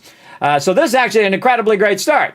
But we have to do 100 times the resources. So instead of me just doing it in my inventory, which is normally what I would do at the beginning of the game, I would just, hey, okay, I'm gonna take a break. I'm just gonna run this in here. And then when I come back, I made 50, enough for 50 smart platings. Then I put the resources in the assembler, or make multiple assemblers because power costs a lot less, and put those in there, let it run. I got my smart platings. Boom, I can put it in my space elevator.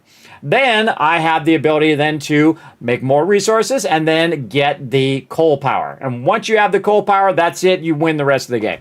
Once you have that, you got an endless amount of power. You will get through it, Bido Man. You will get through it. Just get to the coal power. That's your deal. And again, don't be crazy like me on your first playthrough and crank it all the way up to insane mode. I say play it normal first, and then challenge yourself by cranking that up. But I'm going to try the ultimate challenge.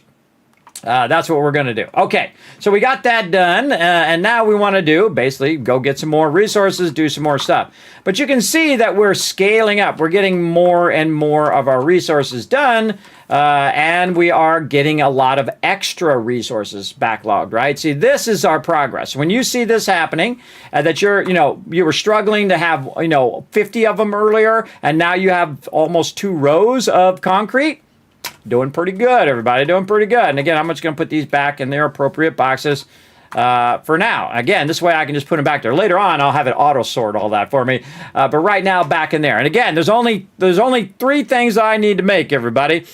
Plates, rods, and wire. That's it. That's all you need to make. Make that. Don't make anything else, especially if you're going to overdo it like me and crank all the settings to insane.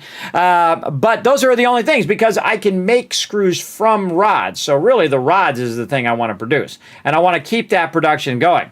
But to keep the production going, I have to physically go and collect biofuel, right? And biofuel is done based on using my chainsaw here, or me manually collecting it, or using my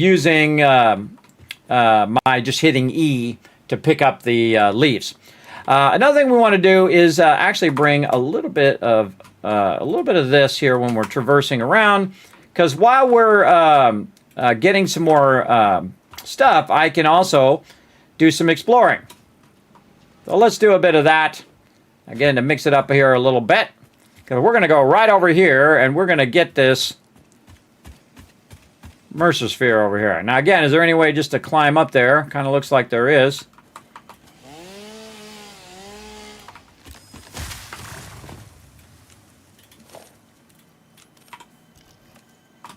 Let's go, big boy. Ran in the wall there, did you? It takes about 3 hits with this thing to get him. Now, I also have unlocked this by finding quartz, everybody. These blade runners, you want to get those suckers as quick as possible. And you can see I can get them in the early game. This over here, impure limestone node. But we can actually jump higher with these, and we can get up over these places that normally we couldn't jump up onto. I thought this was a jumping puzzle. It is, right here. Now, I could just build a bunch of ramps, everybody, and that's why I brought those ramps, just in case we get places where we can't just do a jumping puzzle. But I love me a good jumping puzzle. That wasn't much of a puzzle.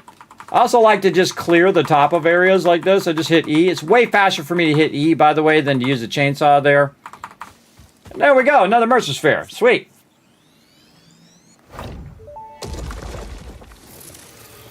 The effigies ripples through our temples, our veins nearly touch. He is shy, notes shall be taken and played.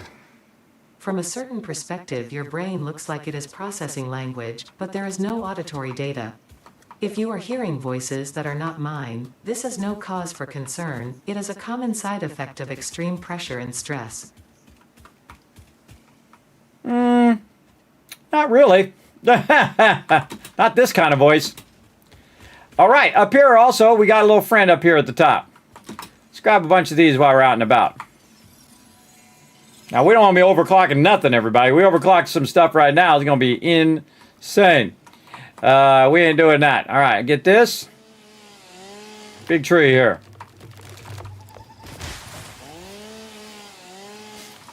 And we already went the other way, so now we're going to go ahead and run across here. Now, I think there's some Marsilia down here as well, which is what we're looking for.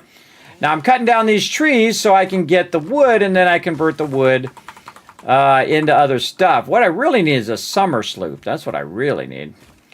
Because if I had summer sloops, then I could double up some of my production for the same cost of the thing. And I could actually go look for some summer sloops. That might be, we'll keep an eye out for it. How about that? We'll keep an eye out for it while we're out and about.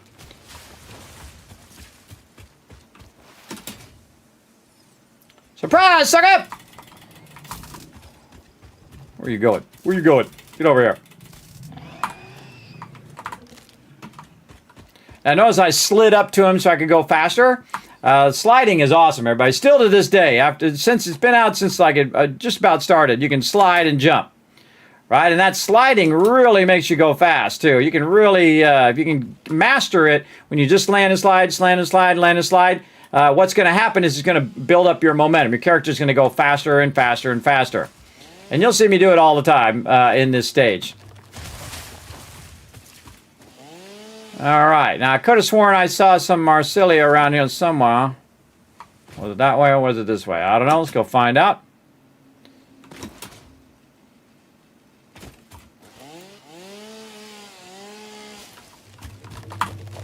Get this out of here. And again, I think one of the most important things is to get our inventory space up. Raise inventory space. So that we can queue up more stuff in our inventory and walk away and let it run. And so again, I'm trying to figure out, okay, what's ways that I can do this that, again, imagine how much of this I would have to collect for 5,000 smart plates, everybody. It would be nuts. It would be insane. It would literally take me like 20 hours just to collect enough to get started on it. And we've been over here, and we have that running. This guy's back again. Surprise, sucker, I'm behind you. I can run as fast as him now. Messes him up. You don't know what's up. He's like, wow, how can he run as fast as me? Grab that. What's up, big boy? All right, we're going to go up here. And now we're just grabbing some of our slug friends. Whoa, okay, maybe a little too far jumping there.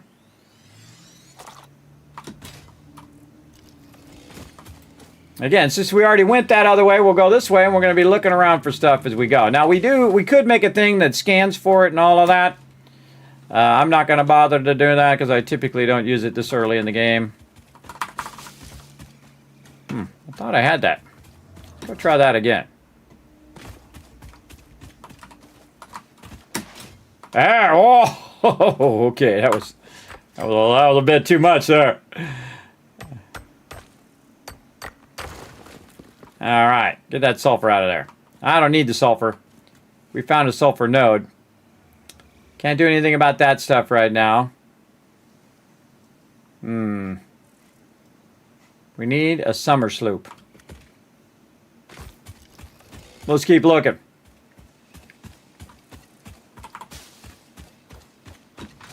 Seen the summer sloop over there, Fred? You let me know. He's kind of pointing that way. You saying one's over this way? Is that what you're trying to tell me?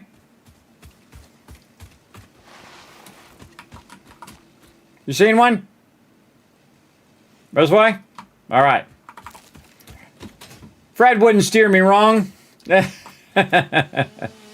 go this way. Again, I don't know. I don't know if it's over here. I don't remember where they're at. Part of the fun.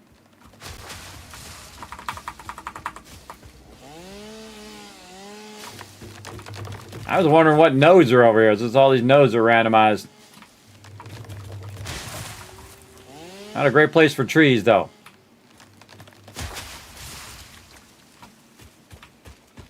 Blocking a node. There's something. What are you guys blocking over here? You see those guys there? They're there for a reason. Missed him.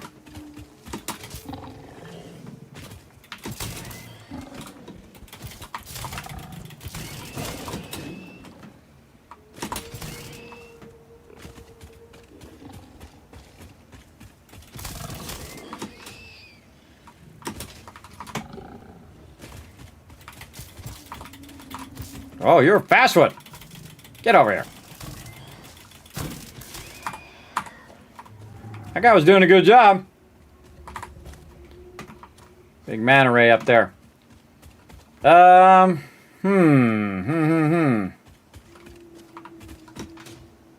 usually they're guarding something.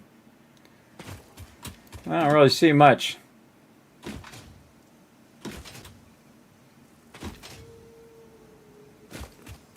If we can find some SAM ore, that would be awesome. Now, if you find a little bit on the side, you can then scan for it once you found it.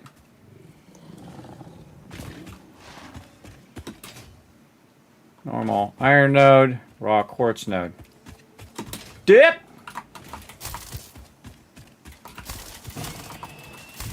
I think they're getting faster. Hold still. Oh, there's two of them. No wonder. Where are you going? Just in case you wanted to know, you didn't make it. Okay, so those are those two nodes. Gotta watch out. There's a big guy over here. I remember this part. There's one of them big ones.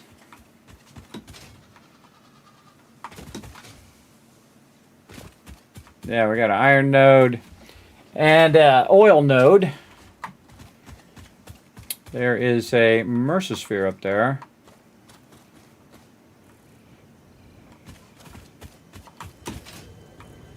Let's go for it.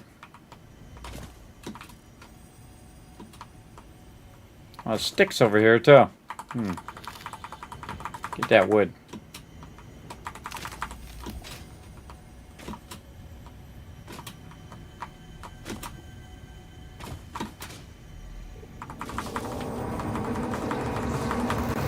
Follow the veins to the altar and chant.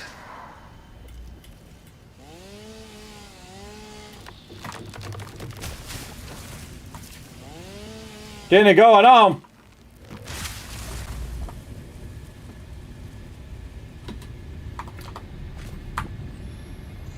Yeah, you gotta start with biofuel though. Gotta start with biofuel, and then eventually you'll want to work with coal. And once you have coal, you're styling.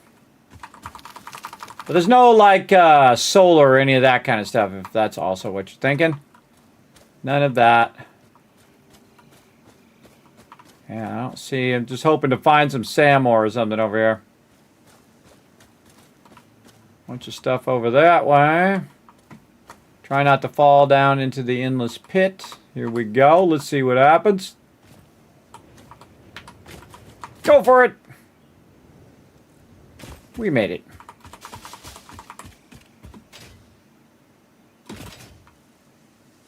Copper, copper. Oh, is that other one up here?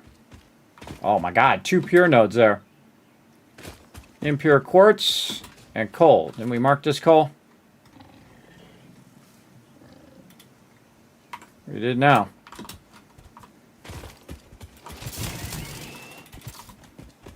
This is actually when the markers are useful.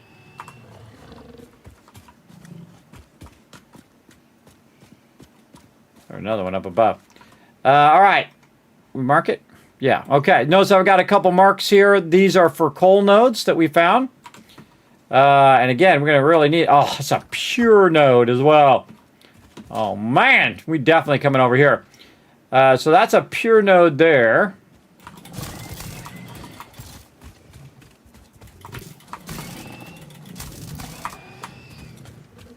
And we'll go up here. This is an impure limestone normal. I really like this effect that they added. It's really cool.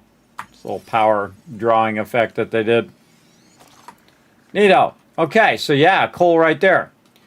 The cool thing about having coal right there is in this area, there's really only this water here and a little bit of water there in the entire area. So it actually makes the forest one of the toughest areas because you don't have that much water. And when you're trying to do coal, we can take that coal and we can run it right up there to that water, and then we can do our coal power. So now we know how to do our coal power, which is pretty sweet.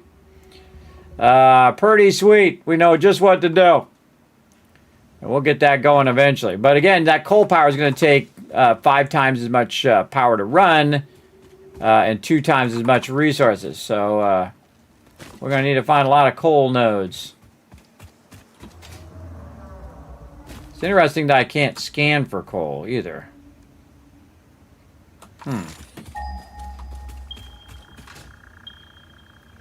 Go back and see if we can grab some of this coal.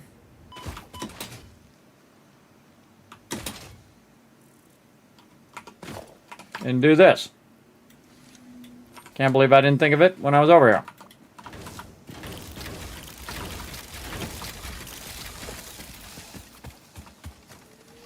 All right, well, that's running. Go chop down some trees.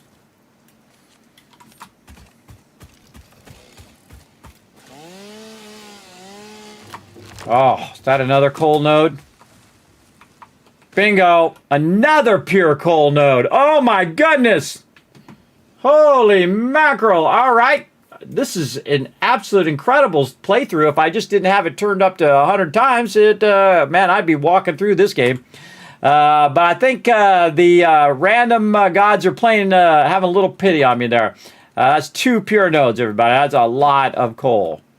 We're going to need that for doing our power. So now things are looking up. Kismet Love Train coming in. Who's that awesome person? Outlaw Vader saying, good day, Kismet. Thanks for coming in. So things cost you 5 times as much power as normal? Yes. Cost me 5 times as much power, 100 times more resources in the space elevator. So instead of 50 smart platings, I have to do 5,000. And the recipes in like the, say the smelter, instead of it taking 30, it takes 60. Or if it takes 240, it takes 480, et cetera, to do the input of it. The output is still the same, but the input is twice as much. But you got to think that if this is twice as much, and then the next thing is twice as much, and the next thing is twice as much, it's 2 times, 2 times, 2 times, 2 times, 2 times, and that exponentially can get really big, everybody. A great example, like when I'm playing Fallout, I'll go and I'll get 1 thing of mute fruit, and I'll put that down. And then I'll go and now I can make 2 mute fruit. And then from the 2 mute fruit, I can make 4, I can make 8, I can make 16, 32, 64, 128, 256, 512, 1024, 2050. You get the idea. So boom, boom, boom, boom. I can make a lot of them very quickly by doubling. But also, it makes it so much more difficult because you're doubling as you're going through the process. So yeah, it's pretty insane. But again, challenge accepted. What up? What up, guy? What up?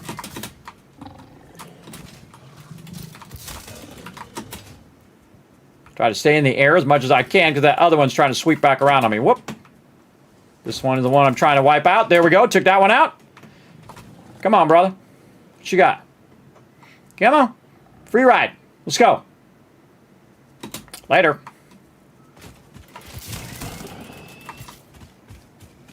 Gonna get ahead of you and punch you. That's good. But not good enough. Boom. Gotcha. Where'd the other one go? Finding your loot sometimes is tough over here. It's tough in all these bushes.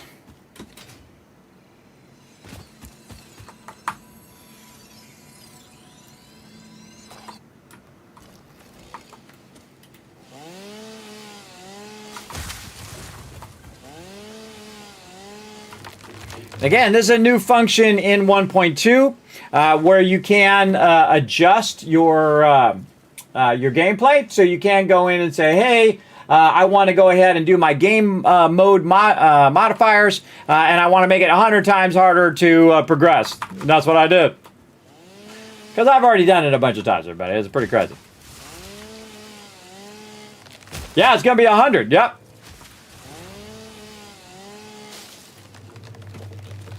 That's right. That's right. The coal plant only makes so much. So, yeah, we'll have to figure that out when we get to it, right? We'll see what happens.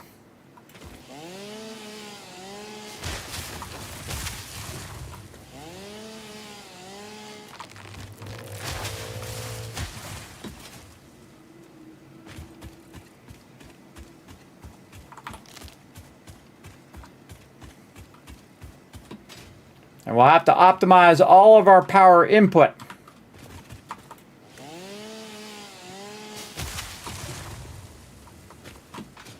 Little rocks here. Hey, look at them trees up on the thing. What up down now? What up? I'm going to a bunch of places I very rarely go to. Whee! What up, Fred? Here's a little something for your foot.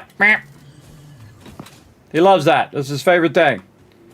All right, let's go in the east direction. Again, I kind of went way west. Now we're going to go east. And again, every time we run across some of these trees, we're going to grab them. But really, we're kind of exploring now. I'm hoping to run into some sand ore, because if I do, then I can use my dimensional depot, and that would be massively helpful. And the sand ore might be in a tougher place. But again, look at this water right here. We can use that later. Use that later. Slide.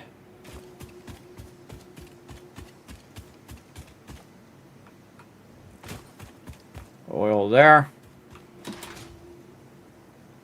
Once I have some SAM ore, I can search for the SAM ore. Usually, just like coal, once you get coal... Oh, I forgot to go back for that coal. My bad. Got sidetracked. Sidetrack, where was it? Go back this way. Oh, more of these. And we saw some Marsilia somewhere too, which we need to get going. Again, I don't really need to collect these, but I want to stop looking at them every time I run by.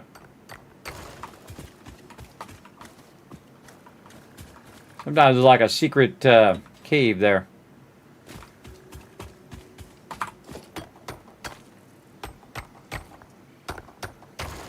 That guy sounds like you're in a cave.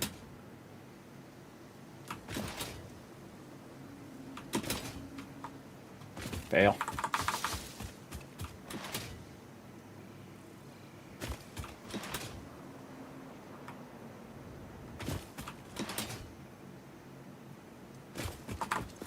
Always use a bunch of resources. Take that with me. Okay. Again, we're not really trying to collect nothing but trees for right now, or biofuel. Just looking around at the nodes. So again, time to go for a big exploration. We check those nodes. Oh, there's one off to the side too. Now, see, the thing is, I know where the nodes are. I just don't know what they are. See, that's the thing, because I've played through so many times. I know there's a node that's over there, which is kind of hard to get to from this side, but I brought some stuff that's going to help us figure out what it is. Kind of looks like an iron node. And this is one of the coal nodes I typically use at the very beginning, but here's the thing. See, I brought some concrete. I can make myself some, make myself a little bridge there.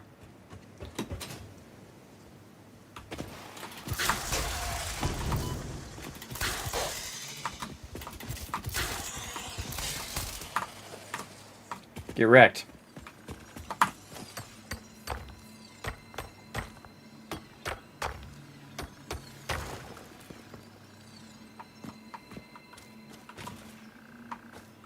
I hear something.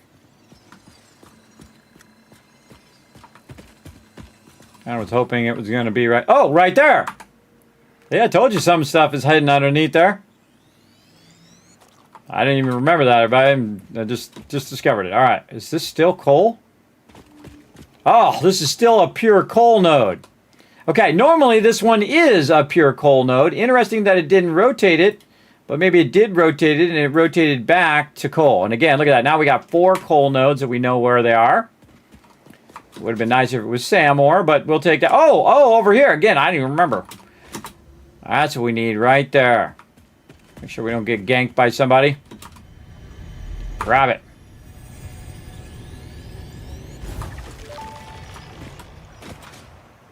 We hum a simple melody into the effigy, yet we hear no harmony. It covers the temple in bones and organs and limbs, yet ignores our bleeding wounds. Scripture is needed. Consume. A familiar pattern is emerging in your brain. Please assess yourself for signs of concussion. If necessary, a replacement pioneer will be dispatched. Work must continue. Replacement delivery schedule estimate. Error, years. Oh, error years. Uh-oh. Yeah, I think we're the last one left, everybody. I think we're the last one left, and Ada has no clue as to the fact that there's no humans left. It's just us. All right, look, there's some rotors. Well, that's awesome. And yeah, look at this. Oh, man, free loot. I'm all about it, brother. I'm all about that loot. Now, we want to, of course, open this thing up, and we're going to need a bunch of copper sheets. Sometimes the copper sheets are laying around. Let's go ahead and cut down some trees here to clear the area out a little bit.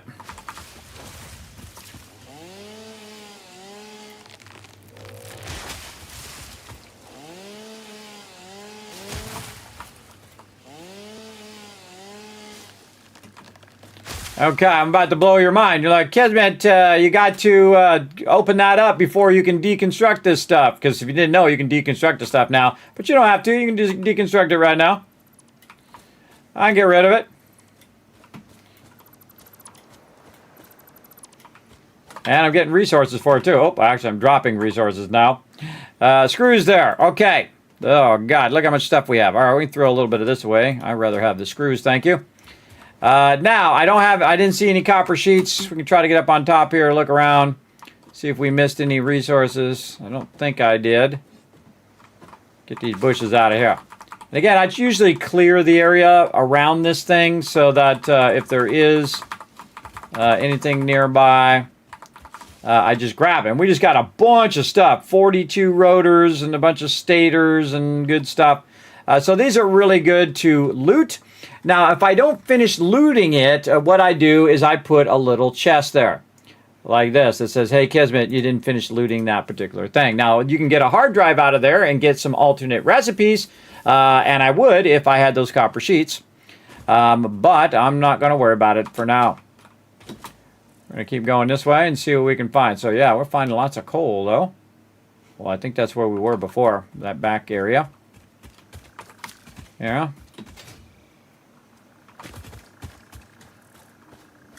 Something over that way. Watch out behind you because they're kind of sneaky. I don't think there's anything up here.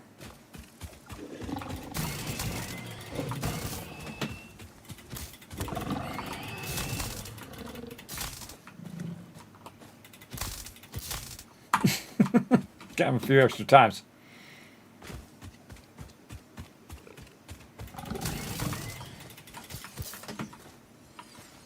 Come on, come get me. Sucker! Oh, he didn't go off the side. Wasn't close enough. Oh, there he goes. I think it's hilarious every time they do that. Not enough room. All right, we can always get more coal later. I mean, we came over here, might as well. All right, we're getting too much stuff on us. Overburdened, of course. Again, I don't remember where all this stuff is, but it's kind of fun to run around and play it from a whole different way. Because, again, I can usually just get to coal and then I'm just styling. I can let all the stuff run. But now I can't let it all run. It's just sitting over there waiting for me to finish. So, really, a lot of this going around and collecting resources is more useful. Slide jump!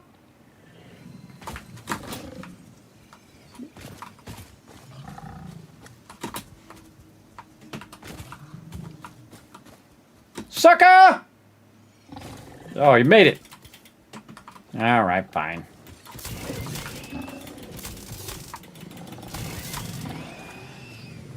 Trying to get him before he knocks me off.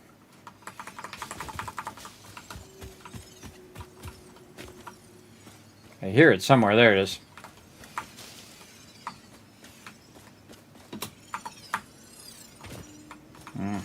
Watch out for these. You get stuck on these.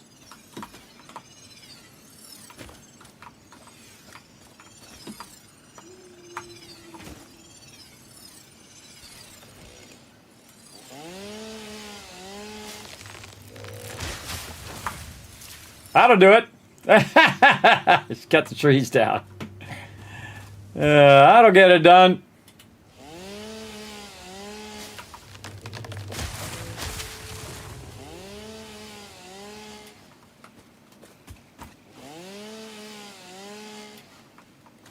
Extra crispy. Exactly.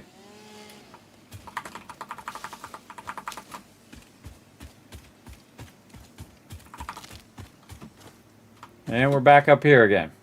All roads seem to lead to these nodes. This is the first place I played the game right here. Really fantastic place because normally it has a bunch of iron nodes. Bunch of iron nodes, and you can start pretty well. And then you have a bunch of stuff down here, which is where our coal is. We've kind of circled back this way. Yeah, just trying to see if I get lucky, run across some of that SAM ore. My rule of gaming, everybody, is when you're looking for it, can't find it. Not looking for it, tripping over it. There's tons of it everywhere. You just got so much you don't know what to do with it. That's how gaming seems to work. Notice, by the way, I can even change the direction of my momentum.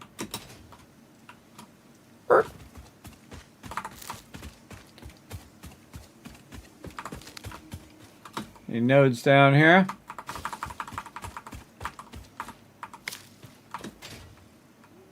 Yeah, we got to do a lot more exploring than we normally would, because otherwise I'd just be absolutely making crazy tons of resources by now.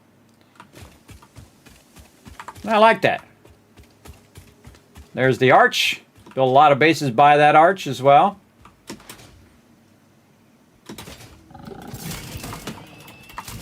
Yeah, I got a free hit on him. Oh, wiped him out, man. Smoked him.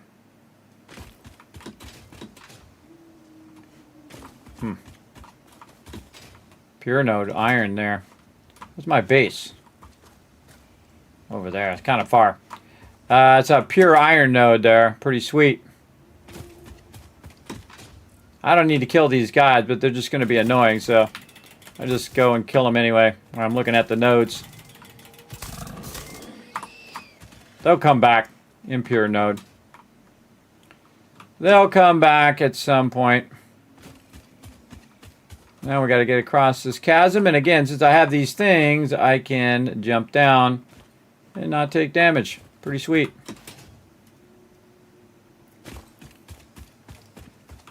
Slide jump. Like, we also got to get this Doom Buggy unlocked.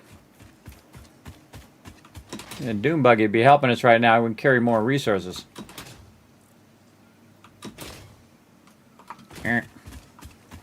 Bad jump. Okay. What we got? Yeah, not very much, but at least we can get it processing over here. Eventually. Okay. And then we have our summer sloop. Now, we want to put our summer sloop over here. Let's see if how much it affects the power. Oh, I don't have it unlocked yet. I got to unlock that. All right, I got to remember how I unlocked it. There we go. I think I have to go down here first. If I'm remembering correctly. Don't tell me. I'm just thinking out loud. Did we get any Marsilia when we were out and about? No. And weird that we can't scan for coal yet, but we probably because we're not in that tier yet. Let's put our coal and all of our other kind of random stuff that we picked up over there. We're going to put our good stuff up here. So eventually we can use that Mercer Sphere. This. All right. Looks good. Oops, missed one. That one. Let's convert some of this leaves that we picked up. Then we should probably make some more miners in case we do run across, though I could probably just use those. I think it's much easier for you to just convert the leaves yourselves, especially when you're using 5 times the power. It's really crazy. Yeah.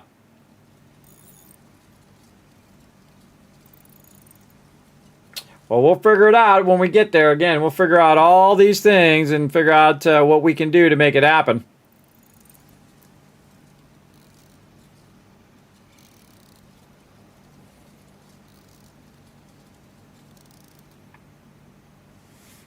All right, there we go.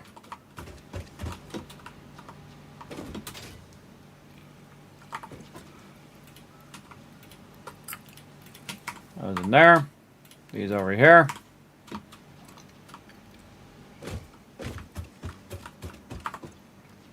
Make a couple more of those.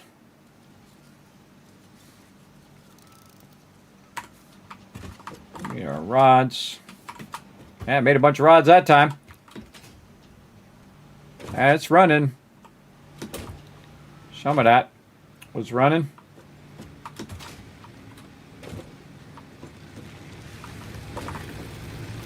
Got 107 in there. Go. Away it goes. It's going to make more over there, too. How much do these got? See if these got a lot less. Yes, they do. Okay, cool. We load balance that a little bit more where we put more back in there. We're going to check that again later and make sure that not too much of this goes this way. We want to make sure that those last longer over that way. And so we got our base back up and running a little bit. We had let it convert a little bit before we go. Oh, we don't need to take all this with us. And we probably can unlock some more stuff in the MAM because we have these rotors and stuff. Oh, that's not the MAM. We have these rotors and stuff. So what can we get down here? We got a lot of stuff there. Structural analysis. This will get us one step closer here. We can get the rebar gun. I kind of feel like we might want to do that. I forget what that takes. A long time since I made these things.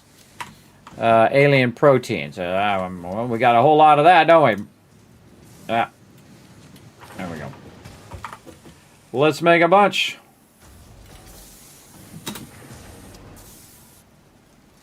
Good enough. And we need how many DNA capsules is the question? 5. Actually, we just go over here, we hit tab, we hit edit, and then we can tell it that we want 5, and that'll tell us how many we need.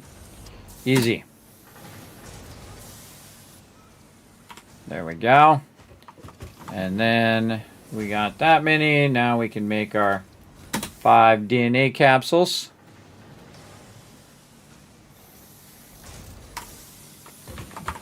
And then we got this. Nice.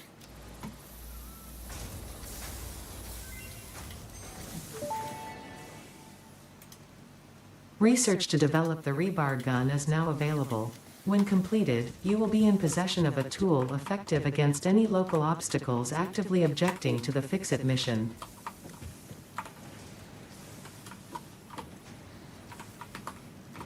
Reinforced iron plates. These. And these. And 50 of them. Wow. I need to make a lot more screws. Gonna be making a lot of screws, everybody. A lot of screws and a lot of reinforced iron plates. That's a lot to get the rebar gun, but again, we're gonna try to push forward in our MAM. Again, really forces me to do the MAM a lot more. Forces me to explore a lot more, especially to get the summer sloops. I think that the summer sloops are gonna be so incredibly valuable and so important. Especially like what you point out there, Crofty. You're going to need the summer sloops for stuff like your power, right? To be able to produce more from the same thing. So those are going to be even more important at some point. So we'll see what happens here, though. And again, we'll get the rebar gun, at least get that going. I love the explosive rebar. It's like one of my favorite things now, just using that explosive rebar. We're going to try some other stuff that we didn't even try yet in there as well. A whole bunch of stuff in there. In fact, a bunch of that rebar that I haven't used. We're going to try a bunch of the novelist stuff that I rarely ever use. We're going to get into all of that. But we're going to figure out all that when we get to it. Right now, we just got to make some screws.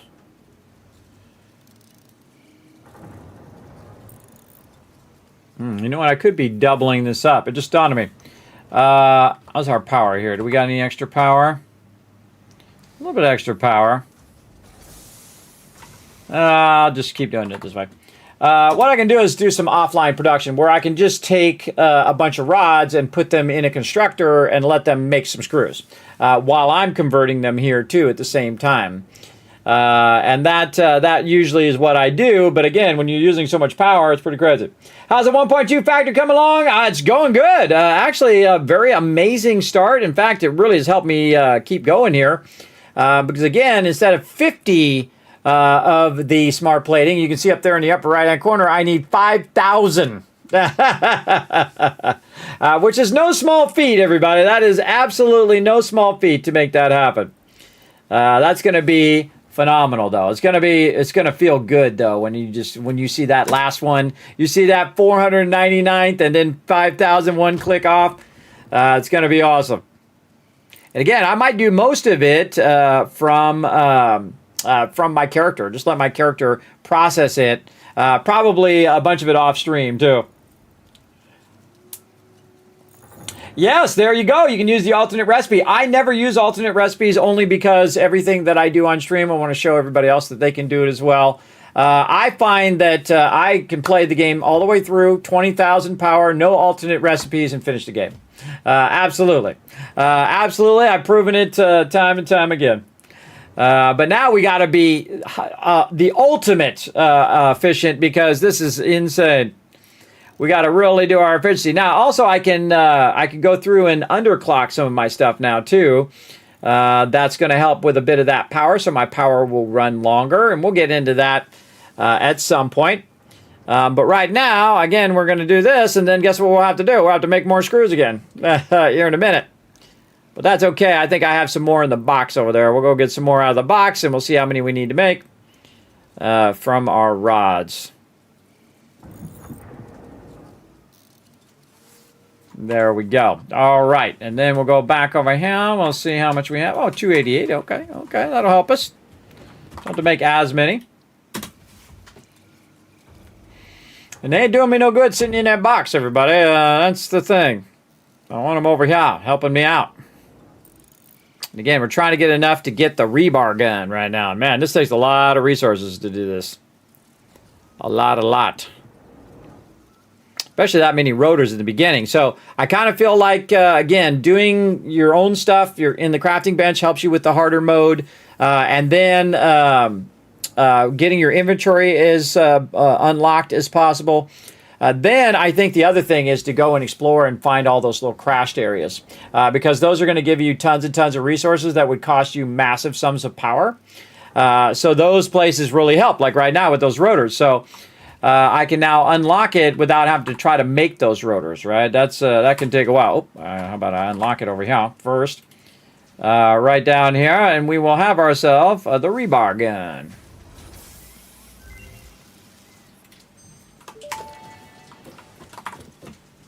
Rebar gun and iron rebar ammo unlocked. Your ingenuity towards preservation of fix-it property has been noted. You earned a micro break. And welcome back. I hope you feel refreshed. I feel so refreshed after that micro break, everybody. How about you in the chat? Was that good? That was literally as long as you get for a break. All right, we got to make more screws, everybody. More screws to make the actual rebar gun. The thing before is just unlocking the rebar gun. This is making the actual one. But we still need to make screws to make the plates. So this is going to take a minute. We need 12 reinforced iron plates. But my factory right now, though, is making the rods and making the plates, but not the reinforced iron plates and not the screws because, again, it costs too much power. And it's much more effective for me to do it and time effective for me to do it than to have it do it. But I do have a lot of plates, so that's useful. There we go.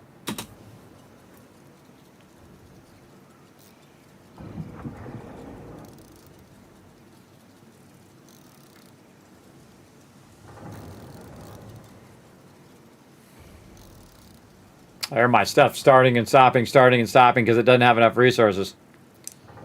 It happens. I don't like it when it does that, but it happens. We're going to actually go fix that here in a second. We'll fix that so it stops doing that. This way it can just consistently run. But I know exactly what to do to make it work. I even need to look at it. I know exactly what I need to do. You'll see right after this. I'll go and do it. To keep it from stopping and starting. You don't want that to happen, everybody, because again, it's got to start back up, and then it's going to go down, start back up. So that animation and that starting and stopping takes time. You want it just consistently to be running. And I know what's causing it because it just dawned on me. All right, rebar gun. And if I hear a problem, I'll go and solve it. Rebar gun. All right, now iron rebar is from our rods, which are incredibly valuable right now. But we'll make a little bet just for funsies. And we need another hand slot.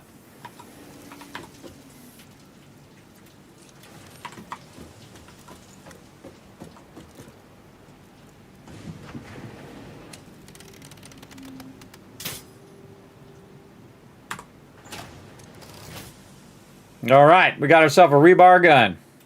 And immediately take it out of my inventory. Or put it in my inventory. Okay, so we did that. Can we make one more miner? What do we need? Some rods. What a surprise. Let's go over here. Where's our rods? Here. Oh, thanks for making me some more rods. Sweet. And we'll just make one more. I think 5 ought to do it. And we're looking for that SAM ore. We got to find it. We got to find that SAM ore. All right, anything else we can do in the MAM? Let's go ahead and take a look here. What else we got? We got this. We can do that when we take a break, which, oh my goodness. Oh my goodness! Holy mackerel! It's been 9 hours. Time flying by. Flying by, and so we better set a timer. It's going to be like 20 hours again. I'm definitely going to need to rest it so at some point. Let's say right there. Oh, and I forgot the giveaway. I totally forgot the giveaway. All right, we're doing a giveaway every single day, everybody, for my birthday month here. My actual birthday is on the 23rd, but we're going to go ahead and start a giveaway right now. There it is. All right, now if you want to be part of the giveaway, everybody, I'll go ahead and put the giveaway commands in the chat there, and you can learn more about it. If you have any questions, just go ahead and let me know, unless the giveaway commands don't feel like they want to work. They are not working.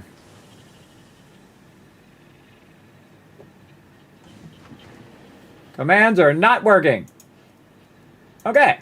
I just manually type it then. When in doubt, manually type it. There we go. Yeah, it's weird. Those commands were not working on my stream deck. I don't know what's going on with that, but again, I'm not doing no technical stuff on stream. This one I can definitely do. This is 1,000 cable. And I do have a lot of it over here, but do I really want to sit here and process this on stream, or do I want to do that off stream? Let's see how much we can make. Hello?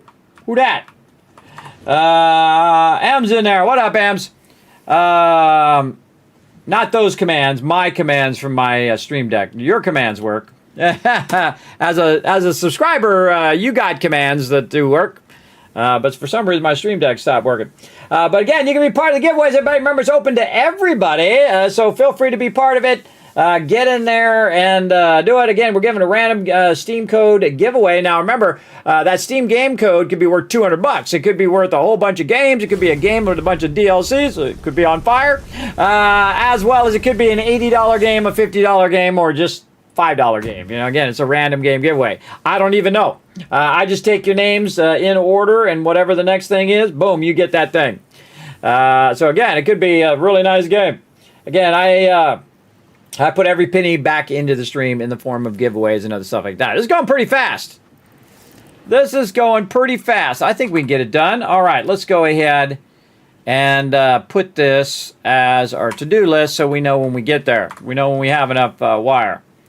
All right, this is going pretty fast. All right, we got this. Come on. Come on. And we got to make some alien protein.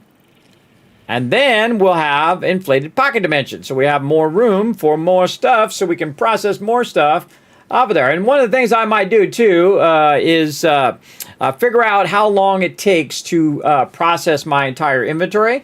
And then figure out that time, and then how much time it then takes to convert the next thing. And so I can set a timer that says, okay, in 17 minutes, I'm going to come back and I'm going to check on it. So if I do decide to play multiple games at the same time, I can always come back to Satisfactory, say, okay, I'm going to let this run for 17 minutes, set a timer, and go that. Or you can go watch some YouTube, or you can go watch a movie, or whatever you want to do. And then when the timer goes off, you're like, okay, queue up some more stuff, and then you AFK, right? If you're going to play it in this really crazy mode, everybody, you're definitely going to need that. But I feel like Summer Sloops is going to be a huge factor in here, because you're going to need to double a lot of your power, and then later doubling your power amplifier. You're definitely going to need that, a lot of that as well. A lot.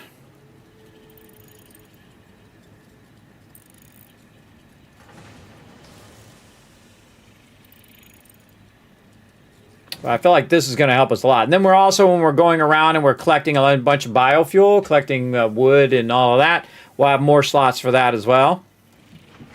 So these are pretty mission critical at this point.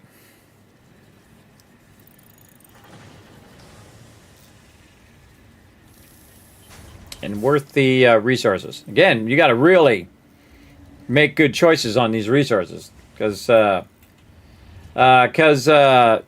you know, it's gonna burn your most precious resources, and it's gonna have trouble. You're gonna have trouble progressing. See, that's the biggest problem, is that progression issue that some people run into. Me, I'm all about it. I'm all about doing it, whatever I need to do. There it is. See, like that, 1,000 wire at the beginning of the game. Pocket dimension significantly expanded. I worked all afternoon, analyzing the transdimensional confibulatory permutations of alien DNA to achieve this.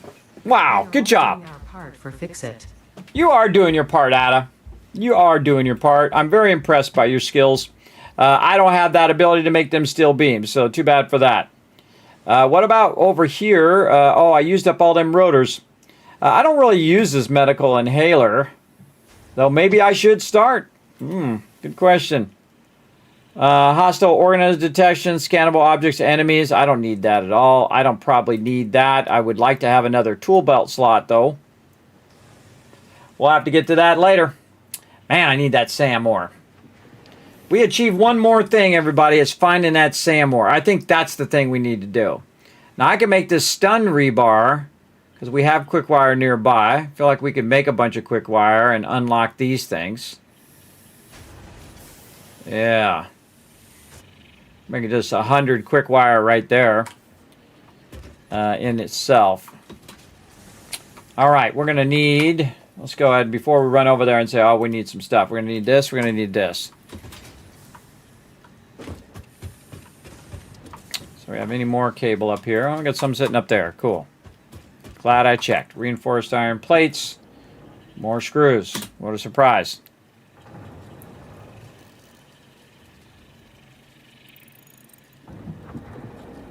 And that's why we made all those rods. We made all those rods when I was taking a break. When I was AFK, I come back. Boom. Now I got all these rods to make all these screws, which helps me a lot.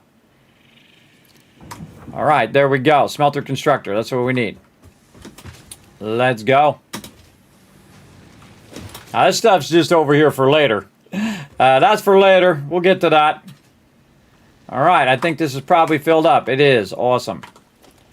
Then we're just going to throw a smelter down here on the ground. And then we're going to throw a constructor down here. Also on the ground.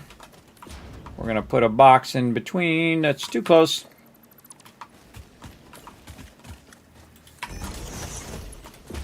And into there. This into here. Now, we're going to disconnect this, so we're not using the extractor, and we're going to go ahead and now put that power toward the smelter. It's going to do deuterium magnets. Just going to run it into that box.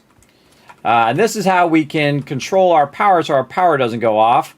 We could add more power, but we can basically just control it by the fact that we're not turning it on, right? We're just going to let it do deuterium magnets, and it needs 90 per minute right now. Oh, you know what we could do? Hold on. We could take this out. We could take this out. And I could move this closer, but that would be harder. But I can move the smelter closer, like this. And then, oh, a little awkward there. Awkward. There we go. The smelter closer, then we could... Crafting bench down. I could make some more screws.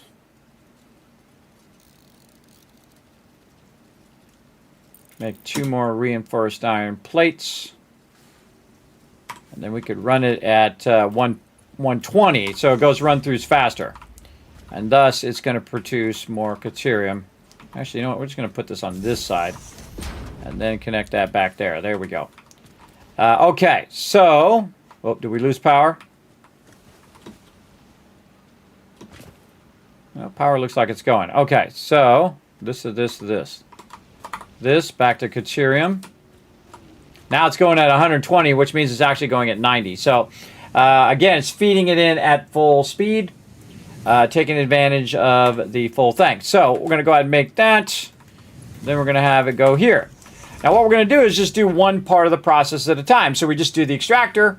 Then when the extractor's done, fills up that box, then I'm going to do the conversion. Then when the conversion's done, I will then do the quick wire. And then once I've done the quick wire, I will take the quick wire and I will turn on that massive 75 power that it takes that, or 150 power, or whatever it is that takes that. Let's go look it up. It's insane. It's, yeah, 150 power. 150 power just to start that sucker up. And then run it into the awesome sink. Over there. So we'll let that run. We got that going, the caterium over there. Plus we can also use that for our MAM as well. Again, as long as you feel like you're progressing, that's the way to go, I think. Okay, so again, here, and we want, no, I can't do that. This. We got to find that SAM ore so we could go down the SAM ore line. Caterium, we could do zip line, we could do caterium electronics, and we could do stun rebar. Okay, we'll do that later. Still haven't found any mycelia, which I kind of know the direction in which we could go look for some. Can't do that. I could do that, but do I really care? I forget what's down here. I don't think I really care about that right now. This I could definitely convert some quartz crystal, do some shadow rebar. Crystal oscillator to get to the Explorer. And we could try out some vehicle stuff. I could also get this one. Priority merger. Problem with the crystal oscillator is, man, that would take a crazy ton of power.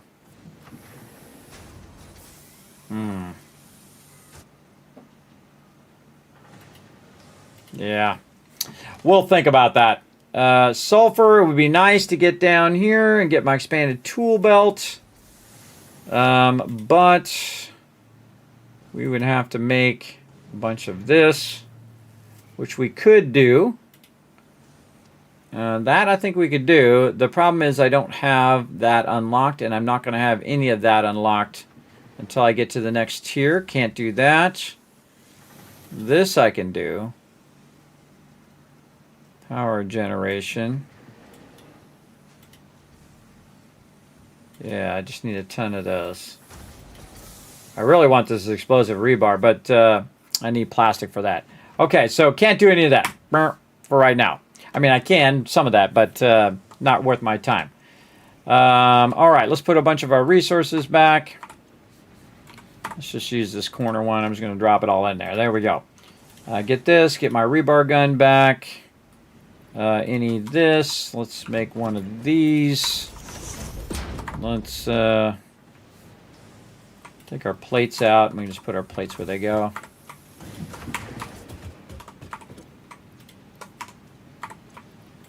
Make that a little easier. This goes over here. Okay, we did some stuff, and we did the things. Yeah, more of those rods coming through. Sweet. Then we'll take this up so we can carry this around with us. And we have that with a little bit of a stack of concrete, stack of plates. All right, that's our next mission in the time that we have left. Find that SAM ore. All right, let's go this way. A little northeast. So we already went some of the other ways. And we're not even going to bother to collect any wood. We're just going to go look at the nodes. Again, that could be anywhere, but I have no idea. No idea. Oh, we got a thermal thing over here. Yeah, water. We could just use that if we had that unlocked. Instead of using our water things. Oh, hello. It's never that easy, everybody. Look at that big boy.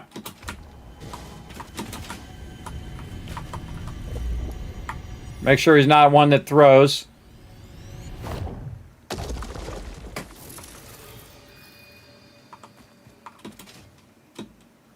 Missed it. Where is he? He vanished. Did he fall off? I was trying to get him to fall off. I don't think he did. I don't know. I'm not going to doubt, though. Not going to hang around and doubt.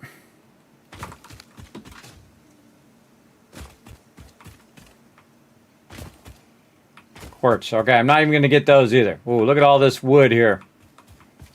That's tempting. That's tempting. Yeah, a lot of wood over here that we could use for power. I wonder if I can mark that somehow on the thing that there's a ton of wood there. Guess we could use a fruit. Let's use a fruit there. I seriously doubt I'm going to remember that. I put the fruit there for wood, but such is the way it goes.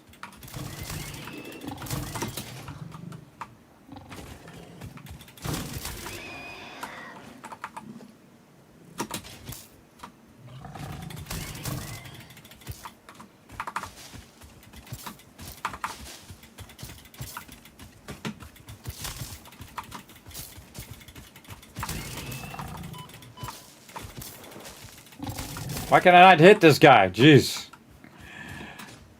Swinging right through the middle of him.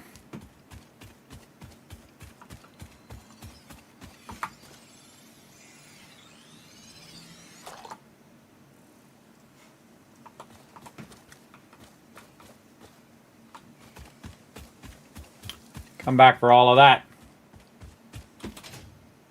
Sticks equals fruit. Noted.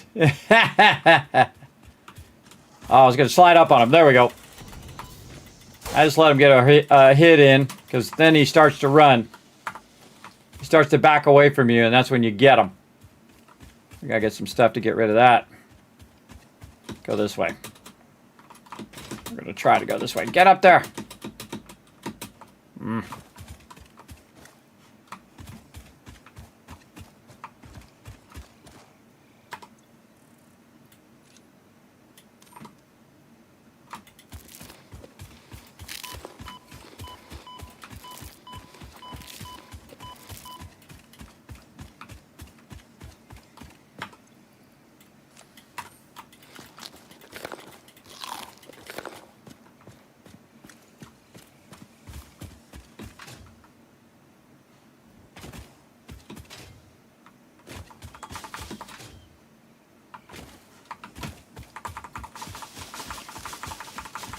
I'm going to grab some of these leaves while we're running through.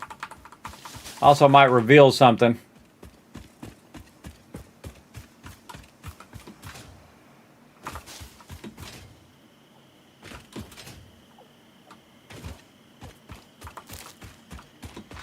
Those regrow, by the way. Oh, booyah. Okay. Get over here. I think they're getting faster.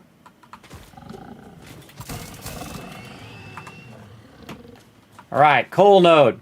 Mark it. Yeah, mark something over there, too. Is that another coal node? I think so.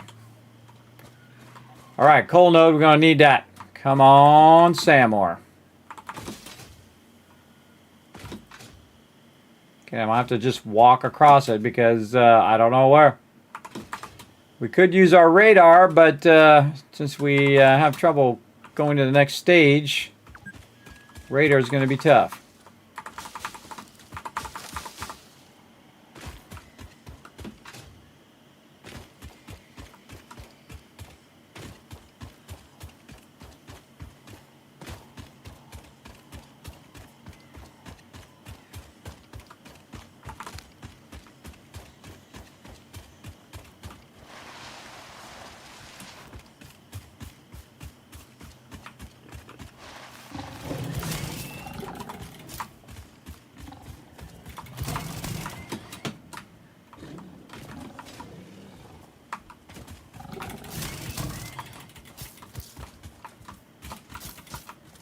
Oh, just dawned on me. Next one.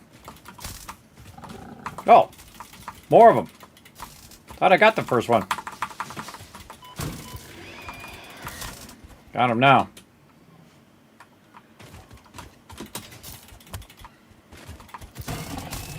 Problem with these things also is that you jump up a little too high now, so it's hard to hit those mobs. But I could have been using my nail gun that whole time. Could have just blasted them with the nail gun. Put it on. Oh, got some bacon over here. Oh, grab it. Yep, grab the bacon. There we go.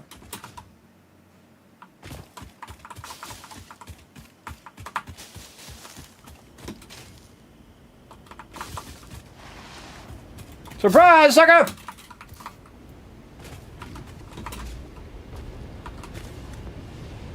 Come on, big boy. Right over here. Come on. Right over here. Come on. Hooah! Bye-bye, sucker! I could fight him, but why? Just make him go fly off the side. A lot more funny. This bleeding temple hums around. Our blood could fill the effigy veins for a resonance song. Scripture becomes harmony, becomes composition. Defile our temple and the threads will sew the windows open. Pattern analysis continuing. New instruction. Repeat pioneer exposure to alien artifacts. Brain damage compensation packages may be available on successful completion of a special claims form. Our expert Fix-It medical staff are impartial and always open to assess your claim. Mm-hmm. Gonna get that Dane Bramage. I hate it when I get that Dane Bramage. Just running through the bush, everybody. Holding down E, by the way, while I'm running, picking up stuff. That is not Samor. Totally missing. I'm just gonna stand here. Come here. Oh. Forgot. I got a nail gun.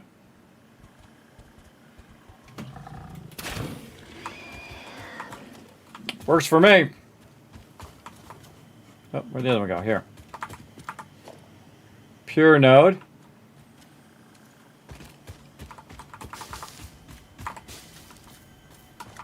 Hear it? It's here somewhere.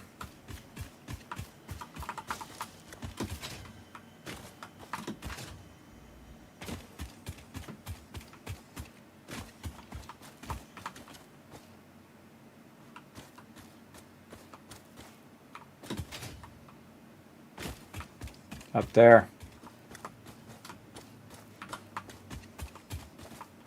Yep.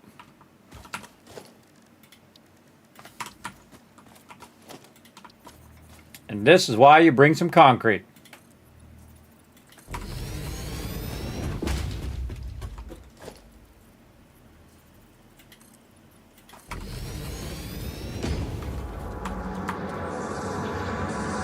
Harvest the scripture. Compose it into a blood song. Not really what I'm looking for, but if I'm going to get him, I'm going to get him.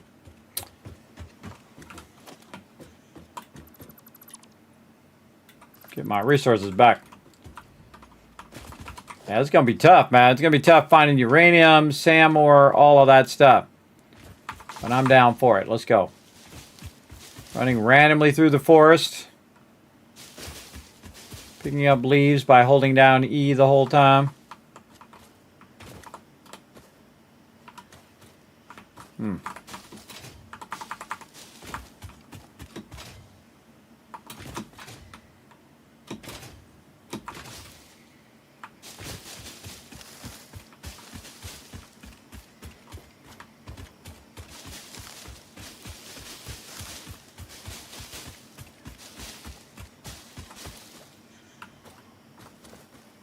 Oh.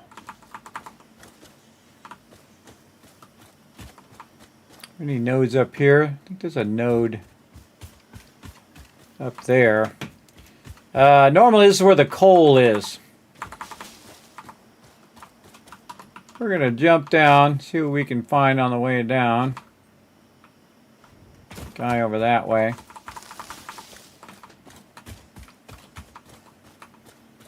Oh, this is sketchy.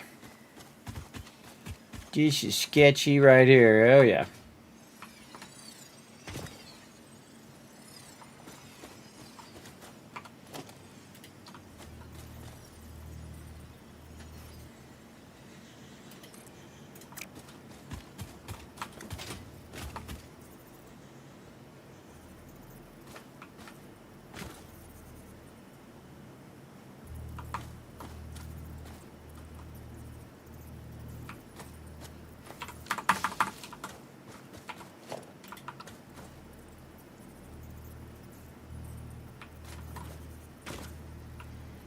See, I'm in the way.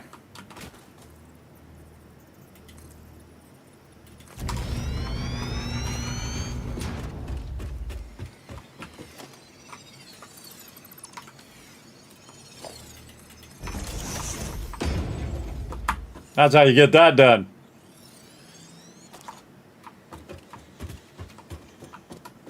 Comes big boy.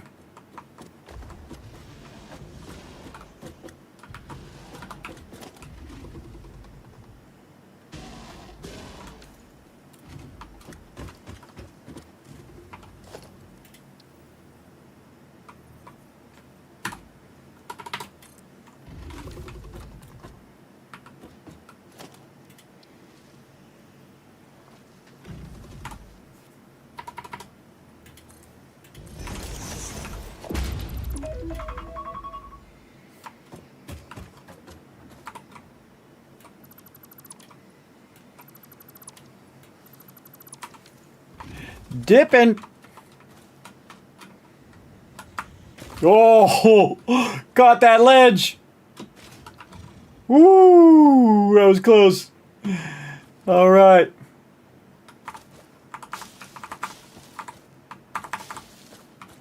I think I've ever even been on this ledge before.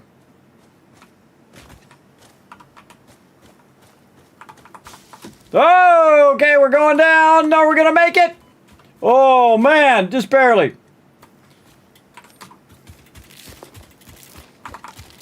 Wow, we just made that, everybody.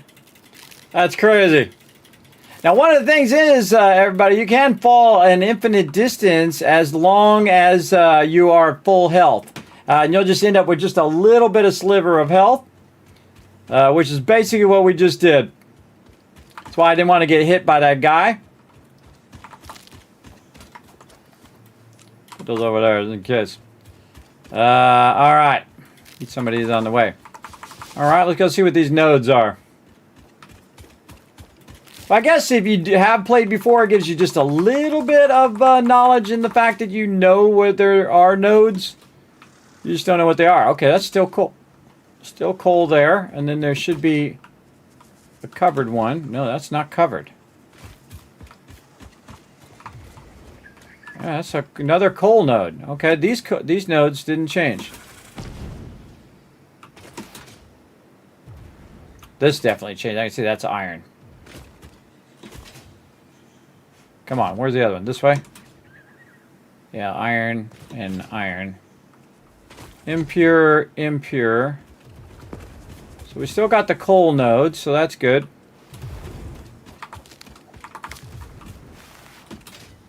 I could fight those guys, but I'm not gonna bother.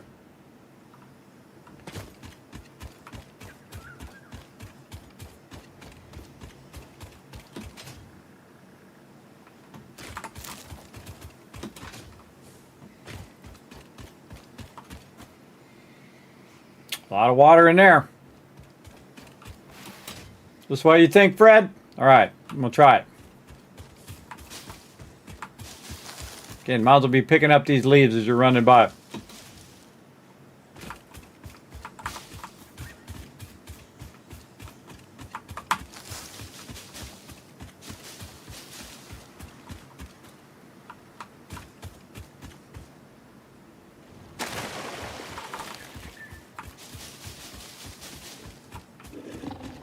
Iron node.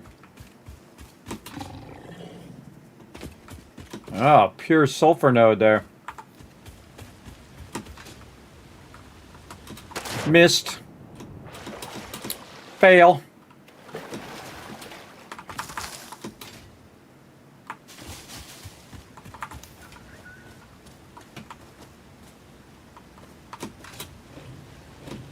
Wow, missed again.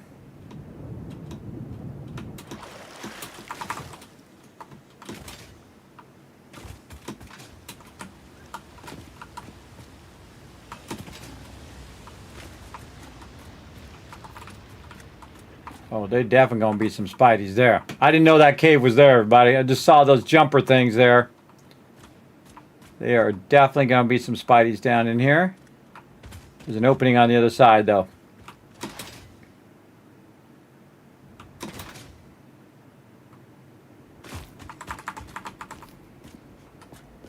Mycelia.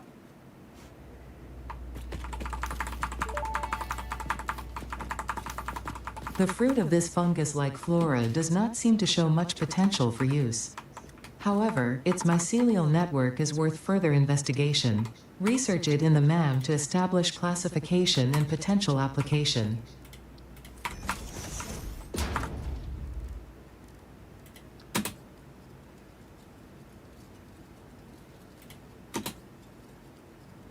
I'll make some biofuel. I was going to kind of hold off to see if I see anything worth it, but we just ran across a random cave behind a thing. Not sure I could find it again. Though it's not that hard, I guess. Need my chainsaw. Getting some mycelia, but I feel like there's just probably 10,000 spiders in here somewhere.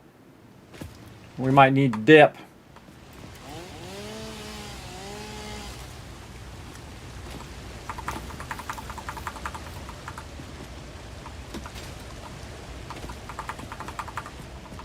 These ones you can just pick up. That one I can't get.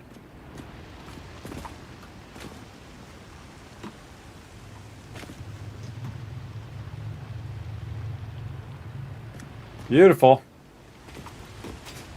But sketchy. Oh, there's a tape there too.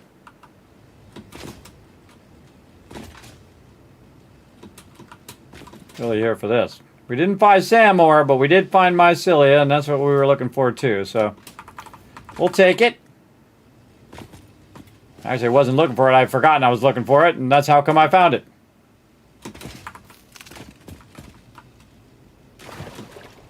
And actually, there's mycelia of different types too, by the way.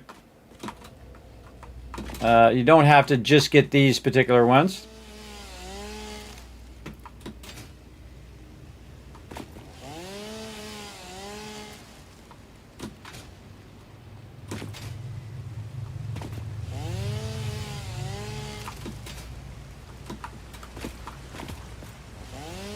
That's how they get you when you're distracted getting all these resources.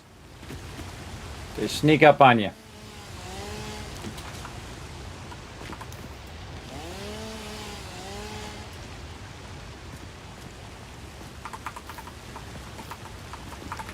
All right, guess it's time for a swim.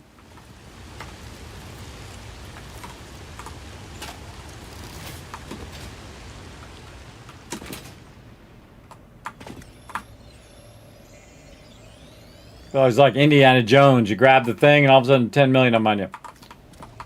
I forgot this was down here. Deep Galactic boombox. Can't remember the last time I was here, and I don't want to be here anymore. I'm out of here. Run. All right, I think we pushed our luck along enough. We out. Now we know also, I love stuff behind waterfalls, everybody. I really do. I think it's awesome when they put stuff behind waterfalls. I don't think we're coming back here, so we might want to grab a bunch of this wood.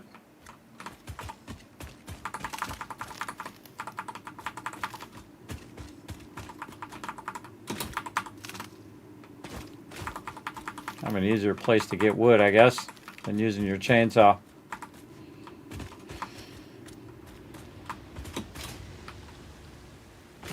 Okay, which way were we going?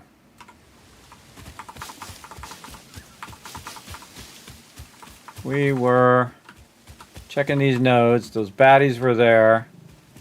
We looked over here.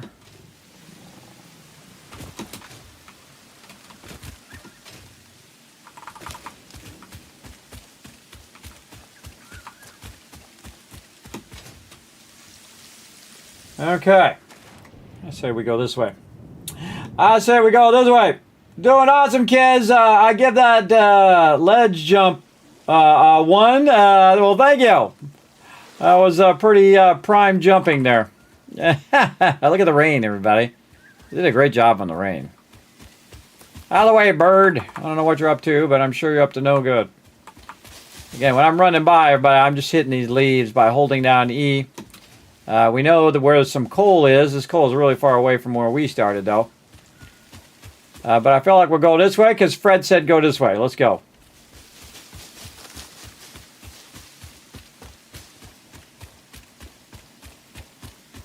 Not going to bother to fight these guys. Just going to dip.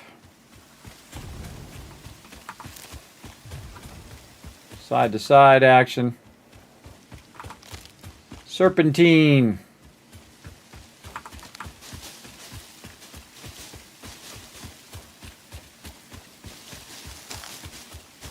You think over here, Fred? Somewhere? What do you think, buddy? Over here somewhere. Oh, big guy. Why is the big guy over here? Very big boy.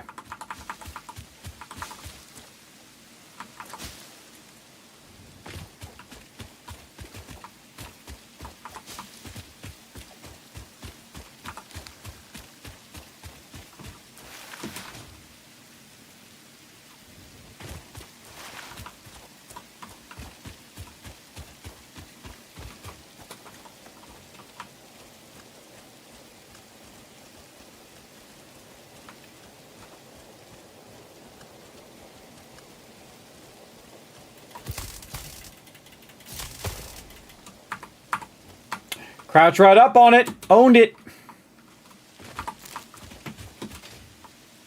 Water there. Oh, I know where I am. Normally quartz back here. What do we got? It's like iron. Whoa, and a big boy. We're in trouble. We're in trouble.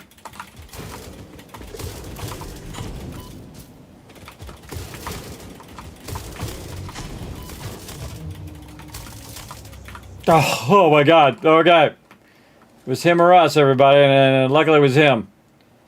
Wow, that was a lot of damage. All for 2 ore nodes that we don't need. Which is a bummer. Cerium. Trying to find at least some of my SAM ore. If I can find some just laying around, which is pretty rare. Or at all. Oh, look, and there's a place we can blow a hole up there, too. We can blast a hole in there, but yeah, no such luck over here. And again, normally there's quartz nodes there.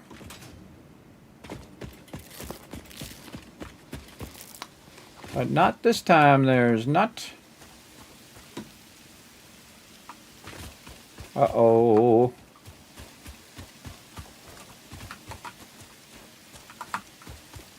Batty over that way. We were making a train over here before. Yeah, we made the train go way up there for some resources.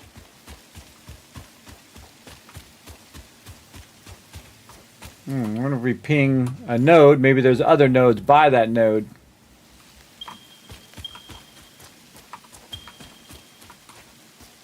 $531 that one, $378 that way. Oh, there's a summer sloop right there. And a big boy.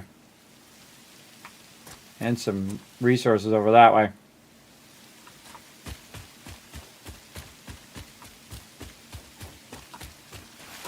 Oops, wrong button. Wrong button!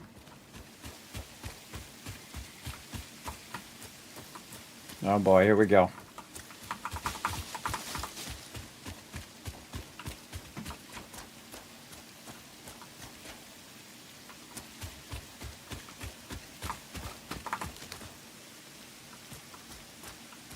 Gonna try to sneak up on them, but hit the wrong button. I hit slide instead of I was walking at the time.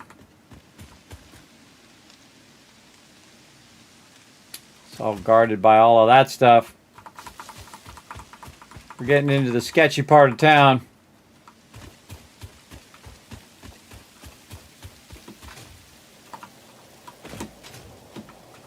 Nope.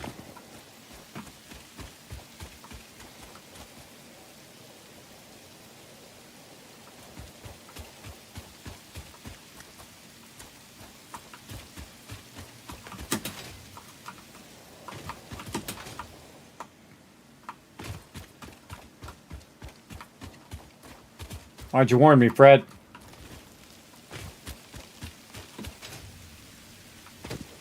A lot of those guys. Probably a ton of spiders in there. Alright, feel like this is a sketchy part. Take it easy, Fred. Where'd that big boy go? He's over there. Something over here. No resources.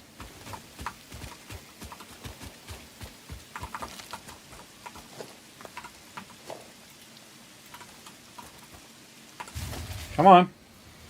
Oh, there went my factory. Actually lasted a long time. I wasn't even there.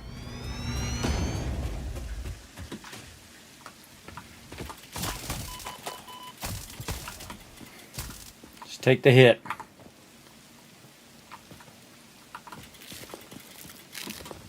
Get over there. All right, some high-end resources here. Oh, nice. Yeah, I think the thing is to go around and look for these. Get this open. Now I need power.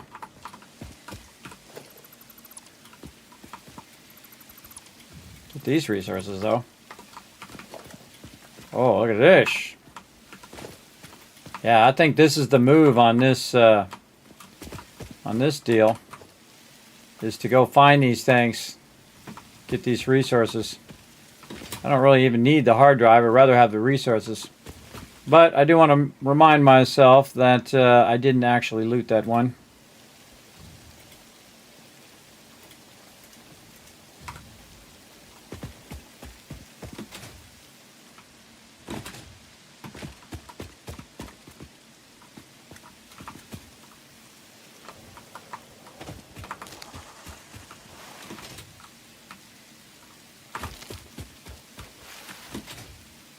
All right, that actually worked. All right, amazing. All right, we're out of here.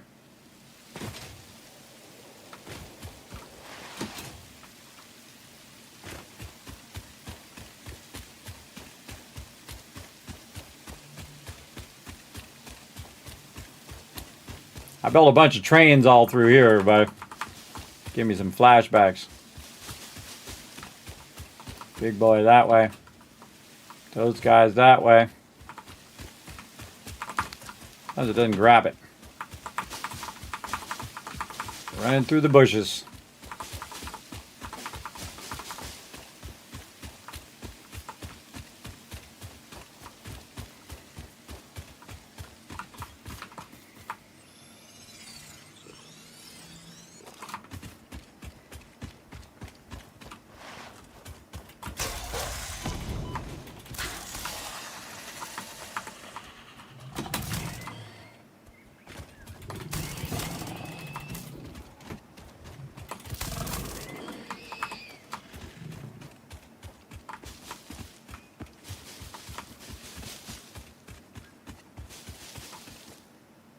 Feel like we're really pushing our luck.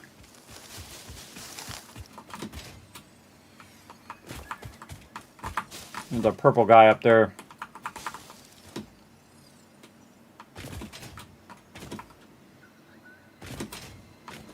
I don't have the ability to get in there. If we had some explosive rebar, we could.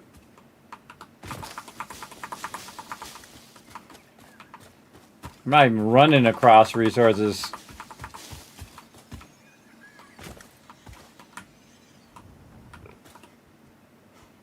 I found a little alcove here.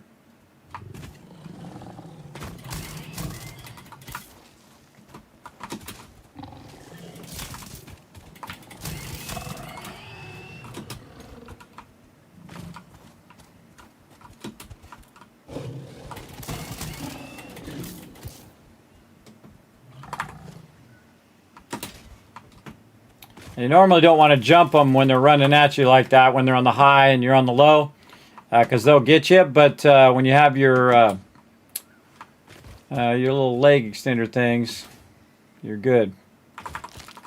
Again, usually when they're hiding, when they're doing something, they're blocking something. I remember most of this, everybody. Some of this I don't think. Oh, that's a big boy. Might be able just to dip past him.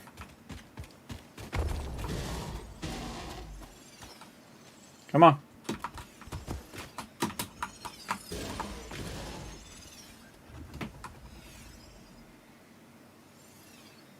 See if he's going to come up here first before I try to grab it. So I probably could have grabbed it by now. Nah, screw it. Let's grab it. Which way are we going? Probably that way. Let's go. Oh, didn't make it. Take to the side areas. Get the high ground.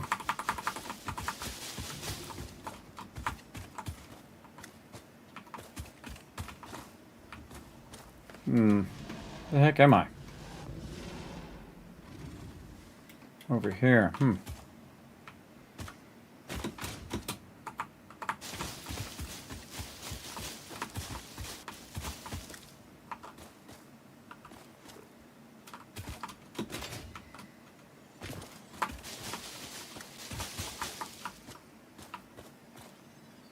I'm on the top part here.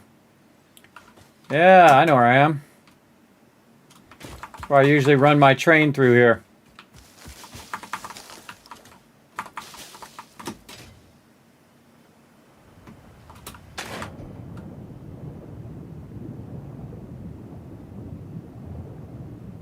Bunch of spiders in that cave. I'm going this way.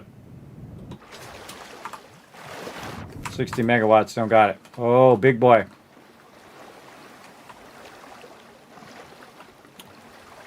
I got a plan.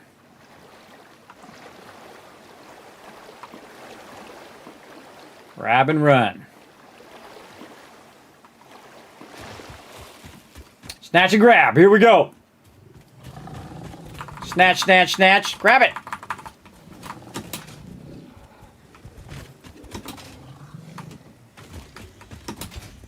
Hooah! Need more resources. Can't see. This thing is smoking. Oh, yeah. Boom. Boom.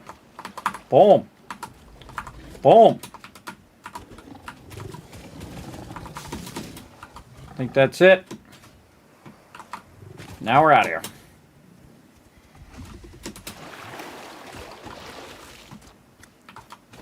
That actually worked. All right. Sometimes I even surprise myself. All right, let's go, big boy.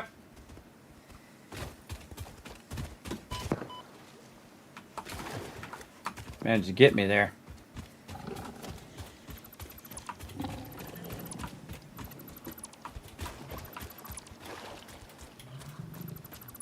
Try to lead him away so I can come back and deconstruct that stuff.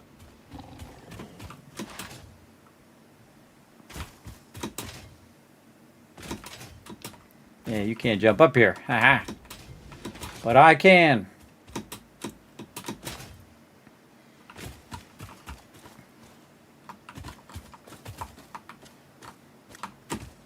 Oh, didn't jump. I'll try to jump up on that edge. That's okay, I can swim too. Wow, good morning, Ollie. Man, I've been doing a bunch of bobbing and weaving and dashing and trying to find some nodes, but so far, no luck. I'll find some sand ore, but get it fast. All right. Go ahead, hit me.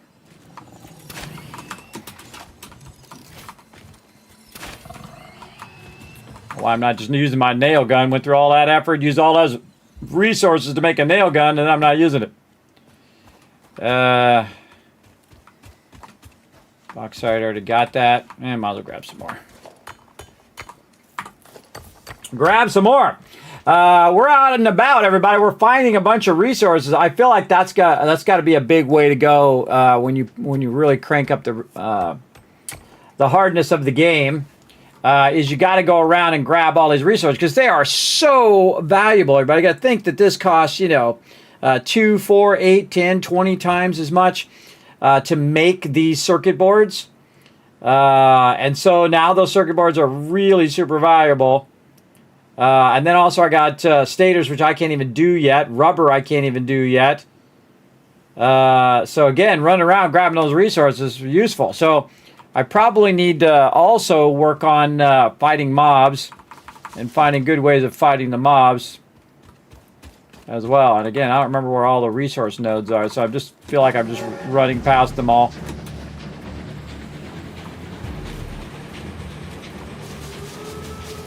Kismet Love Train coming in now. Who's showing that love? Answer with 86 months of sub love. Thank you very much for coming in and showing that love. Greatly appreciate it.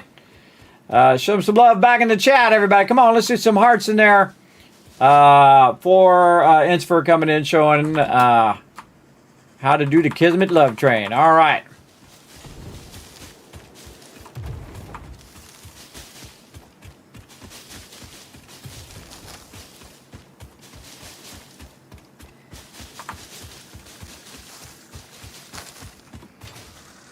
What up, guys?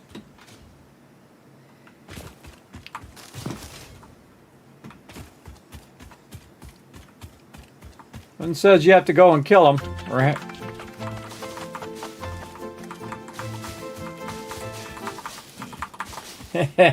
Takes buddy every time. Yeah, I know, right? So all the nodes have changed, so I can't just go and find the node. Look, that's supposed to be a copper node, but it's a Caterium ore nodes because I have all the nodes randomized. So it's a bit tough to find the nodes that I need, and I kind of feel like I need to get up to the top there, over that way. This guy respawned. See, I've already gotten that one there. I already killed that guy before, so no need to get him again. I see a Mercer sphere, though. You're like, Kismet, where'd all the trees go? That was me. I cut all these trees down using it. Oh, there's some stuff up there on the top. Yeah, I think we gotta get our vehicle going, and we gotta tool around and find these little drop points more than I've ever had to do it before. Get up there. Look at this. All the trees up here are gone. That was me. I got a guy up there.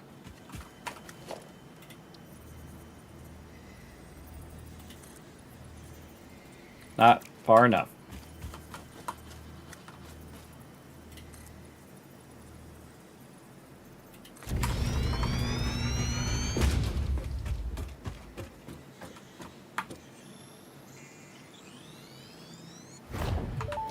I stole your thing! Neener, neener, neener!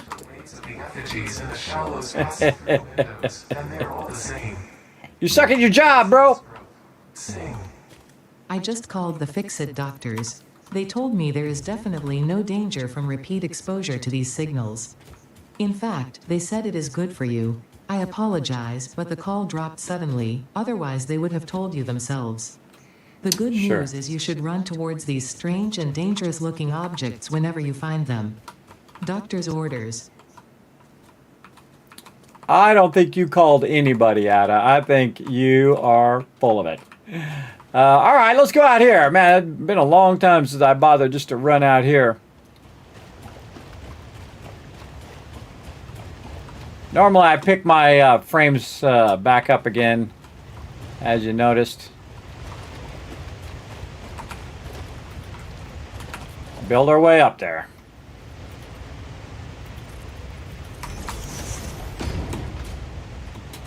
That looks like a limestone node. Man, not lucking out. Trying to find some sand ore, but we won't know where it's at because it's randomized. We are finding lots of good stuff. Our inventory is getting full, though. Man, we got some good stuff. Stop doing that.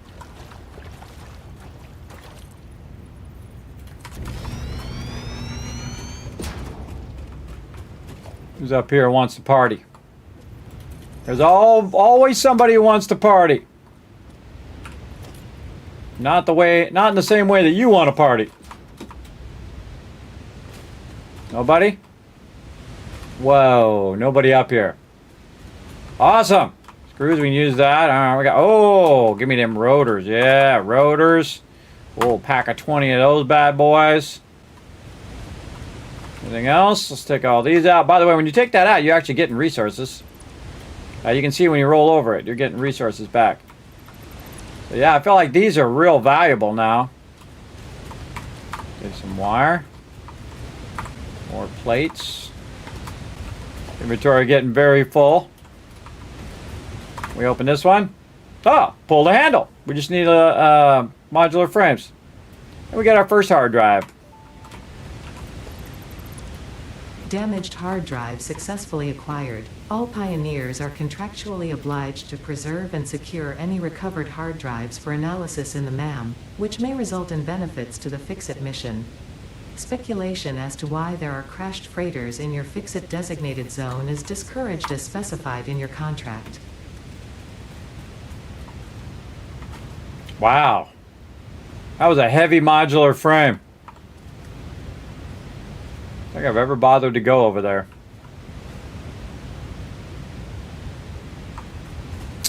Don't have enough room if I did find a bunch of stuff over there. So where did we go? This way.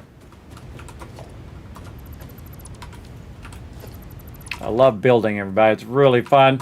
Building your way up to somewhere. Great use of mechanic for traversal. Is to use your building.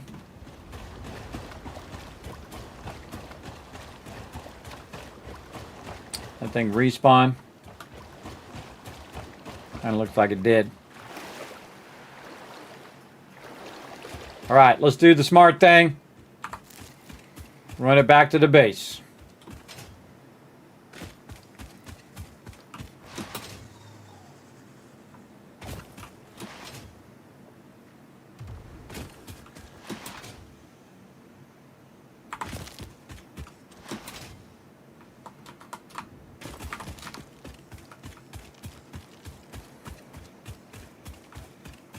Fred, you seen any Samor around here, brother?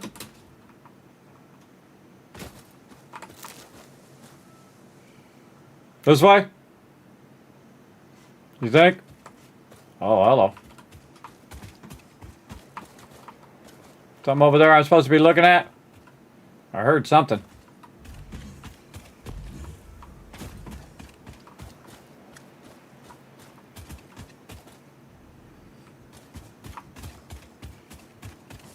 Oh, up there. Thought I heard it. Give me some bacon. Man, I don't even know how I can put more stuff in my inventory at this point.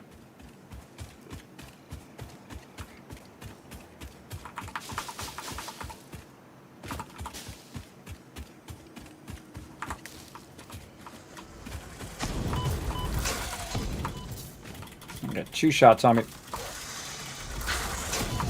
3 shots. Mine! Witness a single strand of the tapestry. Had no idea that was there. Well, we will take it. Dang. It'd have been awesome if that was Samor right there. I'd be like, bow wow. On the Samor. We got to get a vehicle. We got to get a vehicle so we can traverse around and these mobs won't be shooting us the whole entire time. These are respawned. Or maybe I just didn't get them last time. Feel like they've respawned.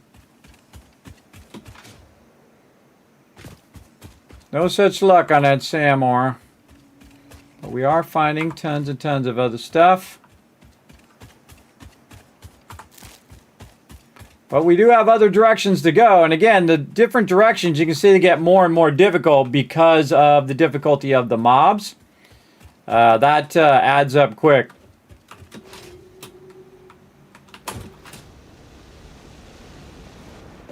That was a good jump.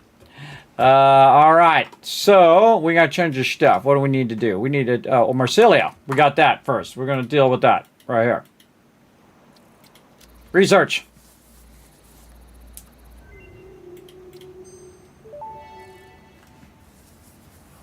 The mycelial networks of these fungi possess unusually resilient hyphae, which show potential for making a strong but lightweight natural fabric. Additionally, it has similar medicinal and pest control applications to mycelia on Earth. Now, look at that. We got a bunch of stators and mycelia, which we can do that. Now, again, I forget what goes down here. I don't remember this whole entire line. Inhalers, okay. Medical properties of local mycelia established. New research options available. Medical inhaler variants. Put that away so I can convert some of this into biomass. And then take that biomass along with my mycelia, and I can unlock, not enough biomass. A little bit more. Again, I try to progress whatever I can progress, and I honestly don't remember what is down in these lower tiers for most of this stuff. I don't remember. Oh, hand slot. Research completed. Oh, not enough Fabric rotors. Recipe unlocked.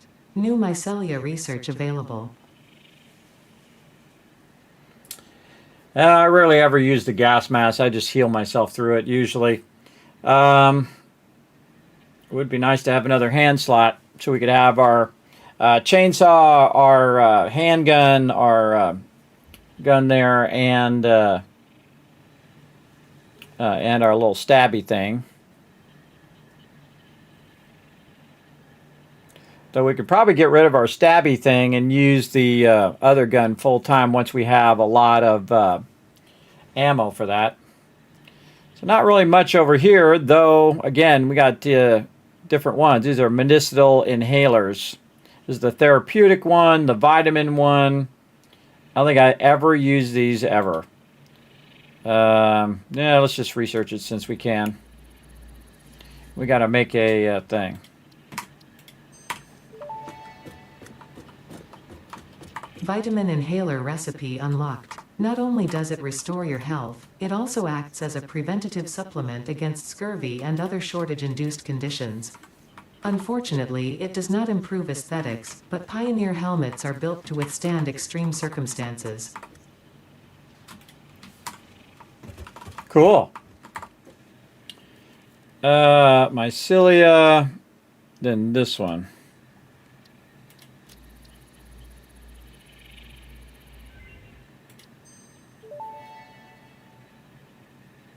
Therapeutic inhaler recipe unlocked. It smells like fried breakfast-induced cardiac arrest, but surprisingly, it restores you to full health. Oh, well, thanks. I hate using my mycelia on that, though, because it's not as easy. Do we have enough to make 50 cloth? We need a lot of this, so we make 150. Oh, well, cool. Let's do it. Let's do it. Get ourselves a hand slot. Again, I forget what's down these lines, everybody. At least most of them, I don't remember because I unlock them and then I go do something else. But yeah, we can use our leaves here to convert this biomass, and then we can make our fabric right over here. And we found that cave with all that mycelia with no mobs in there. It was pretty amazing there was no mobs. That was pretty lucky. I didn't even realize that cave was there. I might have gone in it before because, usually I'm not even looking because I'm just searching with my little search thing. When I go to find Mercer Spheres or I go to find Summer Sloops, I'm just searching with my little thing. Very dangerous to search in my stage, though, because I don't have all these things unlocked. Very, very dangerous, but... oh, that wasn't it. What was it? I thought it was this. Oh, we got to do more rotors. Duh. Rotors. We do 4. What do we need? Over here. Oh, yeah, I made a bunch of those while I was gone. Sweet. That is very nice. Okay, what am I doing? I am doing rotors. Close that up for now. I need screws. More screws for rotors. And we have 64, so we need a lot. We need a lot. We need like 40, 36. 36 rotors.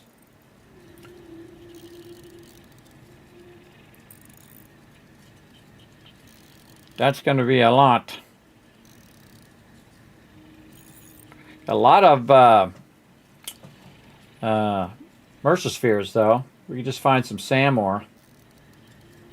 We be styling. Really just want to find any of it so I can then search for it. That's the real main thing I want to do. Again, just running around exploring, finding those different locations and getting a bunch of drops from those locations is pretty awesome. Pretty hectic out there in the world, though. Pretty scary, for sure. Holy moly, I don't think we're going to be able to make this many rotors. This is a lot of rotors. I got a lot of stators, though, man. Phew. Making me some motors eventually. Pretty wild. Also, I found that heavy modular frame. That's some high-end stuff right there. Yeah, I feel like we're going to run out. We're going to run out before we get there. In fact, I'm going to do a few of these. And click off of it for a second. Then go back to the screws. So now it's a total of 30 that I need.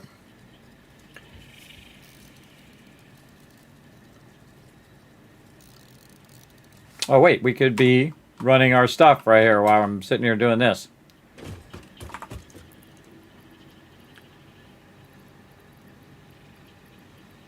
Huh, where is it? We can get any? Oh, right here.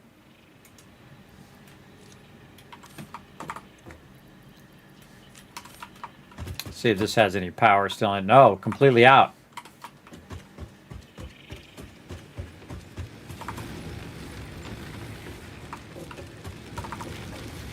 Oh, almost a bunch.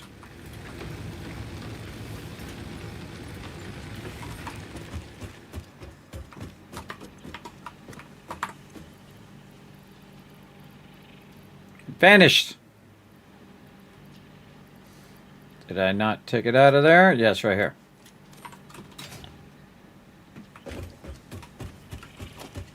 I disconnect this line here so it can distribute that in there and then start that up. Just going to take these out of here now. We know what these are.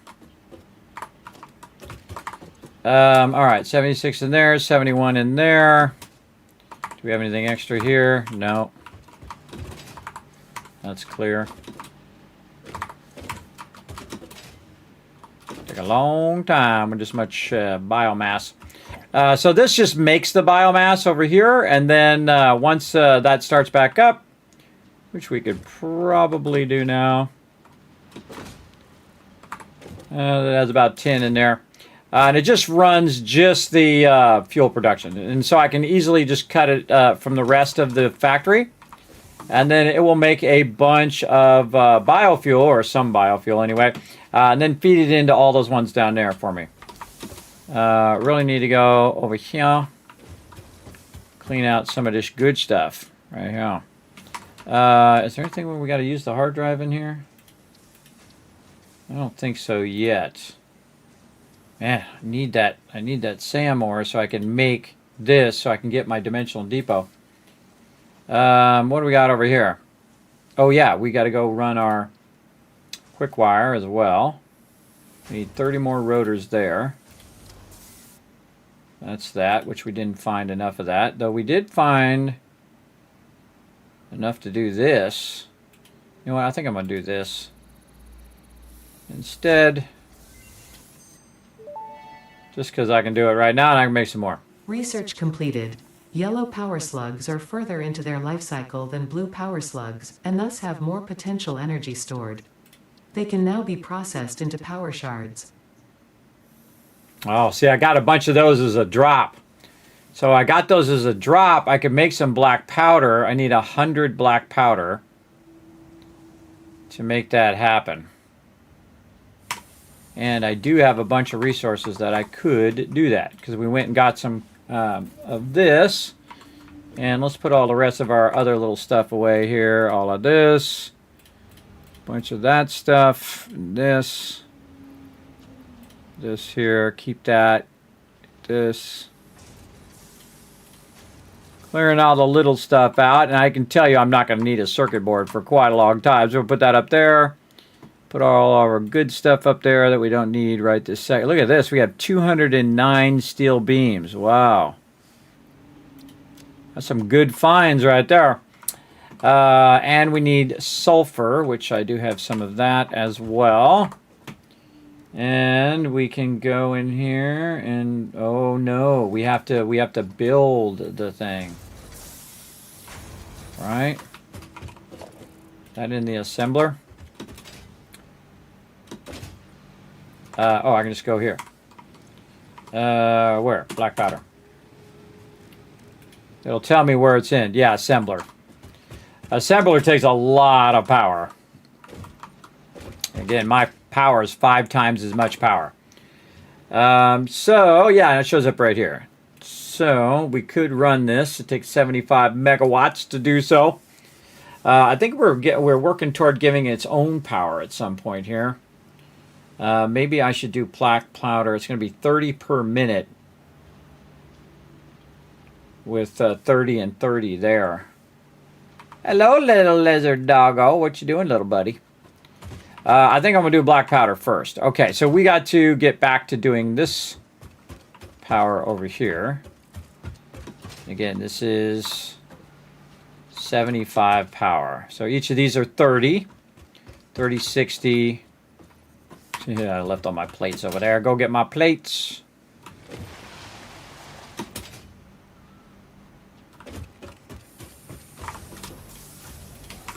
All right, before we run all the way back there and run all the way back here, we're going to go to power. We're going to go 1, 2, 3. All right, what do we need? See, we're going to need more wire. Saved us the trip.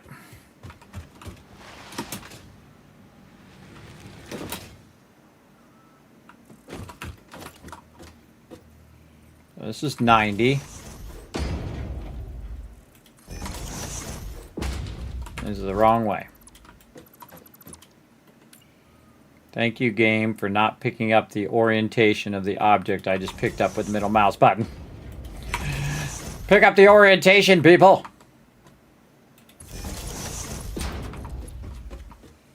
One of these days I'm going to be able to chain these together. Sadly, not today. Okay, so this is going there. That's actually running this over here, which is converting this. How much of this got converted? Oh, good amount. Good amount got converted. Okay. Why do I keep having this edge lip? I can just fill that in. Okay, then behind here, we want to just do a bit of feeding in here. So we're going to load balance these by putting them in the center like this, and then that's hard to see, like that.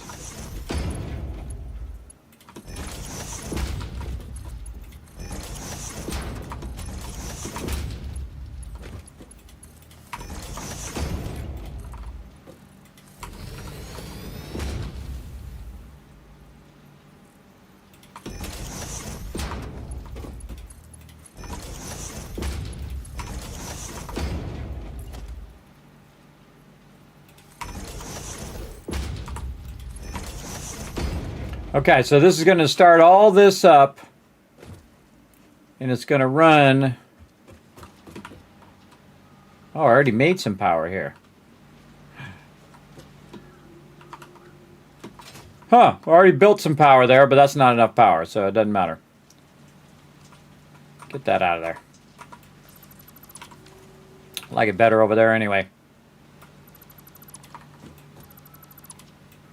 I think I was starting to build power for that, but deal with that later.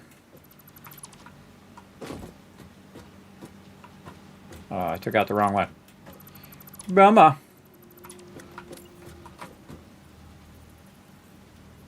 Put that back. Eventually get to that. All right, this was for that power that I was going to run here for this, but we'll get back to that later. We want to run it for this, which is going to be that. So we're going to take this, go here, run that to there, put our coal on one side, put our, that looks like it's going the right way. There we go, sulfur. And then coal sulfur. And then we don't want it to actually go in there. We'll have it just go into this box for now. All right. And then we'll use a little bit of our biofuel just to make that one thing. So, sure, can I find it here? I thought I had some more. No, none. Okay, awesome. Yeah, we'll just steal some of this then.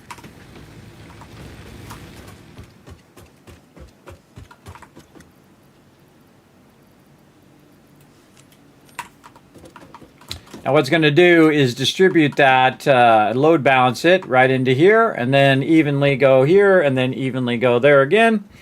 And it will fill that in, and once that fills in, it should provide this enough power over here for it to start to make some black powder, just like that. But it instantly shut off because it didn't have enough things in there yet. And I don't think we're going to have enough. I think it's just going to shut off pretty quickly as well, because we need to go collect a bunch of biofuel. I really need to get tons of this stuff off my inventory. Okay, that doesn't belong in there. This we can take out. We can use that. Oh wait, we should see if there's anything else we can do in here, because I thought there was something in there that used this. Yes, the hand slot. Oh, but I only have 209. I need 500. Don't need the medical inhaler. I never use those. Can't do that. Just that. Oh, I was trying to do that. That's right. I'll come back and make a bunch of those rotors. I'll just make let a bunch of those run at some point. Gas novelist. I want just the regular novelist. Did I unlock the regular novelist? I don't think I did. I'm sulfur. Right here. No, I don't have the stuff for it. But I do have this expanded tool belt, so we can make 100 of those. I can get another hand slot. Experimental power generation. We can run. We got a sulfur node we can run to and get the sulfur. Not worried there. I have a bunch of modular frames there, but yeah, it's really rotors that's slowing me down. That's motors, which I could, in theory, try to make, but I would need the ability to make them. It would be, and man, I really want to get to this. Man, I should run around and find some plastic and unlock that. Yeah.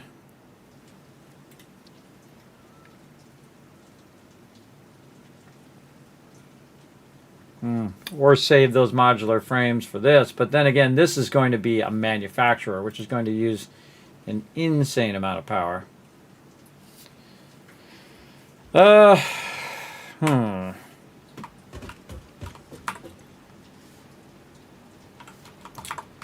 Again, it would be nice to have, like, hey, put everything in there that's already in there. You know, you press a button, it says, oh, there's already bauxite in here. Let me put that bauxite in there for you. Again, once you see stuff like that, everybody, you think, wow, why don't all games work that way? Just like a lot of stuff that Satisfactory does, you think, man, why don't all games work that way? Because that would be awesome. But not they all are not necessarily going to. Man, we got a lot of reinforced iron plates there, too. Store all that stuff. All right, and then we're going to take out the stuff that we don't want to be in there for right now. This. Anything else in there? This we can put in there. This we want to keep. Okay, just kind of clear out the inventory for a minute here while we micro-organize all this other stuff. Okay.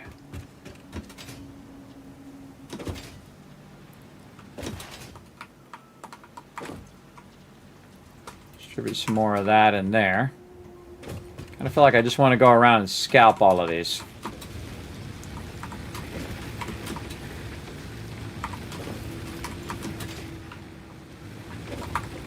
Like I also want to go through and rebalance all of this because the ones in the back are not getting as many as the ones in the front.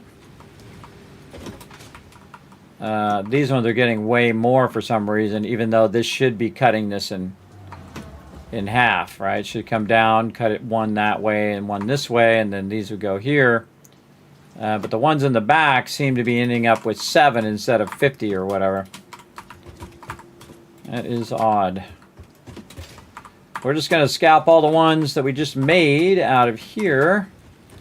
And we're going to use that for this over here. All right, not bad, not bad. That should be enough to get it started. Wow, see, this is the type of game you can just keep playing and playing and playing, everybody. How we doing? Whoa, we're coming up on 11 hours again. So we did 17 and a half hours yesterday. 11 hours today. But, man, I feel like we did a lot today, though. Man, I feel like we really did a bunch. And we learned some things. That is for sure. We learned lots of things. Let's see. Let's go back to our power generation here. And this way.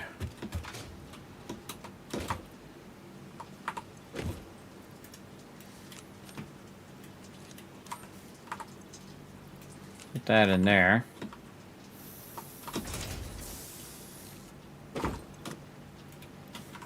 Cleaning up the old inventory. That in there. Oh, I got sulfur in there. Get that sulfur out of there. Should be over here where I'm looking for it. Right there on my list of random stuff. And I would have loved to... Look at the rain, everybody. It's cool because the rain, it does water drops on your visor. See? That's cool. I do like the new weather systems. Very cool. I especially like just the chill rain like that, not just constant storms. Okay, how are we looking? Gonna take a minute. Let's see how much we got. 33. I think that's enough. Here we go. Yeah, we can do 120. It's taking 75. All right. Hey, we're able to start up our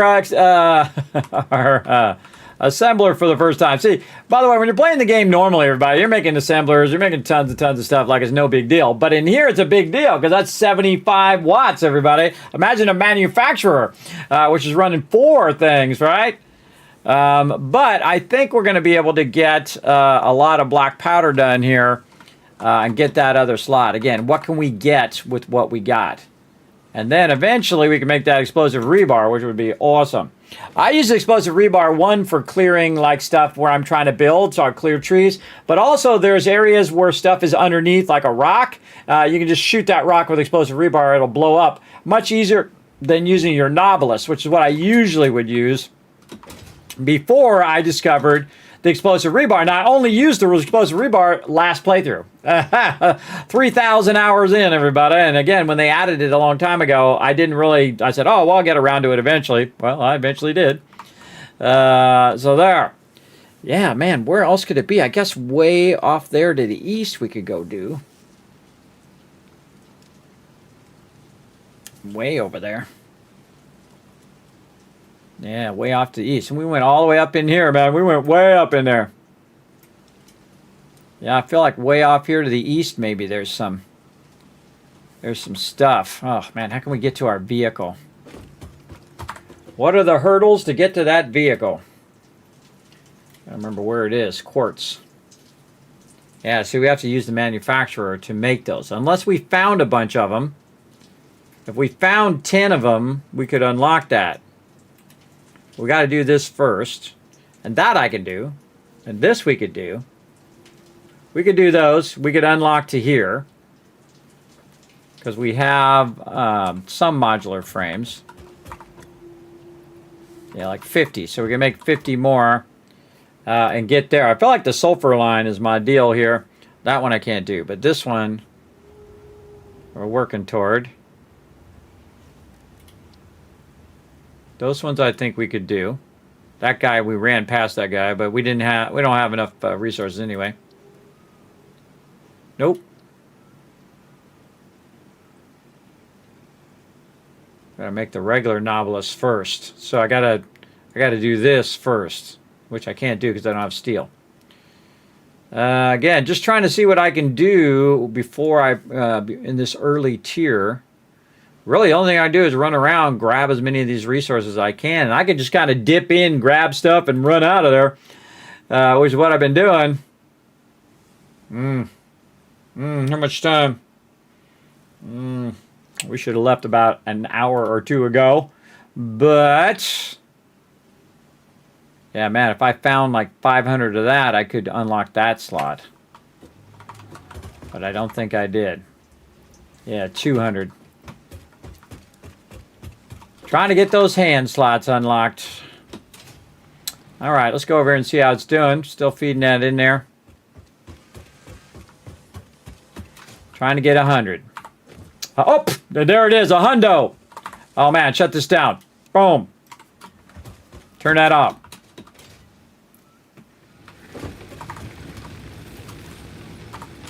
Give me that back.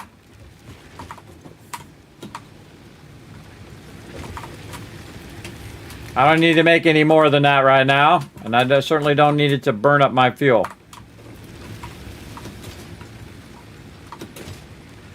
It's actually going to stop using the fuel because there's nothing doing it.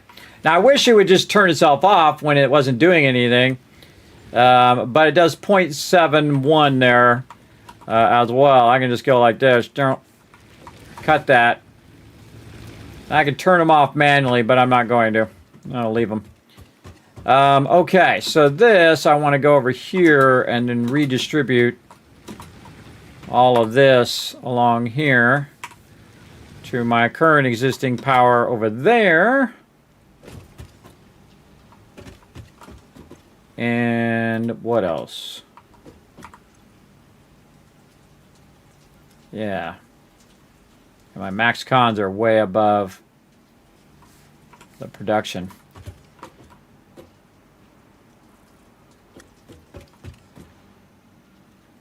How you doing?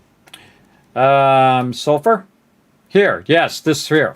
Because we found a bunch of that laying on the ground. Boom, just enough. Oh yeah, we're gonna have to definitely go exploring. So we gotta work on the stuff that helps us explore.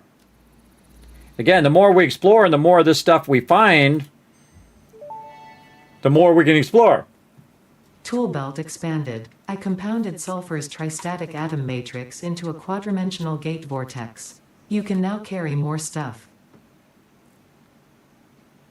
I like that. I like that.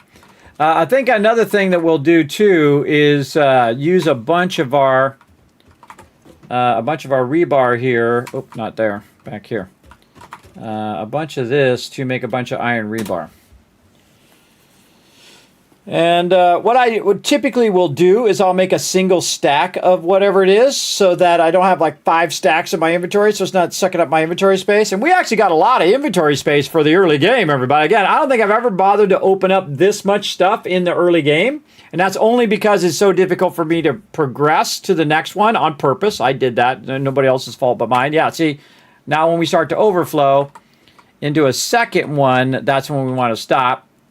And then we can load one of those, and when we use a few of them, it'll get rid of that stack. And so again, we'll put our extra stuff here, and what else? This, and now we're a little bit more dangerous because we have our bunch of bullets for our nail gun. So we can fight mobs a little bit stronger now. And we can't get into the rifle until we get plastic and motors and more. Well, we did get a bunch of rubber. How much rubber did we get? 50. Well, there's a bunch more laying around somewhere. All right. Well, we're going to go. We might as well go all the way. Let's do it. Let's do it. Oh, we need to go back over here.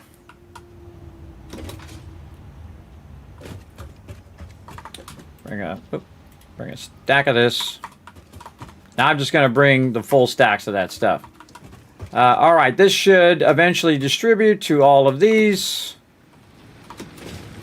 Back up and running.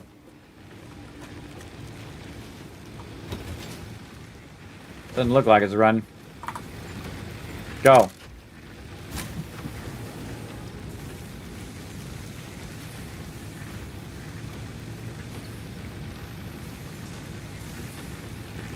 Yeah, see, I disconnected it so the max cons are much lower. So this whole side is its own side that works on its own. So I have 3 different power zones that work on their own, and I can use them when they so they don't trip up the other zones. And it's also not using the power over there for stuff that I don't really need right now. So kind of splitting those up. And we could probably optimize this even more. And eventually we'll probably have so much concrete that we don't need to run the concrete. What are we doing on concrete over here? Yeah, see, the cool thing is what's going to happen is this concrete's going to fill up. And when that concrete fills up, it's going to backlog. It's going to backlog back there, backlog to all of that stuff. And when that stuff all fills up, boom, it'll turn itself off automatically. And only turn itself on when I pull stuff out of that box. That's the long-term goal of that box over there. All right, let's go on an adventure. This way. Now, I know where some nodes are this way. I don't remember where they all are, but there's some over here for sure.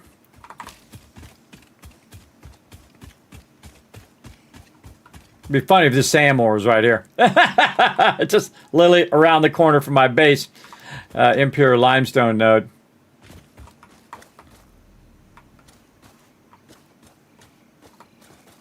There's a gas thing there. There's that over there.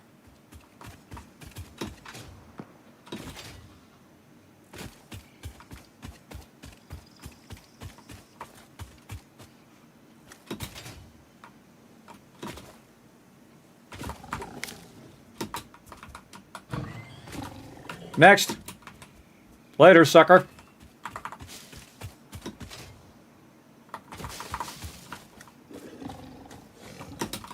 Later, sucker. Oh, he didn't go off.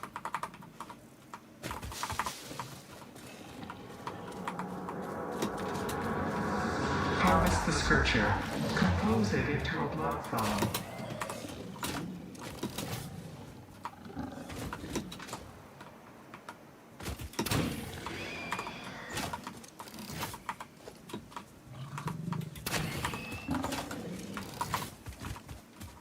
Later. Well, whatever gets it done.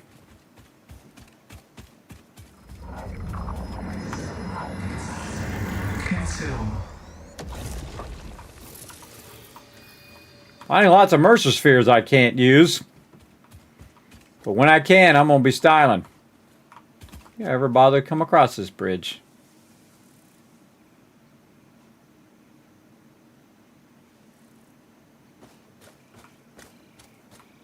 Thought I saw something purple over there. Look at all these flowers over here. Awesome.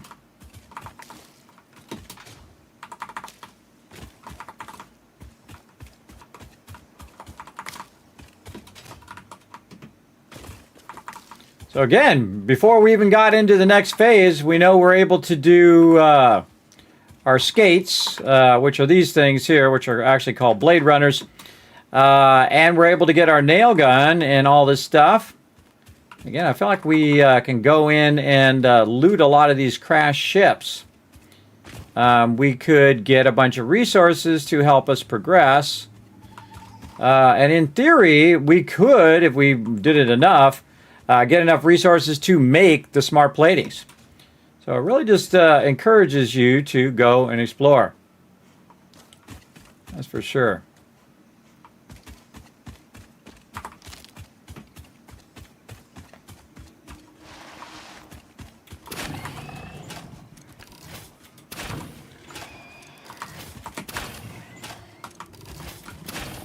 Oh.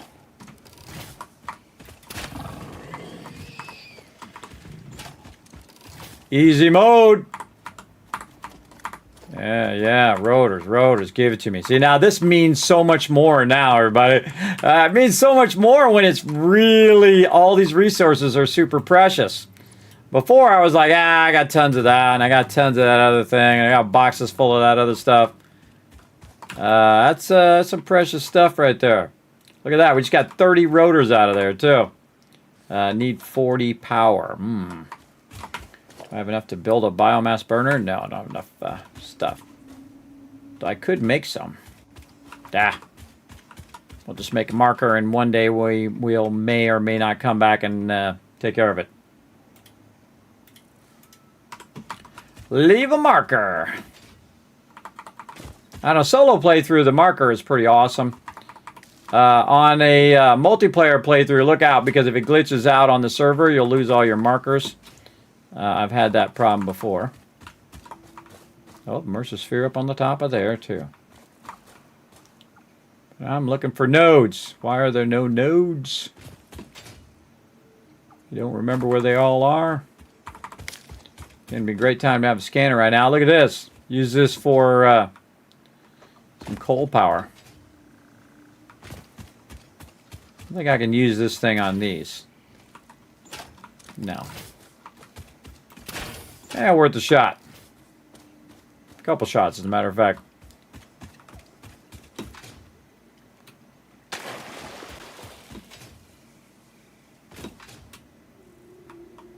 Open plains. I have built so many bases right there. Really good place to build a base, really. Go down here into the cavern. Who we got? Oh, we want to go that way, too. Definitely that way. Let's go down in here and see who we got down here that we're going to shoot in the face. A little foggy down here.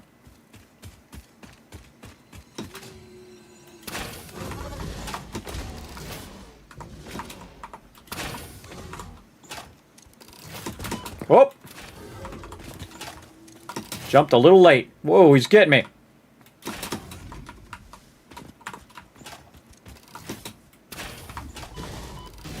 Was he getting me?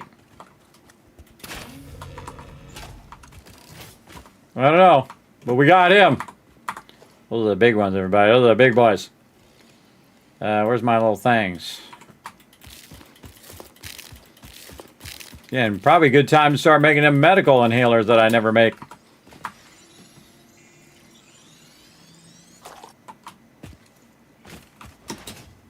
What we got? Impure oil node. Man, we got a lot of oil nodes just randomly all over the place.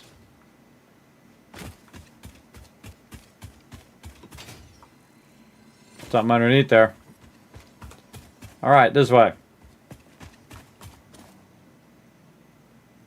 Whoa, look at that. Got weird flying stuff there. There's a node up on top here somewhere too.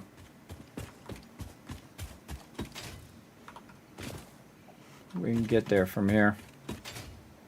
Oh, some nodes in the back here. Yeah, around the side.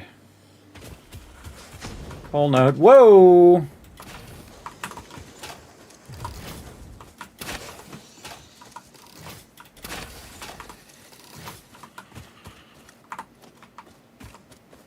Oh, we marking that. We're marking all the coal nodes. We don't know where there are. Okay, normally this would be a node. Okay, it gives me a little bit of advantage of the fact that I have played through because I kind of know where the nodes are. So if you know where the nodes are, just randomize what they are, but not where they are. think there's a bunch of spiders down there. I think there was a node here and then more nodes in this direction. Let's go find out.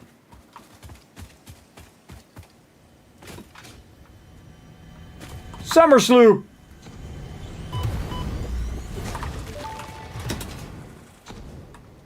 The voiceless effigy creates bodies in airwaves but does not notice the shore. Is our melody not beautiful? Detecting abnormal brainwave activity again.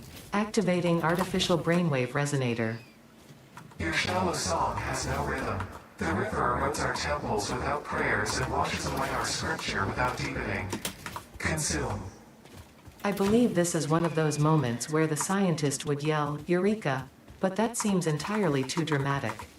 It seems they are somehow organically emulating human speech. Fascinating. Continue exposing yourself to alien artifacts. She knew exactly what I was going to say. I love exposing myself to artifacts. She funny. She funny, that girl. What up, little lizard doggo? What up, buddy? I'm just getting all the loot. I love how all that stuff happened at the same time. You see me go in there and dip that summer sloop and there was something shooting at me and I just dipped out of there. I said, nah, I'm gone. Oh man, 67 rotors. Now we're dogging. What we got? Pull the door. Let's do it.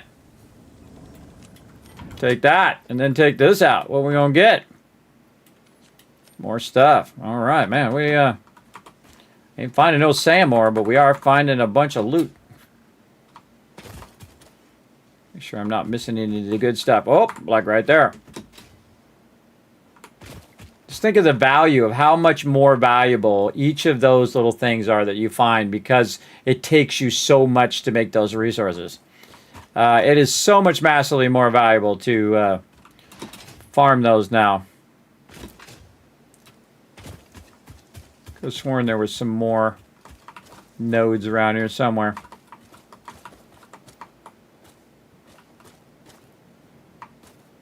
That the guy who was shooting at me? I don't know. Get my gun loaded. This gun's working pretty good. Definitely worth burning up some stuff. Could have sworn I built a base over here too. Woo. See, sometimes you look over the side, you get a little too close. Down you go. I've done it too many times.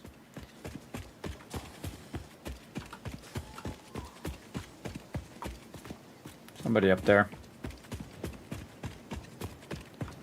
Dead end. No, it's a long way down. All right. Looks like we're going to do some climbing.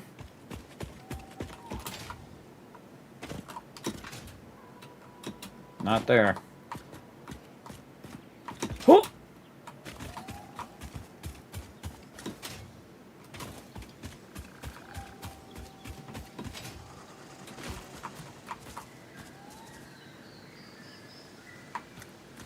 A lot of creepy jungle noises going on.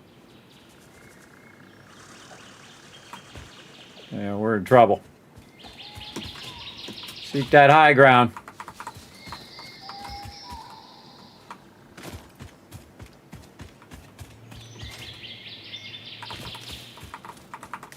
You really use my hover pack right now. Oh, I know where I am.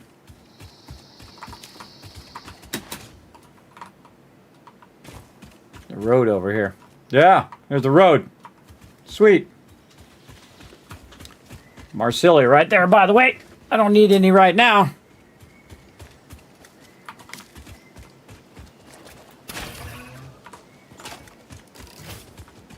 Felt like shooting him.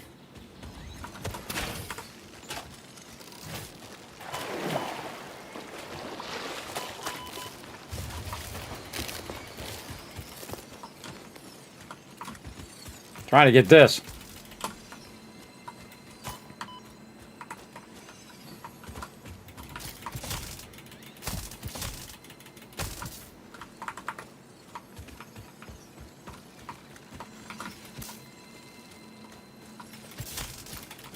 Never seem to get these things. You are no help.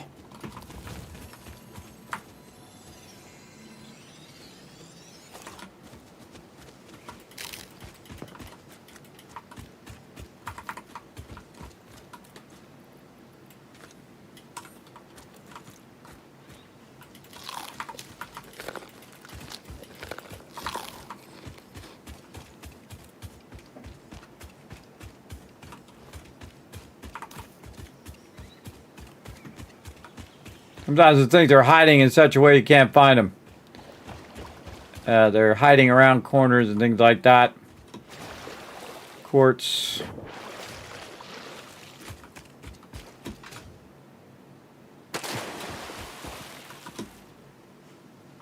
So this one I need my vehicle, because your vehicle, they don't aggro on you when you're in your vehicle. Oh! Let's just give it a big hug. Oh, happy day, everybody. Happy day. And my inventory's not even maxed yet. Let's go. Come on, put that baby down. Oh, see? What an adventure, everybody. What an adventure when you turned it up to, like, super crazy hard mode. Wow. Wow, everybody. That's just complete luck. Normally in here, there is... man, what is in here? Sulfur? I think sulfur is usually in here. But yeah, why am I not marking this right now? We're going to make it this one. That's one's going to be sand ore from now on. All right, so it's going to extract some of that sand ore, and I'm just getting paranoid now because that was too easy, I guess. Too easy. I just happened to wander along and thought I'll run down here where I know there's some nodes.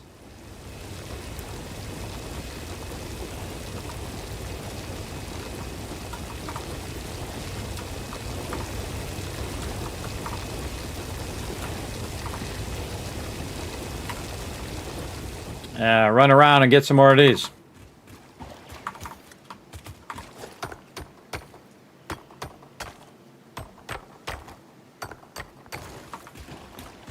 All right, while we're doing that, which way did we come in? We came in from this other way, so we're going this way. We're going to let that rock and roll.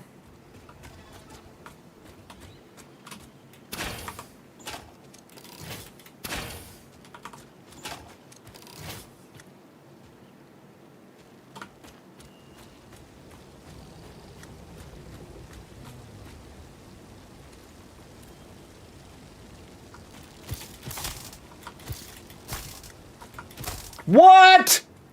That's the first time I've ever been able to do that. Man, we're really on a roll. Awesome. All right, we're going to let that run. We're going to come back to those resources. We're going to dip up the way here. See what's up here. I'm sure nothing horrible is going to happen.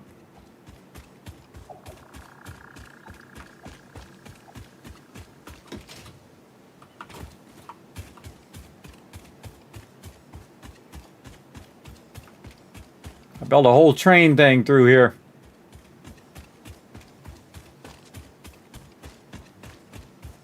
There's a flat area up here.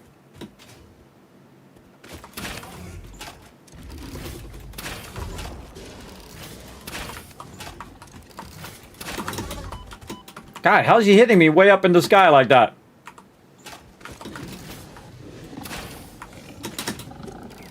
Whoa, tons of them. Go to the high ground. Got the big guy.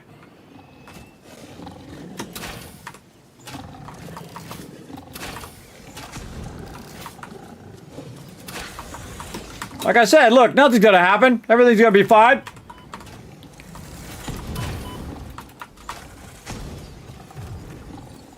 What happened to my thing so that I'm on a bar anymore?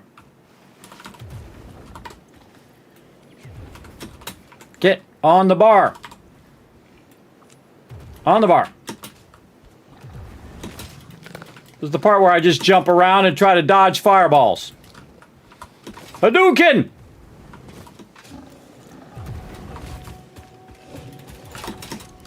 I like how it was going right at him and I didn't have any bullets.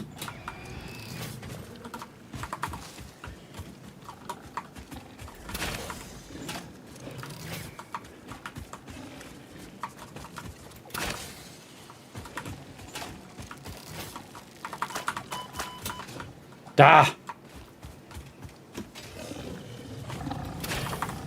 It's stuck underground.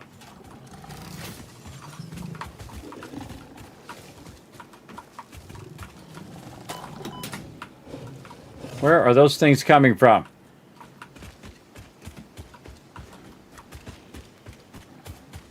There.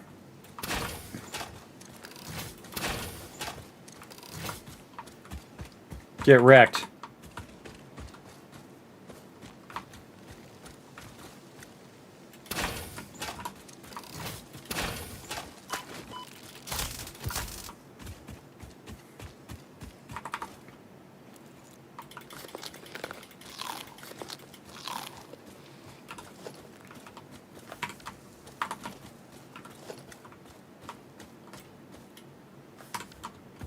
Oh, Matt. Getting that jackpot. There's a flat area around here somewhere.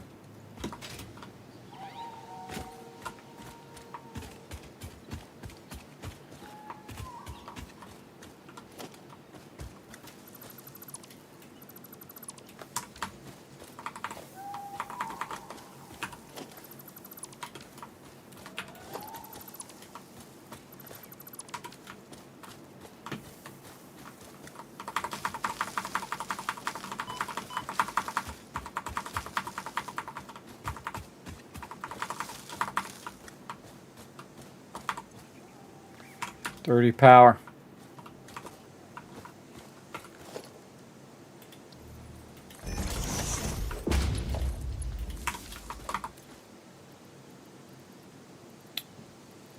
Just put leaves in there? I don't think I've ever bothered to try.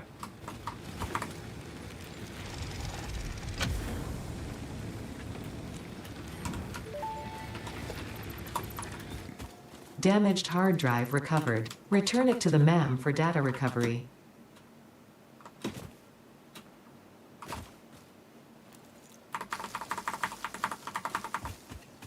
One more run through. Again, there's a whole flat area up here somewhere.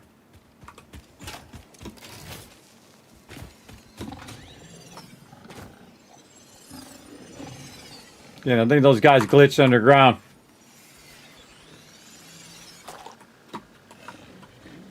Where is that flat area? It's up here somewhere.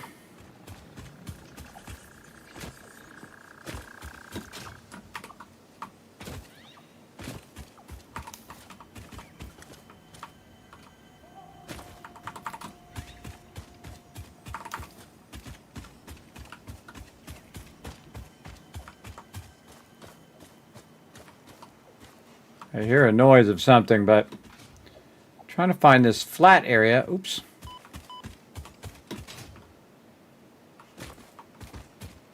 It's like pools of like sulfur and stuff.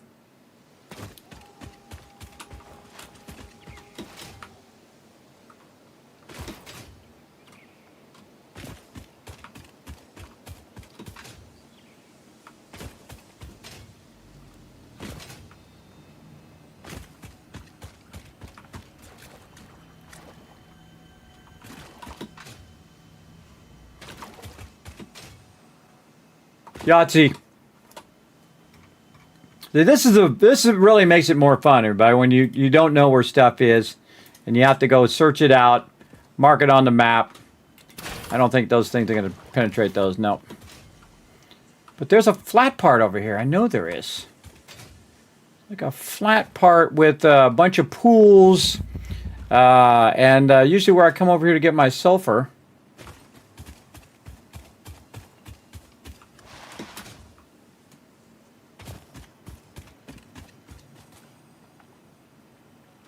Don't know where it is.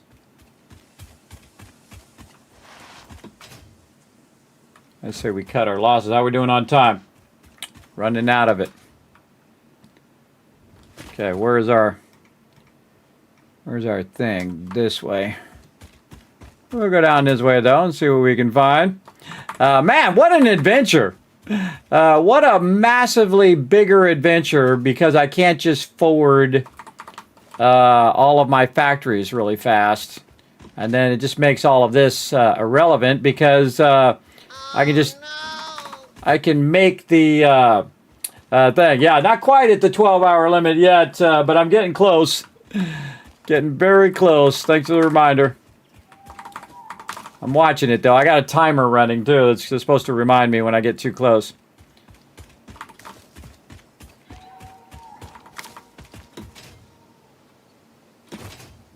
Oh, yeah, this flat area down here. That's Marsilia right there, by the way. Again, I'm running by. I'm going to grab some of this stuff. Though I need room in my inventory.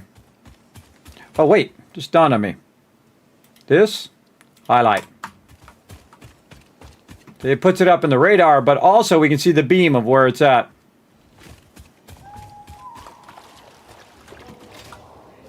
Thought I heard something.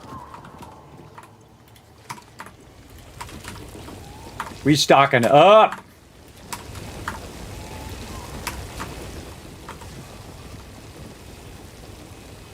Yeah, I could have sworn it was right through here.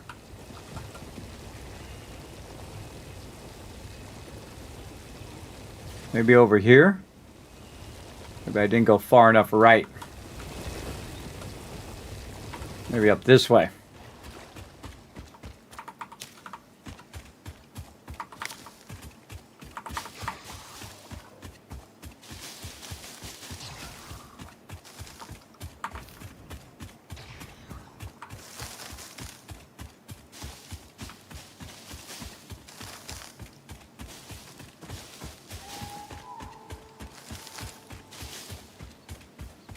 Oh boy, I'm out of here. Whoa, Spidey.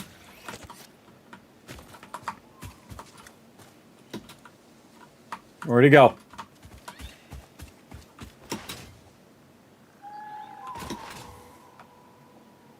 Roads coming through here.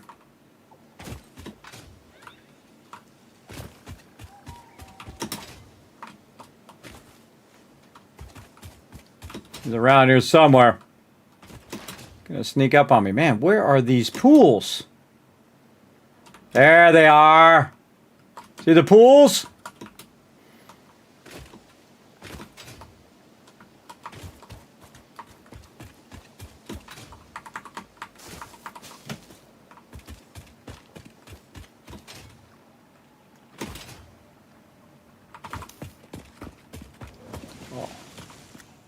Whoa, scared me.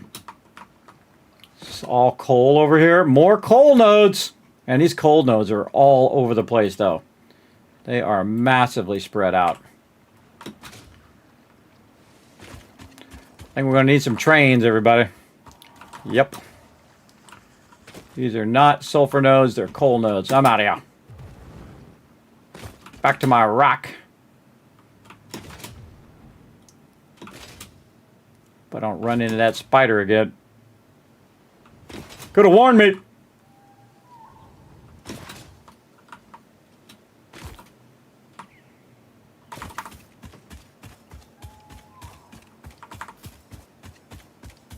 Yeah. Oh, it's up over that lip there. Ah, it's through that lip there.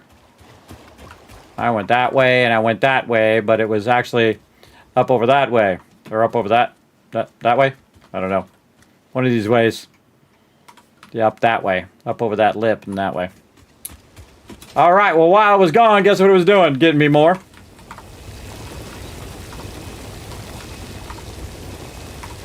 And I think we pressed our luck enough. Alright, we out of here. We out.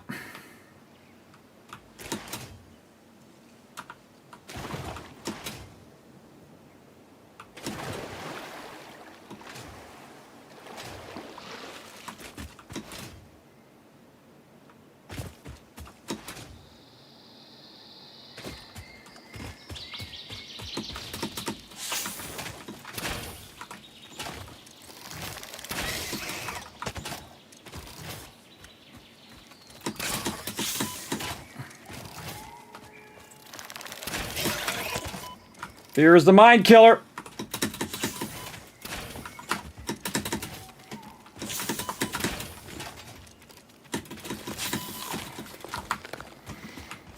Can't slide, I can't slide.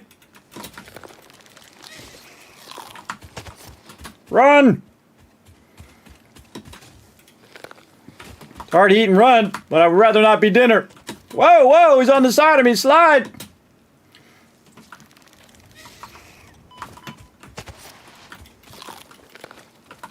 God dang, this guy is relentless. That's it. Let's go, baby. Let's go. Ah, ha, ha! Woo, those things are scary, especially scary at the beginning of the game. Oh, Kismet with a triumphant win. That was going to go bad, everybody. So glad I picked up a bunch of these on the way.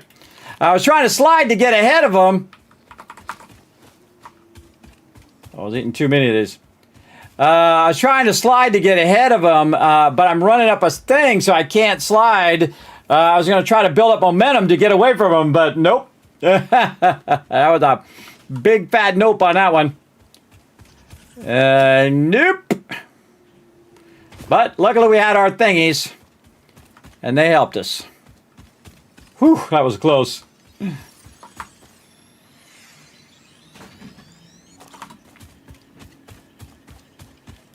Now we got rid of them, so at least not going to be there for a minute or two. Woo.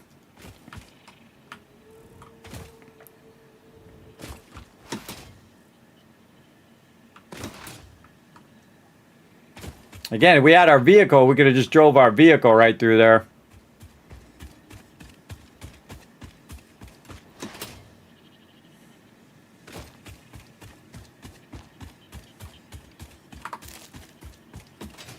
Grab that when it respawns.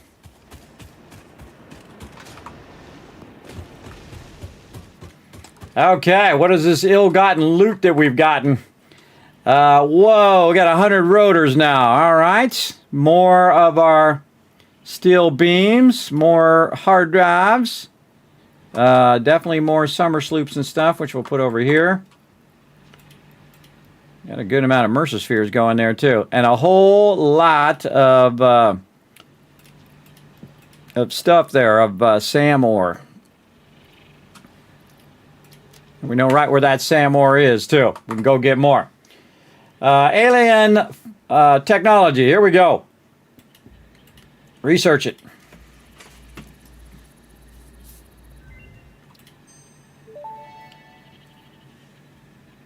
Strange alien matter analysis completed.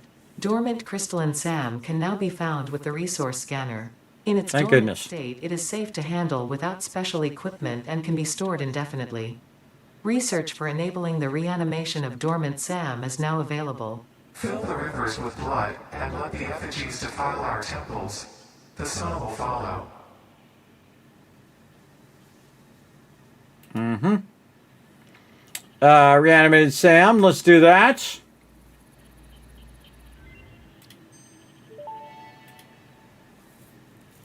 SAM reanimation recipe unlocked. SAM can now be safely awakened, provided it is contained. Meaning, if not contained in special electromagnetic storage, it tends to start breaking atomic bonds of any matter it has physical contact with, and reconstructing it into easily transportable resources. Scripture and blood compose harmony. Follow our hallowed temple halls and listen to the echoes of your ripples. Our bones are more beautiful than yours. Ada, you got some problems there, bro.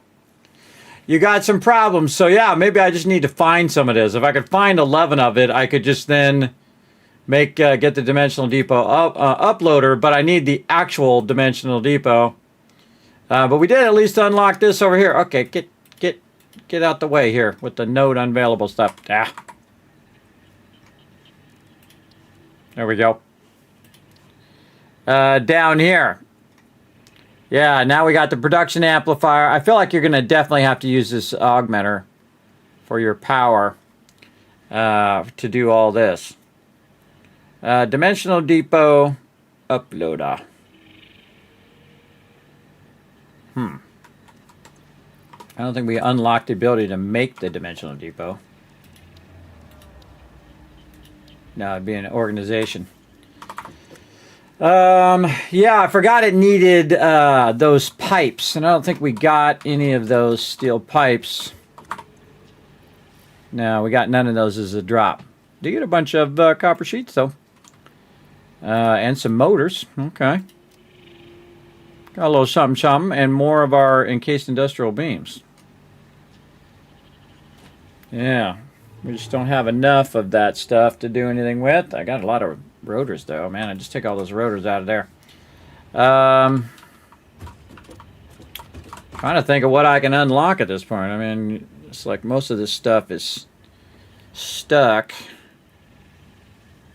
beyond what I can make.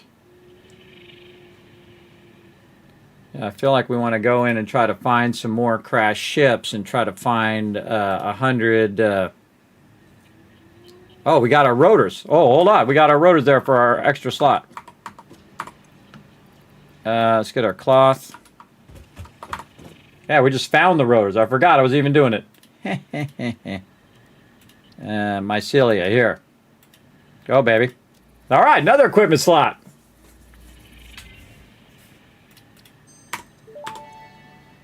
Cool. Tool belt expanded. The latest data indicates that the mycelia possess sentience. Don't worry, we have been given permission to harvest and repurpose their remains. Okay, well, awesome. Glad to know. Let's see if we can make some of these medical inhalers. Again, I never use these things. Vitamin. What's in there? Mycelia. No, we want to use this one. Mycelia, alien protein, bacon. Anything we can do there doesn't take my precious mycelia. Though those I can get tons of it. So over here, we already used the rotors on that one. Yeah, it's a bummer. We don't have that yet.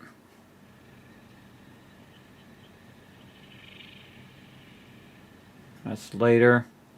That's later. Then we got to do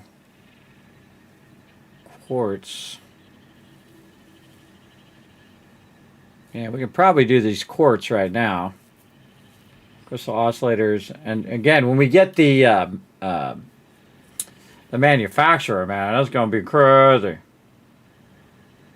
I can't get the explosive rebar because I can't do that one. There's something over here with experimental power, which I think is the summer sloops. Yeah. Do we have any more rotors in here? No. No, we don't.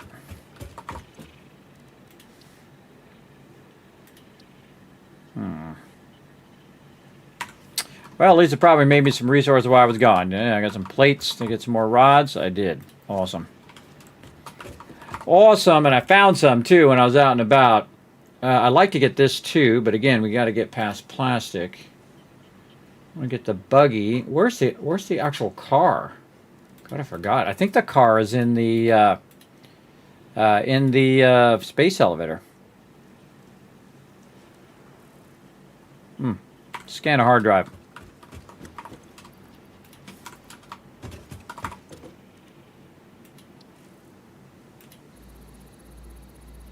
Wow, 10 minutes. I forgot it took so long. I rarely ever do that. Well, we'll let it run. Let's see. What else can we do? And again, we got no other progression. We got all that done other than jump pads. Don't feel like I even want to do that. We did our sink. But the only thing I really need, build gun upgrader. That's the customizer. But really, the only thing I really want in the awesome sink is the ladder. A lot of this other stuff is cosmetic, or I use it for alignment. But we could get to the point where we're having it make us parts. Like right now, it'd be great if it was making us a bunch of reinforced iron plates that we could use. It would literally have to make us 10. We'd have to get enough tickets for 10,000 plates. So 10,000 this would be 30,000 tickets. 30,000 tickets to get that going. Well, it might be a challenge. We'll see. I like my little wall power things too. I guess those. Don't need any of this other stuff. Completely unnecessary. Play through the whole game and don't need it. As well. Oh yeah, we were going to unlock these in my last playthrough. I forgot. Never got around to it. Yeah, one of these days. We did find a tape, though.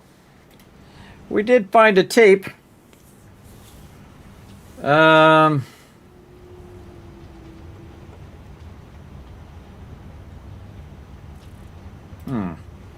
Wonder if they put it in here. It just dawned on me. I wonder if they put the chainable stuff in here. Don't tell me. Part of the fun is me playing through and figuring it out as I go. Not there. I didn't even look. It's like all the same stuff to me. Iron rebar.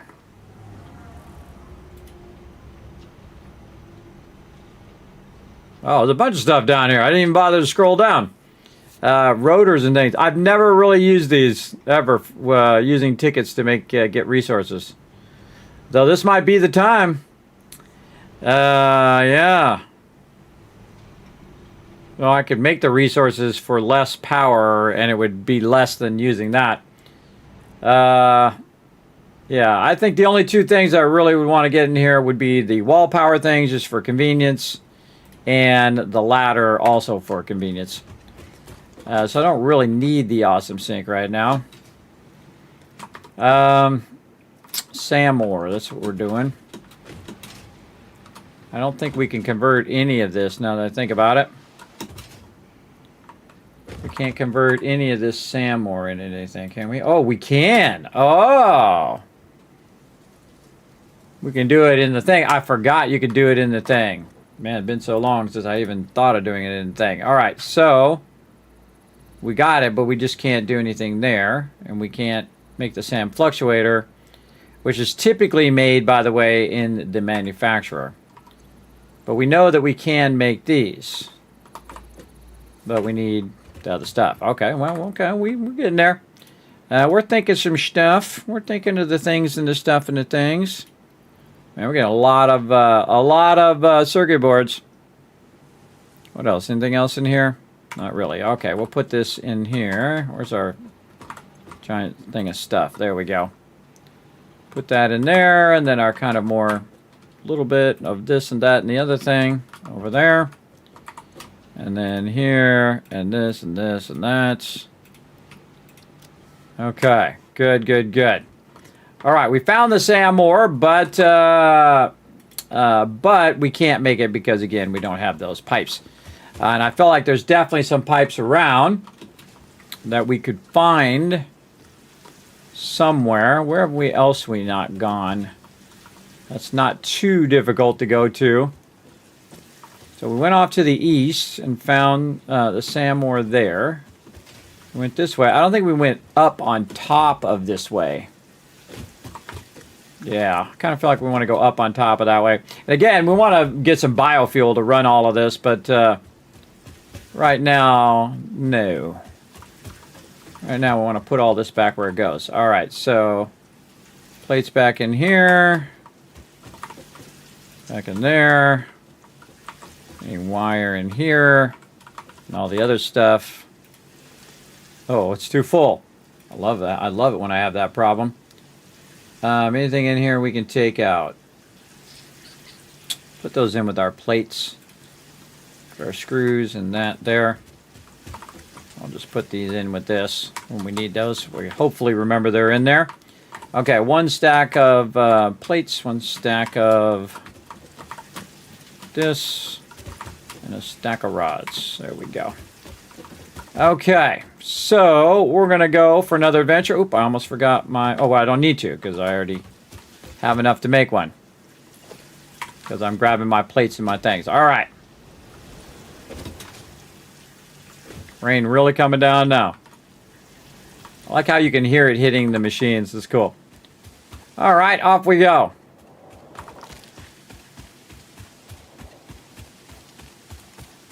Yeah, when you get under there, you can hear it hitting the top.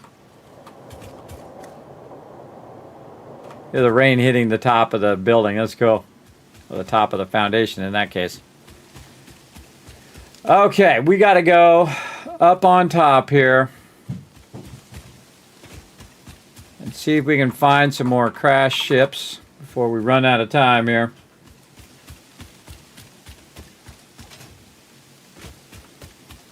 There's a whole top area up there that we just kind of went up to it and then kind of stopped. Top area over that way too.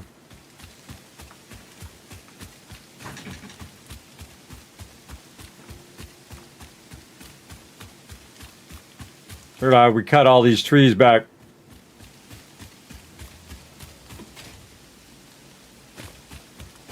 Headphones are dying. Definitely don't want to risk it. Uh-oh.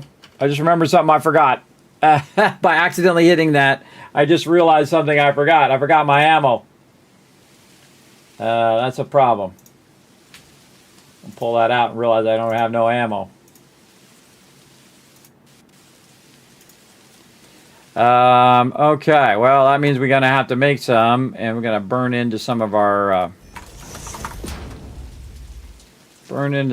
stuff that we brought. Oh, that's the wrong one.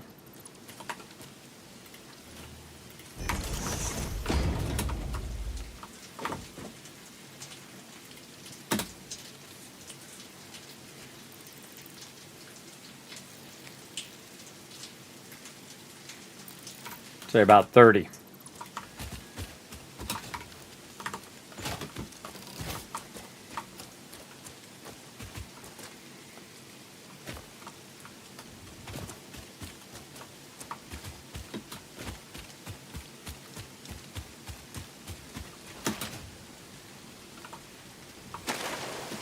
Yeah, we were just here.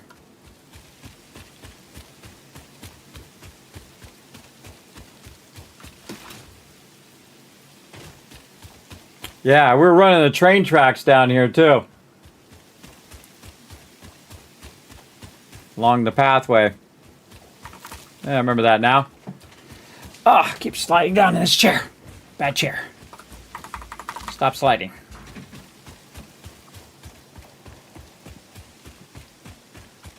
Well, we found the sand ore, which I think is probably the hardest part of whatever we did today. Want to find some crashed ships.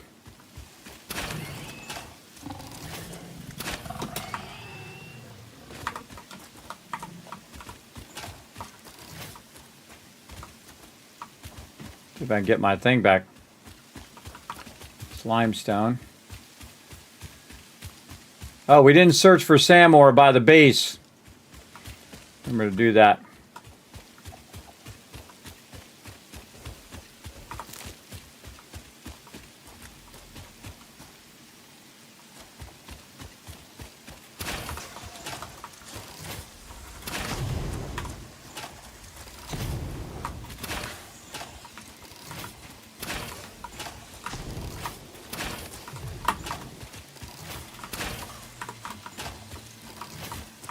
Throwing down now.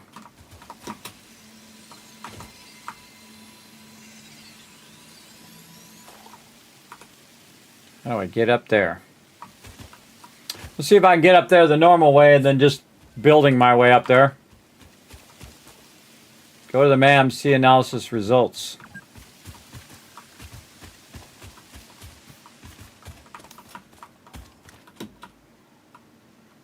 Oh, yeah. I think this is the one that goes through. Not sure. In case there's a big spider in there, we're not going to risk it. Let me go this way. I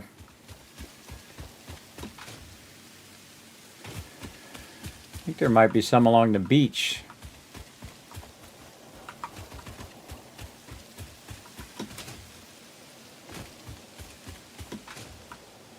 You can't get up on top easily. Wow, look at all this wood.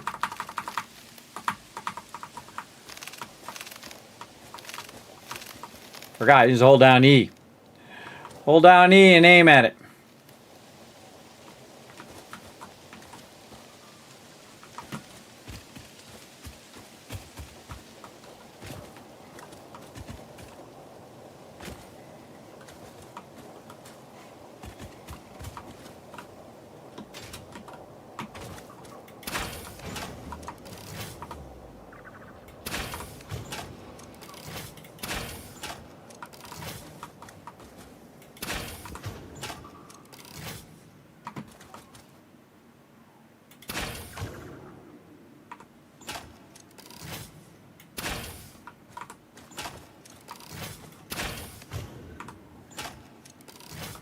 You're gonna take a hit.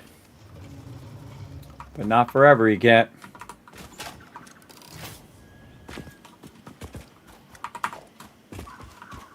Where's he guarding? Why is he there?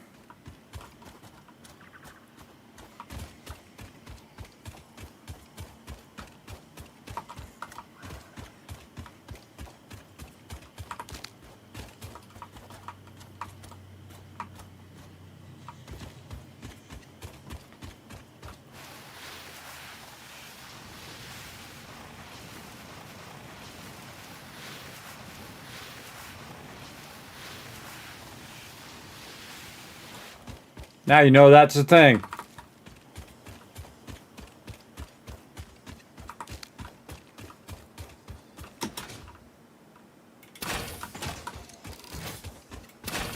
That was a really good shot.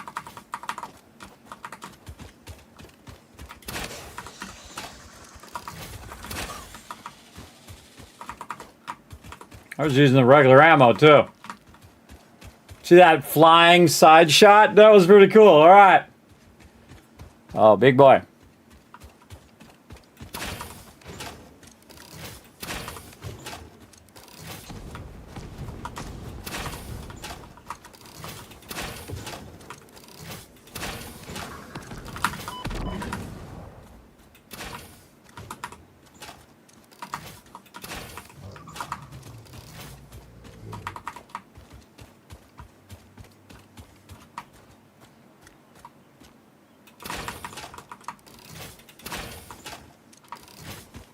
Gotta reload fast on that one. Oh yeah.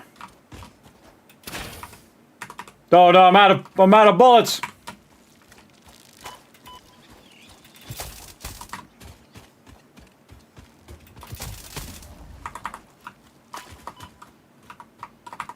Yeah, one left over. Oh, motors in there too.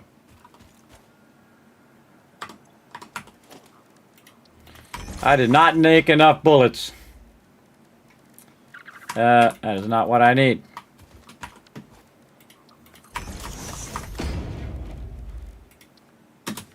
And burn up my rods here that I need. Good enough. All right, worth it though. Again, see the stuff we're getting from that when we're disconnecting it or taking it apart. Getting rotors, more rubber there, stators. Good stuff. More rotors. Oh, it's open, operational.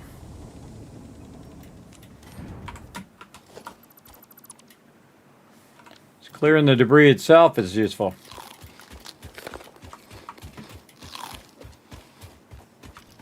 And I thought there was one along here.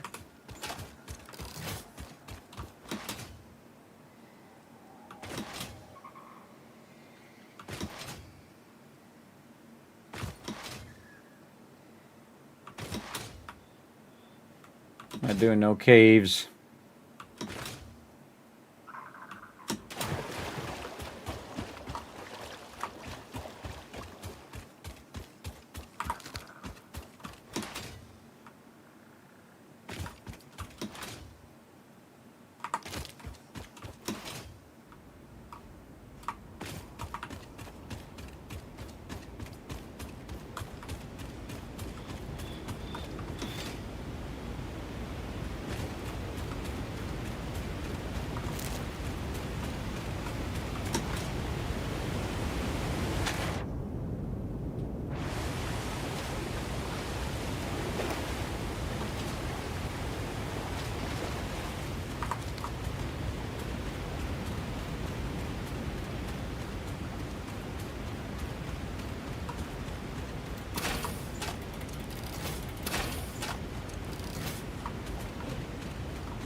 waves lap the dark shores. When will you land?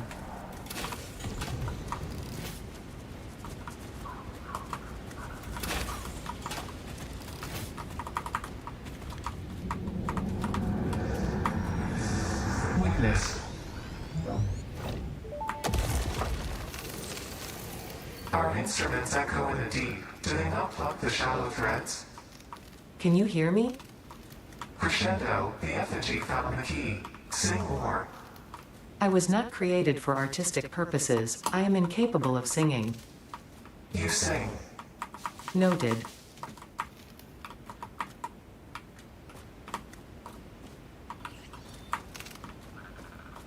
Sing, I think, means they're talking. Duh. Come on, Ada. They're asking you to talk more.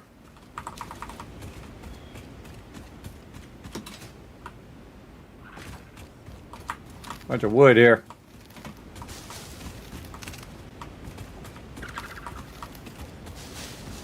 I didn't have to use my chainsaw.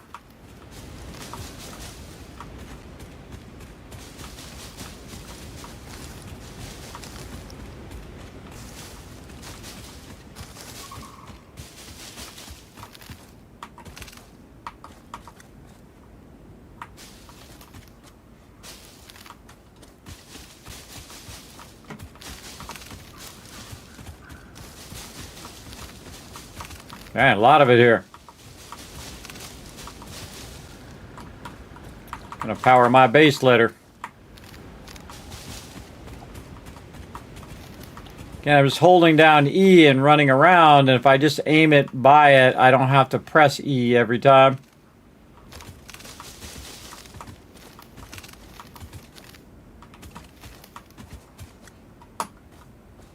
That I have to press E on. It's like the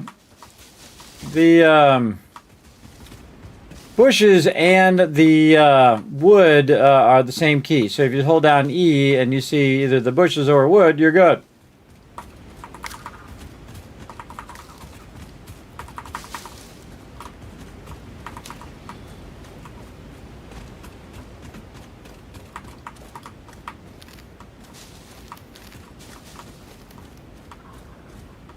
Gotta find that one spot on it to get it.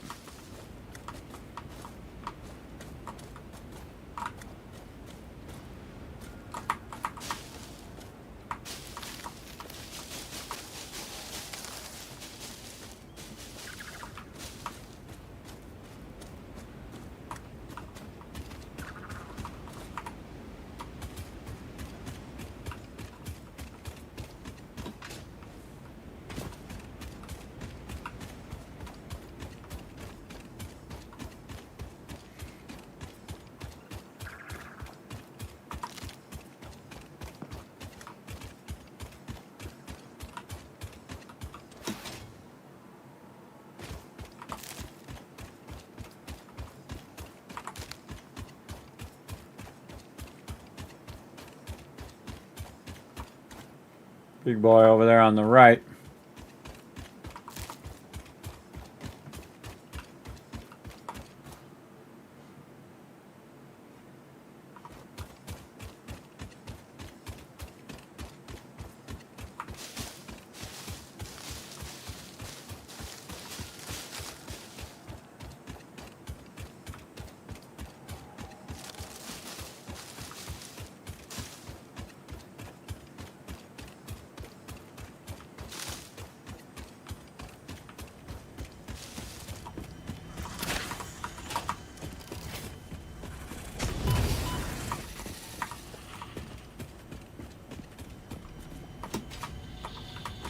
Gotta have the big jumper thing for this.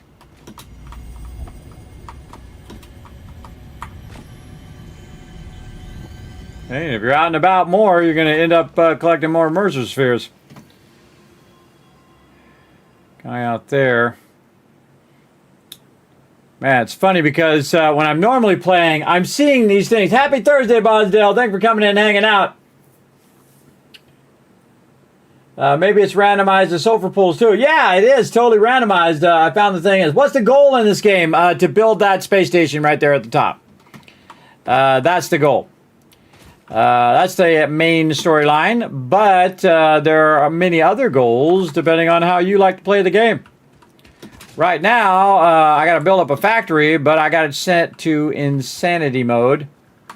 So I can't just, rush through. I've got to get out in the world and get some stuff going on. There's an oil over there. What I'm trying to do is look for crashed ships right now. But so I can get some resources.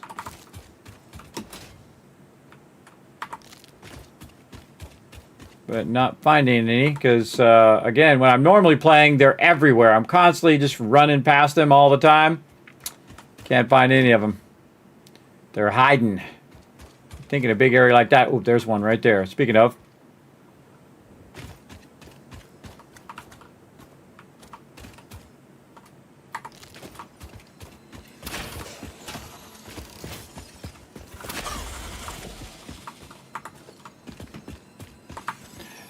Come out of nowhere and wiped them out. What are we doing on time? Oh, running out of it.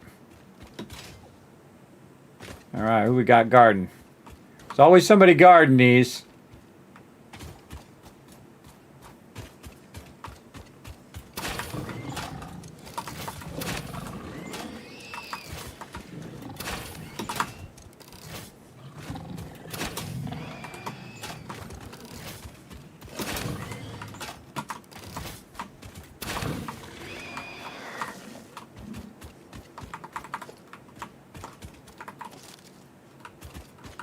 Okay, yeah, some rotors, awesome.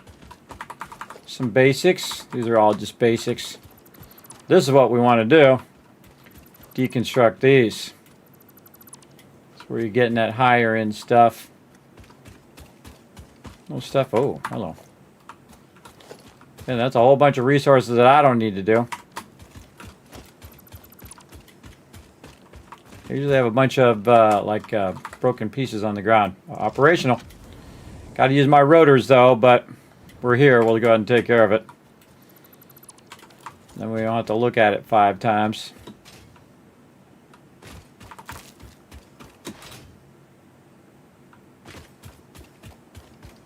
Let's try to get up on the plateaus so I can see what's about. Always grabbing these things too. Seems to be like a lower level area here too. You're not getting the really high level mobs on you.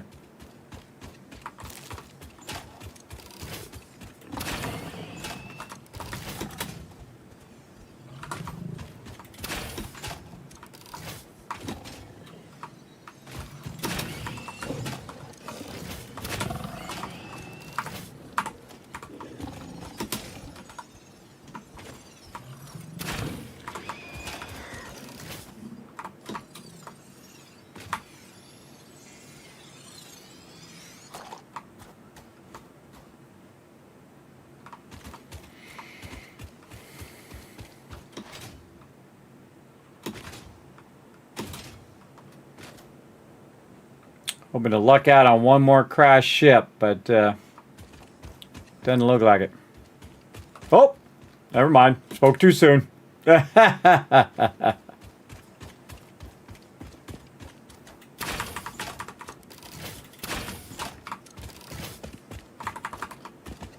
Ah, oh! So hard to get this thing before they get you.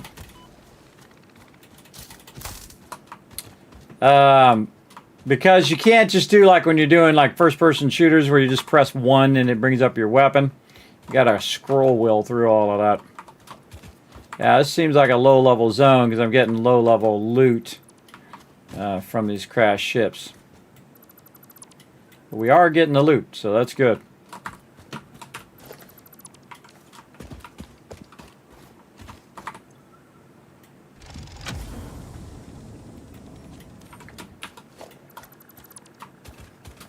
Less loot that we have to make. We can just play a whole playthrough that's just don't even build any factories. Just run around and grab a bunch of stuff.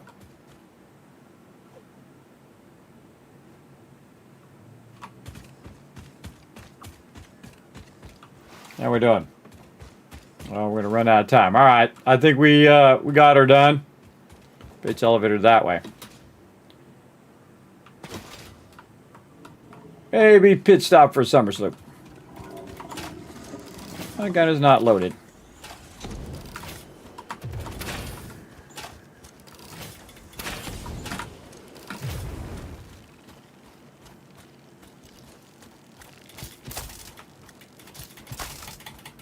Bastards.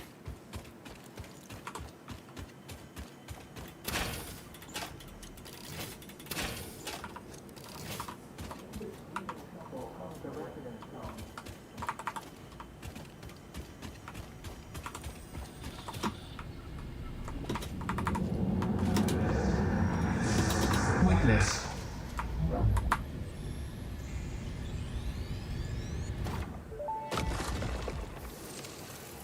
Your mimic tapestry grows in the shallows and the clouds, but not through the windows.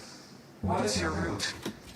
I have no roots, nor do I operate on Windows. But perhaps you mean something akin to the human saying, my point of origin is Earth. I was created by specific individuals of the human race.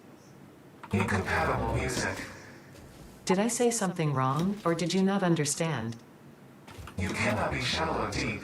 The ripples you cast into the void have no skin. It seems I may have said something paradoxical. Interesting.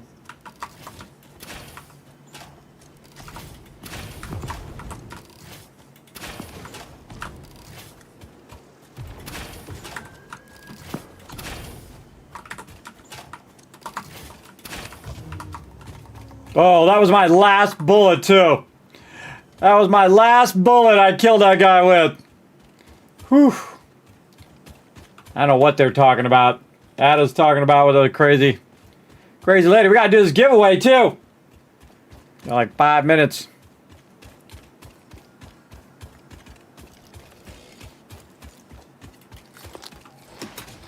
Gotta get cooking here.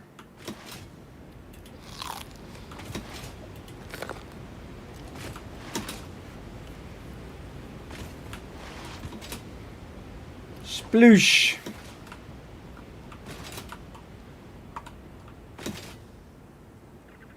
So we can get this momentum going.